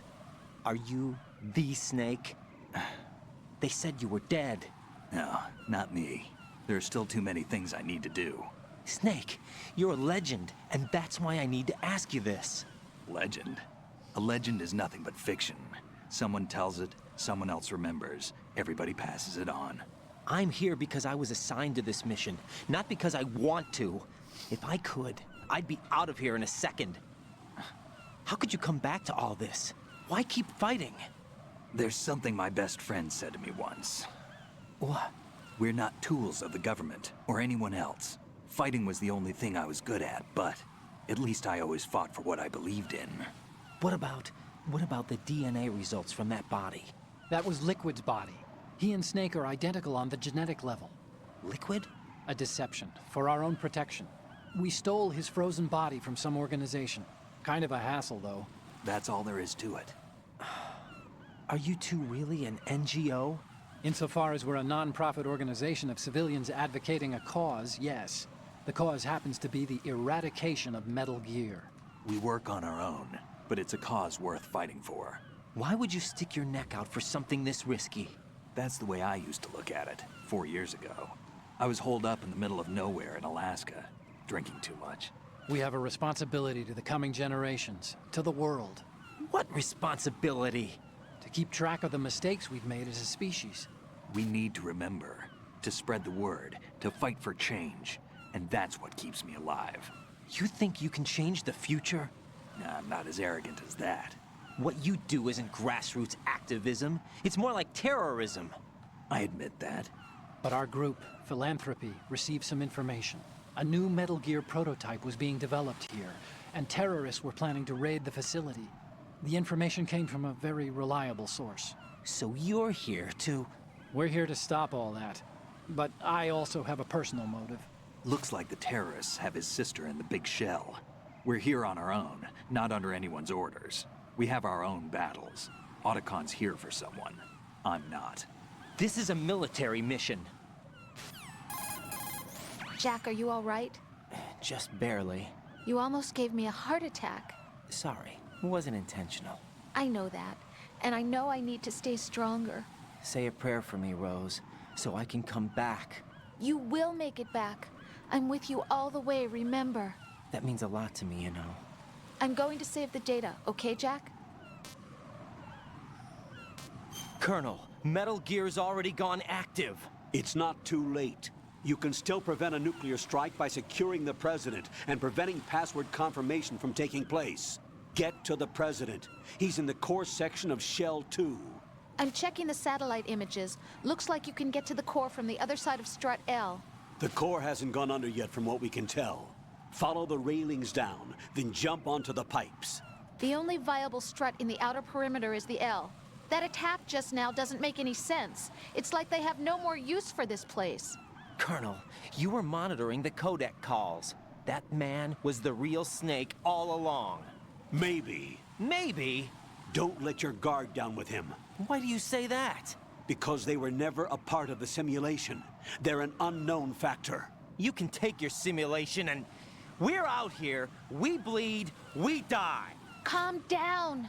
I suggest that you do, Raiden. Even if that is Snake. That has no bearing on your mission. Colonel, you and Snake used to be on the same side. I don't understand. I read about you and Snake in the Darkness of Shadow Moses. I don't give a damn what that piece of trash said. Do you get me?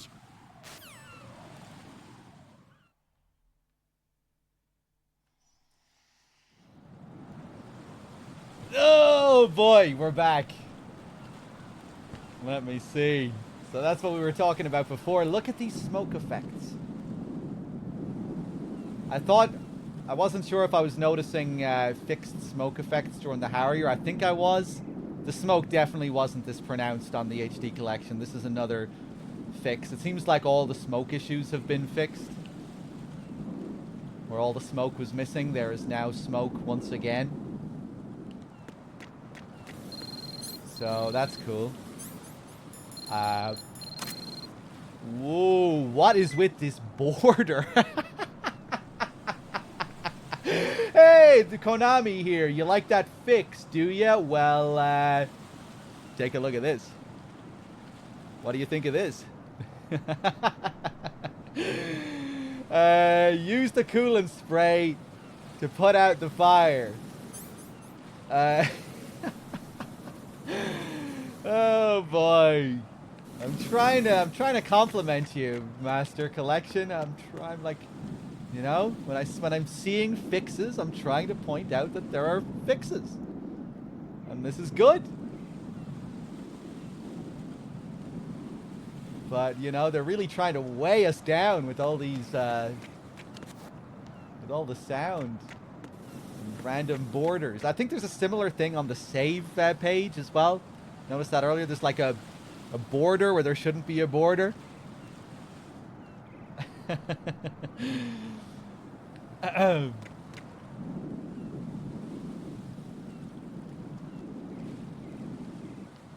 Alright, let's put out this fire.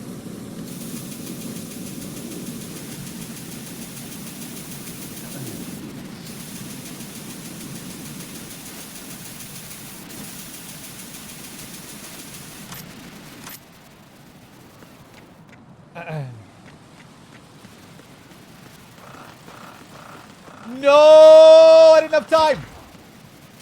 Fuck. Damn, and when we play on extreme, there's no ration down there anyway, so this is my one chance to get the ration at the bottom of the stairs, and I fucked it up. I probably had more time to grab it. On extreme, you barely any time at all to stay on the stairs.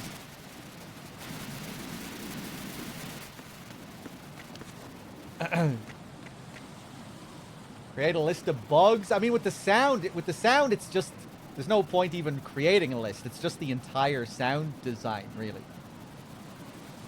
You know, like this effect right here. That's fucked.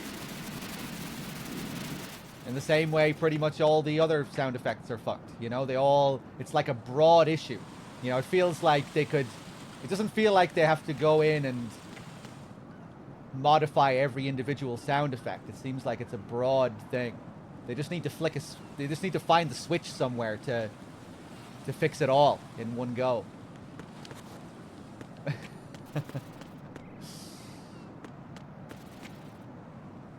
It's the whole thing instead of like individual sound bugs. Right? Because MGS1 has the same thing. And MGS1 is the same issue.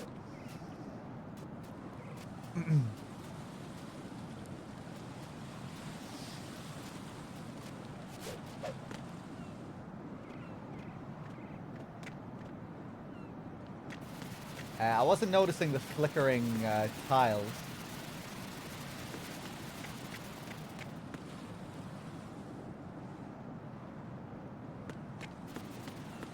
Huh! Nice.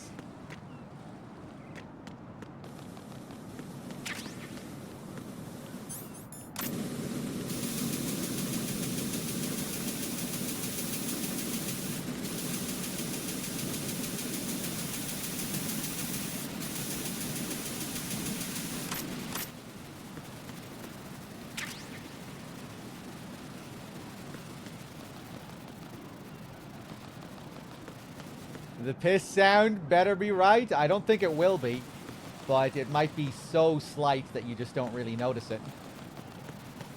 Right? Those footstep sounds aren't right, but you might not have noticed it. Everything is subtly fucked. Some things are a little bit more than subtly fucked.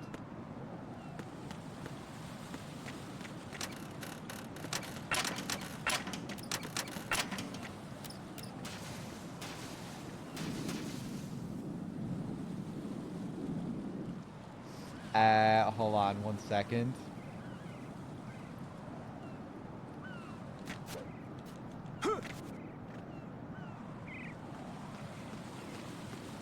This is not a pretty sight.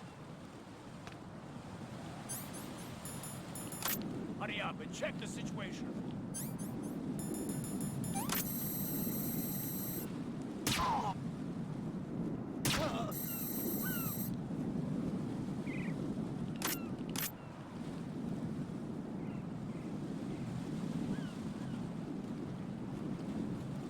Yeah, I'm seeing the flickering there as well.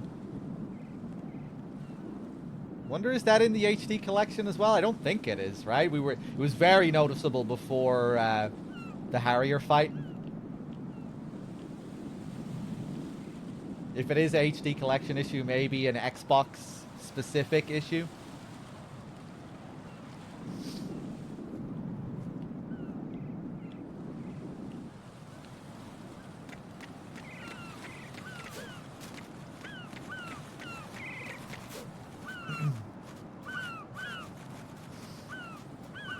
Am I playing on PC? No, I'm playing on PS4, the shittiest version.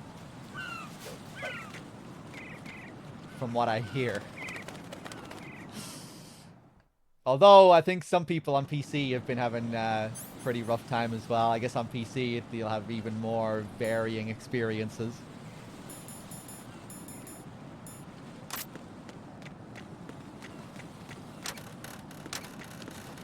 Pop.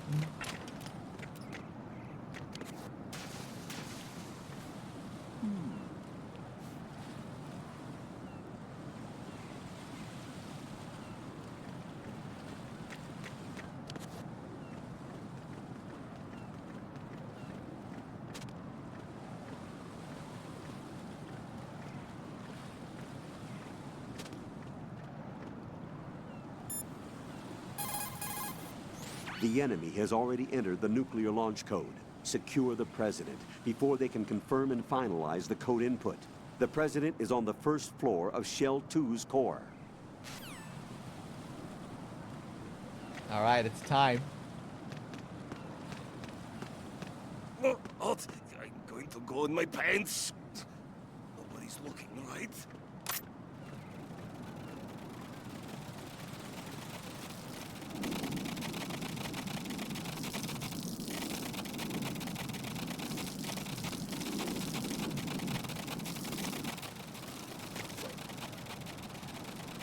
Okay, let's check out the glistening drops here. Yeah, they're still in order. They're still glistening. They're still reflecting.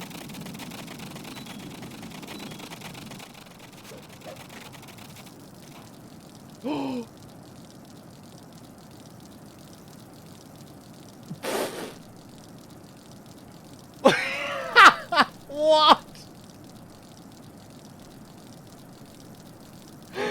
No fucking way, man.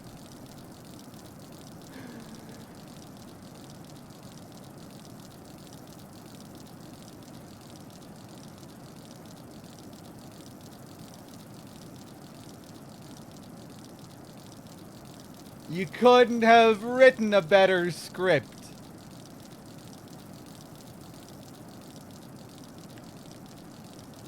Oh shit, when did I save the game last?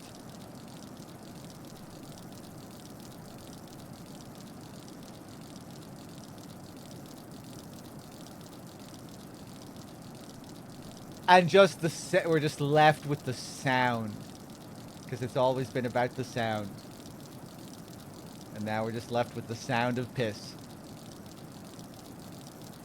Rushing over our head.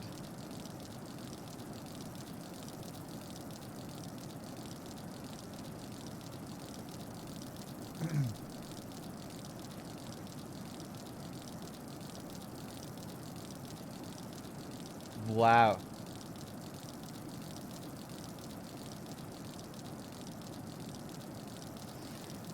Wait a second, Bad Humans, you said you had a bug, but then it kicked back in after half a minute?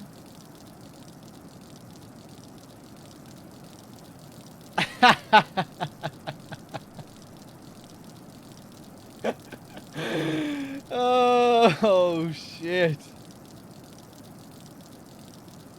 It stuttered for me seconds before this segment.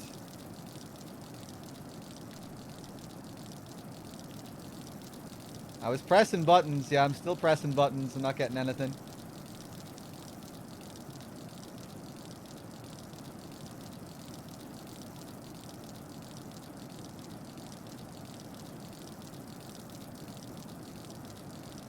This happened to you right at Strut L? Did you get another freeze like this?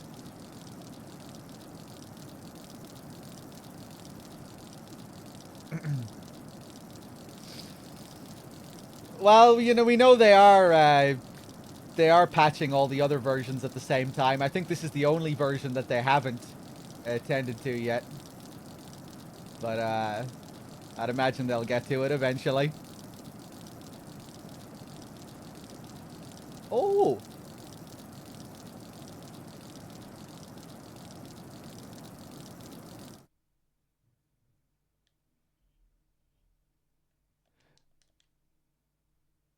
Oh, suck my balls. I just want to take a fucking picture. Let me take a picture.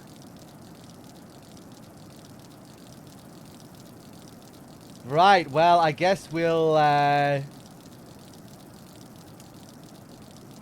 reset.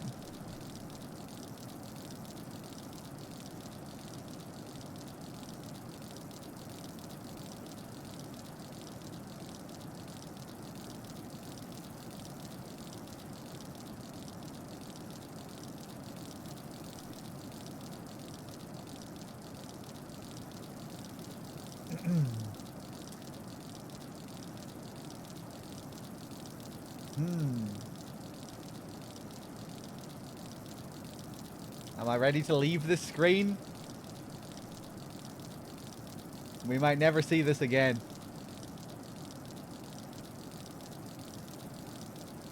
Okay, let's reset.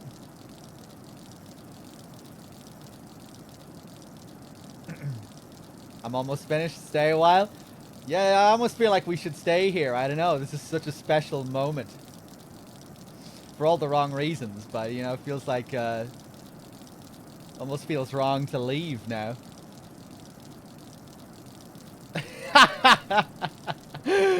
FIFA, the game crashed while I was getting pissed on.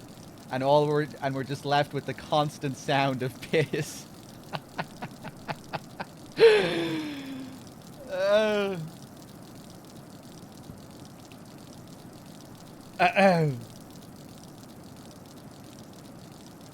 Oh my word.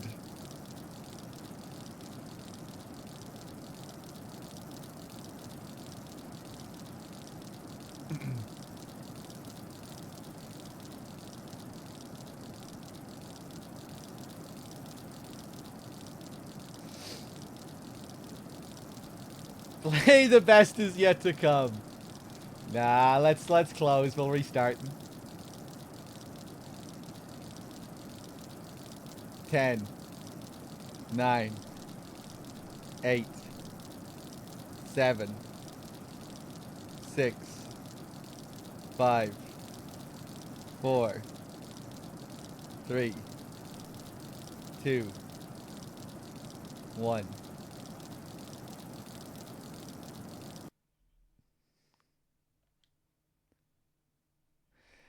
Thankfully, I saved shortly before the Harrier, at the very least. We'll have to do the Harrier again.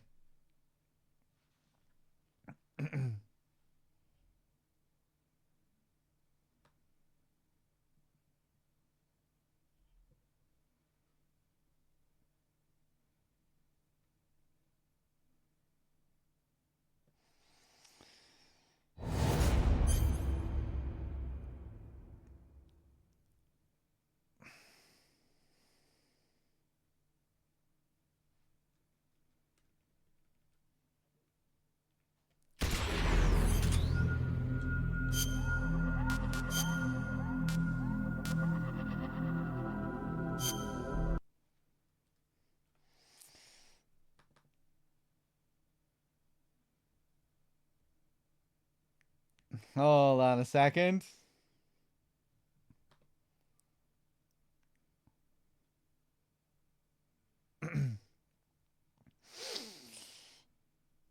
I'm gonna have to add this one on Twitter as well. This crash. This is a special one.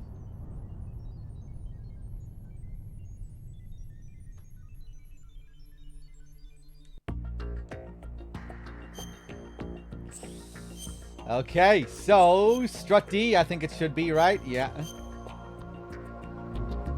Bum bum baka chicka deen chicka bum bum baka doom bum baka din chicka bada.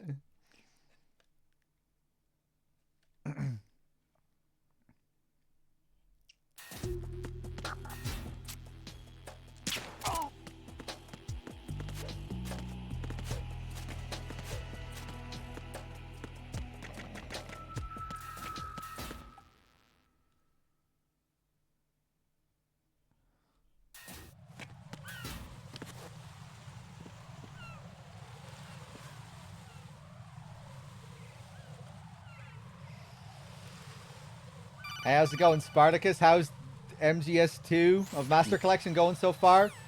The game just crashed while I was getting pissed on. After the Harrier, you know, the infamous golden shower scene.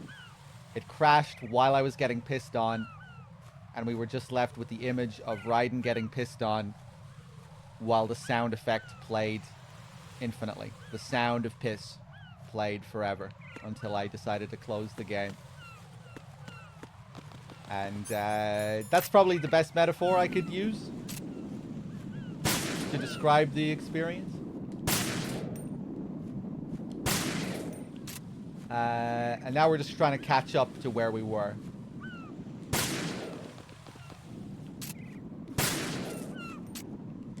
We have to go back through the Harrier again.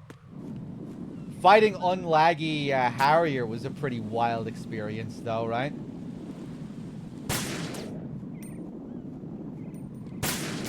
Is this the only version of the game that has, like, the Harrier fight at a frame rate like that?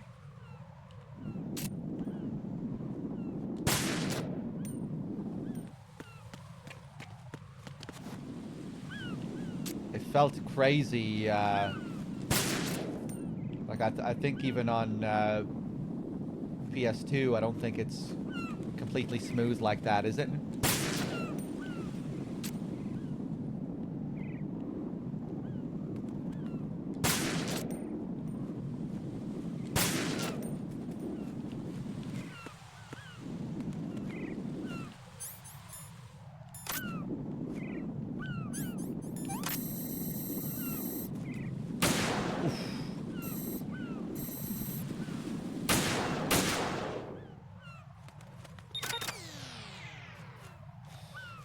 No, all the ports, they don't have the same problems. Some of them have been patched as well. Some of them haven't.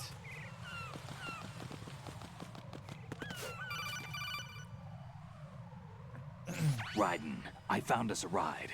I'm all ears. One of the... No, I don't think it's possible to move the flag on PS4 at least, because you can't... I don't think you can have both controllers active at the same time, recognized by the game. Oh, the flag Easter egg is still in? How do you know how to do it on PS4, Bad Humans? Maybe I just don't know how to add the controller properly. That could be it.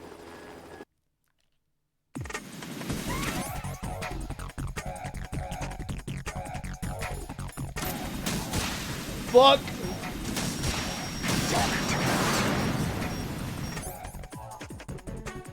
Oh, you just have to do it with a single controller with the action button? Hey! Look, there's Raiden. Wow, that's weird seeing that perspective.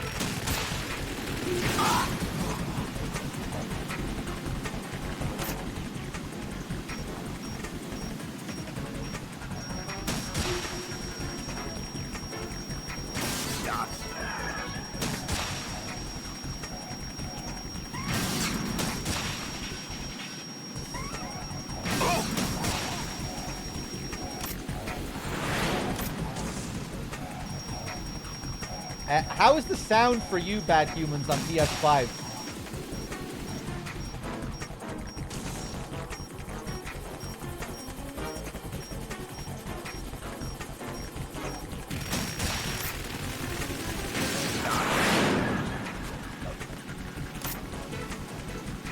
I'm battle a bop a bop.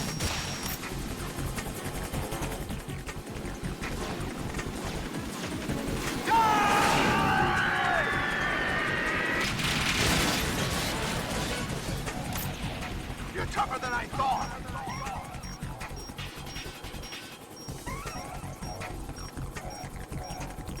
I'll let you go out in style.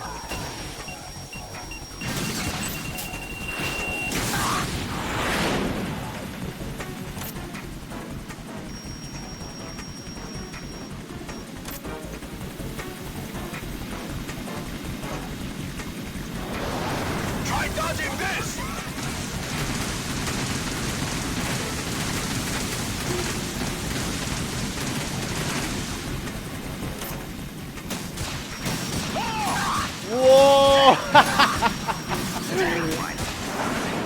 It feels crazy being able to shoot him like that there. Usually the lag is insane.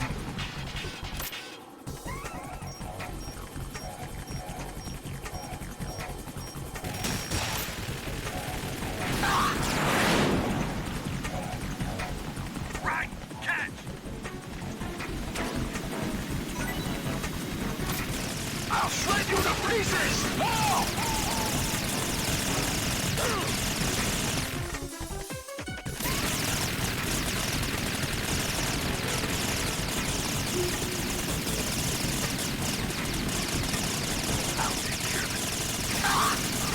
Oh, yeah, you can shoot. Is that the best you can do?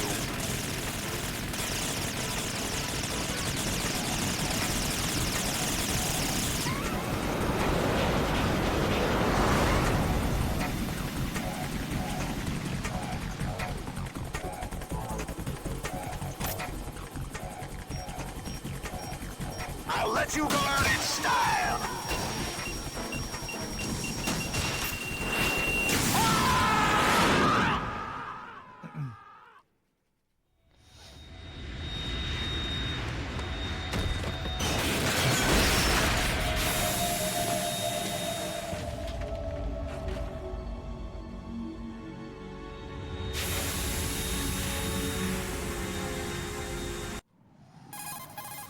Okay. Right. Let's save this time. Jack, are you all right? Just barely.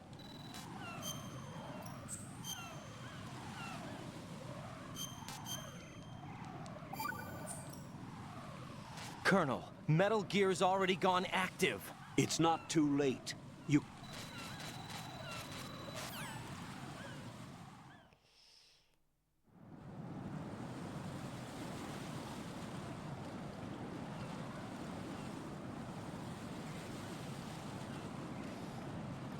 Hold on, I'm just scrolling up here. I want to see if Bad Humans answered my question.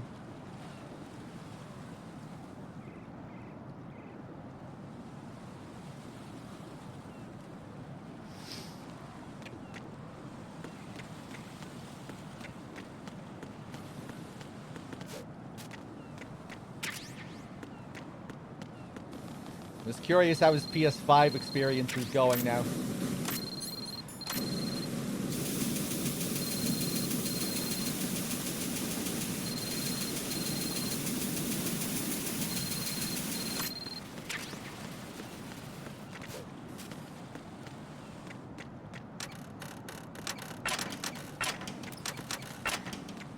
Yeah, that's what Mr. Man was saying, that it's better on PS5, but still, like, not right. It'd be nice to get confirmation that, like, the sound is, like, just fine on one of these versions, so at least then that might be an indication that with patches, all this stuff will be resolved.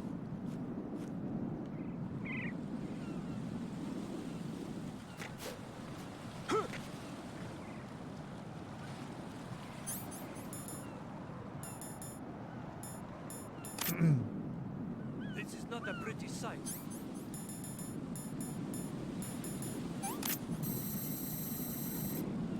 Hurry up and check the situation.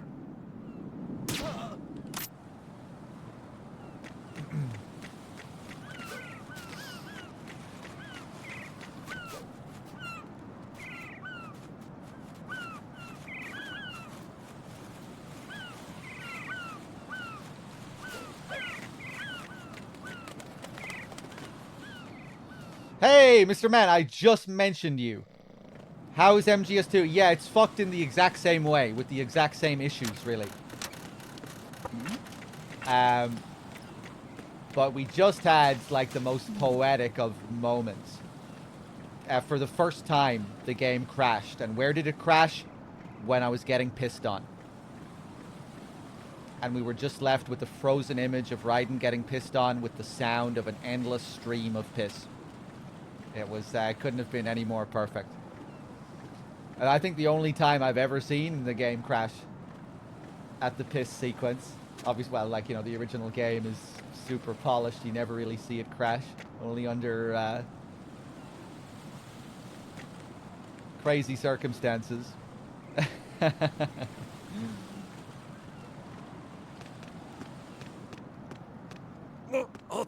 Oh, my pants.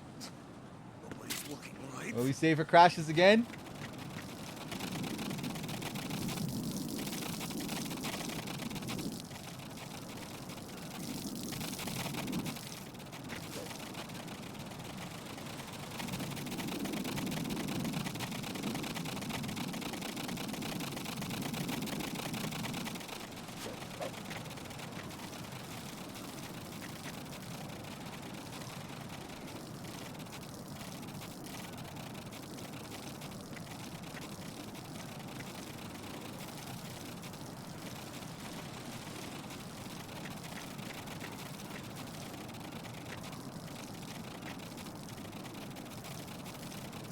Damn, he's going for a long time there.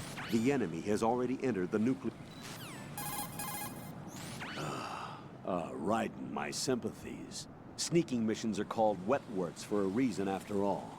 Don't worry about it, Jack. It's okay. Rose? That is, as long as you take a shower the second you get back. Do we have a deal?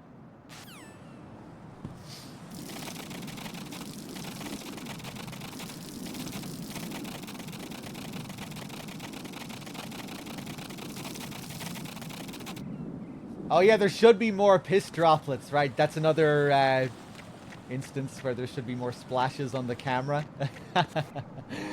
I forgot that was even a thing in the PS2 version. Mr. Man, how is the... You're playing on PS5, right? I know you said there were some sound issues. I'm wondering... I'm curious what the PS5 sound issues are in comparison to this. I was kind of hoping we had an instance of one version at least being completely fixed with regards to sound. That's a nice shot of the shell there. Love the foggy haze.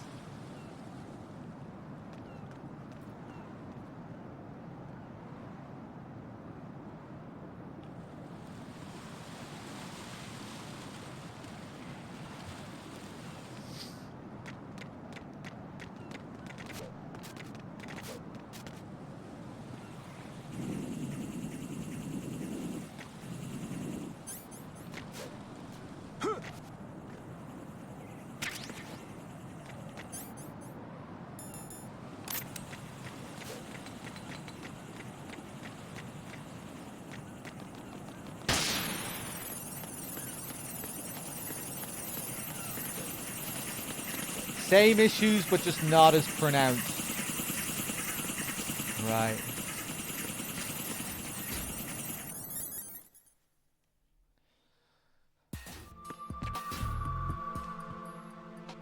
Olga, Snake, he's here. In Shell 1. My father had some unfinished business with him. Olga, calm yourself. Because of your personal feelings. Then screw your plan. I've been waiting for this day for 2 years, and I will send him to the bottom of the ocean, right next to my old man. The launch comes first. Damn it. Where's Ocelot? Not here. I don't trust him.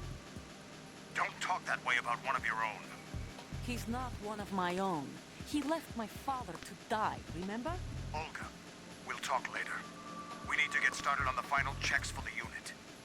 All right. I'm headed back there.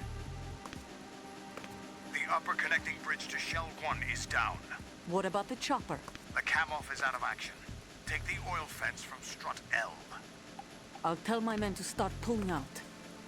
Not yet. Their retrieval comes last. The intruder's still at large. Snake. What about the other man? He's got luck on his side, certainly. He survived that explosion. Listen, Olga, the code confirmation is in 1 hour. Keep the president alive until then. I know. No one gets in here. Turn the currents on. Of course.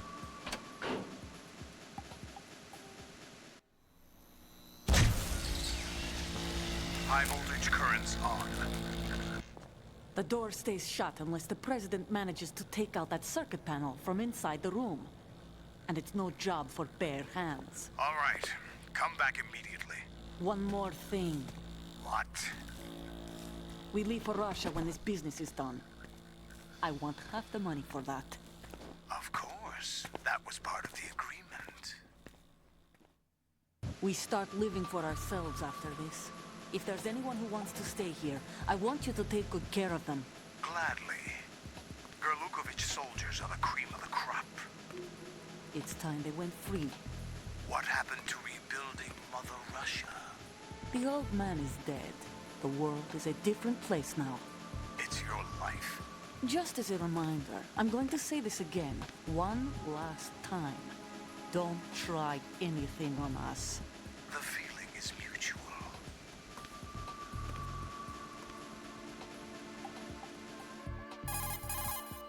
I'm in front of the room where they're keeping the president. Everything all right? No sign of flooding, but I can't get close to the door. The floor is electrified. Don't test it. You'll be bacon. Any suggestions?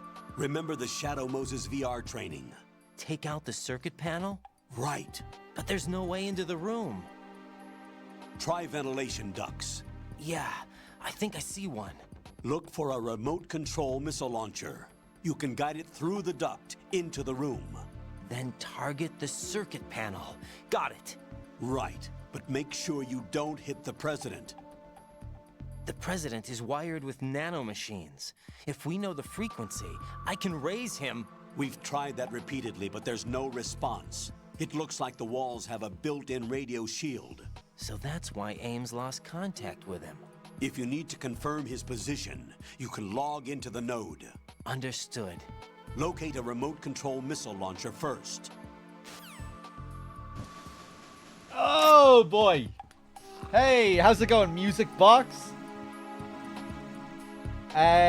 Music Box, I'm curious, what version of this collection are you playing?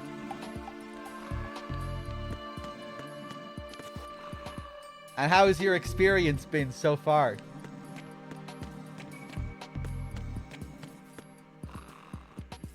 Let's make some bacon, shall we? PC. Interesting. And how has your PC experience been? Your experience has been excellent. Wow. No sound design issues?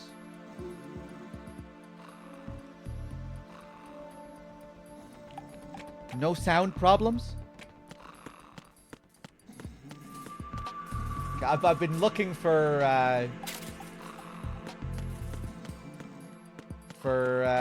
people with experiences for you know, hold on, wait 1 second, guys. My phone is going off here.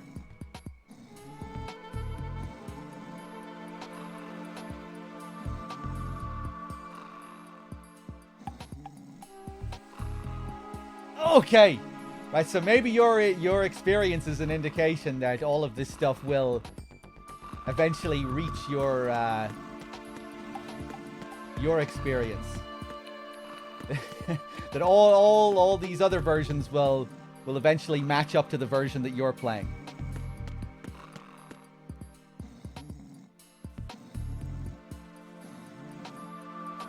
There are places you can hear. Hold on. There are places you can hear there are spliced audio lines from different versions. Yeah, I mean, that's okay. But the audio is balanced, right? Yeah, the audio is on PS4 is completely fucked. On MGS1 and MGS2.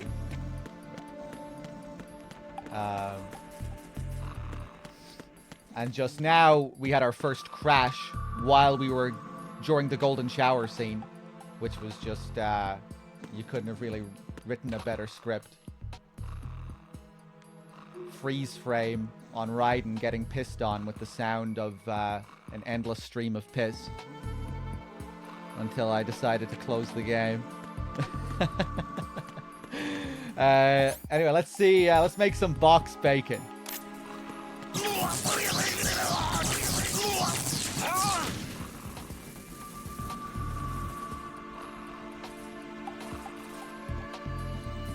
And some regular bacon.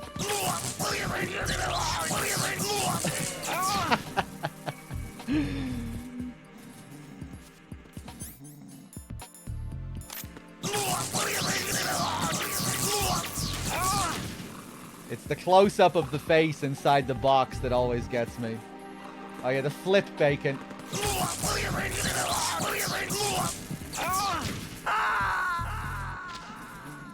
Jack, what's going on? Answer me! Jack? Jack! Ba-da-ba-ba-da-ba.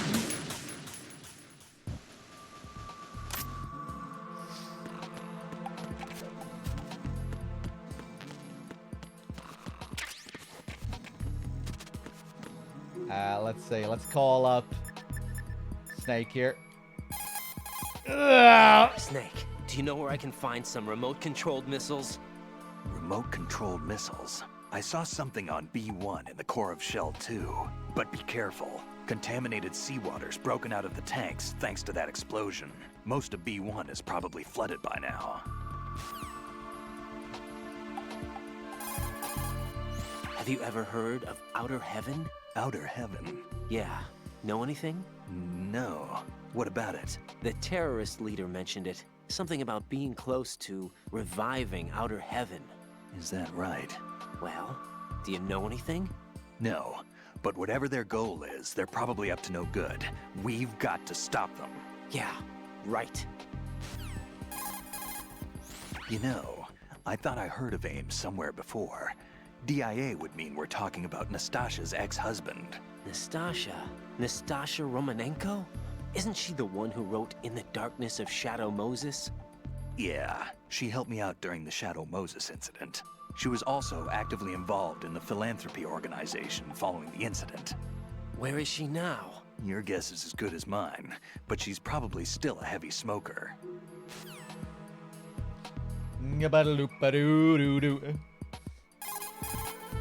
So Iroquois Pliskin was an alias? Of course. And the rank of Lieutenant Junior grade? Made it up. That's just great. Anyway, I get the Pliskin part, but what about Iroquois? Iroquois is a Frankified version of the Algonquin word for rattlesnakes. It's what they called their enemies. Algonquin? The Algonquin Nation, one of the many groups of Native Americans who used to call Manhattan Island their home. The majority of tribes, in what's now the state of New York, were a part of the Algonquin Nation. So this was a stronghold of snakes. By the way, Manhattan means Island of Hills in Algonquin. Funny, Snake calling another person a heavy smoker. I wonder how much he smokes, canonically. How often he smokes.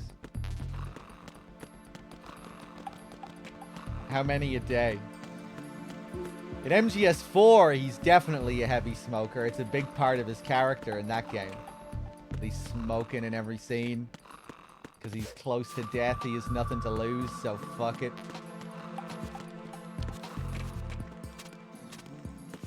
But before the events of MGS4, I wonder how much he smokes.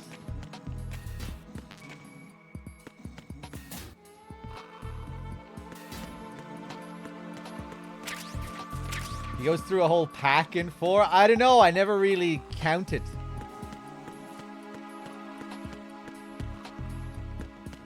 That would be cool, though. Can you actually, like, count the amount of cigarettes he smokes and see that it lines up with the amount that's in the pack? There is that moment at the, you know that scene in Act 5 where he smokes his last cigarette? When he takes out his last cigarette and says, "I'm all out," to Drebin. And, you know, he heavily implies that it's his last cigarette. I've always meant to check during Arsenal Gear, or not Arsenal Gear, Outer Haven. Can you equip cigarettes in Act 5? You know, when you cut to gameplay. Because he's supposed to be out of cigarettes.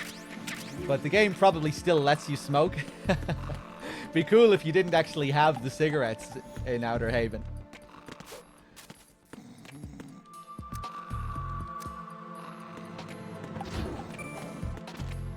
Yeah, the monkey takes his last cigarette, doesn't he?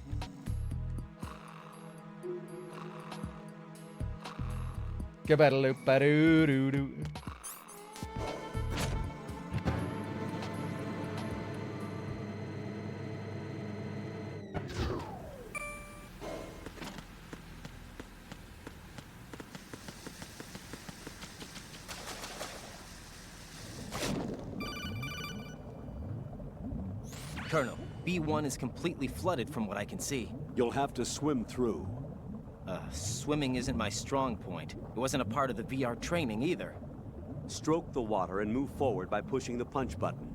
Push it in rapid succession to swim faster. Change your heading with the left stick. Up will take you up, down takes you lower, left and right to face those directions. The O2 gauge will appear under your life gauge while you're underwater. The same voice. The gauge corresponds to the amount of air you can hold from a single deep breath. Once the O2 gauge falls to 0, the life gauge will start to drop. You need to be aware of that. That's re-recorded dialogue for the HD collection, yeah. For controls.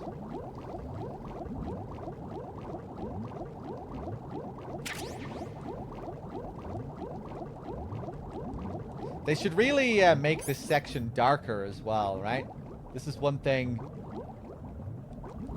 This was another issue with the HD collection.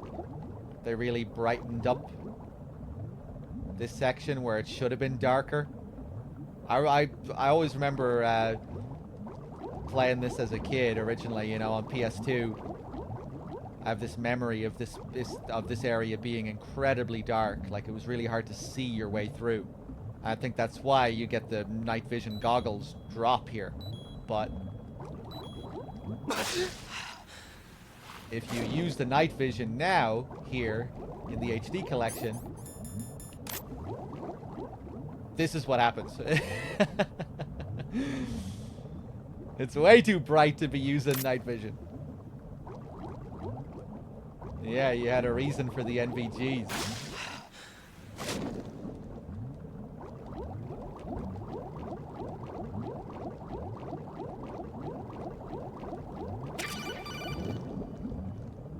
You have the remote-controlled missile. Good job. Now head for the first floor of the Shell 2 core. Take out the power source and make contact with the President before the launch code can be reconfirmed. Hurry.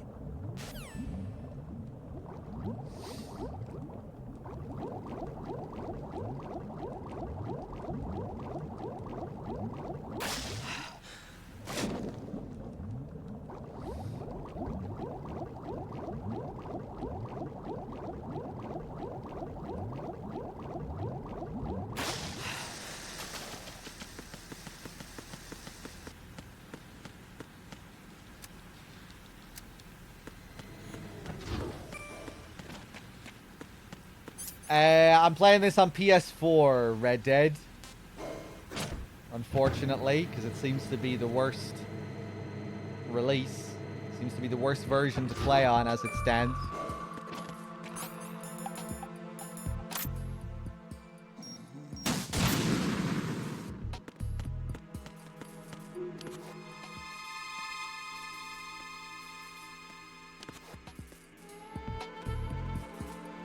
Who's there?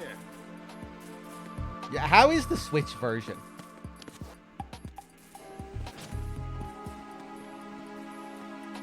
Haven't really seen many people talk about the Switch version. Awful?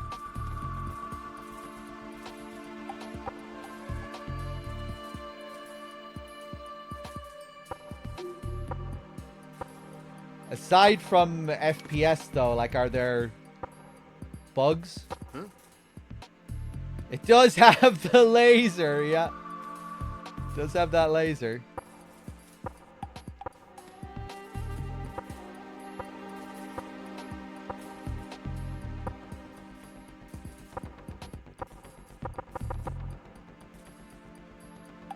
Who's there?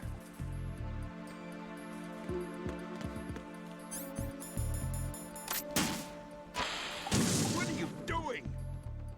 Oh! Get away!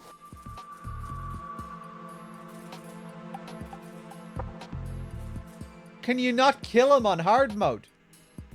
Who's there? Get back here.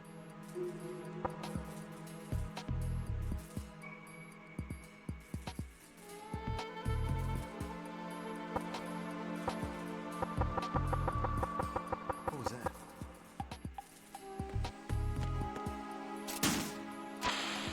What are you doing? Huh? Or maybe you just can't kill him anymore in this. Can you kill him here on PS2? I always wondered if this was supposed to happen or if this was a bug. What was that? How is it on PS2? Can you do this on PS2? Yeah, because I don't know, it feels like it could be a bug, but it's also just kind of fitting as well. You know, just because you have to knock in the specific spot to lure him up to the wall, and then to kill him, you need to shoot him while he's leaning up against the wall. It feels like it could have been intentional, but...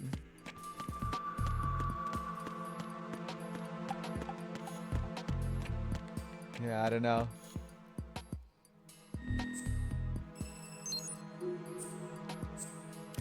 Do grenades kill him? Nah, I don't think you could ever kill him with anything other than the Nikita.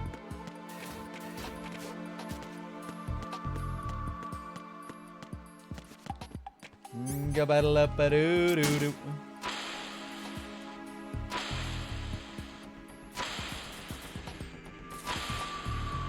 What are you doing?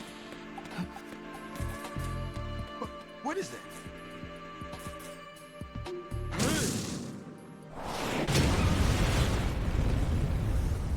I don't think you can kill him anywhere else. Oh, fuck. Will I be able to get the call now? Didn't even think about it. Raiden, the high voltage current flowing to the floor in front of the room that the president's being held in has been cut off.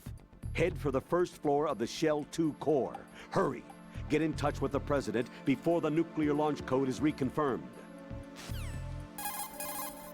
Colonel, Pliskin was Snake after all. According to him. What? Listen, Raiden, I'll say it again.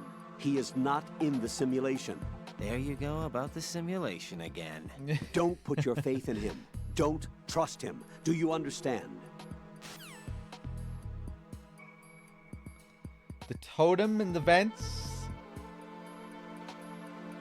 I'm not sure what you're referring to. The little statue.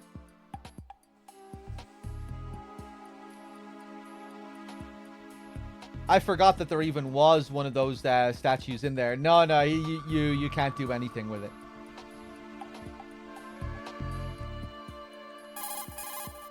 Raiden, the high voltage current flowing to the floor in front of the room that the president's being held in has been cut off. Head for the first floor of the Shell 2 core. Hurry. Get in touch with the president before the nuclear launch code is reconfirmed. The Shell 2 core is where the actual filtration system resides, or at least it used to. Now it's just a shadow of its former self. Here, water mixed with crude oil was filtered using antagonist bacteria in the microbial decomposition of hydrocarbons. Below the first floor basement is a gigantic vat for this purpose. What happened was that this vat broke and flooded the floor. The first floor, which is not flooded, houses the air purification facility that eliminates the stench from the polluted water. Manhattan is right in our backyard here, you know. There's plenty of reason to be cautious. MGS3 is the only game that doesn't feature the statues, I think. If you have a handgun or an auto... At least I can't think of where you find it in MGS3. I'm debating if I want to kill myself just to show the Nikita call. The NM is Nikita Missile. Nikita Missile 01. It's kind of suspicious. Why is there this whole thing designed for Nikitas in this offshore contamination facility?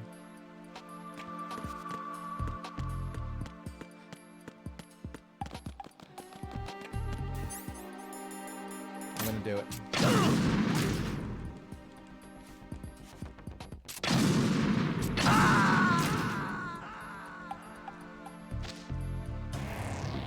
Raiden, come in. Raiden! Raiden!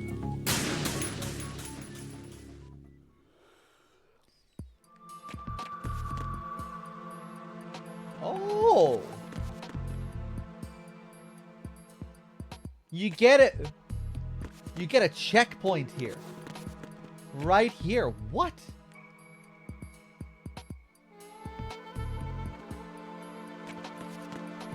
Wow, I don't remember that being a thing, but I can't remember the last time I killed myself here either. Let's see if we can get this codec. Raiden, the high voltage current flowing You to remember the that floor one? in front of the room. Colonel, Pliskin was Snake. The Shell 2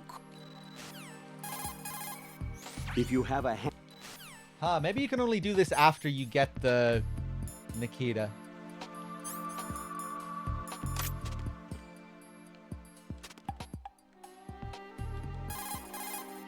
Raiden, the high voltage current flowing to the floor in front of the room that the president's being held in has been cut off. Head for the first floor of the Shell 2 core. Hurry! Get in touch with the president before the nuclear launch code. Not much closing eyes. This,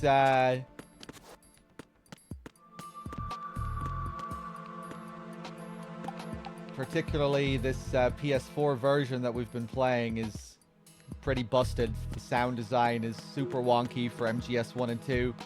And especially when you're really familiar with the games and how they should sound, it's very jarring when you're constantly hearing fucked up sound effects. And yeah, other issues and stuff beyond that, but yeah. Hasn't been particularly pleasant. Raiden.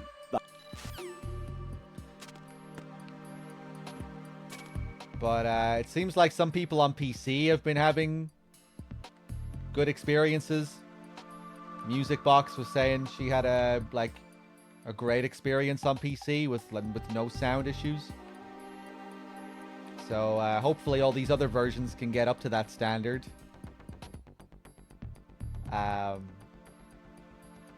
It'd be great because there are like fixes and stuff in this, improvements over the HD collection. There are you know, fixed smoke effects, some fixed lighting. So yeah, hopefully they can sort out all these versions eventually.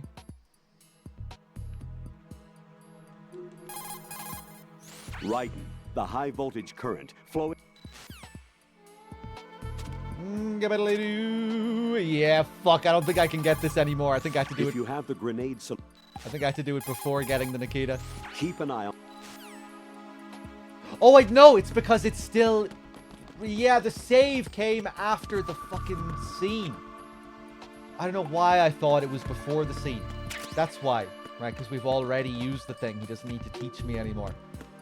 Sorry, I'm being silly. All right, let's trigger the scene. And I'm going to take a little food break here.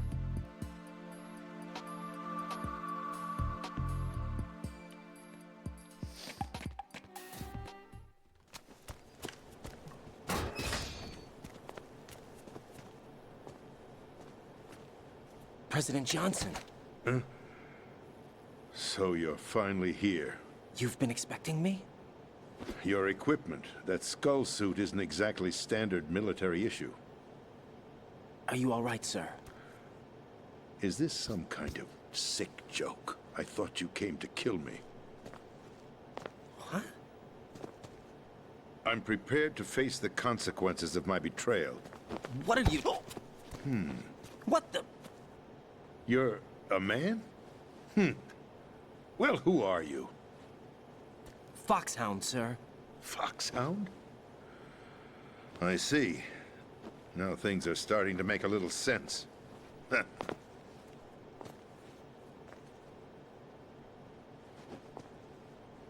Switch over to nano communication so nobody can listen in. Yes, sir. Do you read me, sir? Yes. Mr. President, it's my understanding that the terrorists have managed to input the code sequence necessary for launching a nuclear strike. That's correct. I punched the sequence in myself. You're working for them? If you asked me 2 hours ago, my answer would have been yes. Right now, they're keeping me alive until my vital signs are reconfirmed. They betrayed you? I wouldn't quite put it that way. I wanted power. They sought destruction. But why stoop to terrorism? I wanted absolute power. But you're the president. You have power. No, I'm just a figurehead. What? I don't have any control. The real power is in the Patriots' hands. The Patriots? The truth behind this country. I'm not surprised you've never heard of them. Very few are aware of their existence, even among those with code word clearance. Huh? Politics, the military, the economy, they control it all. They even choose who becomes president.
Like it or not, the Patriots is an organization that must continue to exist. So you changed your mind because you wanted to avoid global chaos. Exactly.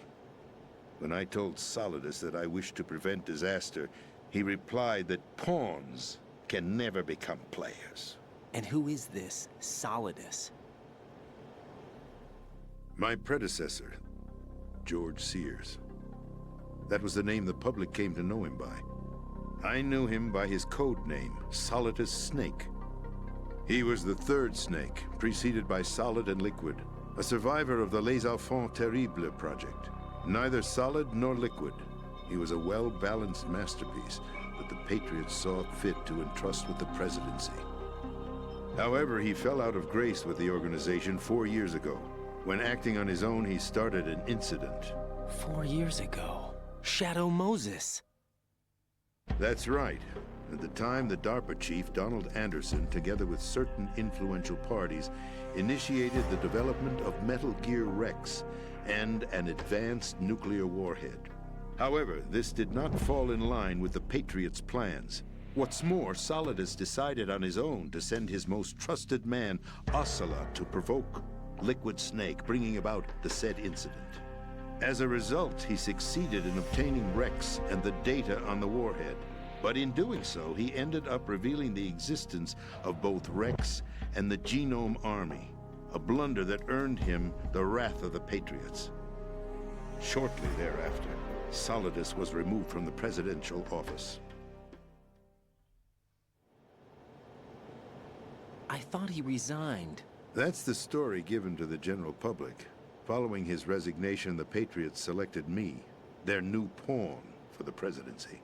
But that would mean that the presidential race was... That was quite a show, wasn't it?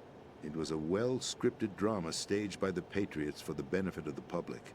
Even the Democrats and Republicans were dancing to the Patriots' tune. Everything went according to plan, but for one exception. Following his resignation, Solidus' health was scheduled to fail him, bringing about his untimely death. Capped? Correct. But before the Patriots could execute their plot, Solidus went underground with the help of Ocelot. As he avoided pursuit, Solidus gained control of Dead Cell, winning over Colonel Golukovich's outfit. From there, he bided his time, knowing that his opportunity would soon arrive. What opportunity? The completion of the new Metal Gear project, an opportunity that would even his odds against the Patriots. By stealing the Patriots' most valued project, he would be able to place them in a very uncomfortable position. It's the only chance he has for survival. Once he has the new Metal Gear, he'll declare war against the Patriots. Needless to say, he must be stopped. Metal Gear is already operational. No, not yet. What you saw was Metal Gear Ray, hijacked 2 years ago from the Marines by Ocelot. That was not the new Metal Gear. Then where's the new Metal Gear? Right here. What? You're standing in it. To be more precise, this entire big shell facility is the new Metal Gear. What'd you say? No, I'm quite serious. The upper structure that you've seen is camouflage, designed to represent an offshore cleanup facility. The main structure extends from the foundation all the way down to the ocean floor. The connecting elevator is located on the B2 floor of the Shell 1 core. Arsenal Gear. That's the code name for the new Metal Gear. Arsenal? That's right.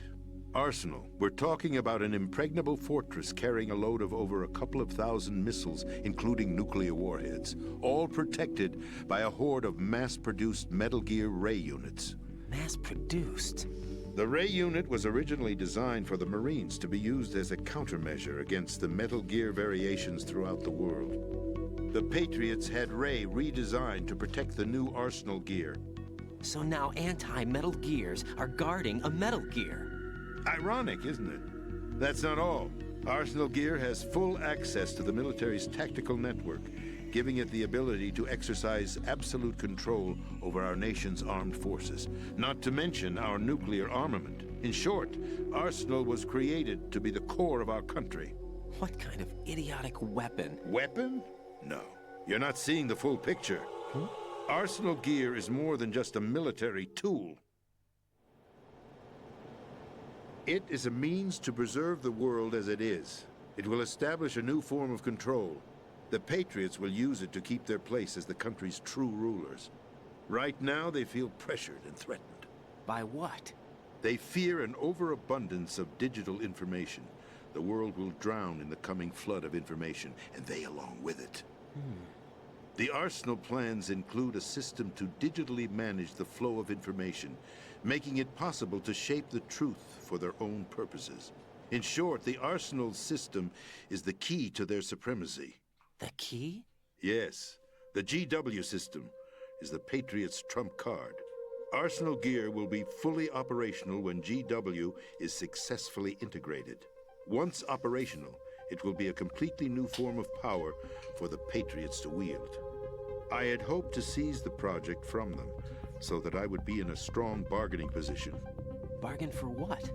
I'd hoped to trade my way into their ranks, but Solidus preferred rebellion. Outer Heaven, his plan to unleash a nuclear blast over the skies of Wall Street to break the Patriots' control over the business community, is also a key factor in his offensive effort. Outer Heaven? Listen, There isn't much time. The football served as the key for activating Arsenal gear. I've already input the necessary code sequence. It won't be long before GW begins to establish connections with other external systems, and Arsenal gear becomes fully operational. Stop them before that happens. That is your role. Role? You've got to find Emma Emmerich. She's the only one who can stop that thing once it's been activated. Emma Emmerich? She's the system programmer for Arsenal gear. I believe she's somewhere on level B1 in the core of this building. I thought the levels below us were flooded. I'm sure they won't let her die just yet, as she's the only remaining programmer for this project. According to Ocelot, she was being held in a locker room located in the northwest part of level B1. Cut transmission and get moving.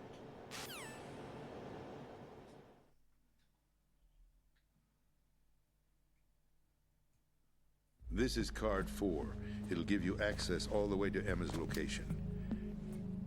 Give this to her when you find her. What is it? A program for disrupting the control functions between GW and Arsenal gear. Take Emma to the computer room on level B2, Shell 1 core. She'll know how to load the program into the main system.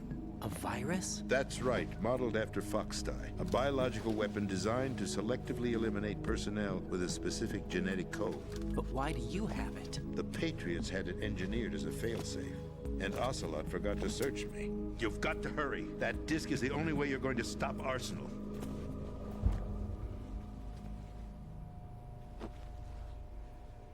Well, I've told you everything you need to know. There's only one thing that remains to be done. Huh.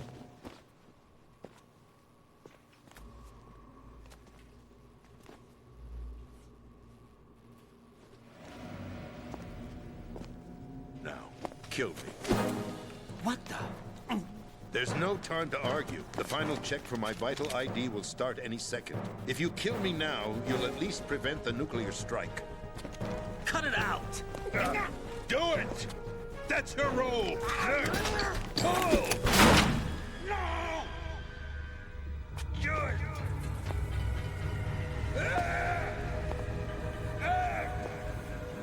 That's abusing your right to free speech, Mr. President.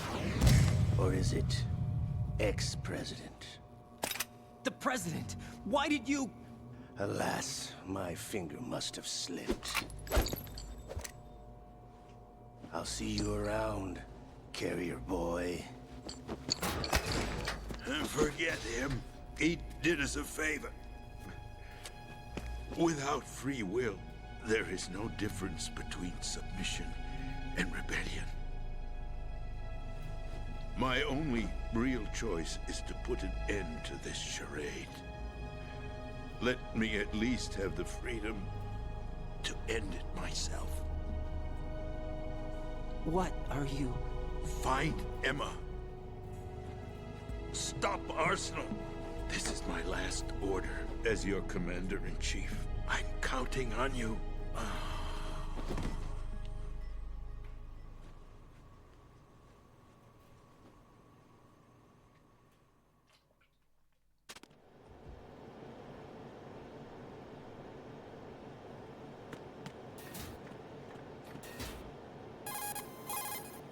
Colonel, the president is dead.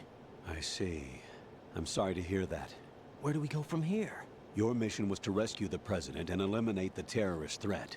However, given the recent turn of events, we will honor the president's last directive. You must put a stop to Arsenal gear once and for all. Do you actually think there's any truth to his story about this big shell facility being a front for Arsenal gear? I don't have the security clearance necessary to verify the facts. However, he was the president. I'm sure he knew what he was talking about. Aren't you forgetting that he was part of the terrorist plot?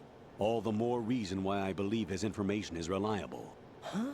We're talking about a man who chose to die rather than risk a nuclear holocaust.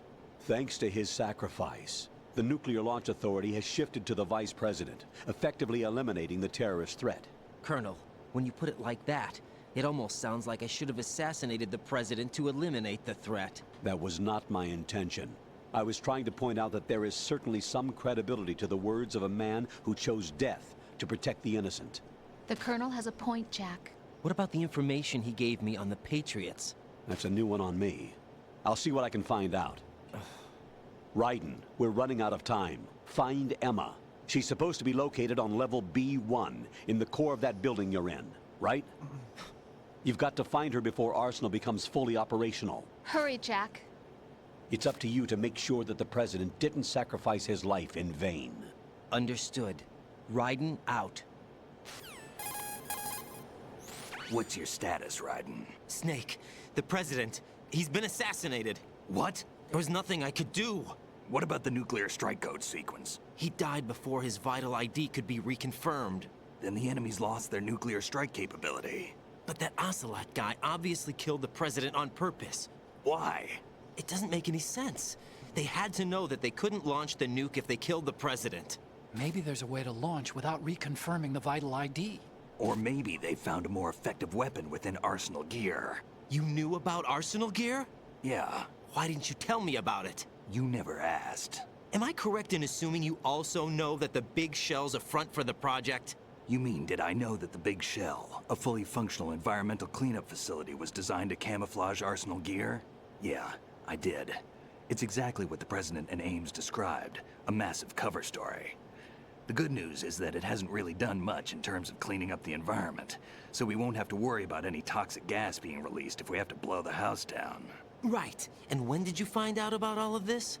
It took a while, but we uncovered the info around the time you took out that mad bomber. There's no doubt that Arsenal gear is being built here. Then it was all set up 2 years ago, on that day. All of it. 2 years ago? What really happened here? I took these photos 2 years ago. I know these pictures. They were on the news, on several websites. If I remember right, the reporters blamed you for sinking the tanker. That's right. Otacon, me, we were used. We'd hoped that by going public with photos of the new Metal Gear, we could persuade the government. At least that was the plan at the time. I've gone through VR training of the tanker mission before. Yeah? Well, I doubt it accurately simulates the events of that mission. I'd infiltrated the dummy tanker to obtain proof that a Metal Gear was under development. Shortly after I made it aboard, an armed group led by Colonel Gerlukovich raided the ship and gained control. Olga and Ocelot were among the raiding party. Yeah, and him. Who are you talking about? A man that was supposed to be dead. Their target was also Metal Gear Ray. But Ocelot eliminated Colonel Gerlukovich and Marine Commander Scott Dolph, and he hijacked Ray. So he betrayed them? I don't know what kind of deal was going down. All I remember is what Ocelot said at the time. Something like, "I'm taking it back." Ocelot then sank the tanker, along with the soldiers of the Marine Corps. How did you manage to get out? Otacon managed to have a small boat ready for me. That was the easy part. The tough part was not getting dragged down with a sinking tanker. A small miracle when you think about it. It turned out that the whole thing was a setup to lure us. Photos of Snake, taken by the Cypher, were released to the public. In turn, we became the world's most wanted environmental terrorists. It was definitely a move aimed at putting a stop to our anti-Metal Gear activities. But why did they choose Snake? Since the Shadow Moses incident, Snake became sort of a hero. I think the Patriots weren't too happy about that. You knew about the Patriots? Well, yes, to a certain degree. It seems like everyone knows about them except me. They didn't choose Snake to be a hero. So they decided to do a smear campaign. I think the Patriots wanted to make an example of him, so everybody would think twice before opposing them. That's it! They set all this up just to nail you guys. No, there's more to it than that. The Marines' Metal Gear Ray project, headed by Commander Dolph, was carried out in opposition to the Navy's Arsenal Gear project. To be more precise, the Patriots considered Metal Gear Ray to be a thorn in their side. Hence, they attacked the dummy tanker and stole Ray. They followed this up with a perfect plan. They immediately sent a fully loaded tanker to the same location and sank it. Then set up the facility to camouflage the development of Arsenal Gear. And we fell for it. 2 more puppets in their show. Colonel Gerlukovich and his daughter Olga? Both fell victim to Ocelot's plot. Was Solidus behind all this? He used Ocelot to get hold of Ray, huh? No, he was underground, keeping a low profile at the time. Then it must be the Patriots. If that's the case, what's Ocelot doing alongside Solidus?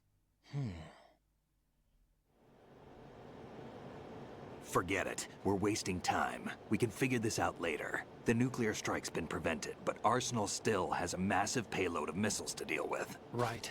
If the opposition gets control of those missiles... Raiden, you've got to find Emma. Wait a second. Isn't Emma Emmerich my sister? What's she doing here? You got me.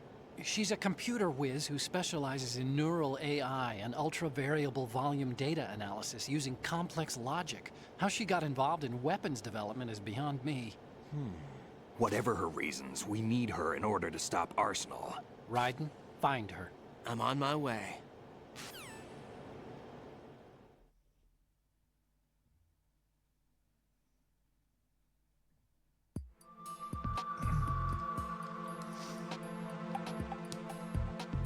Oh boy, we're back.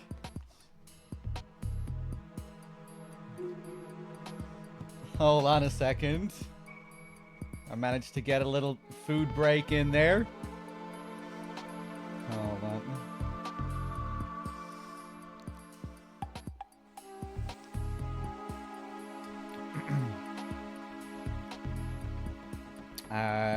Hold on. What did I eat? Some slop. Pretty good slop, though. It was like a microwavable chicken pasta thing.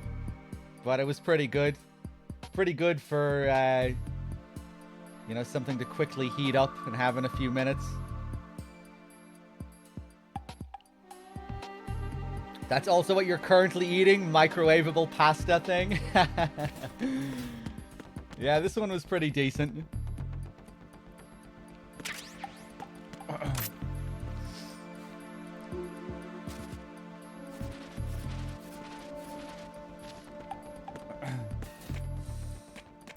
Let me just check my stream elements here before we continue.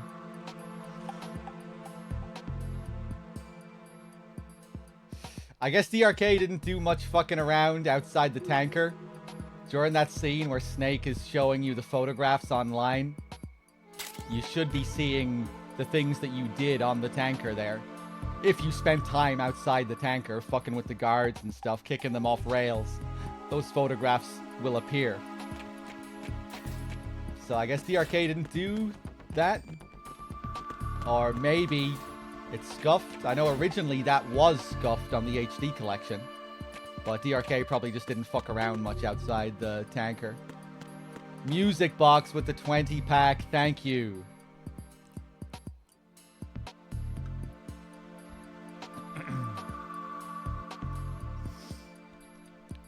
Thank you very much. I'd enjoy whoever got one of those free subs.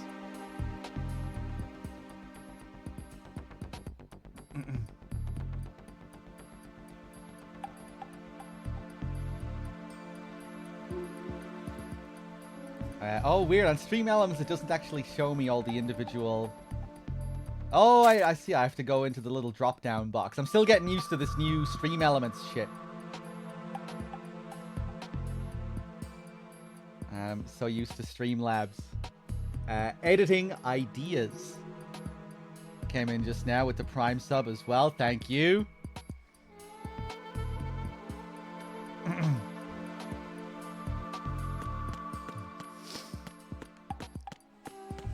Cheers, much appreciated. So we meet the president. He reveals. He peels back a few more layers of the onion.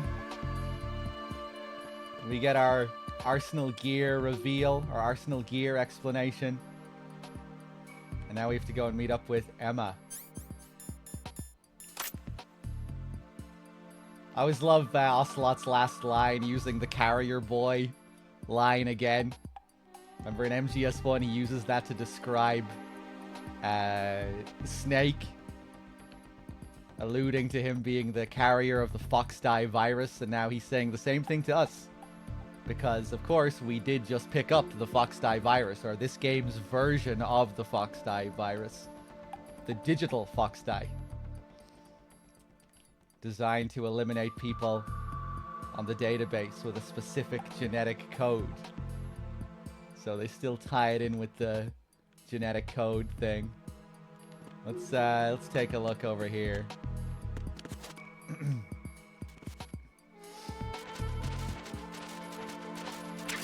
Grab some stingers.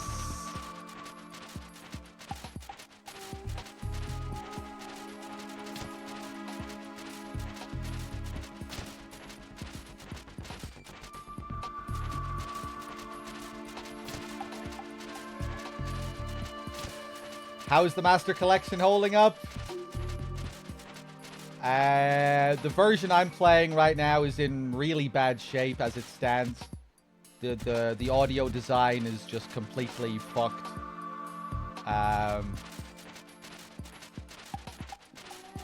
Some sounds are more noticeable than others, but broadly speaking, the audio is just not as it should be, which is not pleasant, particularly if you're super familiar with how it should sound. Other like basic control problems, particularly with MGS1, where the analog movement is just completely busted and doesn't work at all. So yeah, not great, unfortunately. But there is hope, I think, because some people have reportedly had very positive experiences with the PC version, at least. Music Box is here, and she said she had a great experience and didn't notice any audio problems.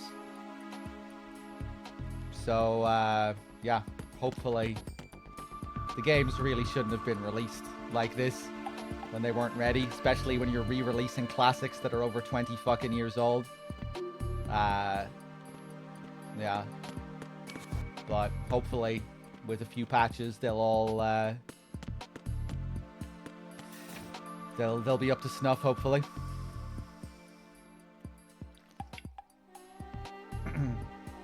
We are playing the worst version, though. Yeah. Do you think the PS4 version should have been released like this?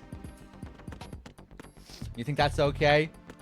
Is it okay that there is a worst version?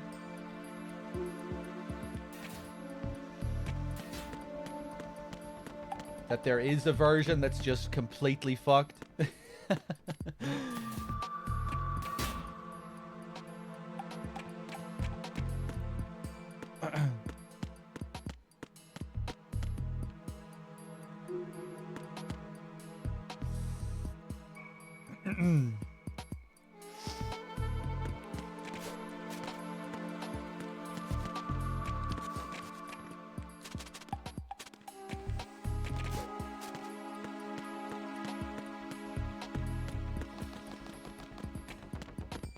Yeah, I don't know. I just think on principle, you really shouldn't be releasing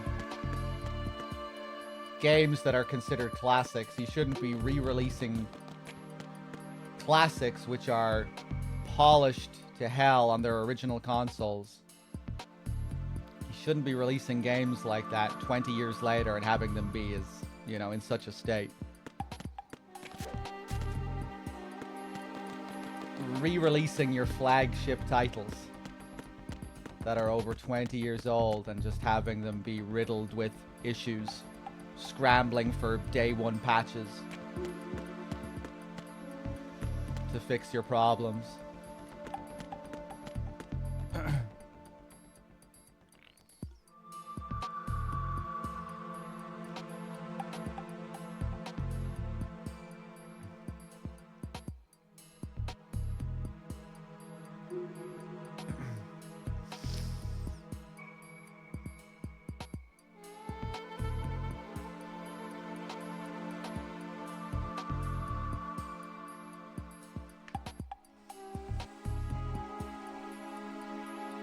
I think even the worst version is good enough for the average gamer. Ah.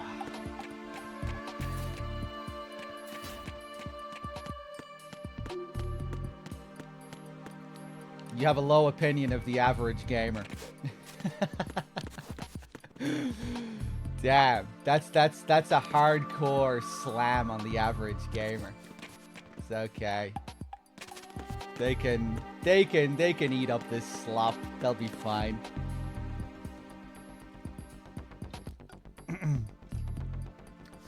But yeah, I agree that some love went into the collection. I think it's very clear that people that there are people who really cared.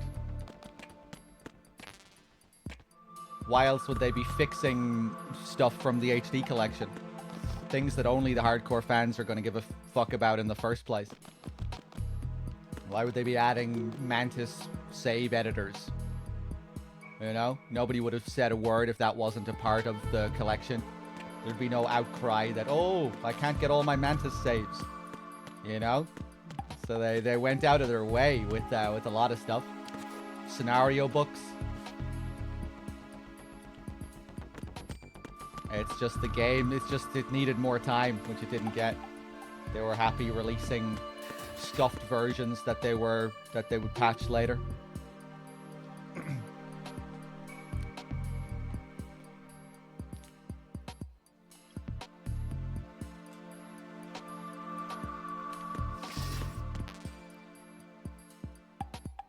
Just seems especially egregious, you know, when we're dealing with old games, you know? Scrambling to patch games that are over 20 years old. That had none of these issues on their original platforms.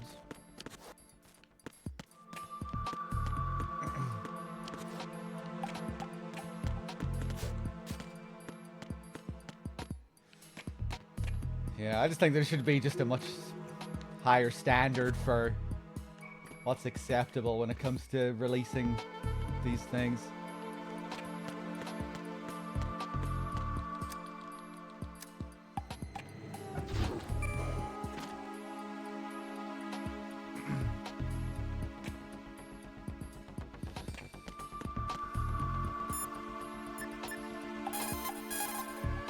Raiden, locate Emma Emmerich and have her put the President's disc to use. Emma is on B1 of the Shell 2 core. The clock is ticking. Locate her before Arsenal gear goes online.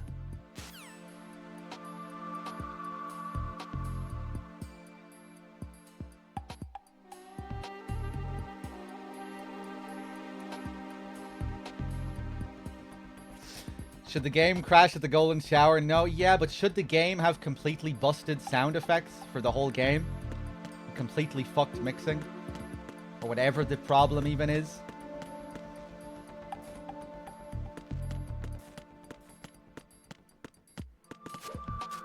So the crash is a minor thing in the grand scheme of things. For me, it's the sound. But yeah, like people who aren't super familiar with the games won't even notice. But they're still playing a really scuffed version of the game. And it's just kind of sad that they'll just think that this is how it's supposed to be.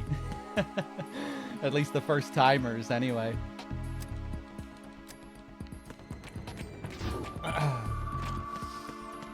But anyway.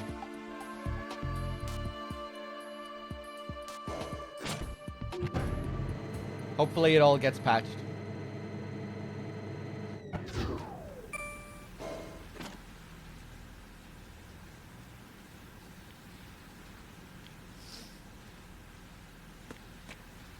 At least it's not the Silent Hill HD collection.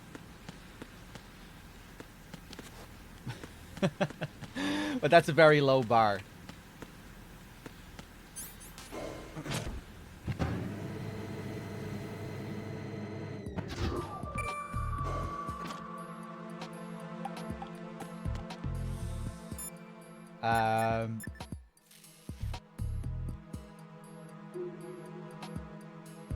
Yeah, let's do a few other optional calls here. Colonel, I want some background information on Emma Emmerich.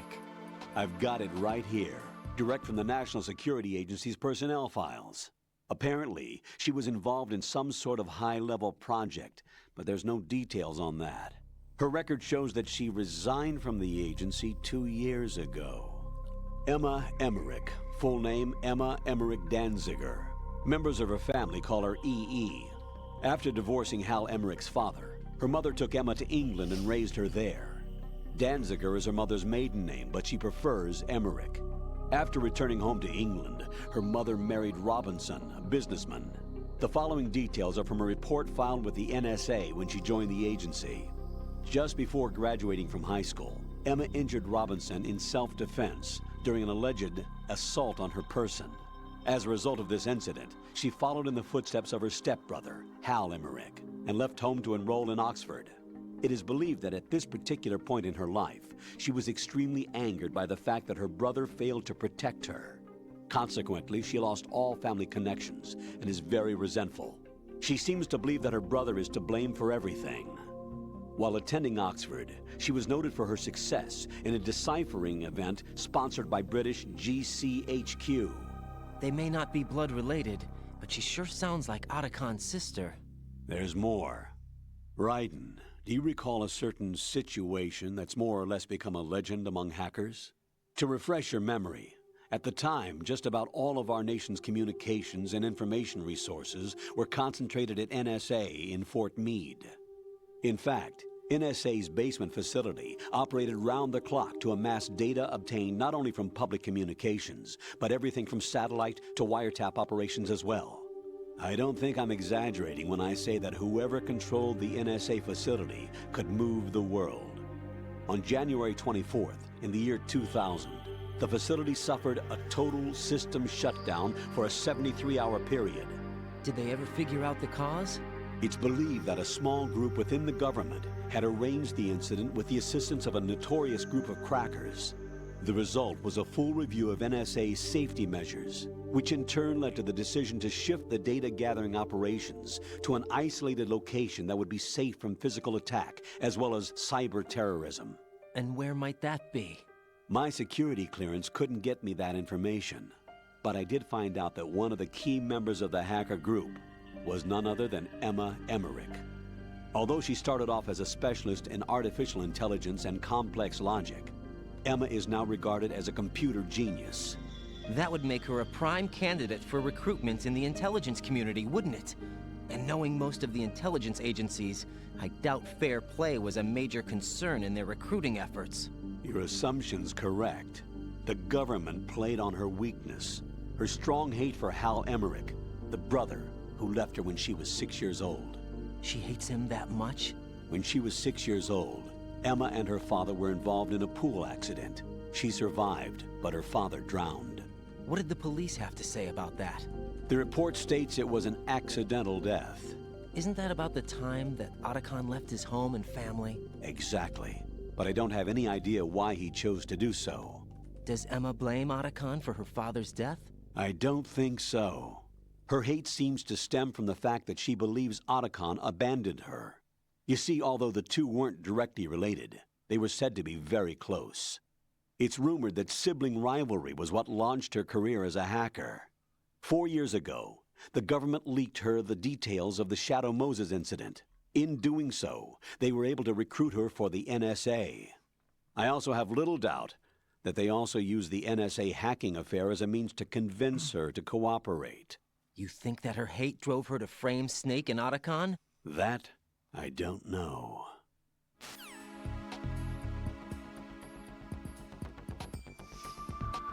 There we go. Emma's background. With its unique music. One of the more unique optional calls in the game. Quite extensive.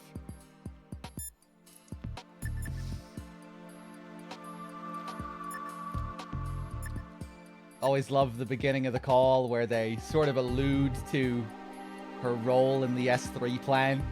Apparently she was involved in some sort of high-level project, but there's no details on that. And then quickly moving on to the backstory. Of course, the high-level project is this game. is the S3 plan. That is what she's involved in.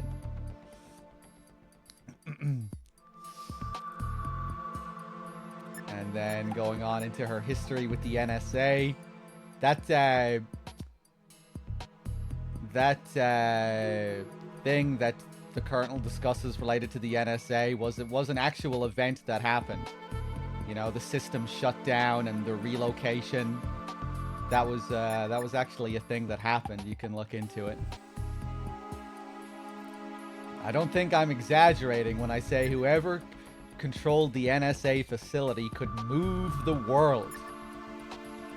Could move the world. That's another interesting line, or something that I think might be, not sure if it's intentional or not, but it always makes me think of the metaphor they use at the end of the game. You know, when you get into Arsenal Gear and you interact with the node, and instead of getting the traditional map of the area, you get something else that symbolizes the area. You get the image of the turtle holding the world on his back, which is a reference to the real-life mythological world turtle who holds the world on his back. And of course, Arsenal Gear is shaped like a turtle. And Arsenal Gear contains the eye, which is designed to hold up the world, to control the world.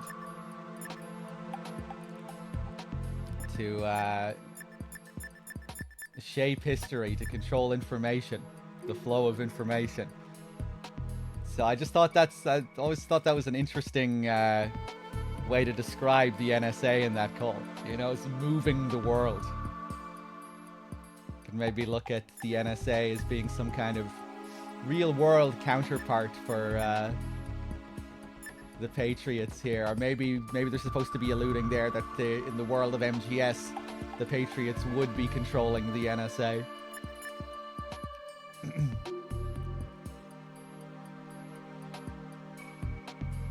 Ba-da-loop-ba-doo-doo-doo. You make no sense.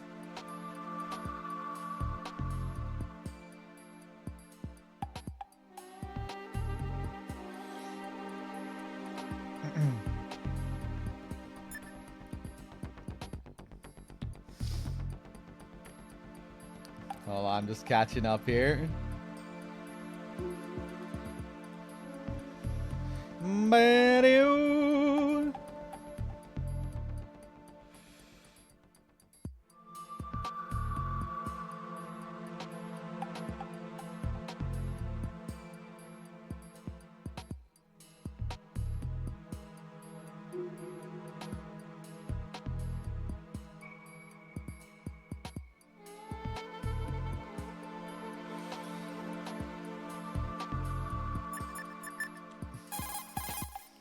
Colonel, did you hear the truth about the Shadow Moses incident? Yeah. Snake wasn't a terrorist. You look thrilled. Huh? Yeah. So you just believe everything that he told you then? What did you say? Don't trust him. He isn't in the simulation. Simulation again. What exactly are you talking about?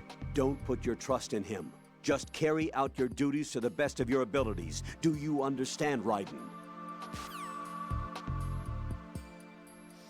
Time to see if any archival footage has been replaced. Yes, we'll get another scene with Emma soon enough. We'll see if any of that stuff has been replaced. We'll have to keep our eyes open. Colonel, why did Ocelot murder the president? They disagreed, probably. Exactly the same. What?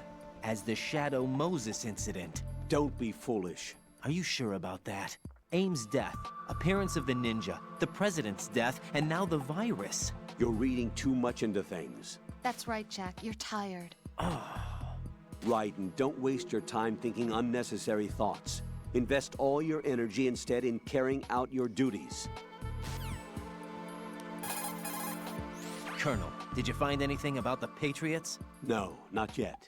I can't find data on them anywhere. But the president is... Jack, there is no data. Colonel, you know something, don't you? No, I don't know anything. I need a little more time. I love the calls during this part. Just all these blunt denials. Like he's just facing this brick wall of clear lies. and can do absolutely nothing about it.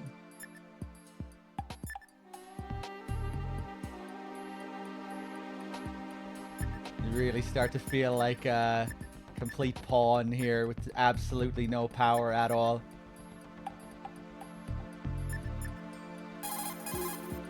Raiden, covertness is the keystone of sneaking missions. It's unwise to leave any trace of your presence, so I suggest you leave those things intact. Once you're spotted, Raiden, you cannot afford to relax even after throwing off the pursuit. The enemy will ramp up its security. Whoa. Emma's probably being kept in filter chamber number 2 on floor B1 of Shell 2's core. The rumors about Big Shell being a big cover-up are all true. Otacon? I had Snake check everything out. Sure, there's some facilities to clean up the pollution, but they're not running at full capacity. Don't you think it's funny that even though 2 years have gone by since the incident, they haven't managed to clean up all the crude oil? Of course, the media doesn't report that kind of thing. I think they're having fresh shipments of crude oil brought in to replace the stuff they've cleaned up. The story you were told about toxic chemicals being released if the plant were blown up also seems pretty fishy. I don't think it's actually true. Information is being suppressed on a huge scale. These guys seem to think that the new Metal Gear is worth all the effort and money they're spending on it. So I've been lied to all along. No, I think even your CO didn't know what was going on, and that's probably what he's been telling you. I didn't mean by the Colonel. I meant by you. Huh? We never lied to you. We just didn't tell you everything, that's all. You know, you're a pretty interesting guy. You're just like Snake said. What did he say? That you're a weak, simple-minded, stubborn fool.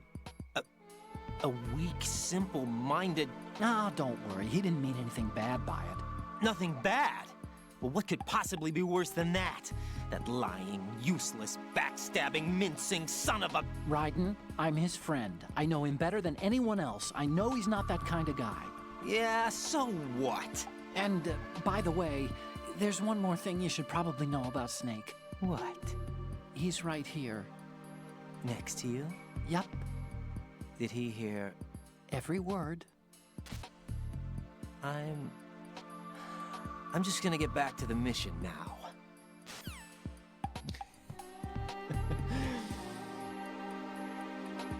What was I saying about feeling like the ultimate pawn without any power? Well, now you really do, because you're beneath even Otacon now in this game. Even Otacon is treating you like this. No, just completely fine talking to Raiden like that.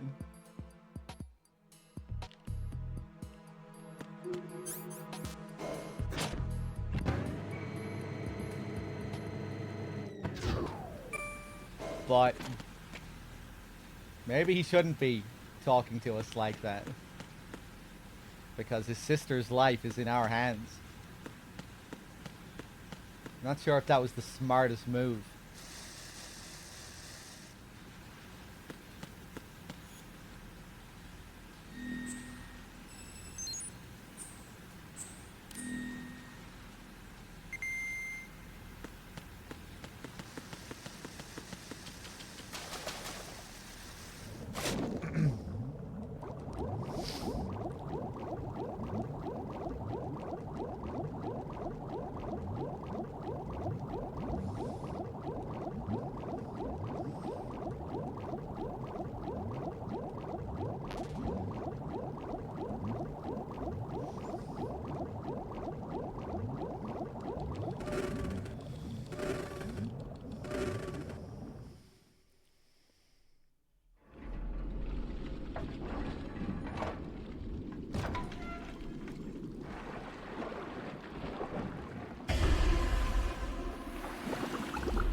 Hey there, Pete.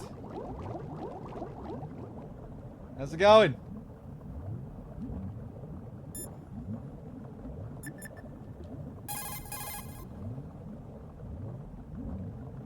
He's dead. Snake, it's Stillman. Stillman's here. Yeah? He was waiting for me. Right. Bye, Pete.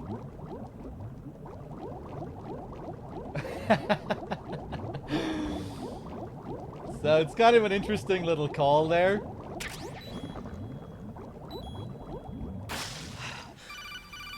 I'll talk about it after this one. Raiden, are you reading me? This is Otacon. What's your situation? Wet and miserable. This place is flooded. The seawater that's been pumped up is pouring into the building. I see. Listen, there's something I have to tell you about EE. Don't worry about her. I'll get her out. She's afraid of water. What? Yeah. When she was 6 years old, she almost drowned with my father in our swimming pool. She can't swim? Well, yes and no. We used to swim a lot together when we were kids. In fact, she swam like a fish until that day when she almost drowned. That pretty much coincides with what the Colonel told me. When the accident happened, I was in my room. I learned later that EE was calling me for help. She didn't doubt for a minute that I'd be there. You could see the pool from my room, but I didn't realize at the time that she needed my help. What were you doing? I was... So Emma survived the ordeal? Yeah, but my father didn't. So you blamed yourself and left your family? No. EE seems to believe that was the case. The fact is, I betrayed her. And you think she can't swim because of the traumatic experience? I haven't seen her since that day, but yes, I think so. I got a letter from Julie, her mother, after they moved back to England. In her letter, she mentioned that EE couldn't swim anymore, that she refused to even wear a bathing suit. Damn, if she still can't swim, we're in trouble. Level B1 in the core is pretty much flooded. Look, maybe you can help her overcome the trauma. You want me to help her get over it? Well, it's still gonna take some time to repair the Kamov. Sorry, kid. Emma's rescue is up to you. Thanks. An underwater mission.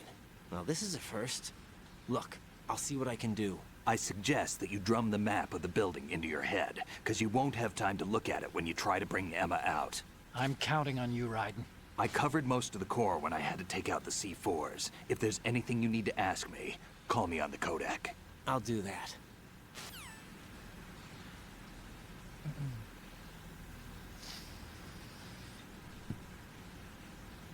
It's implied Huey wanted to abuse Emma, right? I'm still not sure what the full implications of all that. I'm still not sure. It might be worth reading the scenario book and see if that has anything to say about it. I'm really looking forward to going through the scenario books and seeing if we can learn anything new. That whole thing about the Rose dialogue on the game over screen, you know, how her final gasp is her actually dying. We learned that through the scenario books before they got translated. But now you'll actually be able to read about all that stuff in the scenario books.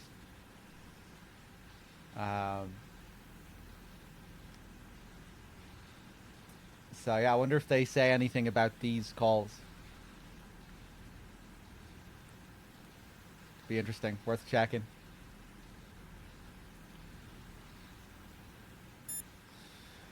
What's the story with the last gasp of Rose? You know, on the mission failed screen when Rose cries out for Jack? At the very end, she always has that long pause and then goes, you know, she screams out Jack's name a few times and then whimpers, and then there's the long pause, and then there's that's the final gasp is not just another whimper. That's her getting killed. Which they allude to at the very end of the game, you know, when they're threatening Raiden that if he doesn't go through with the mission, that Rose will die along with the child, because I think they say she's wired the same way. So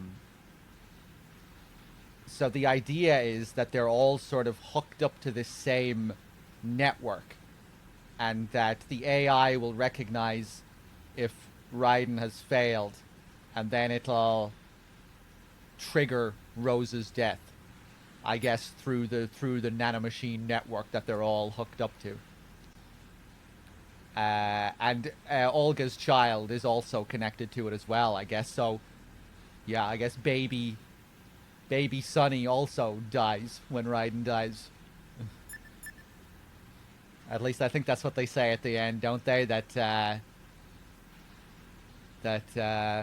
you know, Olga's child is also dependent on Raiden's success. Yeah.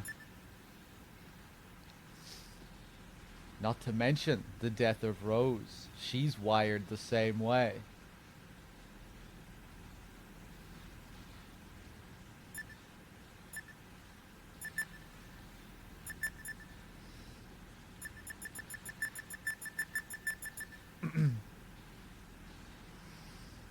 Yeah, we only found out about that one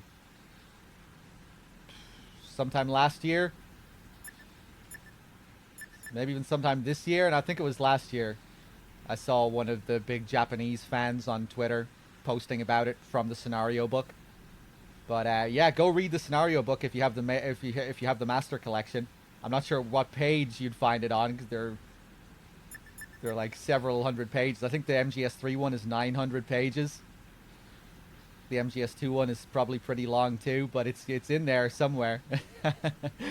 Go find that call in the scenario book, or go find where they put the game over dialogue in the scenario book, and you'll find the explanation there.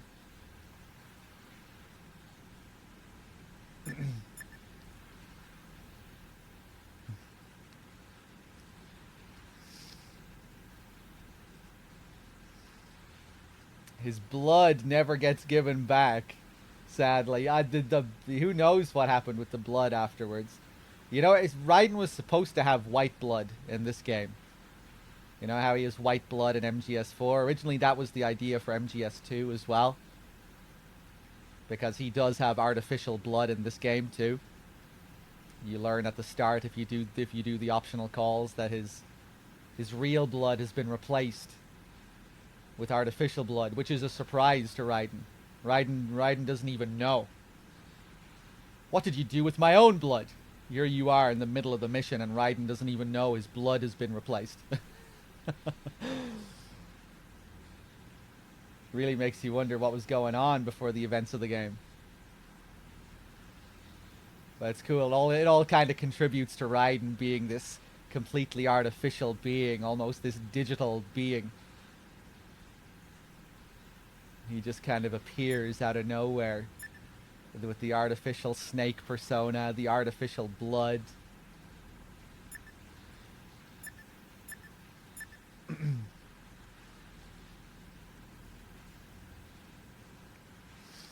But yeah, they decided against the white blood in the end for this game because they just couldn't get it to look good. That was simply it. They couldn't get white blood looking good with those PS2 visuals.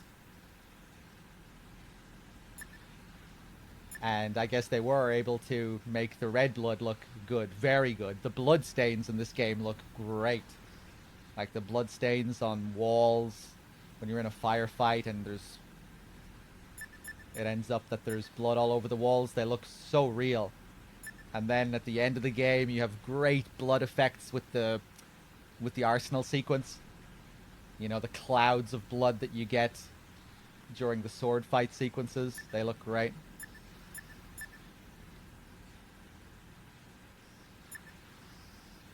If only Raiden slowly became bald in this version. I didn't even think of that during this playthrough.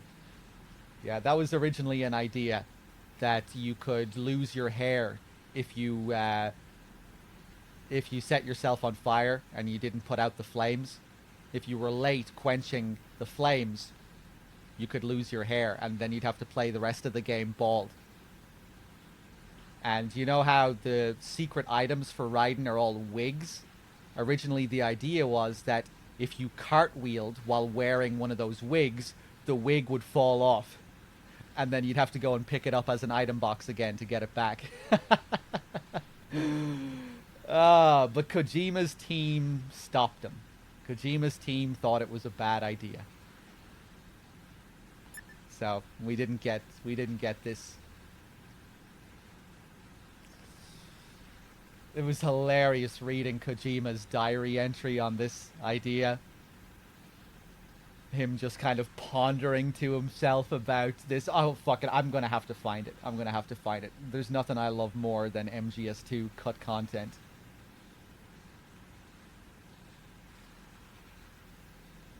Hold on, I have to find this.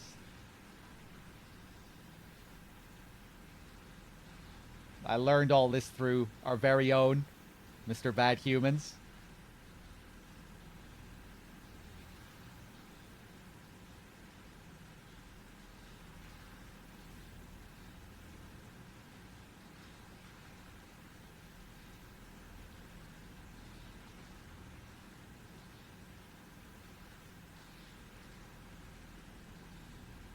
Okay, here it is.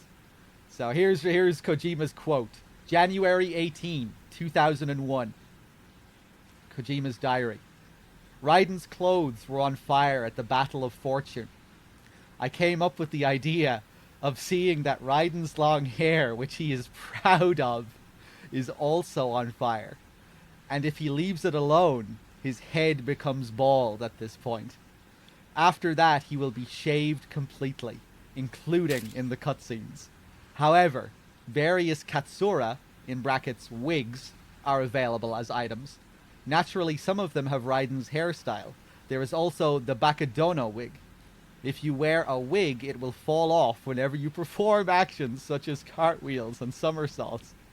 The wig that falls to the floor becomes an item box again on the spot. The good-looking protagonist becomes bald at the first boss battle. Very interesting.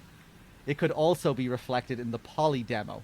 However, the staff is against it. Is it useful? Question mark? And that's where it ends.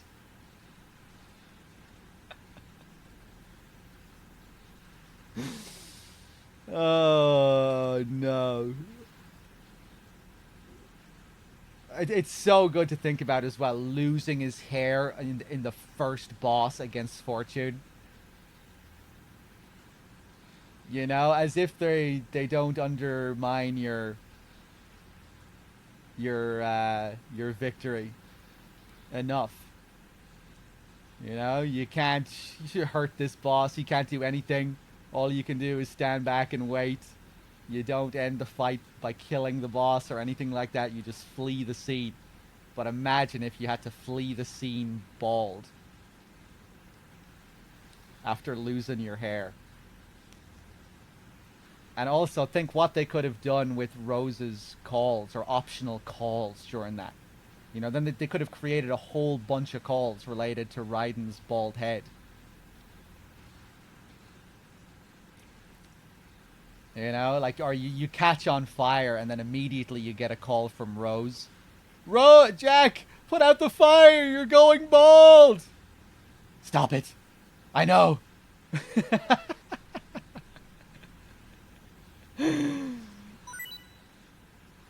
Rose just desperately telling Raiden how to put out the flames. Yell Dead Cell blaring in the background. Pure panic instills in the player. It should have been a thing in NG Plus at the very least. You know, fair enough. Maybe it would have been a bit too much for a new game. Maybe it would have taken away from the seriousness of the story a bit too much. But for NG Plus, come on, all bets are off.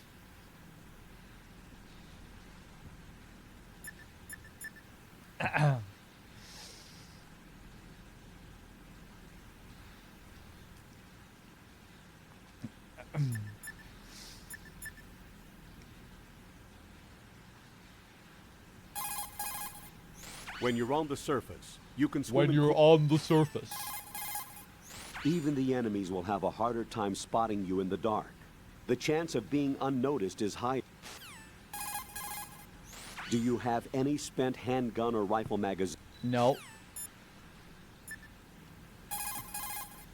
Emma's probably being kept in filter chamber number 2 on floor B1 of Shell 2's core. What was I going to say about Snake's call to Stillman? Oh yeah, just that it's like it can be kind of confusing. It's kind of weird. Very short. Raiden telling Snake that Stillman is waiting for him, and Snake is just like, right, and then it hangs up. You know, it can feel a bit strange, but I think the idea is just that Snake has no time for dwelling on stuff that has already happened. You know, like, what's new here? Yeah, we already been over this? Stillman died. It's like, you know, it's like Raiden wants Snake to say something to make, you know, wants to, like, sue them. Say something to make this okay, Snake. I don't know how to process this. You process it for me. I feel like that's kind of what's going on there. And, you know, Snake has no time for this. Reminds me of calls earlier, you know, where Snake is like, you know, I have no time to wet nurse you, kid. If you've got a problem with your conscience, go to someone else. Don't bother me. You know, it kind of feels like it's a call that ties in with some of that other stuff.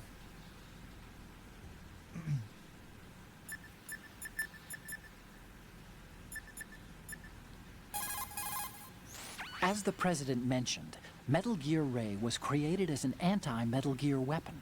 In the Shadow Moses incident, Ocelot returned with a disc containing data of the exercises that were held for Metal Gear Rex and the new nuclear warhead. What's more, he sold that data not only to the nuclear powers, but to other countries as well. Those nations that obtained the data have commenced their own Metal Gear research. Where does it go from here? What happens when the world is flooded with variations of Metal Gear? We'll probably be looking at an era similar to that of the nuclear arms race. That was one of the reasons we organized Philanthropy. I understand that Fortune's father, Marine Commandant Scott Dolph, had the same misgivings. That's why he proceeded with the development of the anti-Metal Gear weapon, Metal Gear Ray. In fact, Ray alone can drastically redefine tactics when you consider its seafaring capacity to approach, strike, and break off from targets. I also believe that Ray was a solution for renewing interest in the Marines, whose role as a rapid response force has dwindled over the last few years.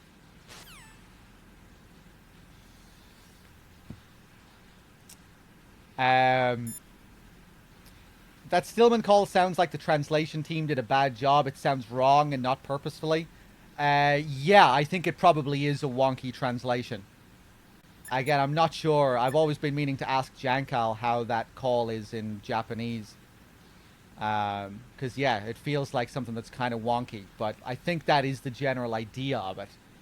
But it probably comes across more clearly in Japanese.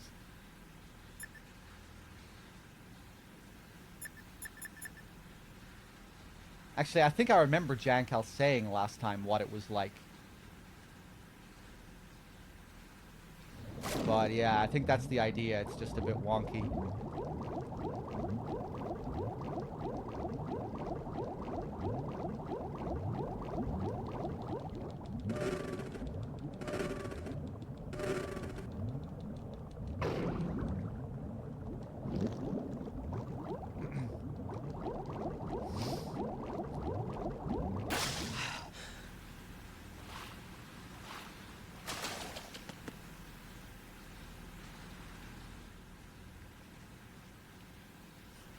Hold on 1 second, guys. It's time to hear about Jack's empty room. But first, let me see if I need to thank anyone. The Hideous Kojima, thank you very much for the 25 bits. Black Stan Mars with the 52 as well, thank you. Let me just scroll up here as well.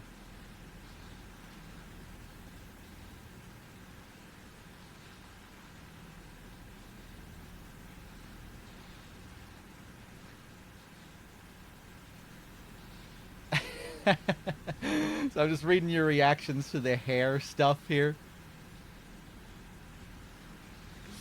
Yeah, just think of all the calls they could have done related to Raiden's hair. But yeah, on a first playthrough, that stuff might be a bit too farcical. That's understandable. But it's such a funny idea, you know?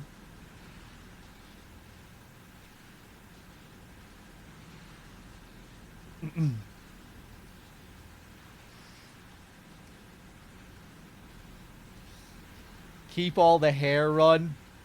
Big boss run? Oh my god, Vlad. Imagine if losing your hair fucked up the big boss run.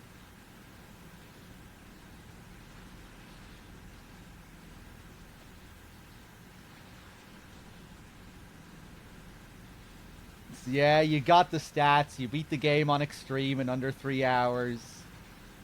8 saves, but you lost your hair. Sorry.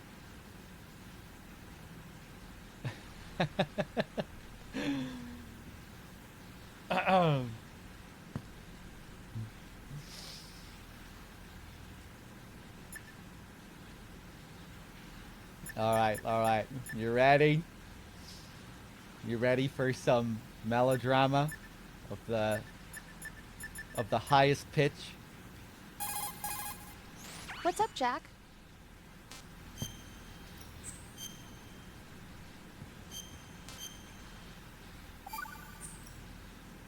Jack, What is it? I've always been alone. Huh? I'm so lonely. Lonely? Rose, we've always... Not always. What do you mean? You've never slept beside me. What are you talking about? After we've been together in my room, you stay awake all night, or you head for the door. Is this really the time to bring this up? Why, Jack? Why? Listen, Rose, I'm right in the middle of a mission, and Why? Why can't you relax when you're with me? Look, the mission, Why don't you open up to me? Rose, I just can't. All I ever wanted was to share your dreams, to spend a meaningful evening with you. I just wanted to find you by my side when I woke up. Is that asking too much? It's the night. I'm scared of the night. It's got nothing to do with you. Scared of the night? What's that supposed to mean? I can't relax when I'm with someone. Jack, you wouldn't even let me in your room. I need privacy. I just can't be bothered. Bothered? Wrong word. What I wanted to say was that there are certain things that I have to keep to myself. Do you remember that time I forced my way into your room? We'd known each other for almost a year, and you blew up. It was the first time you ever raised your hand against me. I was so worried about you. Look, I'm sorry. It wasn't your violent nature that scared me. It was your room, your heart. Stop it. There wasn't anything in your room. Only a bed and a small desk. It looked like a prison cell. Rose? No television set. No family pictures. Not even a poster. Rose, I only use that room for sleeping. A lifeless room. Almost like your empty heart. That's why I tried to keep you out. I thought I was beginning to understand you. Until I saw that room. Would you have been happier if I had a picture of you hanging on the wall? That's not what I was trying to say. Enough, Rose. We'll talk about this later. After the mission. Right. After the mission. I understand.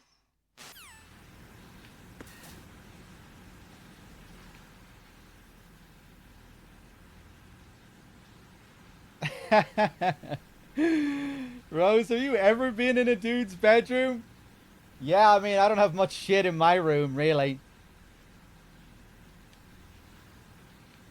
I don't have any posters hanging up or anything. It's pretty empty. I don't think she'd be too impressed by my room.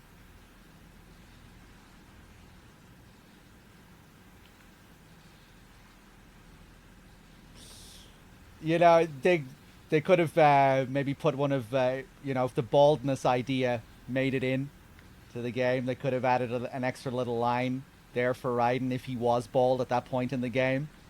At least I wasn't bald back then, Rose. Stop it. Oh. You know, I think because these games do a lot of stuff like that, you know, depending if the player has triggered this, we'll add a little line in the codec call here. We'll change it slightly. If the player has done this, we'll change this codec call so the character refers to what the player has done. Stop it.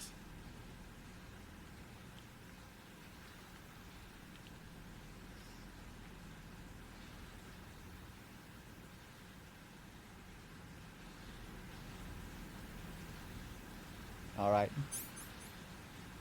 Let's continue.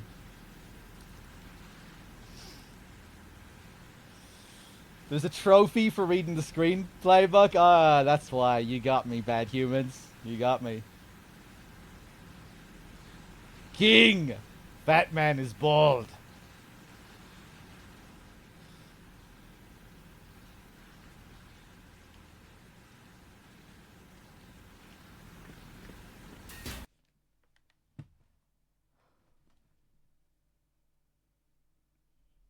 Oh.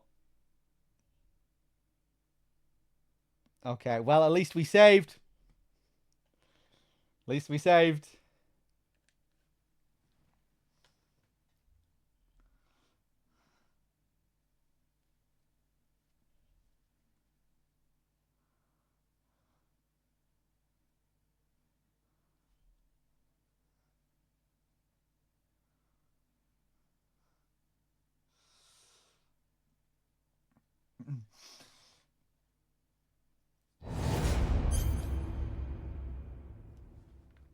I don't remember MGS2 on the PS2 crashing. Yeah, no, you're correct.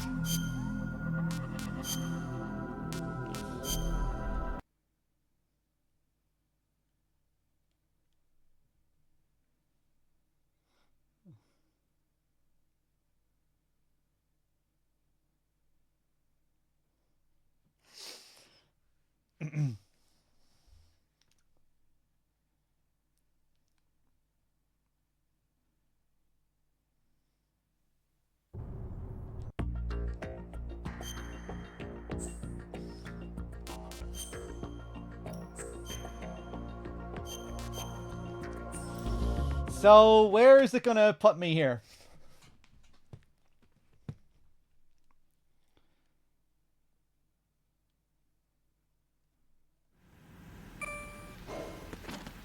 Is this still without a single patch on PS4? I don't even know.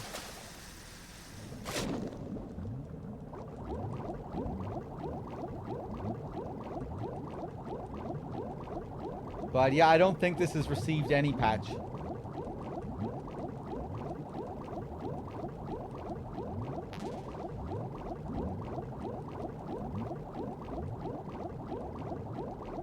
This blue point again? Not really. It's Konami. It's the Blue Point version.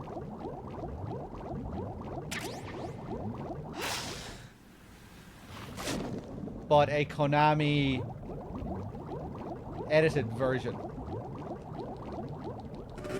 I guess. I don't know. Unless they got some other team to work on this as well. Maybe Bad Humans knows.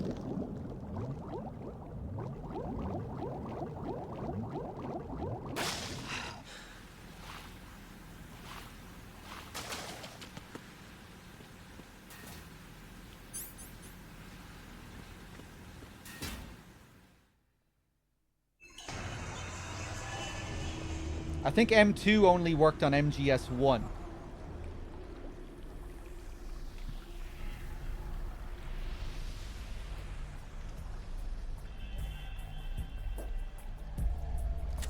Still ticking, huh? Unfortunately, hell had no vacancies.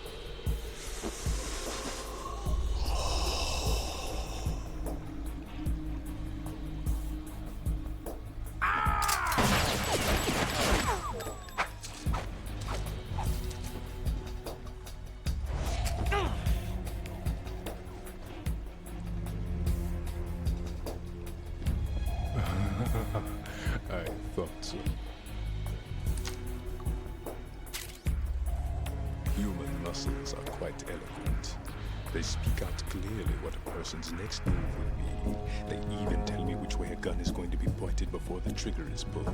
But your muscles, they're different. This should be fun. Well worth the wait.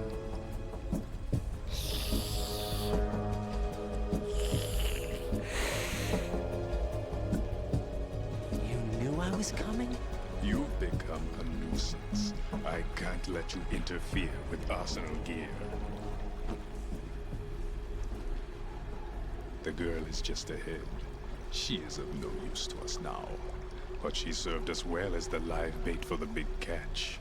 Crazy Ivan sometimes speaks the truth.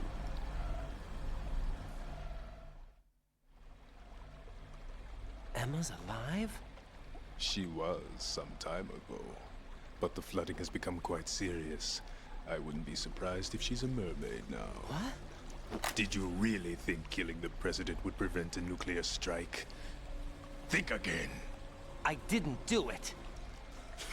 Arsenal is still armed with a purified hydrogen bomb. Purified hydrogen bomb? This is no ordinary nuclear bomb. This weapon is capable of heavy hydrogen nuclear fusion using lasers and magnetics to generate heat-insulated compression. It was a top-secret project initiated by the current president, and Solidus has no idea of its existence. The clean thermonuclear bomb is at an experimental stage and is handled differently. Specifically, it becomes launch-capable when Arsenal is activated. A nuclear threat still exists. 6 months ago, we lost everything we believed in. We were abandoned to take the fall in their cover-up. We were labeled as killers, responsible for the mass murder of civilians as well as our own allies. And the public believed every word, turning a deaf ear to whatever we had to say to the contrary.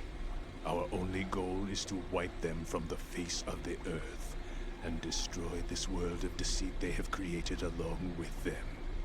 You're insane. Insane? We might be the only ones telling the truth.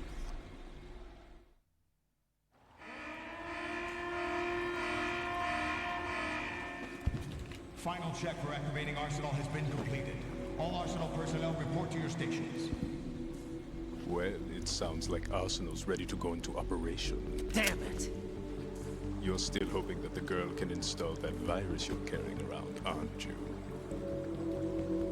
You know? It's a shame you're not going to be around long enough to hand her the program. That isn't seawater, you know. It's a byproduct of the microbes contained in the pool. Buoyancy is practically non-existent thanks to the high oxygen content. Once you fall in, you don't come up. Take a good look at your grave. Show me what you've got. Show me what you've got. Let's do it.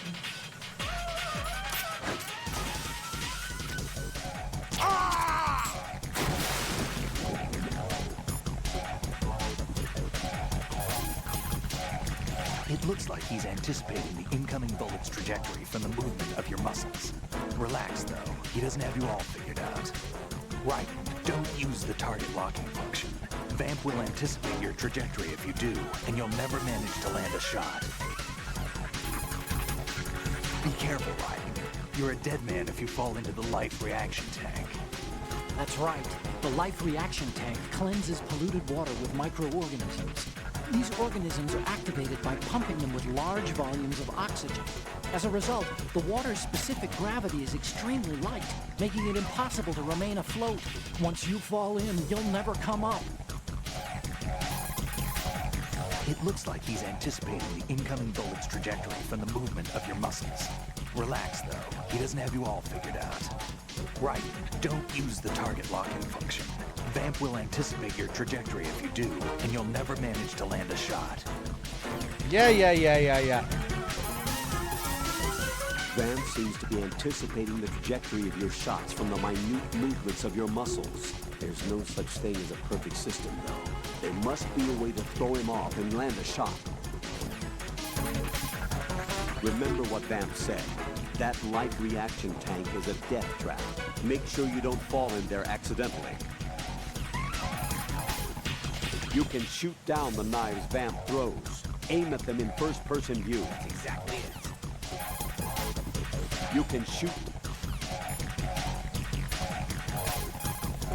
Be careful, Raiden. You're a dead man if you fall into...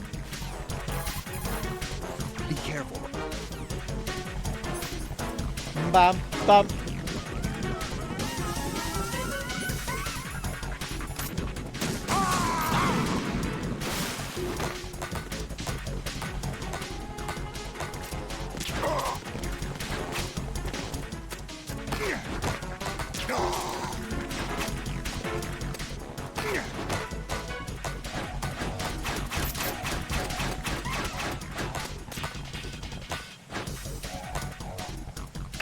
Pop, pop.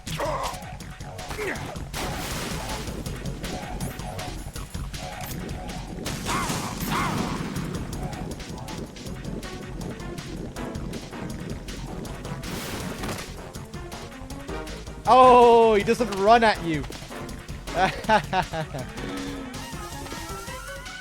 Probably does later on. On extreme, he runs at you right from the start. Ha! Oh, okay. The little bow, yeah.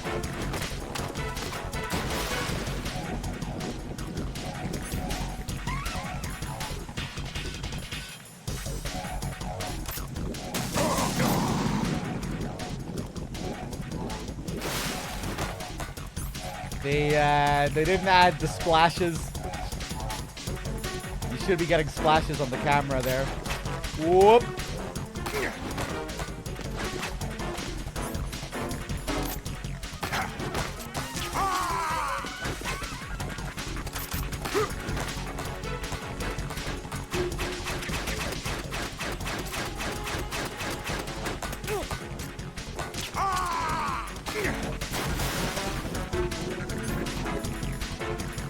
Sucking on my balls.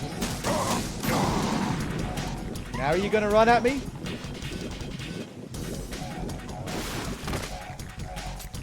Fuck you. Oh, okay, that causes him to sprint. Boom. I love how the melee Nikita is actually useful. Whoop.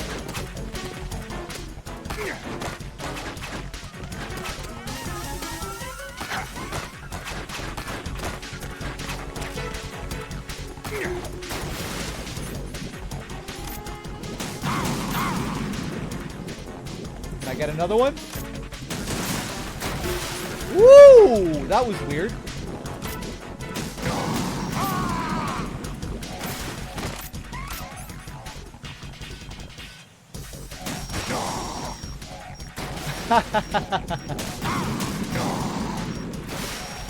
Whoa!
Once his knife nails your shadow.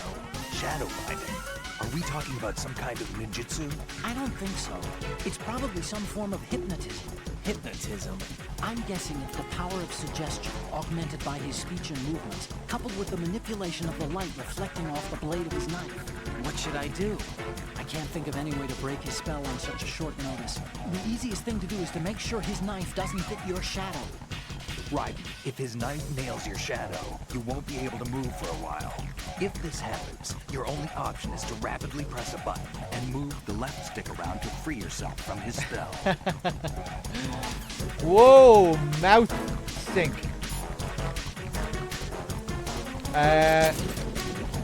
My body. My body. From your shadow. Wow, I don't remember that dialogue.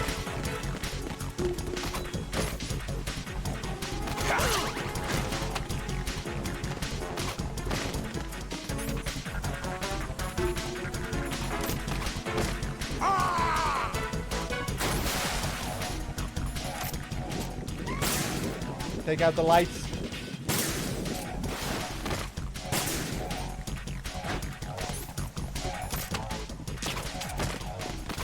Ooh! Whack!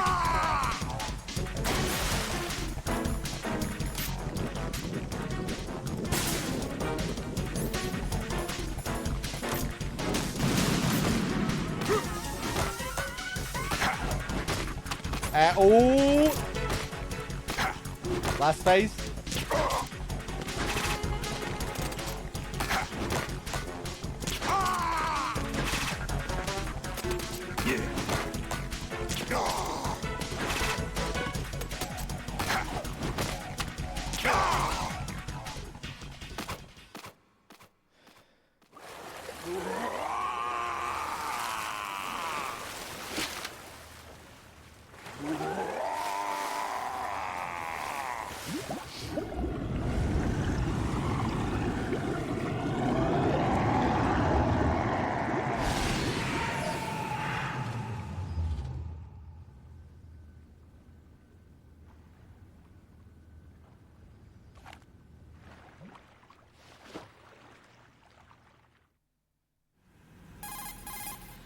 Colonel, they've apparently completed the final check procedure for arsenal gear. Find Emma on the double.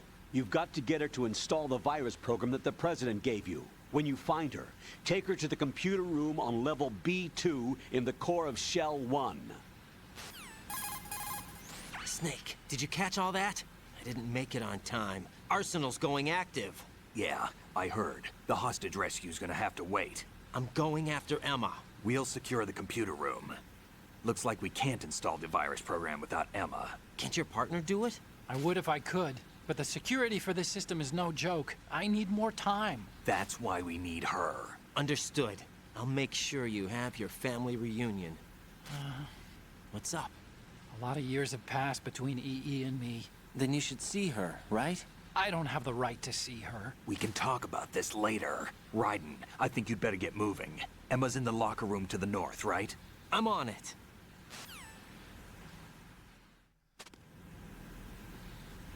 All right. Hold on a second.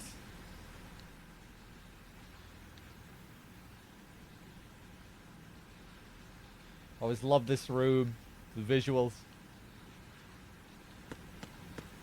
If you never noticed, this strongly resembles an area from MGS1. It's not immediately obvious.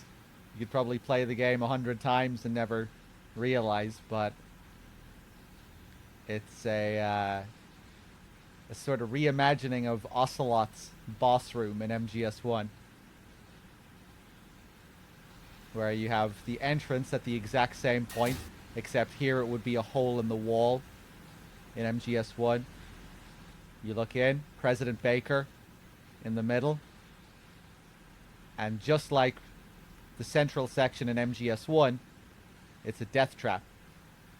During the boss fight, you can't approach Baker or that central square. If you do, insta-death. And here, we also have insta-death. And then you have the outer perimeter here. That's where you would follow Ocelot around. And then you have the exit up here at the exact same spot as well. Or, you know, another room up here. You don't actually exit through there after the Ocelot fight. But you do have another door there, which you can access later. Very easy to miss, though. Because while it's similar, it doesn't really feel like the Ocelot fight.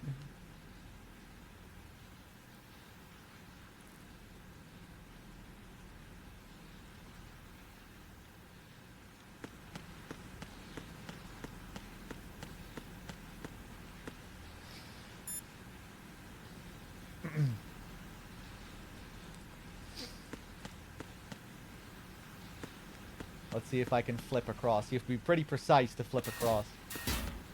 Oh! Nice. Right. Are you all right? It's harder flipping back. Raiden! Same as Stillman's stage, Fat Man. Yeah, it's very similar to Raven's, right? With all the cargo containers.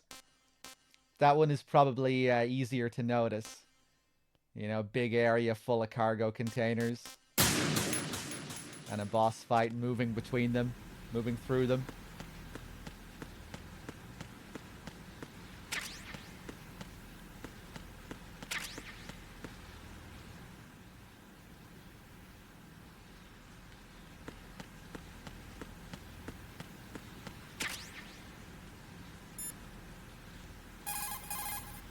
Raiden, go and find Emma.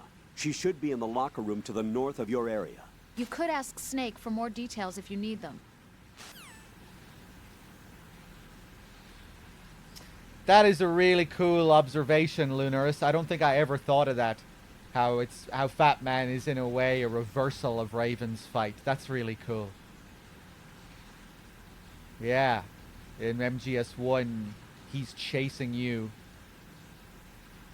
He's the threat that's chasing you down. And in MGS2, he's the Fat Man is the one to catch. You're on the chase.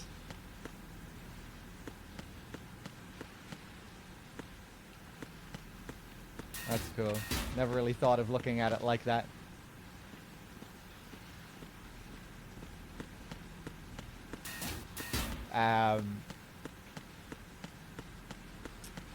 The whole reading your movements thing is obviously very Mantis-esque. The central gimmick to Vamp's fight is that he can read your movements. But here it's not tied to, you know, controller ports or anything like that. It's all tied to the lock-on button. If you're holding the lock-on button, Vamp will be able to recognize it, and he'll be able to dodge everything you throw at him. So before you fire, you need to let go of the lock-on button. You can still use the lock-on button to track him and to keep locked on. But when you pull the trigger, you need to let go. It's a mechanic that you don't really need to worry about that much on lower difficulties, but when you get to Extreme and European Extreme, it really matters. Particularly in the final phase, where he's just jumping all over the place. Because you need to stay locked on him. I didn't show it there, but if you do shoot him while you have the lock-on button held down, he has lines that are very close to Mantis, where he kind of paraphrases Mantis. I think he might even have one line that is exactly like Mantis's, like "I can read you" or something like that.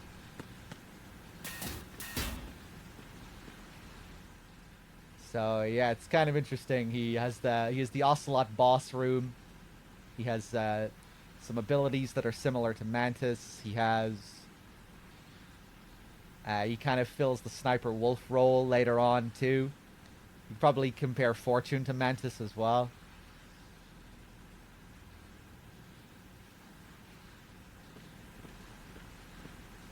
I've seen some people compare Fortune to Raven, where they you know, they both carry these massive weapons. They both seem to have a friendship with birds. You know, Fortune says, "I'll see you. I'm so sorry, my beauties," when the seagulls are falling. Again, it's much, you know, it's not as pronounced with Raven. It's like a bigger part of his character, but still. You know, the big gun, the birds. I guess they're both dark-skinned. And they both fuck up the environment during their boss fight. You know, they can both destroy the room. Raven can knock over the containers and make a mess of the arena. And it's kind of Fortune's whole thing for her boss fight. She just fucks up the whole room.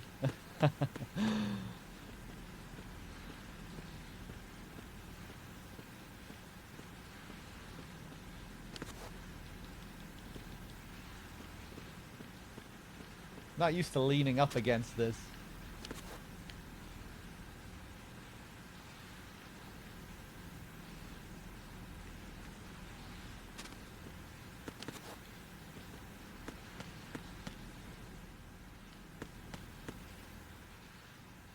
Okay.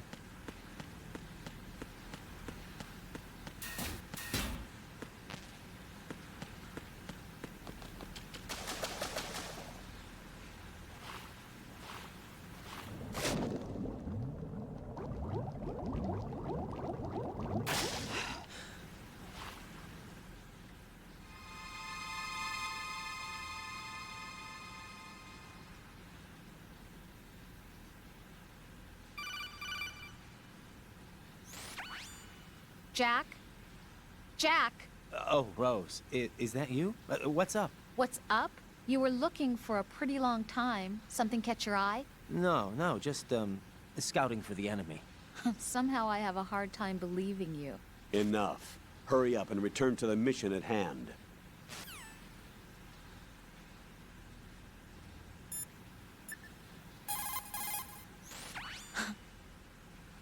Did you notice all these similarities the first time you played through the game? Fuck no. God, no. I had to play the game 1,000,000 times to notice all these little things.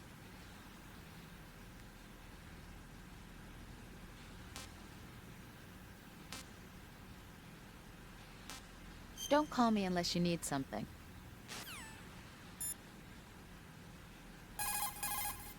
What do you want? Goodbye. What, need to save? Yeah, you're like, I mean, so many of them are just not obvious at all. They might seem that way after you see it, but even if something is similar, it's like twisted in such a way that it's like it has that echo of the past, but it's often still very different in how it's applied. You know, like the boss room. It's you know, it's kind of reminiscent of Ocelot's boss room, the layout, but the fight itself, you know, you're not really going to be thinking of the Ocelot fight there.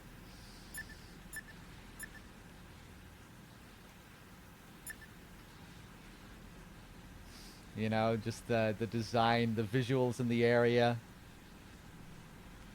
Vamp, yeah, like I don't think Vamp behaves like Ocelot at all, really. You're not chasing him around. Like maybe if it was a fight that revolved around, you know, where you were chasing each other around the outside, then you might be like, oh hey, this is familiar. I've done this before. But when you're fighting Vamp, you don't really feel like you're doing something that you've already done in MGS1.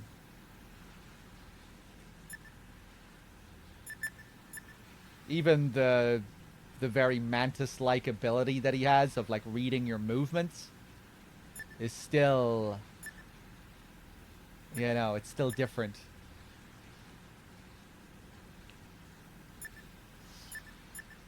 It's not nearly as clear cut where you just like, oh, I need to, there's some like, it doesn't feel like there's some crazy trick to it.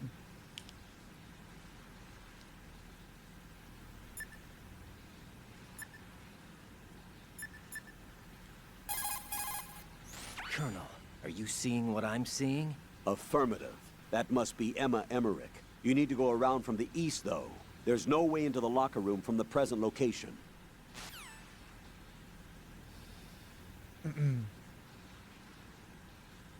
Yeah, I think I probably recognized the Fat Man arena.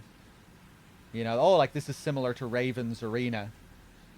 But yeah, obviously the fight doesn't really feel much like Raven at all. And yeah, like like you were saying earlier, I never even thought about how it's kind of like a reversal of the Raven fight. Sometimes you even have to wonder if the developers noticed some of these things. Like maybe some of them are coincidences. You know, did the developers consciously try to recreate or create like a reversal of that fight? Who knows? I'd say they might have, probably did. But you probably have some coincidences as well.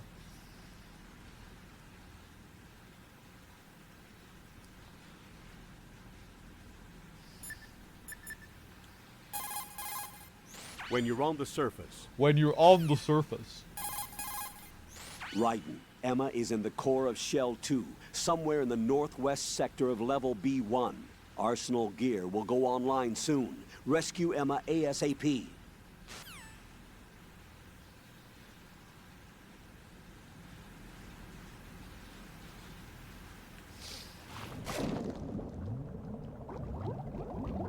Oh Jesus.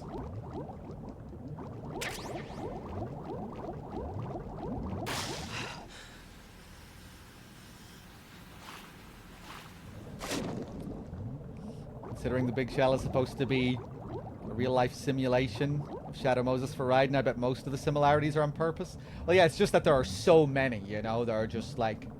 The game is just packed with all these little parallels. There's probably the odd one that is just coincidental. Or, you know, you might notice something that's kind of playing off MGS1. It might seem like it's just another conscious parallel, but maybe not. Maybe it was accidental.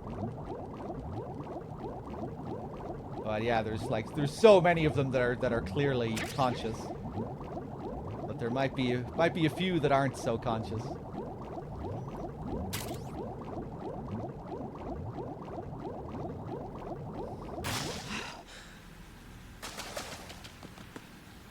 Hey, Solza with the 25. Thank you very much.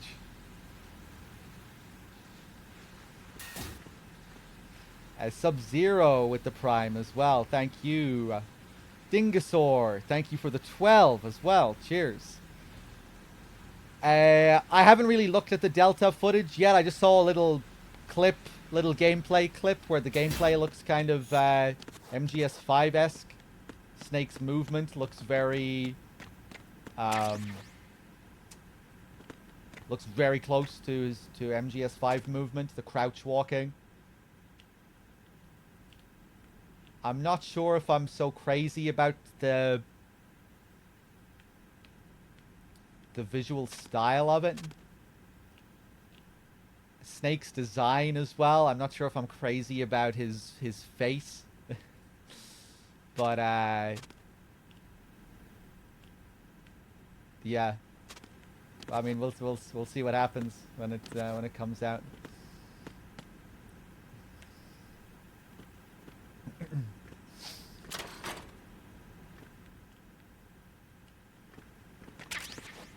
And just generally, it's kind of hard for me to get excited about most remakes.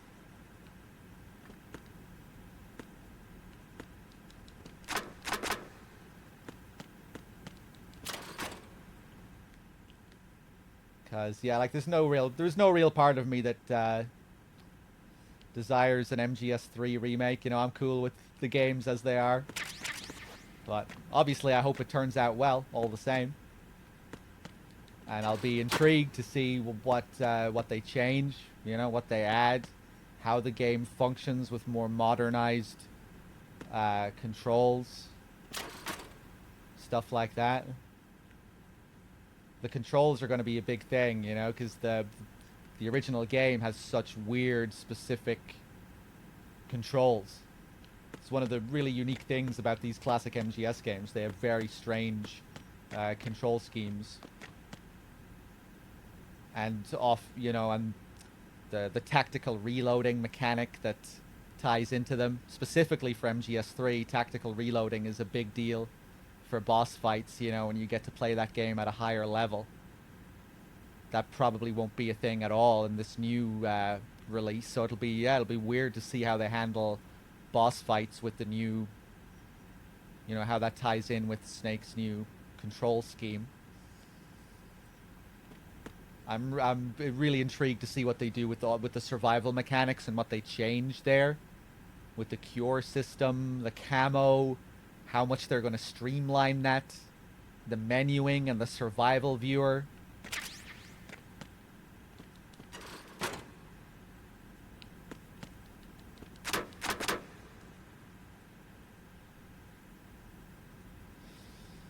Am I curious about how the 3DS version plays?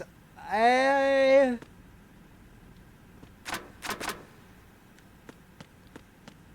guess not. I mean, I guess if I was curious, I probably would have gotten curious by now, right? That 3DS version has been there for a while.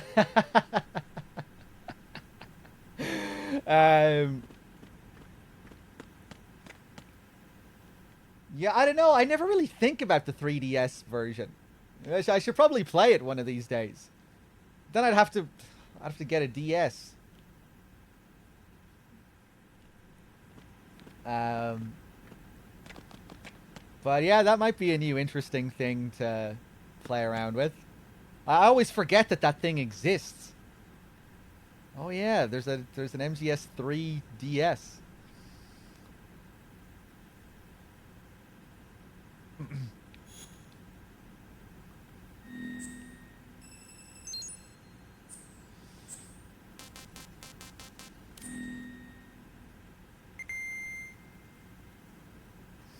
I'll emulate it and pray it doesn't crash. Are there decent DS emulators?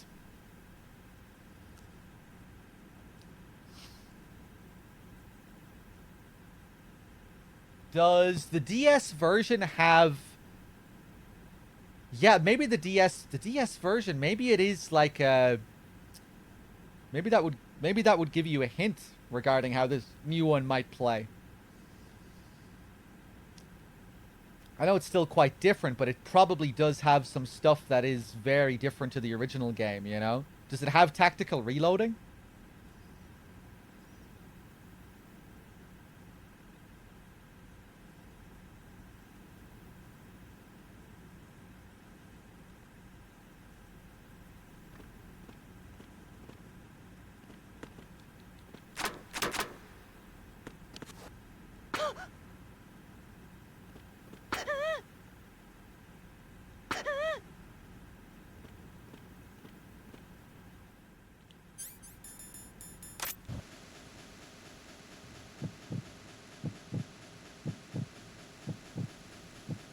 Pretty sure it does? Okay. So here we can hear Emma's heartbeat. And if we scare her...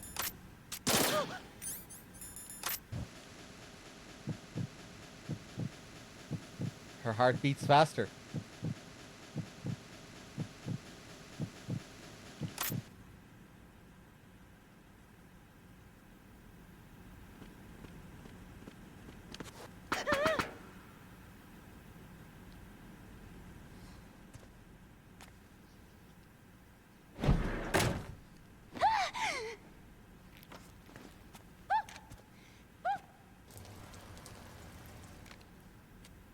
Are you all right? Who are you? Raiden, I'm getting you out of here. Get me out. You're lying. Where are you taking me this time? What are you talking about? I'm here to help.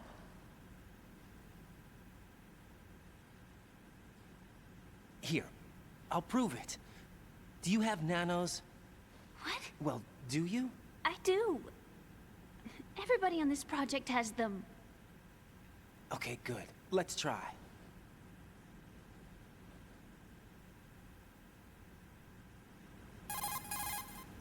Can you hear me now? Nanocommunication? That's right. I have nanomachines too. Then you're not one of them. That's what I've been trying to tell you. And you came to rescue me? Actually, I need your help to stop Arsenal. I understand you're the only one who might be able to do it. And who told you that? The President. Really? I need you to come with me to Shell 1. Your brother's waiting for you there. My brother? Come on! We have to get moving. This place will be flooded soon.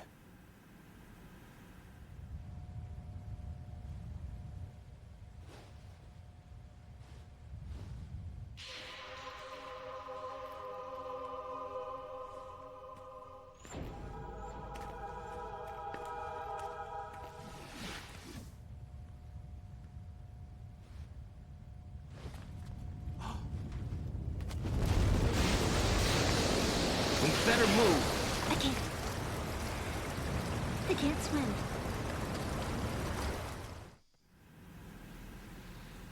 Leave me. You can swim. You used to love it. How do you know? Your brother told me. He's really here? That's right. He's here to rescue you. I don't believe you. He would never come for me. And I'm telling you he's here, waiting for us at Shell 1. No! He left me, my mother, when we needed him the most.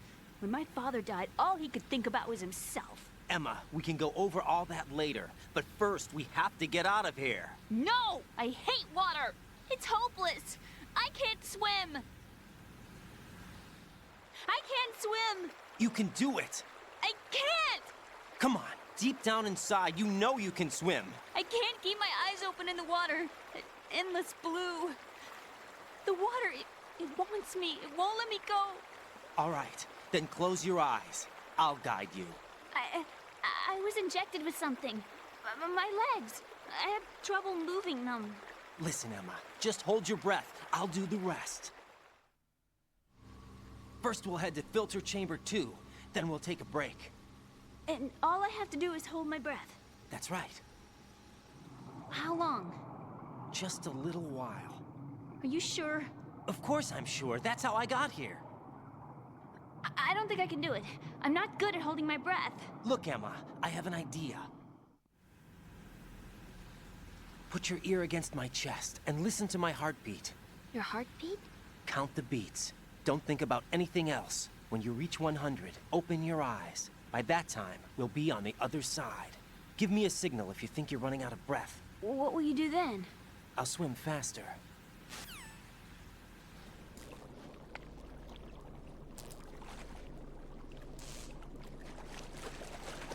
Hang on tight.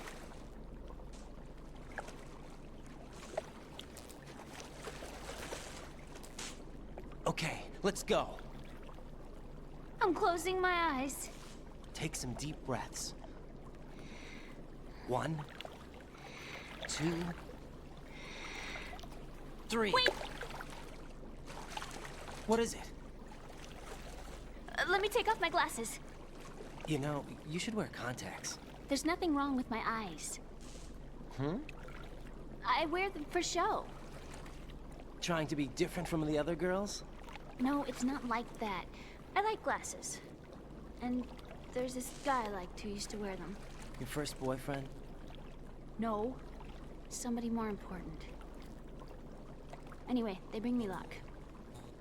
I see. Okay, let's go.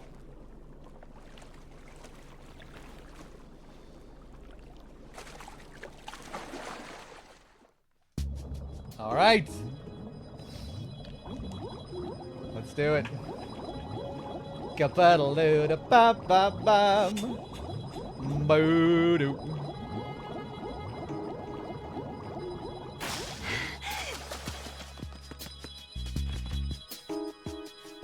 Boo-doo. Hold on a second. Always love what they do with the music here.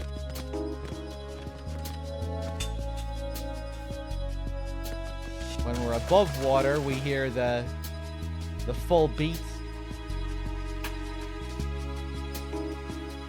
Then when we go underwater, it's like the music itself submerges.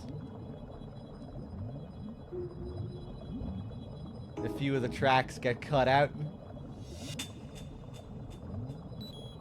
And then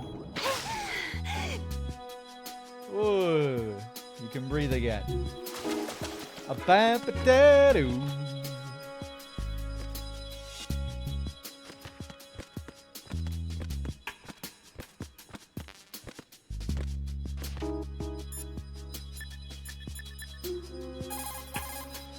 Raiden, watch out for the underwater mines. They'll detonate on contact. Avoid the mines and swim through the area.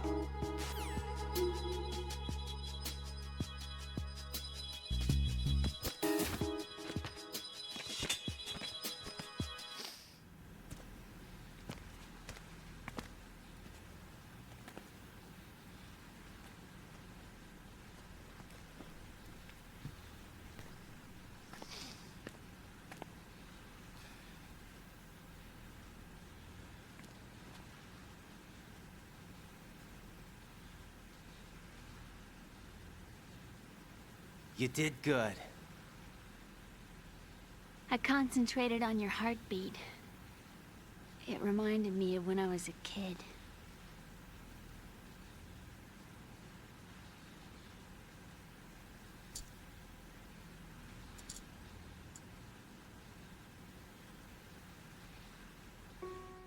I remember my brother giving me a piggyback ride.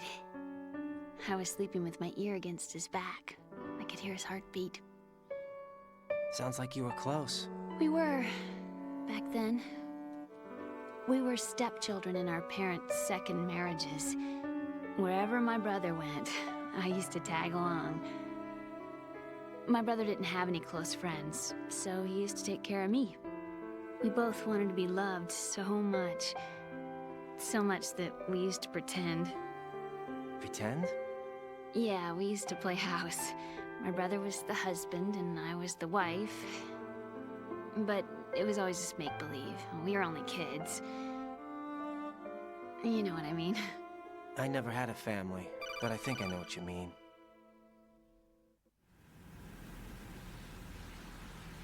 Raiden, what's your status? Colonel? I've got Emma Emmerich here. We've managed to avoid drowning. Good job. Get her over to Shell 1 as soon as you can. That's going to be hard with the connecting bridge on the upper level destroyed. Didn't Olga say something about taking the oil fence at the bottom of Strut L? Yeah, I remember that. You should be able to go down by way of Strut L. Try and get over there. What about Emma? She's been injected with something and she can't walk without any help. Take her with you. Free your hands of any equipment and hold down the action button to give her a hand. To release your grip on her, take your finger off the action button. Emma can sit and wait until you help her back up. And be careful. You won't be able to use any weapons while you're leading her. Now head for Strut L. We're on our way. Raiden, we've infiltrated the computer room. What's your situation? Emma's safe. We're heading your way. Good job. Shell 1's deserted. Looks like everybody's aboard Arsenal. I had a look at the system, but there's nothing I can do. EE's our only hope. Right. I'll put her on then. Huh? EE? What? How? I'll use my codec as a relay. Here she is. Hal? EE, is that you? Hal? EE. Why are you involved with Metal Gear? Huh? You knew our family's dark history and still got involved? What's wrong with you? I should have known. Answer me. Why are you repeating the same mistake? I wanted to hurt you. I wanted to see you suffer. EE? You abandoned me. No, that's not what happened. All right, that's enough. Who are you? I'm a friend of Otacon's, Emma. Otacon? Enough with the sibling rivalry. That's not what this is. We haven't got time for this. Raiden, get her over here right now. I... Gotcha, Snake. I'll head over there with Emma. Most of the enemy's aboard Arsenal, but I suggest you be careful. Make sure Emma gets here in one piece. Raiden, take care of my sister. Don't worry. I'll get her there. All right. How about we catch up with Rose? See how she's doing. Jack, is that you?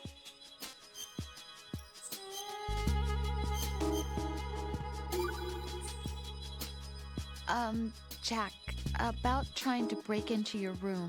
Rose, just forget about it. No, listen to me. I said I did it because I was worried about you, but it wasn't just that. What? I was suspicious. I thought there might be someone else. Someone else? Another woman. Rose. I really thought so, because sometimes you're so horribly cold. You know I wouldn't. I'm serious. Sometimes I feel like you're pushing me away. So I... Did you get in? Yeah. Are you satisfied now? There wasn't anyone there, was there? No.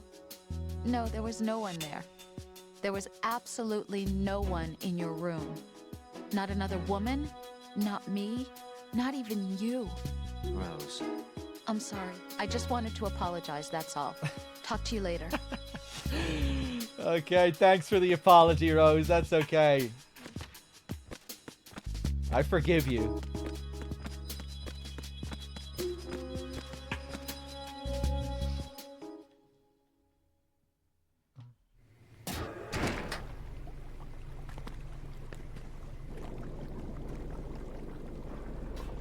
Emma, Snake and Hal are waiting for us in Shell 1's computer room. I've got this disk that the President gave me. This disk is supposed to contain a virus that can corrupt Arsenal Gear's operating system. We need you to... This is my program. What? Why did the President give it to you? Huh? Did something happen to the President?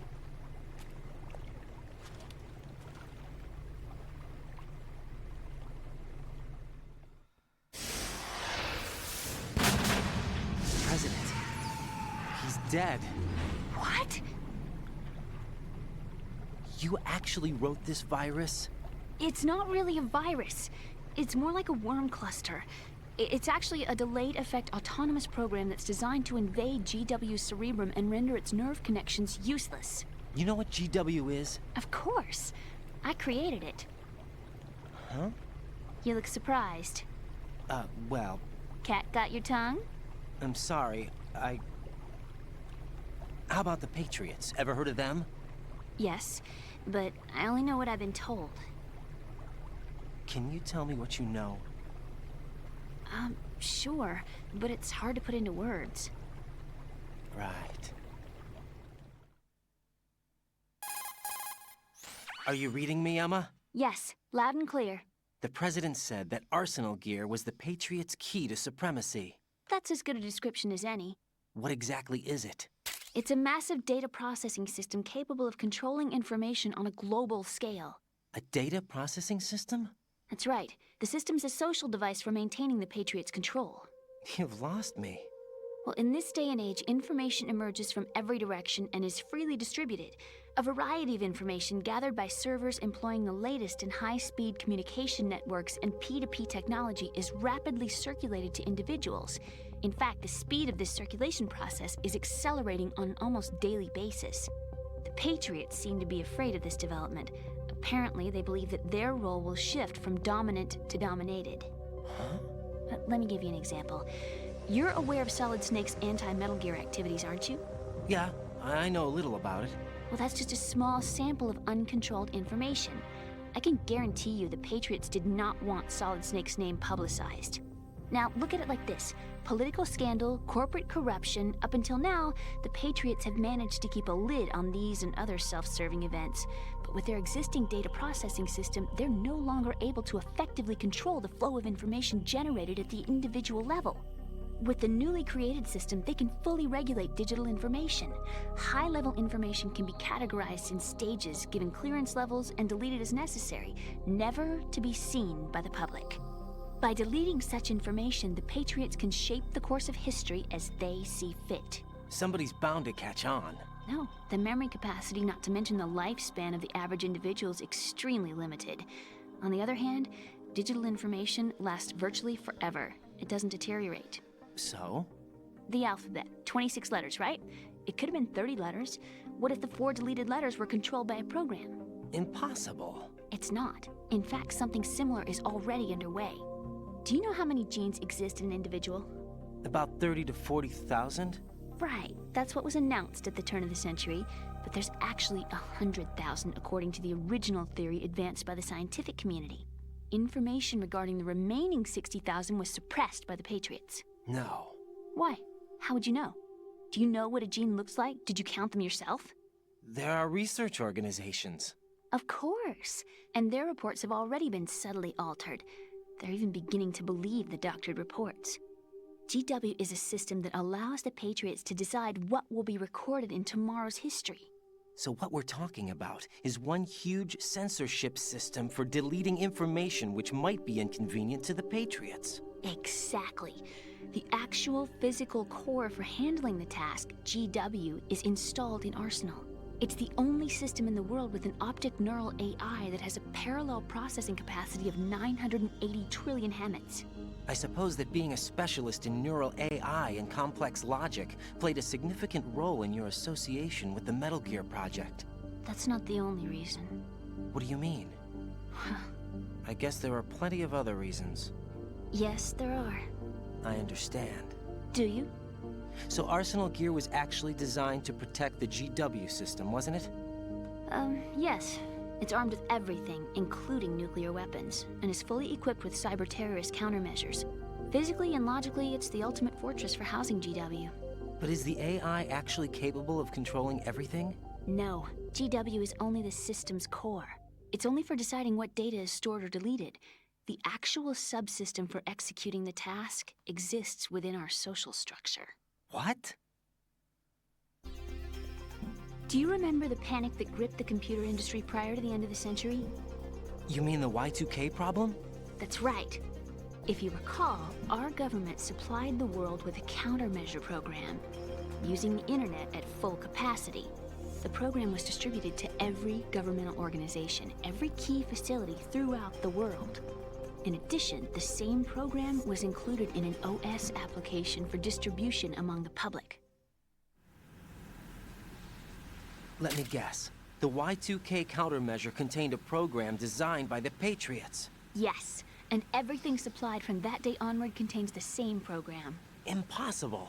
Do you know how a computer operates? Do you really know the basic principles on how data is exchanged? Nobody's aware of it, but there's a subsystem in place, and it's about to be activated. Is that why Solidus wants to burn out every electrical circuit in Manhattan with a nuclear blast? Probably, but the overall system isn't actually complete. What? It still lacks the necessary factors for judging situations. I heard they were planning a major experiment in the next few days to provide complex data for GW to study. And suddenly all this happens. Emma, it's not your fault. If it wasn't for the terrorists... Yeah, you're right. Well, I think that's about all I know. Right. Thanks. I think we'd better head for the computer room. My bird in the computer room. Is he safe? That noisy, overgrown parakeet? Excuse me, he's a parrot. And he's my best friend. My only friend. Well, the bird's okay. Good. Did you know that in the old days, miners used to take a canary into the mine shafts to detect toxic gas? That's what he's for? No. I really needed someone to talk to. Right. I think we'd better get moving. We've got a little longer to cover than the last time.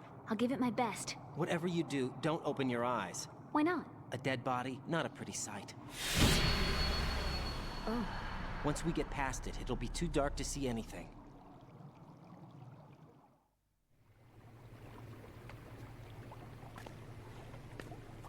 What are those sticks in your head? These? They're lacquered chopsticks. They hold your hair in place. Did you know that they're pretty popular in Europe and South America? Can't say that I do. You're not only cute, but smart too. Oh, I'm much more than cute. Okay, let's go.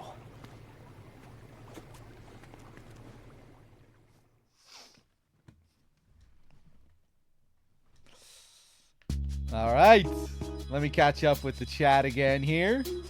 Hey, how's it going, Miss Cupcakes? Good to see you. Hope you're keeping well. And hey, thank you for the raid as well. Welcome, anyone coming in from Cupcakes' channel. Were you playing the Master Collection, Cupcakes? I'm curious what version you're playing. Probably a version that is better than the version we're playing.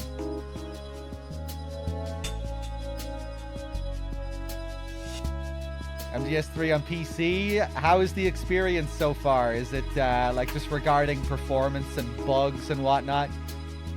We're playing the PS4 version, which is, it's been a pretty rough ride going through MGS1, and this MGS1 being generally worse, I would say, just because the sound issues feel a lot more in your face with all those background tracks and that obnoxious ass cymbal.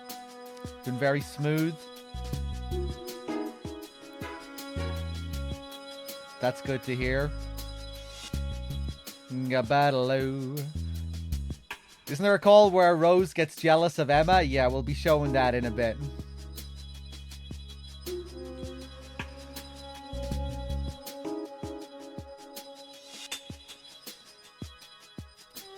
I have a feeling MGS3 will have the same issues on PS4, just because MGS2 seems to have the exact same issues as MGS1 regarding the sound, you know, the same kind of sounds fucking up. So I'm expecting MGS3 to be the same in that regard. So yeah, we'll see.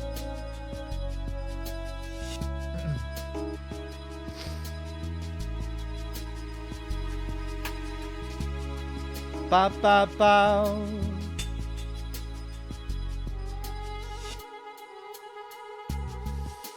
I'm scrolling up here. Ga-ba-da-la-da-ba-ba-ba. Fun fact, you can look up forum posts from Edward Snowden on his thoughts of this game when it came out. That's true. I sometimes bring that up when we talk about the Emma background call, because it's the only call in the game that really talks about the NSA, and it describes the NSA as this, like, world-dominating organization, which feels, you know, kind of like they're drawing a parallel to what the Patriots are in this game.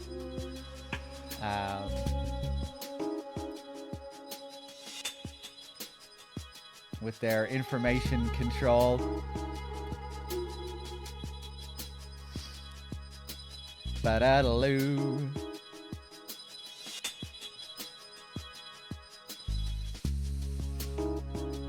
Randy Savage, how's the collection so far? Cut content, gameplay overall? The experience has been pretty bad for us so far. Just because of bugs and just an overall problem with sound that's plaguing the experience. MGS1, it was particularly bad.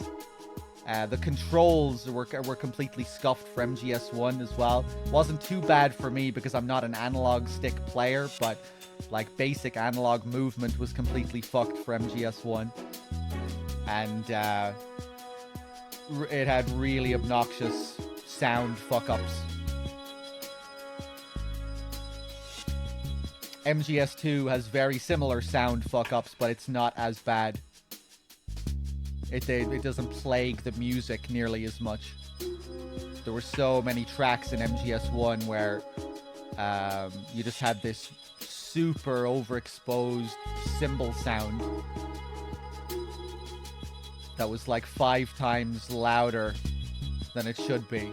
I'm not even sure. I don't even know what the problem is, but yeah, it was very bothersome. MGS2 has the same issues with sounds, but it doesn't seem to affect the music as much, nearly as much. It just kind of sounds off, but it's not like, you know, certain parts of it might sound a bit off, but it's not nearly as attention-grabbing. Hey, see you later, Miss Cupcakes. But yeah, apparently other people have had very good experiences playing on PC with none of these problems. So at the very least, hopefully this stuff will get patched eventually. We're playing the PS4 version, which I don't think has even received a single patch yet. But personally, I just think it's kind of ridiculous that you have to be scrambling for a day one patch when it comes to a release of a game that's over 20 years old. And in MGS1's case, it's not even a fucking remaster, you know? It's just supposed to be a simple port. You know, it's not like they were doing all kinds of crazy work on the game.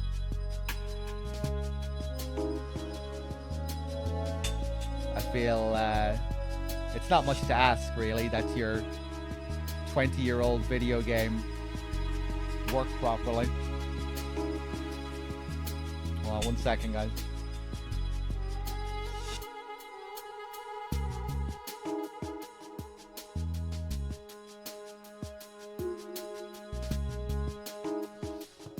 Okay.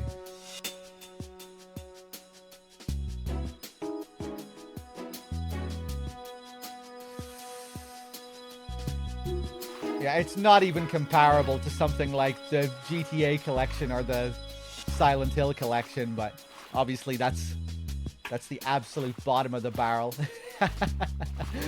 Nothing should ever be close to that. That's a low bar. Hold on 1 second.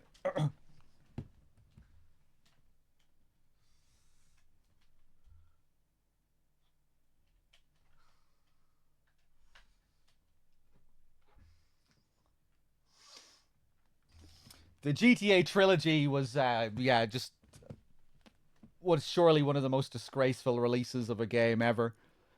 Silent Hill HD Collection was very similar, just unbelievable amounts of bugs. Something that you're advertising as a remaster, something that's new and improved, ends up being like 1,000 times worse than the original game. Shit like that just really gets to me, you know? It really shouldn't be allowed, you know? It feels like something that should be illegal. That's how it feels to me, anyway. Fair enough, like if it's a new game that comes out that just is not up to scratch, that's one thing. But when you're re-releasing something old, something that's a beloved classic, which is already in a great polished condition on its original console, on its original system, and when you're re-releasing that as something that is now a definitive version, HD, remastered, and that turns out to be like a mess plagued with bugs and a million issues, like somehow that's allowed. You're just allowed to do that. The whole point of the release is that it's, you know, a remaster, a slightly different tuning or a finer tuning to something that already exists, an update for another generation. It's just crazy. Crazy what they can get away with.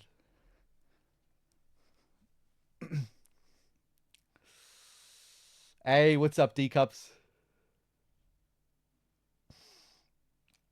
I feel like Snake looks weird in the new MGS3 trailer. Is it just me? I think the whole game looks kind of weird. I don't really like the visual style of it. It looks very Unreal Engine tech demo, generic, modern, photorealistic visuals, TM kind of look. Very bland, personally. But yeah, we'll see.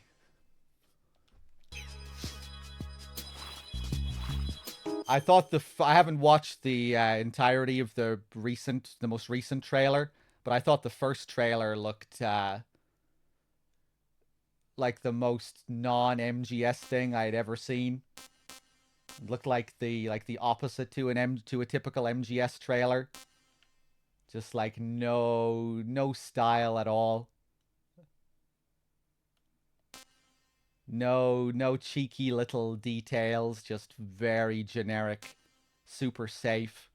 I think that's what this project is, really. You know, it's Konami looking for a safe way back into making Metal Gear games, looking at the whole climate of remakes, seeing that as a safe bet, probably looking at what Capcom have been doing and other studios with remakes, seeing how they kind of sell themselves as long as they live up to some kind of visual standard and look, you know, impressive graphically. They kind of sell themselves, you know, as long as they live up to some kind of standard of quality.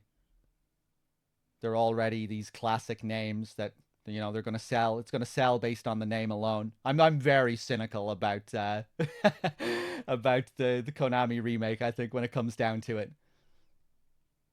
I see it as something that just looks, so, you know, it just looks like something that's so antithetical to what Metal Gear is. With very, yeah, uninspired trailers.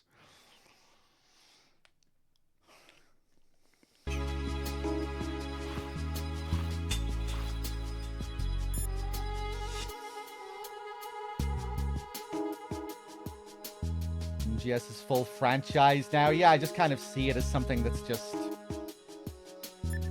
on the franchise conveyor belt.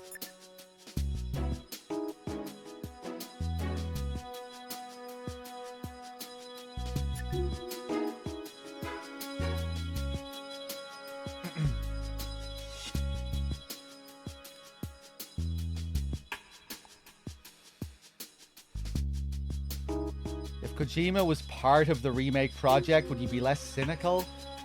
It's just, that's just such a weird hypothetical, you know? Kojima has no interest in doing remakes. It's hard to imagine, it's impossible to imagine something that I just don't think Kojima would ever do in the first place, you know?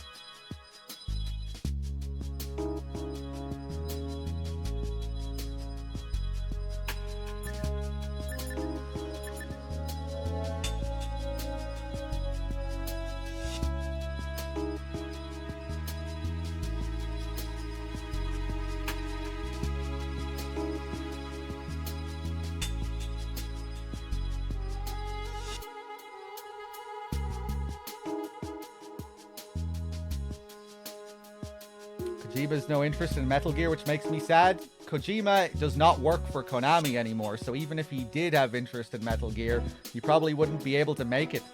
Kojima doesn't own the rights to Metal Gear. Konami does, and he's been fired from Konami, so...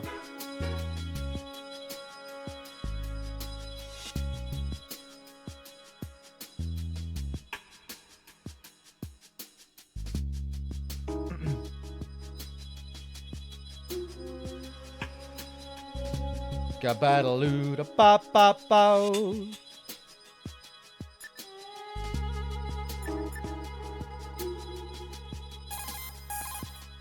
When you're underwater with Emma, her O2 gauge will be displayed below your own gauge. Be careful. Her O2 gauge has lower reserve than yours. I guess we won't have any time to waste then. Keep an eye on Emma's O2 gauge. Take the shortest possible way to get through the flooded area. Don't think Sony would buy the rights for him. Again, this is all... we're also assuming here that Kojima really wants to make more Metal Gear. I really don't think he does, you know? He's been trying to get away from it for so long. It just seems like a whole crazy fantasy to think of Kojima somehow working on Metal Gear again. You know? Doesn't own the rights to the IP. Doesn't want to make more Metal Gear games anyway.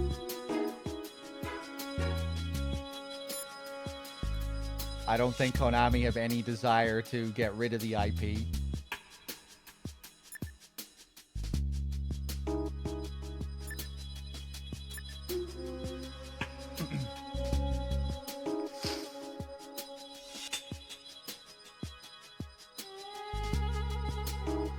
The MGS movie has been in production hell for God knows how long. It's probably never going to happen.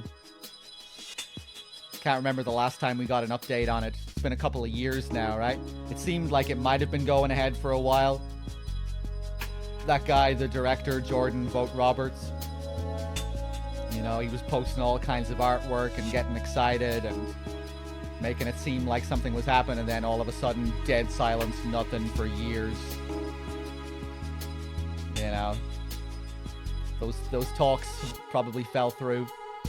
I think he said he was having like a lot of trouble just getting the green light on you know, with the studio.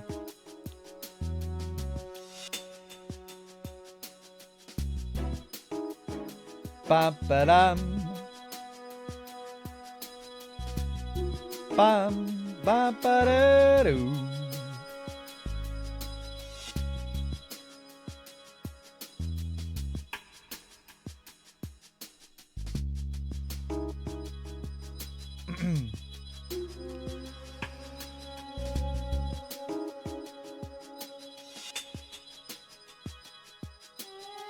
Konami's strategic priorities seem to shift every now and then, so who the fuck knows? Yeah, I think a big part of Kojima getting kicked out was due to just their shifting philosophy. Wanting to get out of big budget games, moving more towards gambling and mobile. When Kojima left the company, it coincided with a new president taking over and them releasing a new statement saying they were getting out of AAA games, so surely that's not a coincidence. One of the last guys at the company making these huge blockbuster big budget games.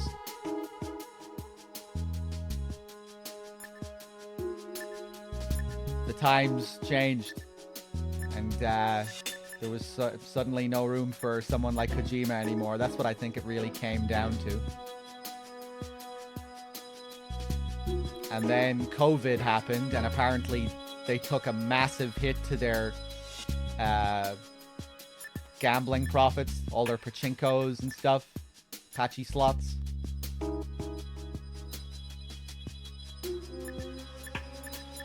I think maybe that's what pushed them again, back towards gaming.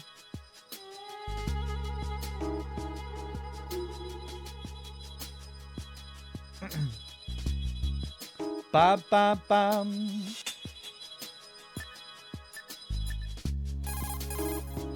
Raiden, go with Emma to Strut L. If you exit the Shell 2 core and head south on the KL connecting bridge, you'll get to Strut L. There's no time. Move it! Even the enemies will have a harder time spotting you in the dark.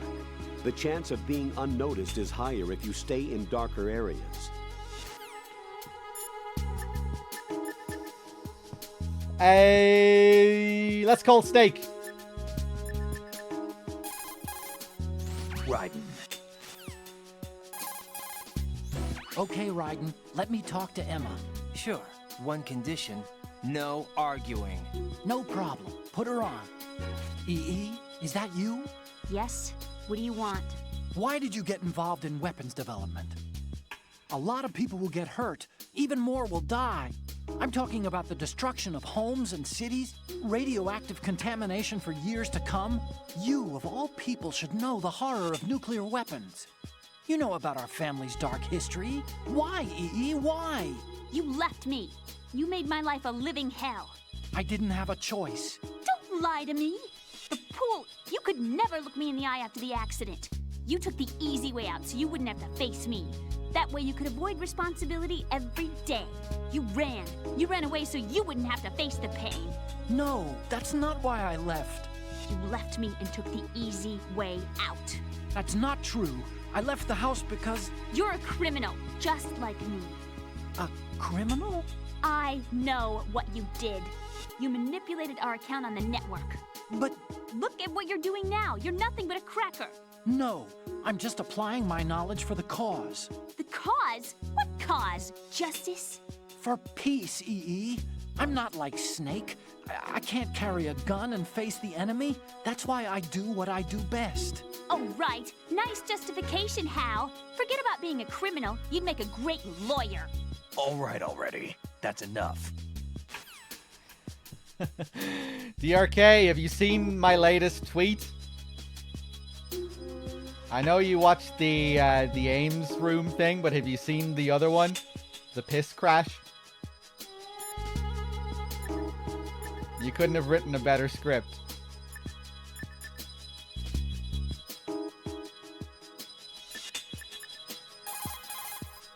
What's up, Raiden? Out of my way. Let me talk. You want to talk to Otacon? Yes. I'll put him on. Yeah? What is it? Up to now, scientists have continued to be active participants in war. What's your opinion? There's no doubt that war has been an ideal event that fuels the progress of science. But therein lies the trap. We scientists must establish some form of work ethic. It's a tragedy that both the government and the military act as sponsors to modern science. What are you talking about? The atom and hydrogen bombs were born from laboratories owned and operated by universities and private enterprises. Los Alamos and the Lawrence Livermore labs were run by universities. There's nothing strange about that. Weapons development and universities. This may come as a surprise, but science requires that information be exchanged freely. You're referring to the will of Professor Oppenheimer, aren't you? For me, science and weapons always existed at different levels. I never thought that my research results would bring about misfortune to others. That was until the Shadow Moses incident. I have no regrets. That's where you're wrong. We scientists know the dangers of a nuclear threat. It's up to us to protect the people. We can't allow it to be exploited by nations or their politics. Man and nuclear weapons cannot coexist. Mere mortals were never meant to handle nuclear fusion. Science defines me. My government respects me. Can you tell me what's wrong with that? Can you? Okay, that's enough. Hold on a second, guys. I'm doing some shit in the background here. Maybe I could have posted a better example of that piss crash. Because I didn't actually watch all that clip. I just told someone to link it to me.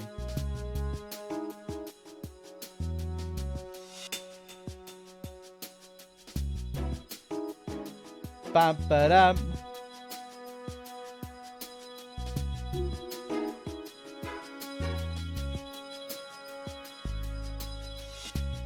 Anyway, I guess I'll play this last one. Sorry. Snake. Let me talk to him. Oh, yeah. Otacon's busy right now. You'll have to settle for me. What? Okay. Right. Now what do you want? Hal's wrong. Science doesn't exist to benefit the world. Then what is it for? Science is for the individual. For me, it's a way to realize my dreams. It sounds pretty greedy. You can't realize your dreams without greed. And what's your dream? Take revenge on Hal. To beat him in his own game. Revenge? I am gonna make him regret the day he left me. I am gonna make him realize he was wrong. Of all the idiotic. I think that's enough. Idiotic? It's my goal, my reason for being alive. Hal is wrong. He's only being used by his country. He's pitiful. Even you guys are using him. Me? I'm using science to achieve my own dream. Real bright, lady. That's exactly the line that scientists are never meant to cross. Right. I sold my soul for revenge. I will never forgive him. I'll pretend this conversation never happened. No, you tell my brother exactly what I said. You... Emma! What? You're speaking your mind, not your heart. Just leave it at that. Okay.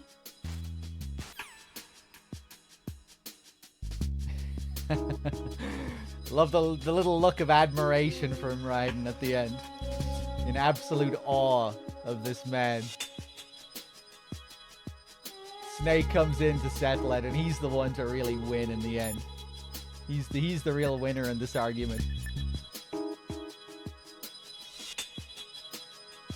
Anything else, Snake? I did a quick inspection. Arsenal Gear's security system is similar to the antibiotic function of a living creature's immune system. Surveillance of the inner system is handled by periodic scans, using a number of agents with the capacity for detecting data that doesn't belong in the system. Once the agents detect any invading data, the information is passed on to an antibody production system. From there, a program referred to as an antibody agent is autonomously produced to neutralize or eliminate the invading data. Added to that, there's a solid barrier existing between GW's optic neural net, its physical and logical base, and the other general nets. Referred to as the bit-brain barrier, this wall is a filtering system for preventing the infiltration of foreign data.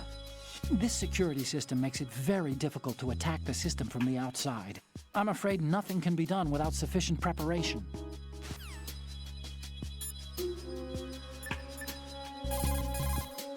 The consumption of the O2 gauge will also be slower with a full life gauge. Make good use of those rations. Yeah.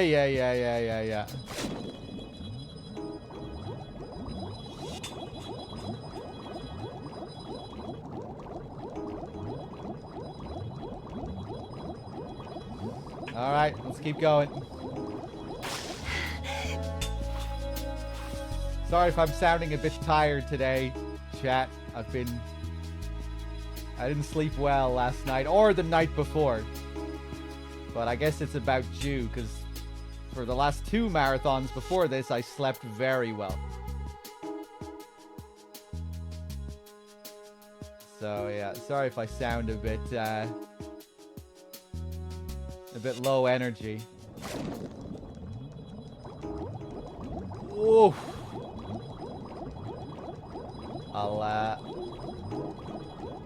I'll try and sleep right after I hand it over to DRK later. You know, usually I wait a bit, kind of chill out for an hour or two.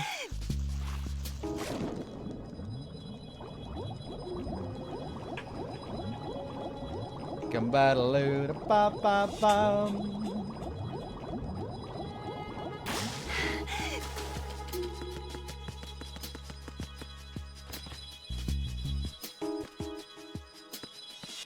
Let's check in with Rose again. What's up, Jack?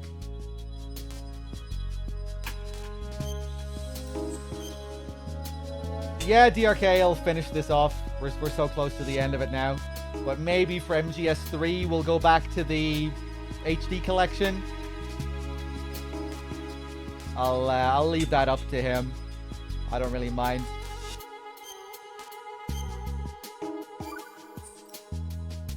Well, Jack, it sounds like you and Miss Emma are getting along just fine. Rose? I've been monitoring your every move and conversation. I can't say it's been fun. Give me a break. I'm only trying to keep her spirits up. Is that right? Absolutely. My mission is to get her to the computer room. That's all? Yeah. You're lying. You're attracted to her, aren't you? I'll admit she's cute. Cuter than me? Rose, you're beautiful. You know how I feel about you. Have you remembered yet? You mean April 30th? Yes. It's your birthday, isn't it? Wrong. You're not even warm. What is it then? Forget it. It's nothing. Maybe I'm just a little jealous. Rose. You'd better get moving. Good luck. Izanimus, you don't know what the fuck you're talking about. My sweet nothings mean everything. If it wasn't for my sweet nothings, DRK would have been playing this on PS3. He would have started this on PS3. It was my sweet nothings that convinced him to continue playing the Master Collection. He wasn't going to do any more Master Collection stuff after my first MGS1 stream. But I think now it's gotten to the point, maybe now my sweet nothings will be useless. Yeah, I don't know if I'll be able to convince them anymore. And I don't even know if I want to convince him. You know, because I was feeling, you know, earlier on I was saying that maybe I would prefer that we do just regular MGS3 next, or HD Collection MGS3 next.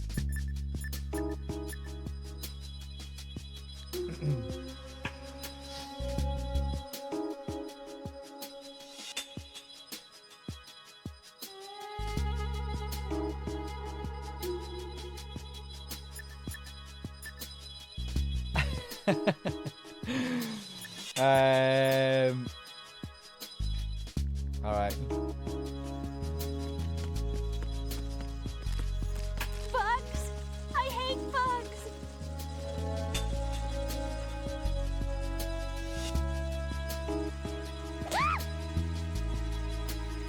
Come on, Emma. You have more bugs than usual to clean up this time. Conquer your fears. Get rid of them. Oh no! Bugs! I can't handle bugs! I hate them! Come on, Emma. You're a programmer. Get rid of these bugs. Oh no! Bugs! I can't handle bugs! I hate them!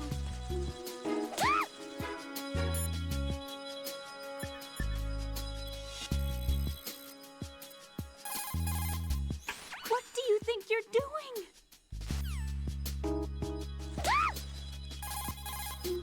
That hurt! That's so cute, I can't bear it.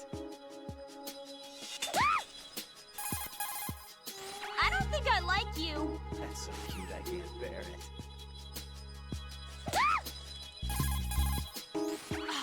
You suck! That's so cute, I can't bear it. You suck! That's so cute, I can't bear it.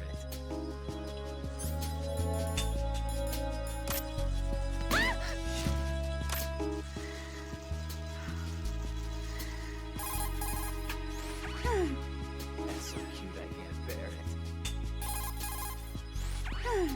Get real. Raiden, take Emma and go to strut L. There's a ladder down onto the oil fence on the ocean surface from that strut. That's exactly it. Ba ba da. Ba ba ba doo.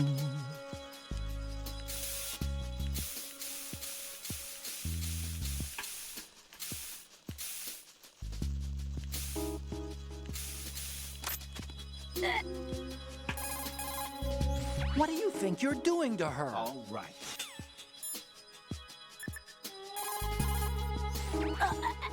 That's so cute, I can't bear it.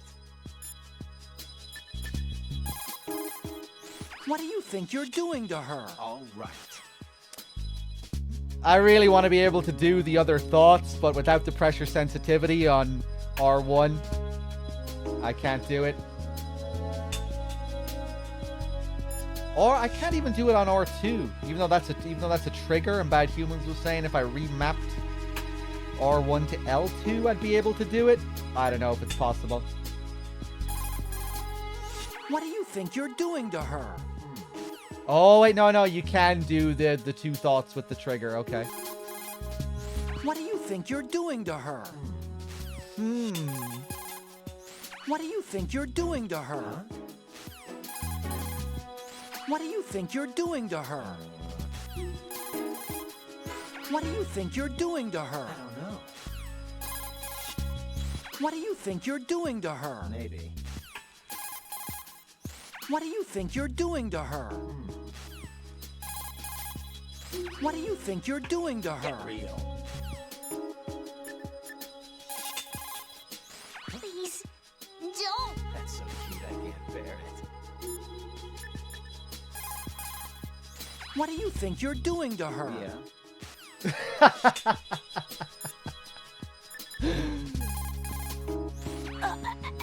so cute, I can't bear it. What do you think you're doing to her? Please, don't. That's so cute, I can't bear it. What do you think you're doing to her? What? Okay, I'm gonna stop.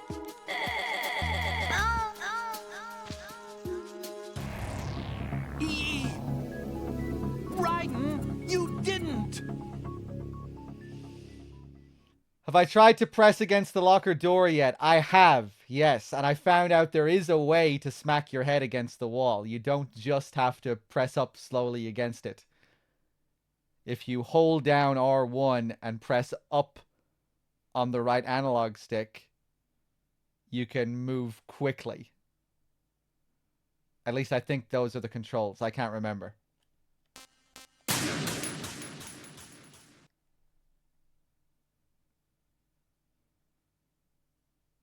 Well, there's crash number 3.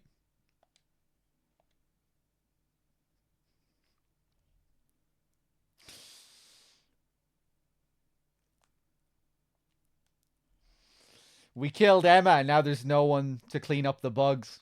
So, kind of fitting, right?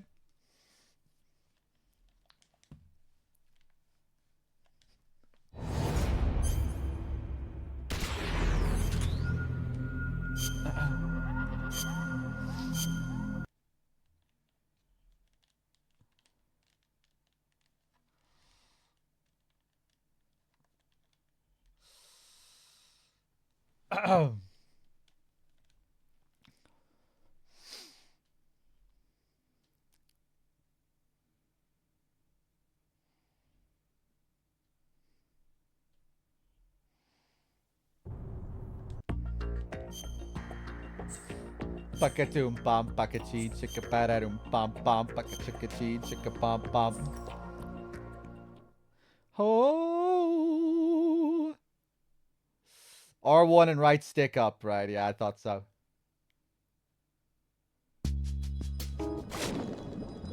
And hey, I wasn't actually paying close attention to that last scene with Emma, so I don't know if any of that archival footage was... Did anyone notice any different shots during that scene?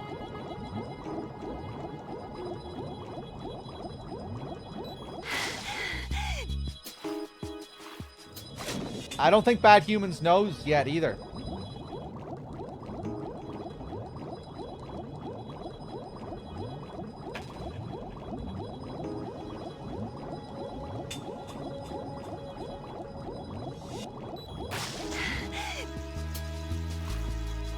Music Box was here earlier, and she said that she was having an amazing experience on PC. No sound issues. Nothing. So, hopefully, with patches, this shit will eventually get up to that standard. But, obviously, shouldn't have been released like this in the first place. You shouldn't need day one patches for games that are 20 years old. Especially when you're re-releasing your flagship fucking titles that were polished to a mirror sheen on their original platforms. And in the case of MGS1, where you're not even dealing with a remaster, you know? Oh no, bugs! I can't handle bugs.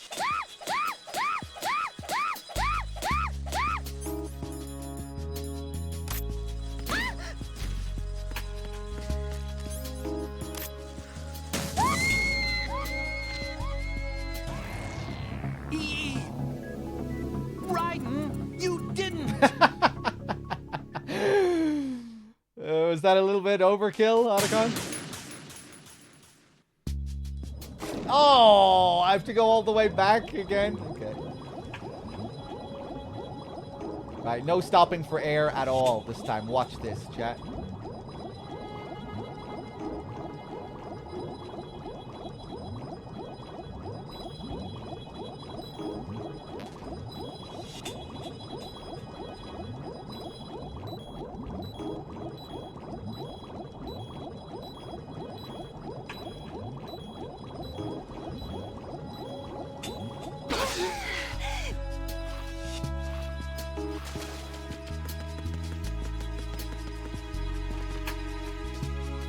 Bum, bum, bum.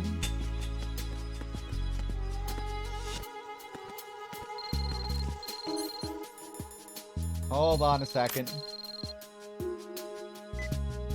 Use the coolant spray to drive bugs away.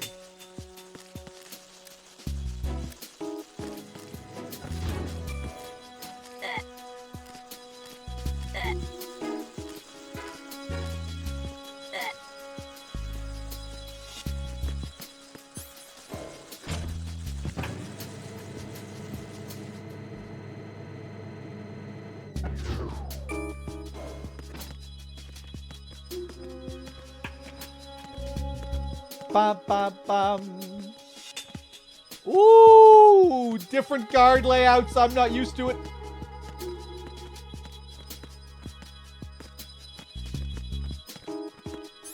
I really feel like Raiden now. I feel in sync, you know. I'm being on autopilot. Everything dictated by my previous experiences.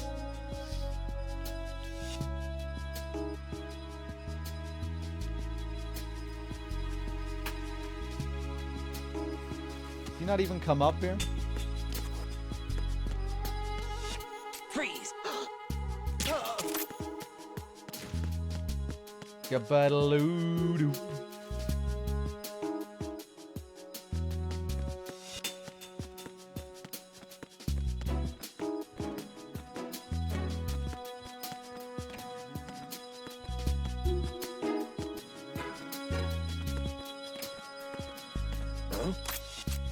What?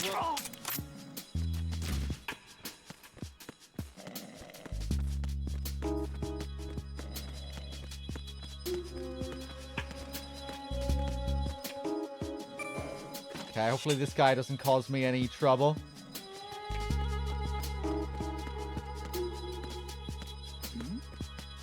Who's there? Who's there?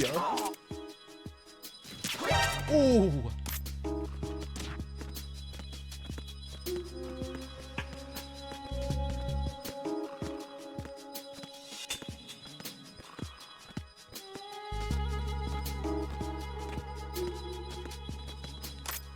Freeze! Mo! He's over there!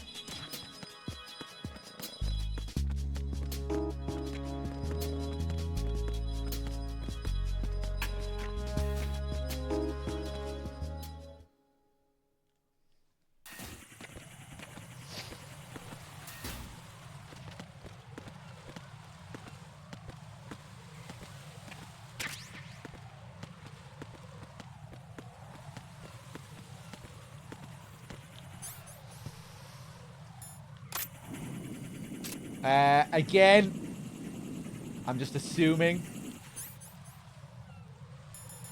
that guy is gonna be there. This isn't exactly according to the simulation.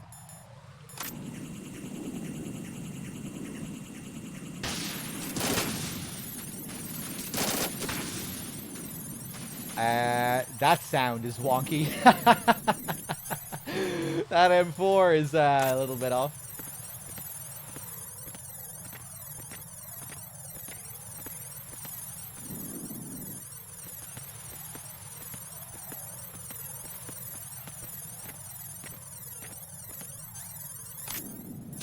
Hello there.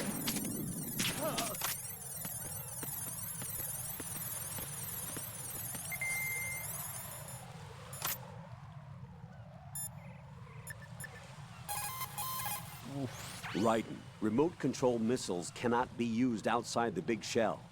Why? The signal will be scrambled. There's electronic interference surrounding the big shell. Done by the terrorists? Perhaps. Probably to prevent any UAV or other searches by us. But they use radios and ciphers too, right?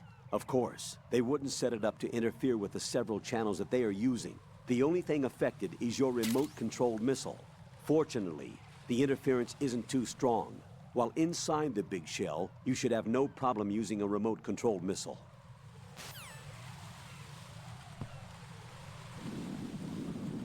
So yeah, you can still use it here. But once you go past a certain point, no. They've got it all under control.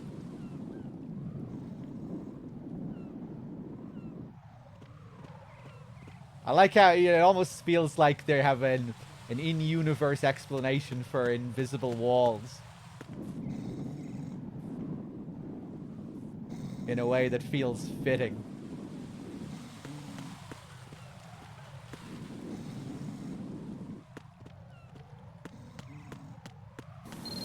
They've got the air under control. Use the coolant spray to put out the fire. Yeah, I mean, DRK, I think all the sounds are fucked to one degree or another. It's just some of them are more noticeable. The higher pitched sounds are always way more noticeable, but like even things like Raiden's footsteps on steps, like it's just the pitch is not quite right. Like oftentimes the sound will sound okay, like it won't be jarring in any way. It'll just be like a slightly higher pitch.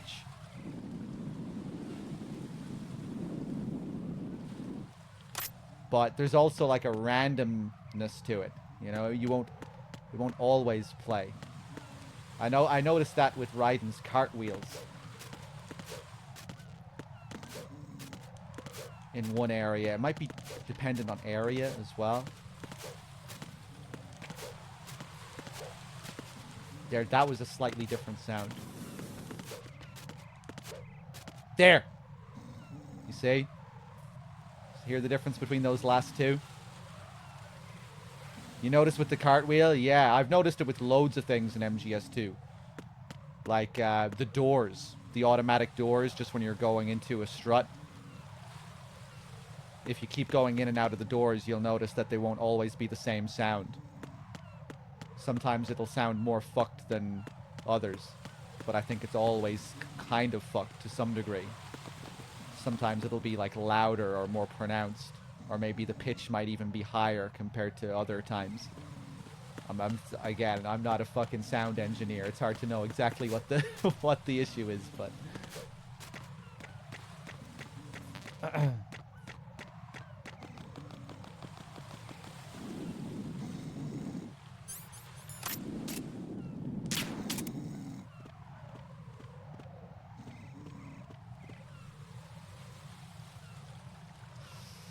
someone posted about that in the Discord, like a sound analysis.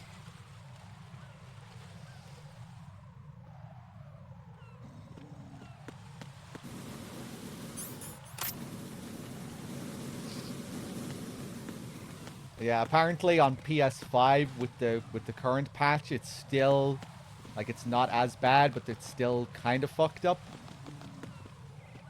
And on PC, we've had Music Box say there's no issue. But then other people have been having other weird issues on PCs. I don't know.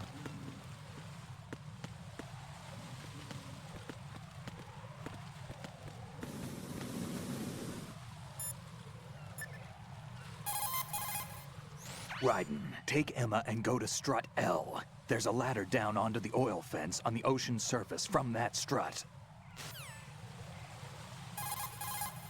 Raiden, I may have to sign off for a while. Anything wrong? Just a small errand. Don't worry about it. What's it about? Here goes. I'm going offline.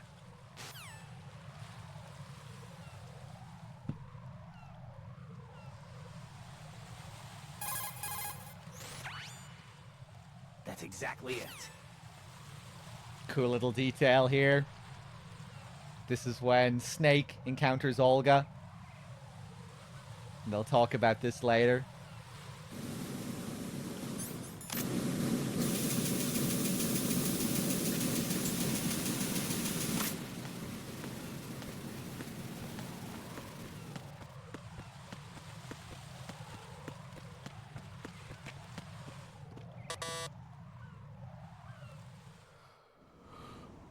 Damn it.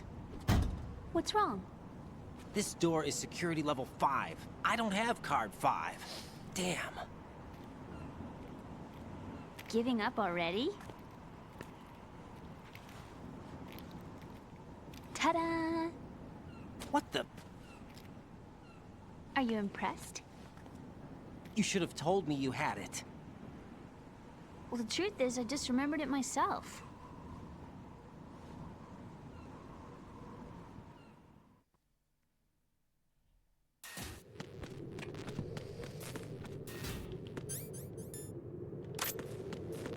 Okay, let's take out these two. So another strange little scene there that you kind of have to think about a bit to understand what's actually happening. And you also need some MGS1 knowledge. Your MGS1 memories need to be in check. What's going on there is Raiden's getting pissy because Emma is not following the MGS1 story.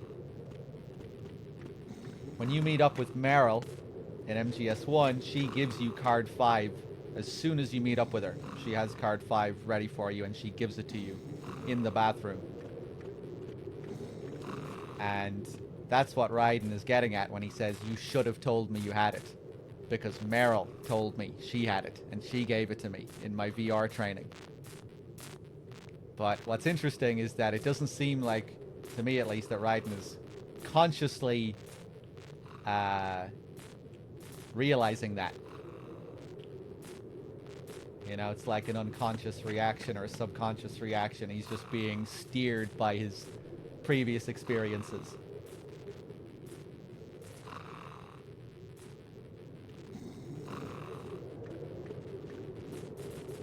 And Emma's line at the end there, are you impressed? Word for word what Meryl says right after.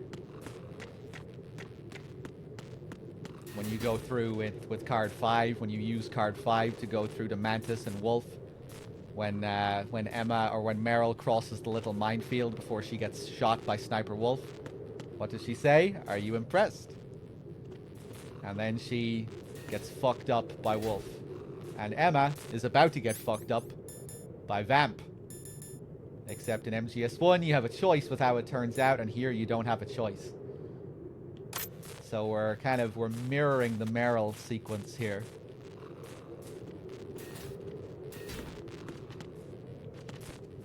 Another interesting thing about Emma is that she has Nastasha's codec frequency, 141.52. You might think, like what's similar between... How are Emma and Nastasha similar? You know, she's filling this Meryl role here during this sequence. Obviously, she fills the Otacon role, being the, you know, the scientist character that you have to meet up with who has programmed the big bad of this game. the AI to Arsenal gear. You have her little lab area, very similar to Otacon's lab with the posters and everything. But what about Nastasia? I think it's again just related to the themes of both games. You know, Nastasia was the nuclear weapons expert, and MGS1 very much had that whole nuclear weapons theme, which isn't so much, you know, which isn't as prominent in MGS2. Whereas MGS2 is much more about information. Information is the central theme, or much more of a central theme, and Emma is your expert with regards to that category, with regards to that subject. So I kind of think that's why she has one. That's why she has the 0.52 frequency.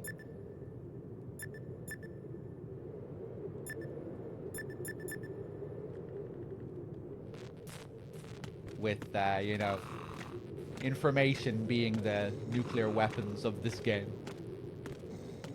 are kind of taking that spot.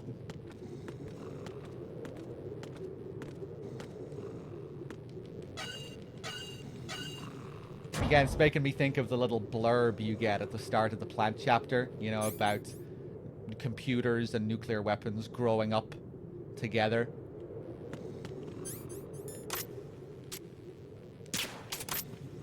Side by side.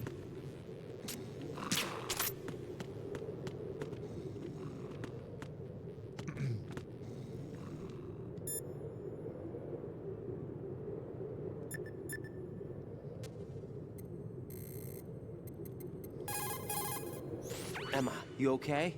Yeah, sort of. Emma, this is about GW, but is it really possible to automate the scale of censorship? Do we have that kind of computing capability? Of course we do. And it would be impossible to do this unless it was automated. There's too much information for human beings to handle. Let's take your specialty, military operation, as an example, shall we? The US military began to aggressively adopt the digital model in both combat and daily operations at the turn of the century. That's true. Battlefield networking, the revolution in military affairs, and of course, the VR training regimen. Information is the deciding factor in the outcome of conflicts. It's because of that reality that the military's invested trillions of dollars in high-tech weapons and equipment. There's no night or day in war or information. Right, 24/7. There's nothing that we couldn't see through electronic eyes and ears. And that's what gave us the capability to collect, analyze, and understand tactical data in real time? No, just the opposite. What we ended up with was too huge a load. We knew literally everything, from the position of every platoon on both sides to the number of clips every infantryman had left. As a result, nobody could figure out what the big picture meant. Not even the most experienced and skilled general could, because we're flesh and blood. Humans can't adapt to the information age. Is that it? Basically. No human being can make an intelligent command decision in the information overload of digitized wars. So R&D into computerized systems to assist in the process was initiated. The Defense Department tested a large-scale AI-driven system for troop logistics during the Gulf War. Apparently, they got the results they were looking for. And you're saying that worldwide information censorship can be performed the same way? Yes, it's possible given GW's capabilities. Do you get it? What's up, Jack?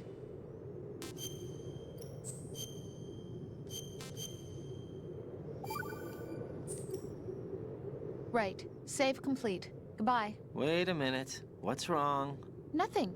What are you talking about? What am I? Aren't you being a little cold? Really? Aren't you just imagining things? Maybe I'm just not as warm as that hand you've been holding for quite some time now. Rose, you know this isn't... I know. I'm just teasing you. But I was thinking, I was wondering whether you would be as protective if it were me instead of Emma. Of course I would. Think so? Oh, that's right. You're such a kind person. Rose. Forget about it. Good luck. Love it. Hold on, I want to do one more with Rose before we continue. Is that you?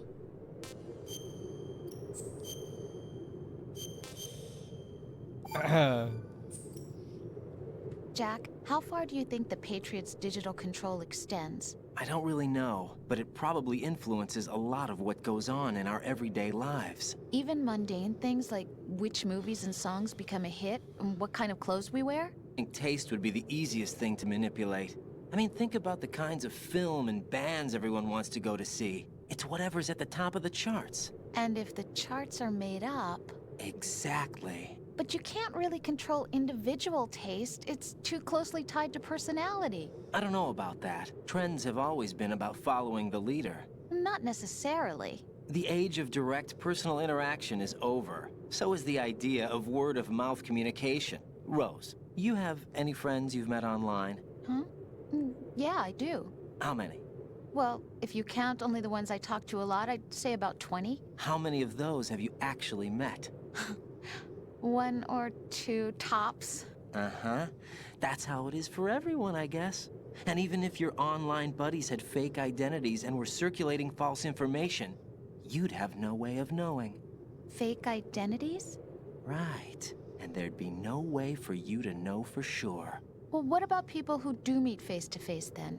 Like us? Us? Have you ever really shown me the real you? I wouldn't even know the real me myself. But you're being honest with yourself now. Well, that's how I see it.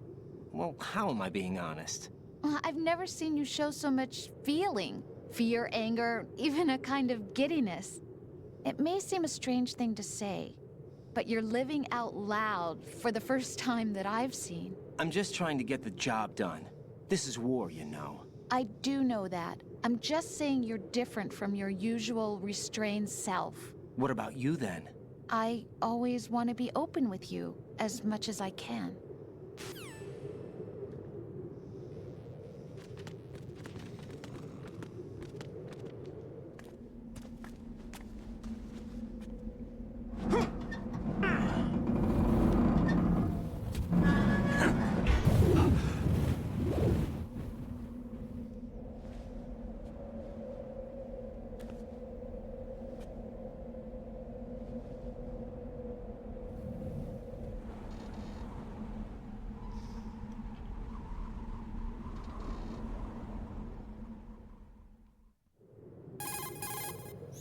I have a question for you.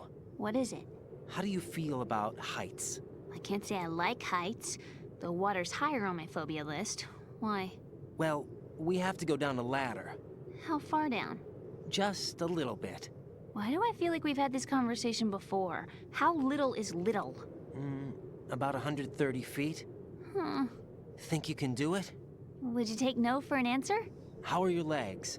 Better. The numbness is gone. I can climb down on my own. Okay, follow me.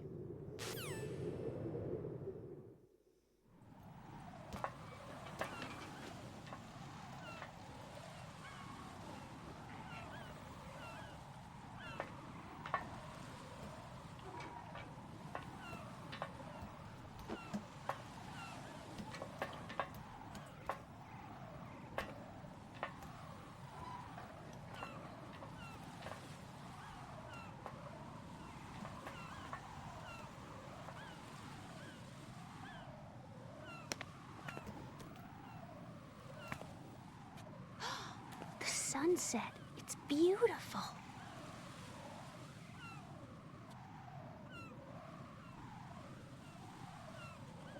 If we don't hurry, it'll be the last we see.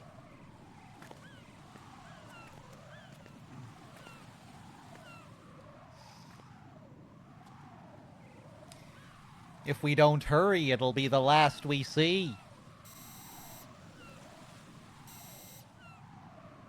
Enemy soldiers, gun ciphers. I don't think we're gonna be able to slip past all that. Looks like it can barely support one person. How much do you weigh, Emma? Are you gonna ask me how old I am next? If you go alone, I think you can make it across.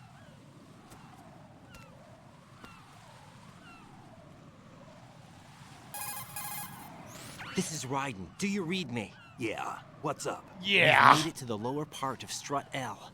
We'll have to cross the water from here. Can Emma walk? Yeah, she's okay. The pontoon bridge doesn't look too sturdy. Emma's gonna have to cross it alone. Right. The oil fence. There are ciphers and several guards. Raiden, you're carrying a PSG-1, aren't you? Yeah. It's time to play sniper. Not bad. This spot gives me a good view of the targets. You're going to have to cover Emma until she crosses to Strut E. I'll get there and provide some support of my own. Thanks. Think you can handle it? Yeah, I know the drill. I faced a similar situation in Advanced Mode Level 4 VR training with the PSG-1. VR? Guess it's better than nothing. Make sure you don't hit Emma. Right now, with Arsenal's boarding in progress, security should be at a minimum. That doesn't mean it's going to be easy. Given the situation, they've probably got claymores in place to make up for the security shortage. Make sure you use your thermal goggles. Right. Okay, I'm heading for Strut E. Emma, are you reading me? Loud and clear. I'm gonna clear a path for you from here. How? Sniper fire. You're kidding. Trust me. What if I fall into the sea? I can't swim. You were doing pretty good a few minutes ago. Okay. Think you can do it? Would you take no for an answer? No. All right, get going. You'll be fine.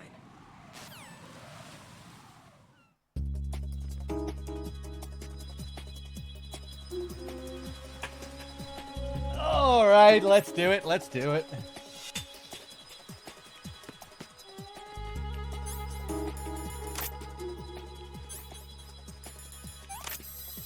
Ba-da-loo da ba ba ba.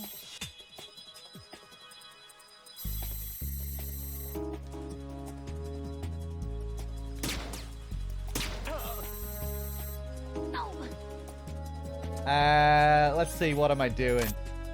Oh man, I just had a little Red Bull burp there. It didn't taste good.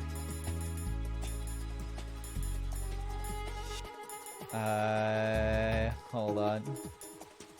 Man, I'm tired. What the hell am I fucking doing here?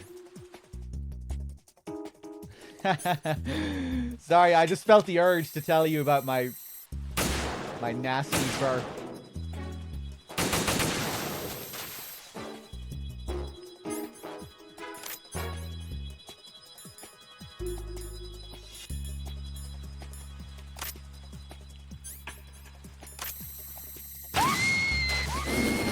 Emma, open your eyes. Emma! Emma! Wow, I think that is the first time I have let her die in many years. Mark that down. I would say 3 years. Maybe more.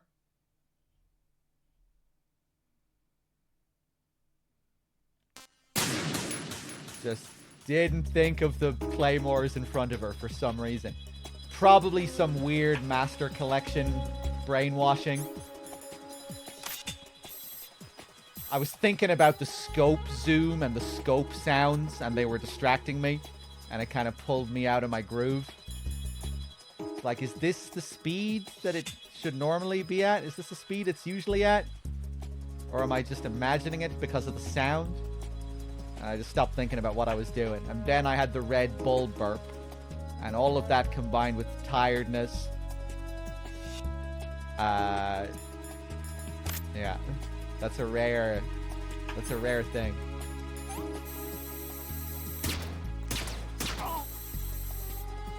Now I'm forgetting about this guy.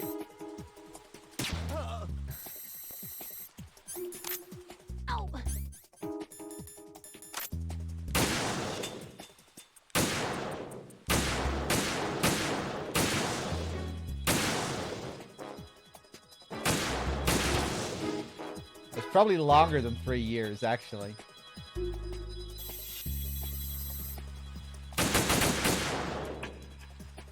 Whoa.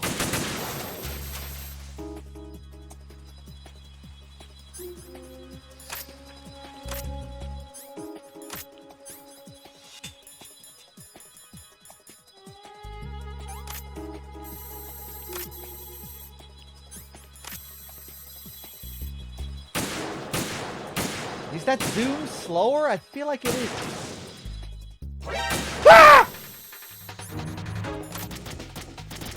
Oh no.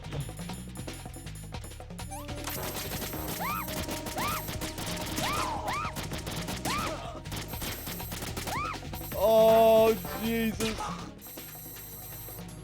Okay, let's focus. Let's focus.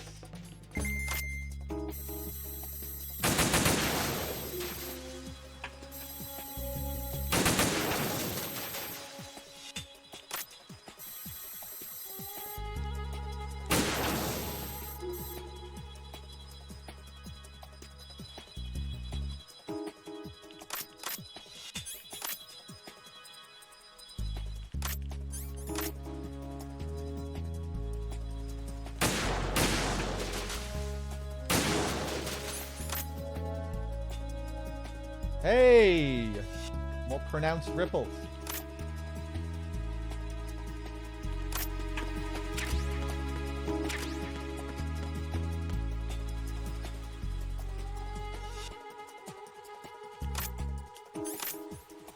Oh, do. Pop, pop, pop. My ball. Phew. Safe, I guess. If I managed to get this far, it must be thanks to that riding guy. What is the deal with him? He's got a weird name. Dress is pretty weird, too. And I'm not really sure about the way he holds my hand and things. He's easy on the eyes, though, so I guess I can let that slide. But I got my own ideas about that hair. I wonder if it's... well, it must be. I could ask him later. He'd probably get ticked off. I'll leave him alone. And we can follow up this call. We can question Emma now. Let her know we've been spying on her. Emma, about what you said behind that column there. Huh? What are you talking about? Can I just say something? Sure. This is my real hair, okay? Of course. As if I said anything about that.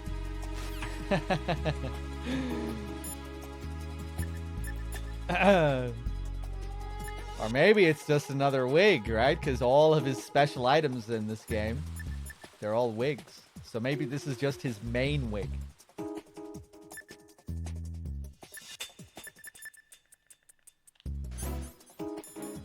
Bum ba dum bum bum bum bum a bum ba.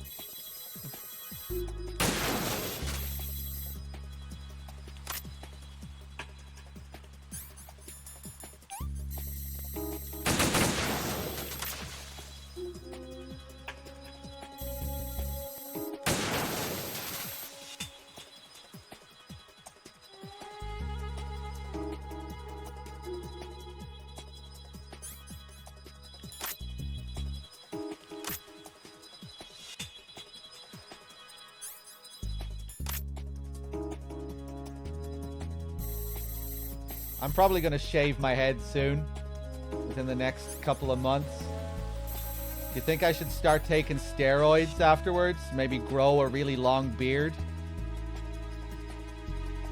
Thinking maybe that's what I'll start doing.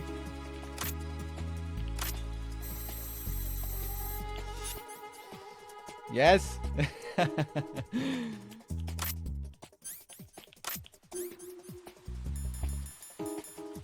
I actually have started exercising a bit recently.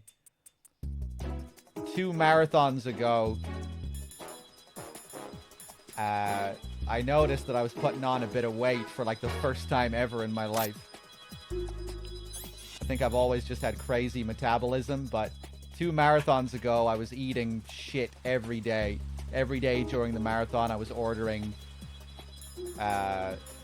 deliveries. Nando's double chicken wraps. And at the end of the marathon, I noticed that I had a little belly for the first time. So it encouraged me to start exercising a little bit. But I still have this little bit of a belly. I still have this little belly. This is what... Why am I talking about this fucking shit? Jesus Christ.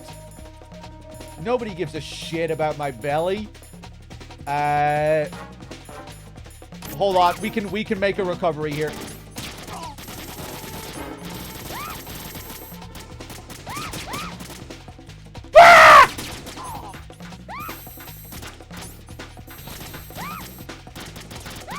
No!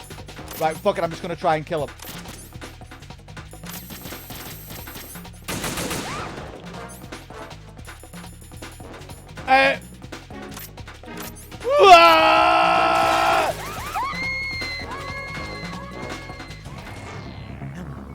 Damn. Emma!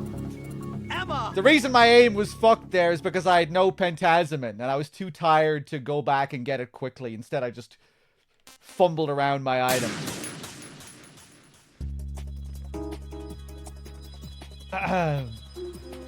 Unbelievable. You've seen me die twice in a row here. Now you know this is just some kind of freak accident. That there's, you know, this is not normal. This is so abnormal, I don't think I can really be held responsible for it, even though I'm definitely responsible.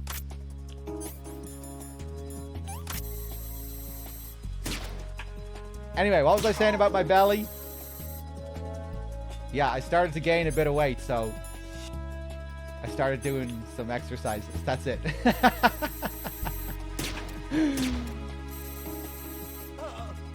I started doing push-ups.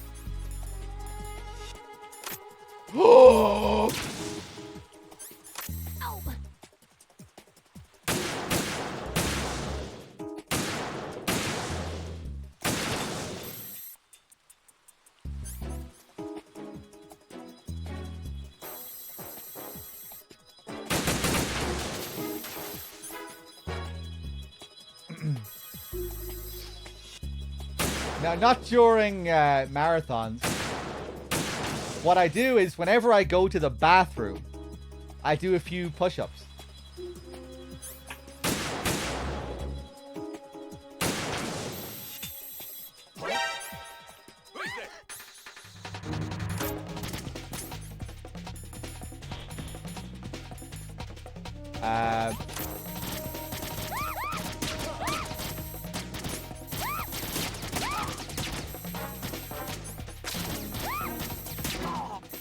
I'm getting caught again here, man.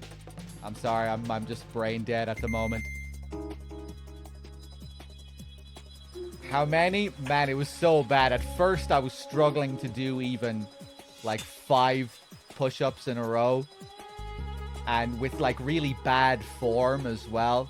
Not even, like, you know, not even proper push-ups. But then I got better, and I was able to do like 10 or 12, but still not with proper form.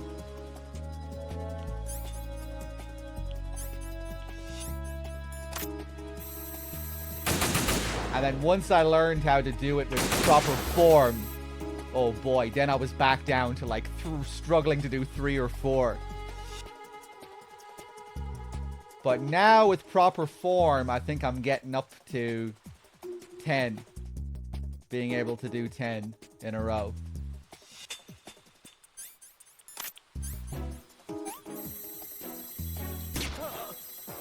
But, you know, I'll do a few, and then next time I go to the bathroom, I'll do a few more. And I won't always do, like, the same amount every time.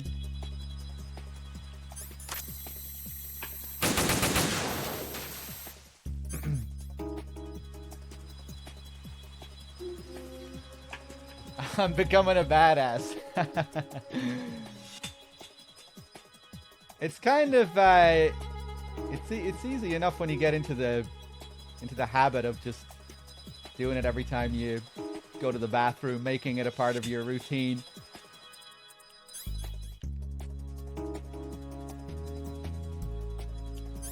Hold on a second. I bet I'm gonna fuck this up again, man.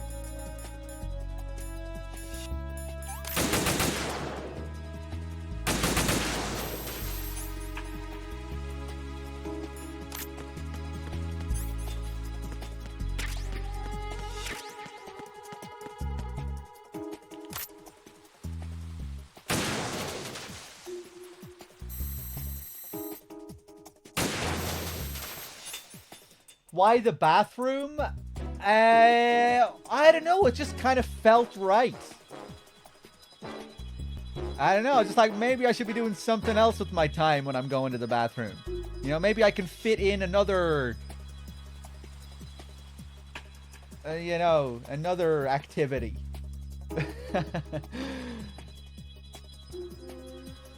I guess because you're always on like a specific mission when you go to the bathroom, you know?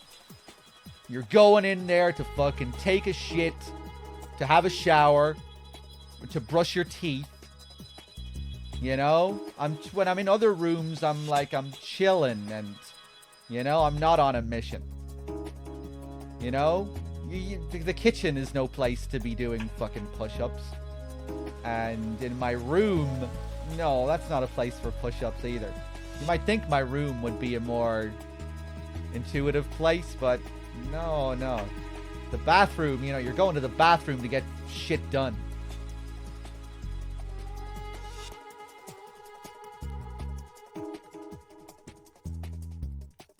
So, I don't know. I think that's the way it works with my brain anyway.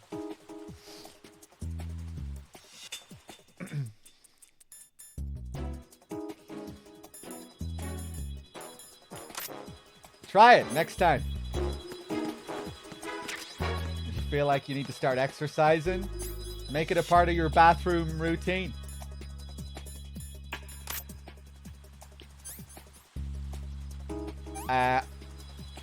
This is all gonna fall to fucking shit.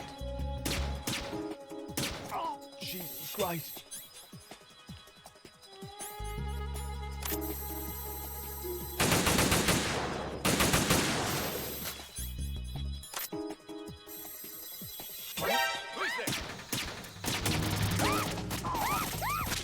It's okay, it's okay. Ah!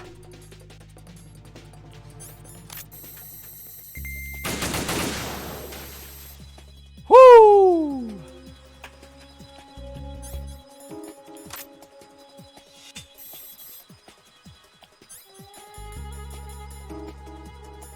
This is only on hard mode as well, man. You haven't seen me fail on extreme or European extreme here in like 5 fucking years. Now you've seen me fail twice here on hard. This is abnormal.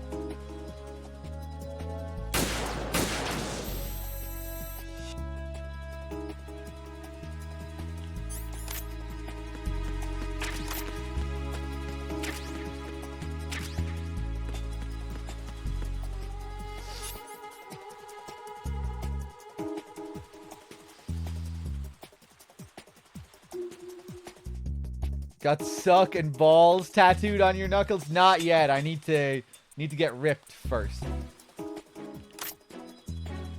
Bob. I still think my form could be a bit better.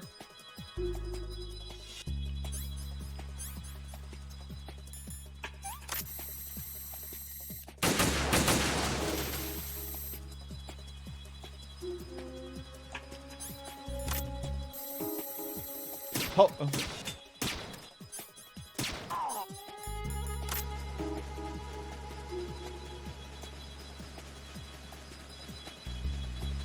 Freeze! Ah! A girl? What are you doing here? It's not by choice, thank you very much. Oh, You're not gonna shoot me. no. Why not? Stay away from good-looking women when you're fighting. Otherwise, you'll get hit with diarrhea. Huh? One of the few things I learned from Shadow Moses. What are you talking about? Ancient history. Don't worry about it. I have no idea what you're talking about, but does this mean you're letting me go? Well, you could have found a nicer way to say that, but sure. Better hurry. Thanks. Don't mention it. Just run like hell. Oh no, my stomach! Not again! This place is about to sink. Just get out fast, okay? Oh. Wait! What? What's your name? Don't have one. Huh? Okay, fine. It's Johnny. Oh, I'm not gonna make it.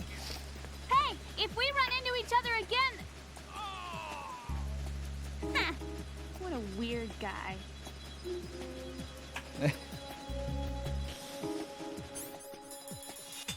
Nah, you're not gonna be running into anyone again, Emma.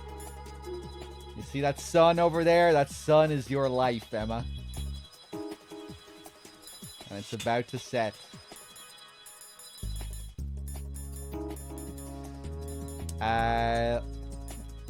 Hold on, let's not have another brain fart here. Andrew, I'm still pretty skinny. I have like a little bit of a belly, but I'm pretty skinny. I'm definitely not fit though. I've always been pretty skinny, but I've never been particularly fit.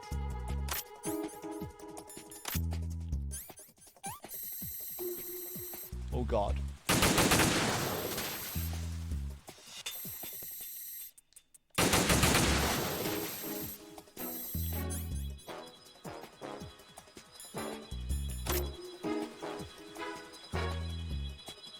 Oh, yeah, that nasty claymore isn't even there on hard. This is Snake. Can you hear me? Yeah, nice and clear. I've reached my sniping position on Strut E. I'll provide support fire from here. Right. Do me a favor and take out whatever I miss. Just call me when you want me to shoot. That's what people say about your 30s, right? Once you get to your 30s, your metabolism can't save you anymore. Yeah, I've always just kind of naturally had a thin frame. But now for the first time in forever, I've put on like a little bit of a belly.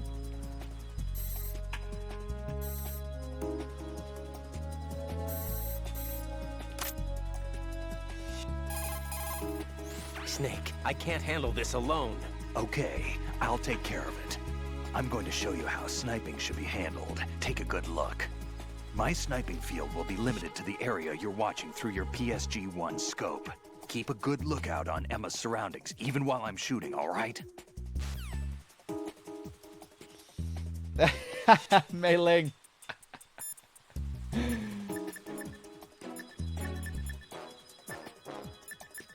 Hold on a second here.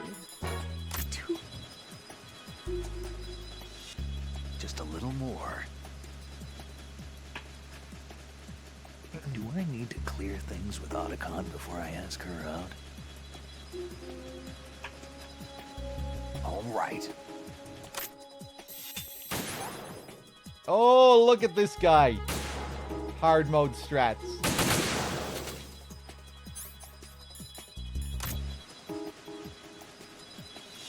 All right. Just a little more.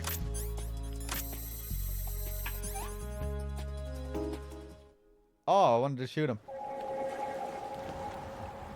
I thought I had a bit more time. I'm out of time.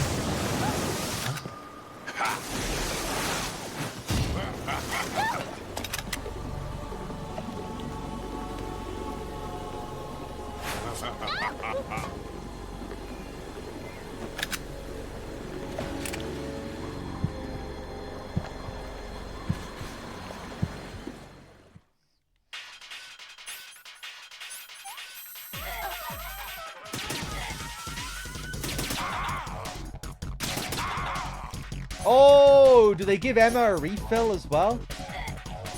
On hard? Forgot about that. You don't get any free refill on extreme.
Raiden, Emma's been stabbed. That bastard! How bad is it? She's conscious, but the bleeding's bad. I'm bringing her over there right now.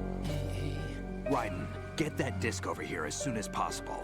I'm afraid her time's running out. I'll be there.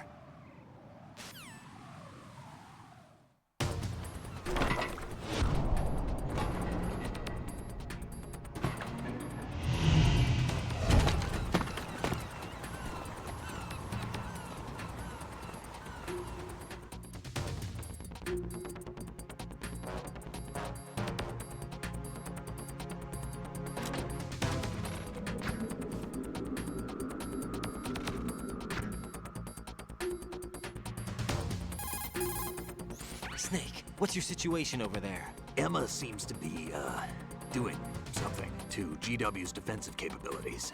All we need now is your disc. You'd better hurry. I don't think she's gonna make it. How's the bleeding? Just get over here. You'll find the coast is clear with everybody aboard Arsenal right now. Understood.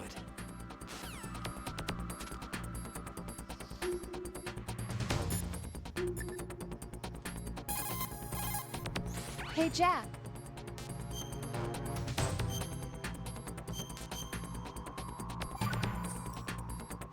Rose, can you hear me? I'm right here. Actually, that's okay. Forget it. Jack, what is it? You wouldn't understand. Try me, Jack. Please. I can't, not to you. Please, tell me. I can help you. No, there's no way you'd understand. You can tell Snake, but you won't tell me? He's different. Why? I'm in this war too. With you. No, the war is out here, not on a live feed to some control room. You want me to pick up a gun and fight? Is that it? Lord, no.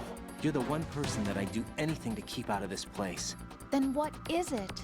I'm a killer. But... I see men hit, I see them die in agony, and I don't feel a thing for them. Don't think things like that, Jack. I'm a born and bred killer. Nothing like Snake. He fights for something he believes in. So do you. You're doing your duty. No, I'm not. Somewhere deep inside, I'm enjoying this. This game. It's me, Raiden. I'm keeping you from yourself.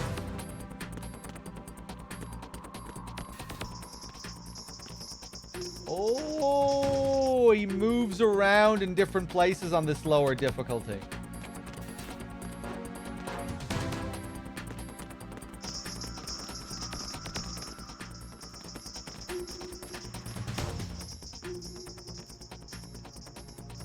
So, at this point in the game, everyone is in Arsenal gear. Everyone has gone down to Arsenal. Remember the message before the vamp fight? Solidus telling everyone to get down. This guy is the only one who didn't get the message because he's listening to music. There's somebody there.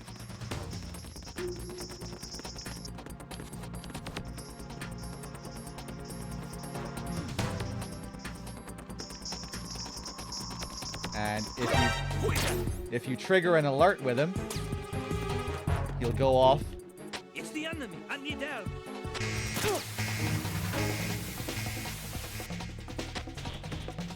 But all he gets is static on the other end. No response. No backup. He goes over to the door. Where's my backup? What's going on?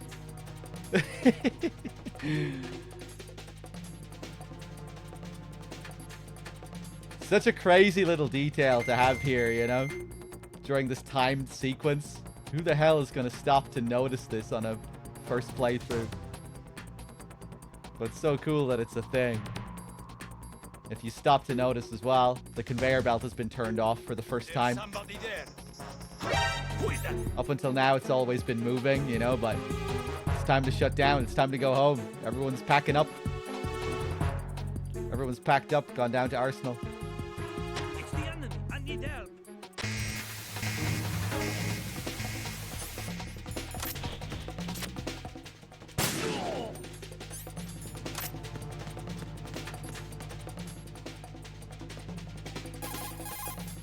Jack, I guess you need to save.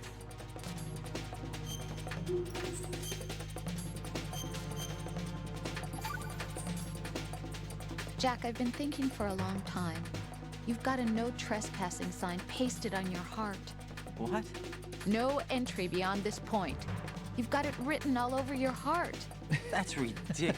Don't try to deny it. You know I'm right. Stop lying to me. It's a bit dramatic, isn't it? Why do you do this? Don't you trust me? I don't know. I like you. I really do. It's not that I'm rejecting you. It's just that... All right, I understand. Forget about it. I'm sorry. But someday, do you think you might let me in? To the other side of that sign? Yeah, someday. Okay, someday. Promise me? Yeah, I promise.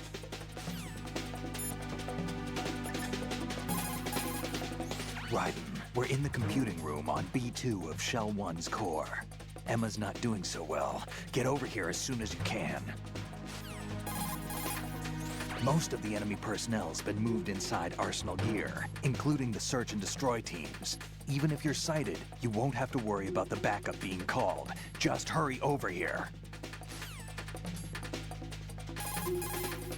Arsenal's launch has initiated a security lockout. Otacon's managed to override anything that leads to the computing room. This is no time to get sidetracked. Hurry!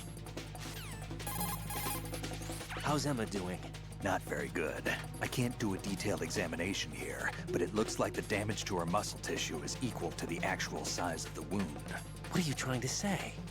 That there's the possibility of intestinal damage. Added to that, she's bleeding bad, losing blood pressure. She needs abdominal surgery, but this ain't the place to do it. I plugged the wound as best I can, but it isn't going to be enough. She's running out of time. We have to hurry. This is the only instance of when a backup team could be called, right? There aren't guards anywhere else. This is the only guard that's here at this point in the game. There are no other guards on the big shell. They're all down in Arsenal gear. This is the only guy. Because he didn't hear the message. He was listening to his music, so he didn't get the memo. Raiden, I asked EE about the disk you have in your possession. Basically, it's a set of computer worm programs. Each worm is structured to mimic the data units that compose GW. As a result, GW scan agents are unable to detect the program. In short, the program doesn't trigger GW's antibody production system. What's more, the program can penetrate the bit-brain barrier that surrounds GW. Once the worm program enters the neural net, it transforms the surrounding neurons. The transformed neurons become solid and can no longer function as neural nets. As time passes, the neurons transform and perish, stripping the overall system of its power to define and comprehend data. This in turn causes language disorder and memory loss, leading to the shutdown of functions as the system becomes unable to maintain itself. Arsenal's launch has initiated a security lockout. Otacon's managed to override anything that leads to the computing room. This is no time to get sidetracked. Hurry! I wouldn't be getting sidetracked if you didn't have, like, 5 unique calls. Why do you have so much to say during this countdown? It's the only reason I'm stopping. I'd already be there if it wasn't for your bullshit. Alright, let's do it.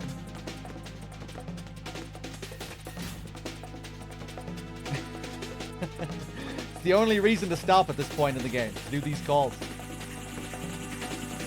Oof, that cipher sound.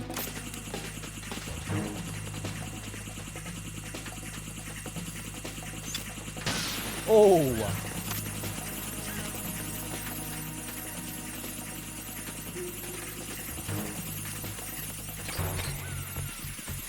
Hold on, I have to take in the... Oh yeah, that's the good stuff.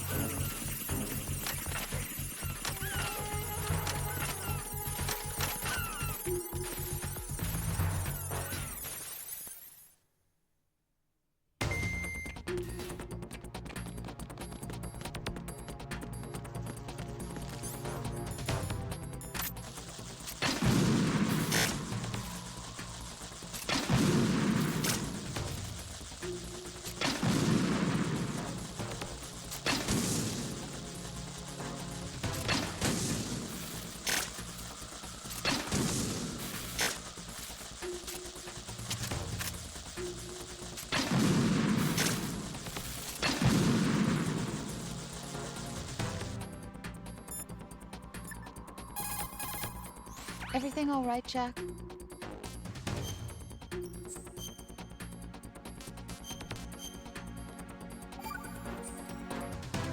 Jack, it must be hard for you. Yeah, when I watch people die like this. No, I mean, it must be hard for you in general. What? You always seem like you're trying to deny something within yourself, but can't. And I have no idea what's making you suffer so much. That's hard for me. If only you'd talk to me about it. There are some things I want you to understand without me having to explain. You can't possibly expect me to... Rose? I guess you're right. Maybe if I were a better match for you, I could understand without being told. But I guess I'm not. I guess I'm just too different. Rose, that's... Not true? Yeah, you're perfect for me. The ideal woman, so to speak. Ideal? Yeah. If... Huh? If I was... What are you trying to say? Nothing. Never mind. Sorry, I was about to say something stupid. Get back to the mission.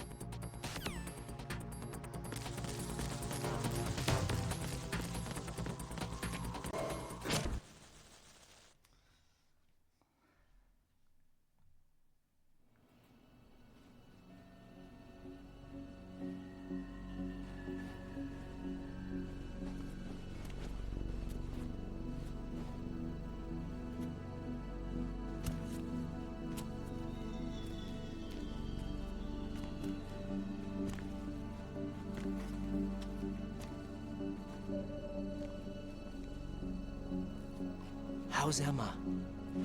I think he got some internal organs. We can't stop the bleeding.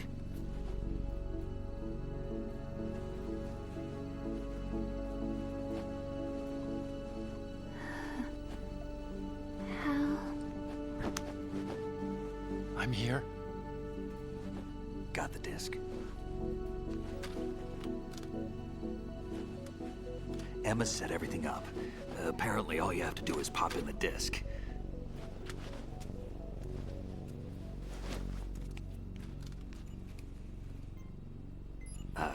That should insert the virus into the AI. Is it working? Just leave it to Emma.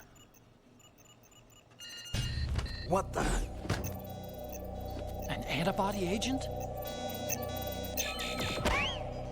Damn! The connection's been cut. Is the virus upload complete? I don't think so. The count stopped at 90%.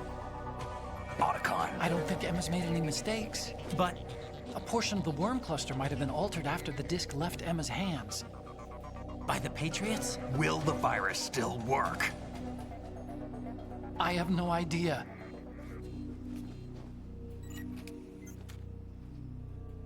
Hal, is everything all right?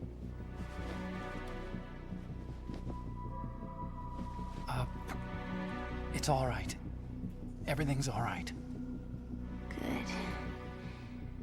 At least I won't be adding another page to our family's dark history. Yeah, that's right.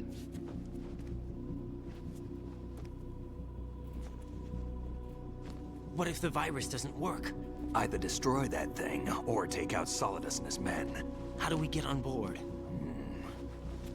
I don't think we can.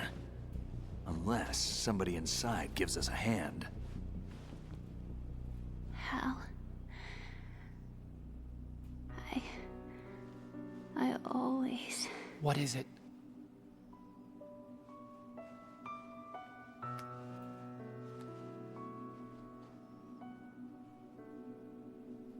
wanted to see you again.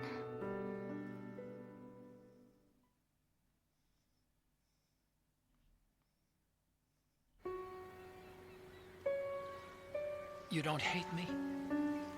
Never. I never wanted to get in your way. I never wanted to hurt you. I thought that with Arsenal, if I followed in your footsteps, I could be closer. I just wanted you to look at me. Look at me as a woman.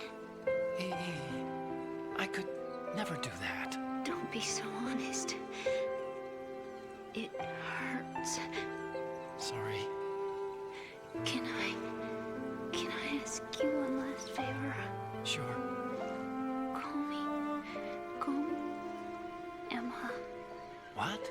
Please call me Emma.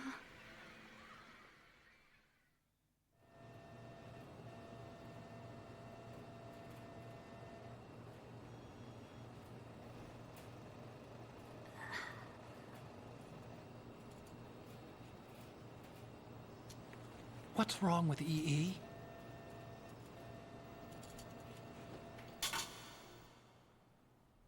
Emma? Emma? Emma? Emma? Answer me!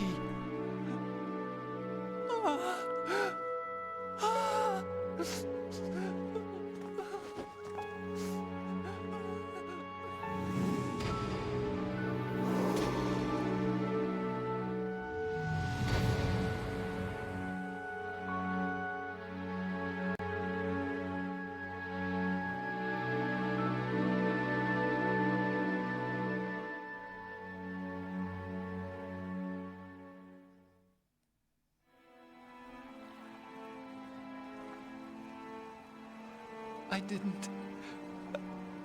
didn't leave you. Because of the accident, I had a relationship with your mother. She seduced me. And it went on. My father's death was no accident. He took his own life. It was my fault, all my fault. Forgive me, Emma.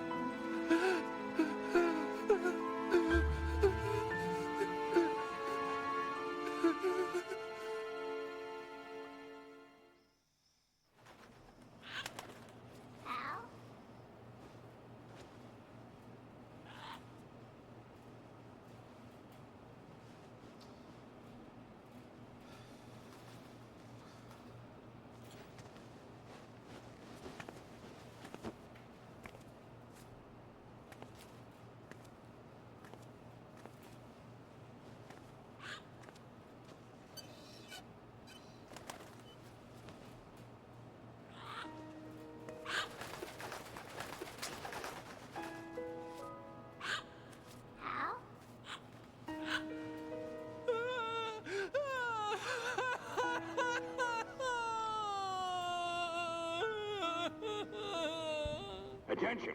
Arsenal gear is ready for launch. Evacuate the upper levels immediately. Sounds like they're cutting this area loose. What do you mean? It means we're gonna sink. We have to get the hostages out. What about the camo repairs? Done. We won't be able to get everybody aboard. We'll just have to take as many as we can. My sister won't be able to come with us. We will be commencing the countdown shortly. Personnel in the upper levels, head for the evacuation area immediately.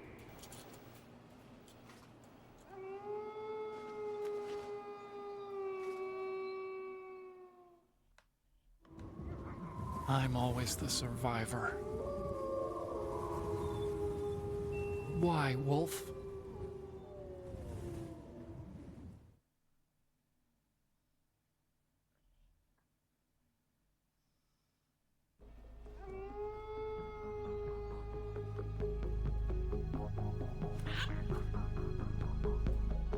Otacon, take care of the hostages. What about you guys? We got other arrangements. There's our ride out of here. Anyway, we're gonna have to sink that thing if the virus doesn't work. I should be going with you. You've got your job. We've got ours. You mean I'd only get in your way? Wrong. Only you can save those hostages. Got it?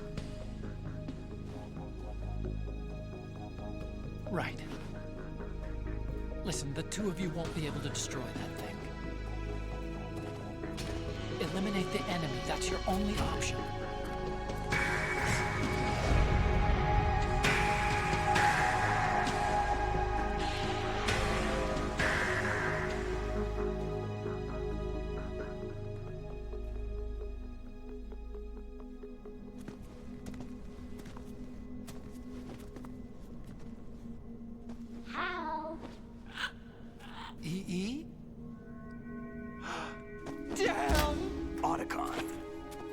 Try to get as many hostages out as you can.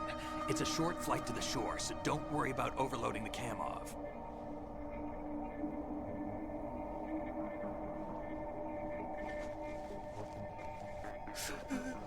Leave it to me.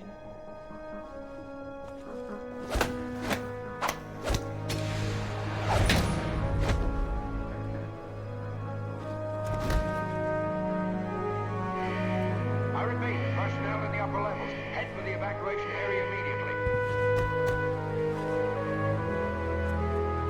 I'm counting on you, Otacon.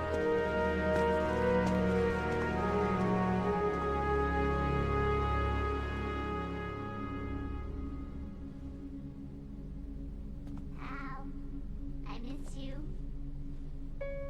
Hal, I miss you.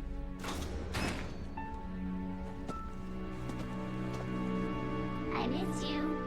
I miss you.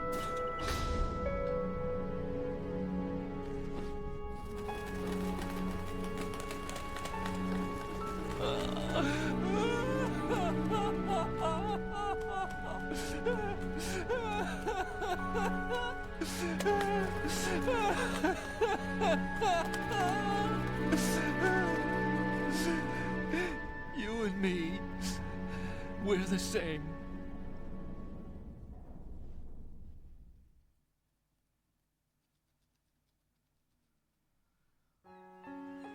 Both you and I, we were always alone.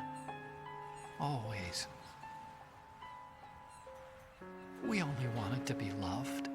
We were always waiting. Waiting for somebody. Somebody who would love us, but we were wrong. You can't wait to be loved. You have to go out and find it. 4 years ago, I realized that you can't just wish for a happy family. You have to make it happen.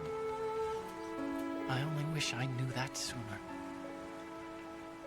I learned that I could love, as you probably did, Emma.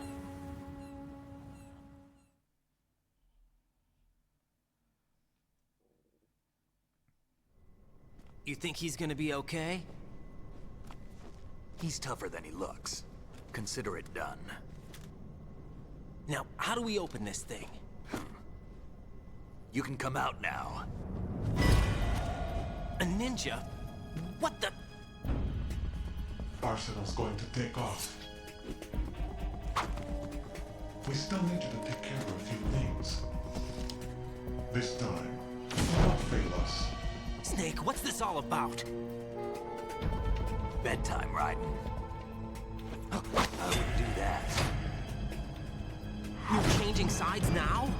Change sides? I don't recall saying I was on yours. Damn it.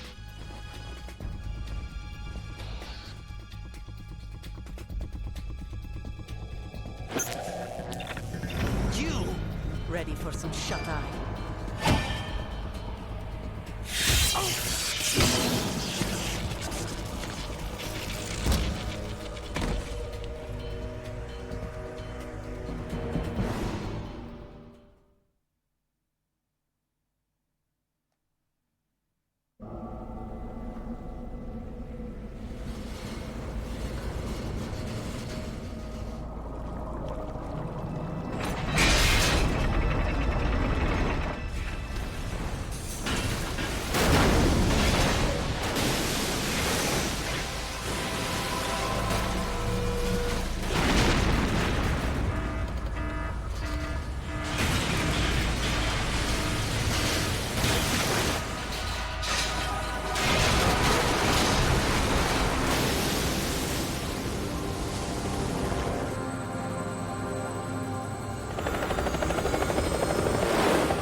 Jack, are you reading me? Do you want to save your mission data up to this point?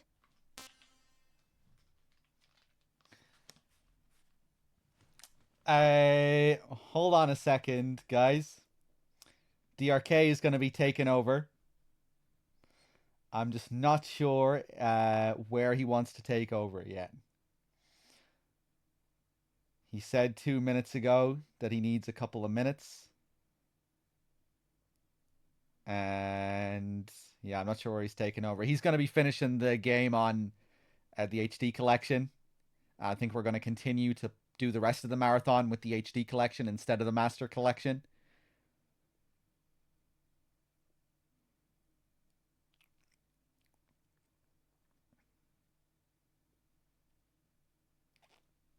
Let me just check my stream elements here. Make sure I'm up to date on thanking everyone.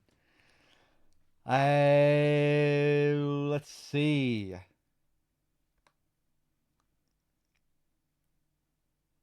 Uber is the last name I see here. 34 months.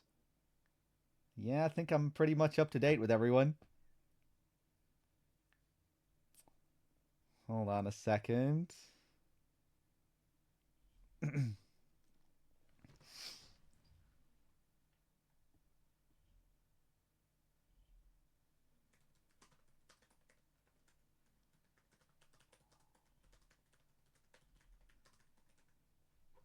Okay, guys, we're ready to hand over.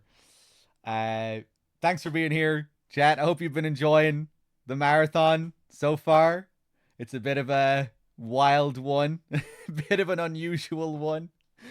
I wasn't expecting the Master Collection playthroughs to be quite like this. But yeah, I think we'll be going back to the regular HD collection for the rest of the marathon. And we'll see how it goes. I'm very tired right now, so I'm struggling to even get out the words. Hopefully I get a better sleep tonight compared to last night and the night before. It was a bit of a struggle going through today's stream, but we got through it in the end. Hold on. All right, I'll hand it over to DRK.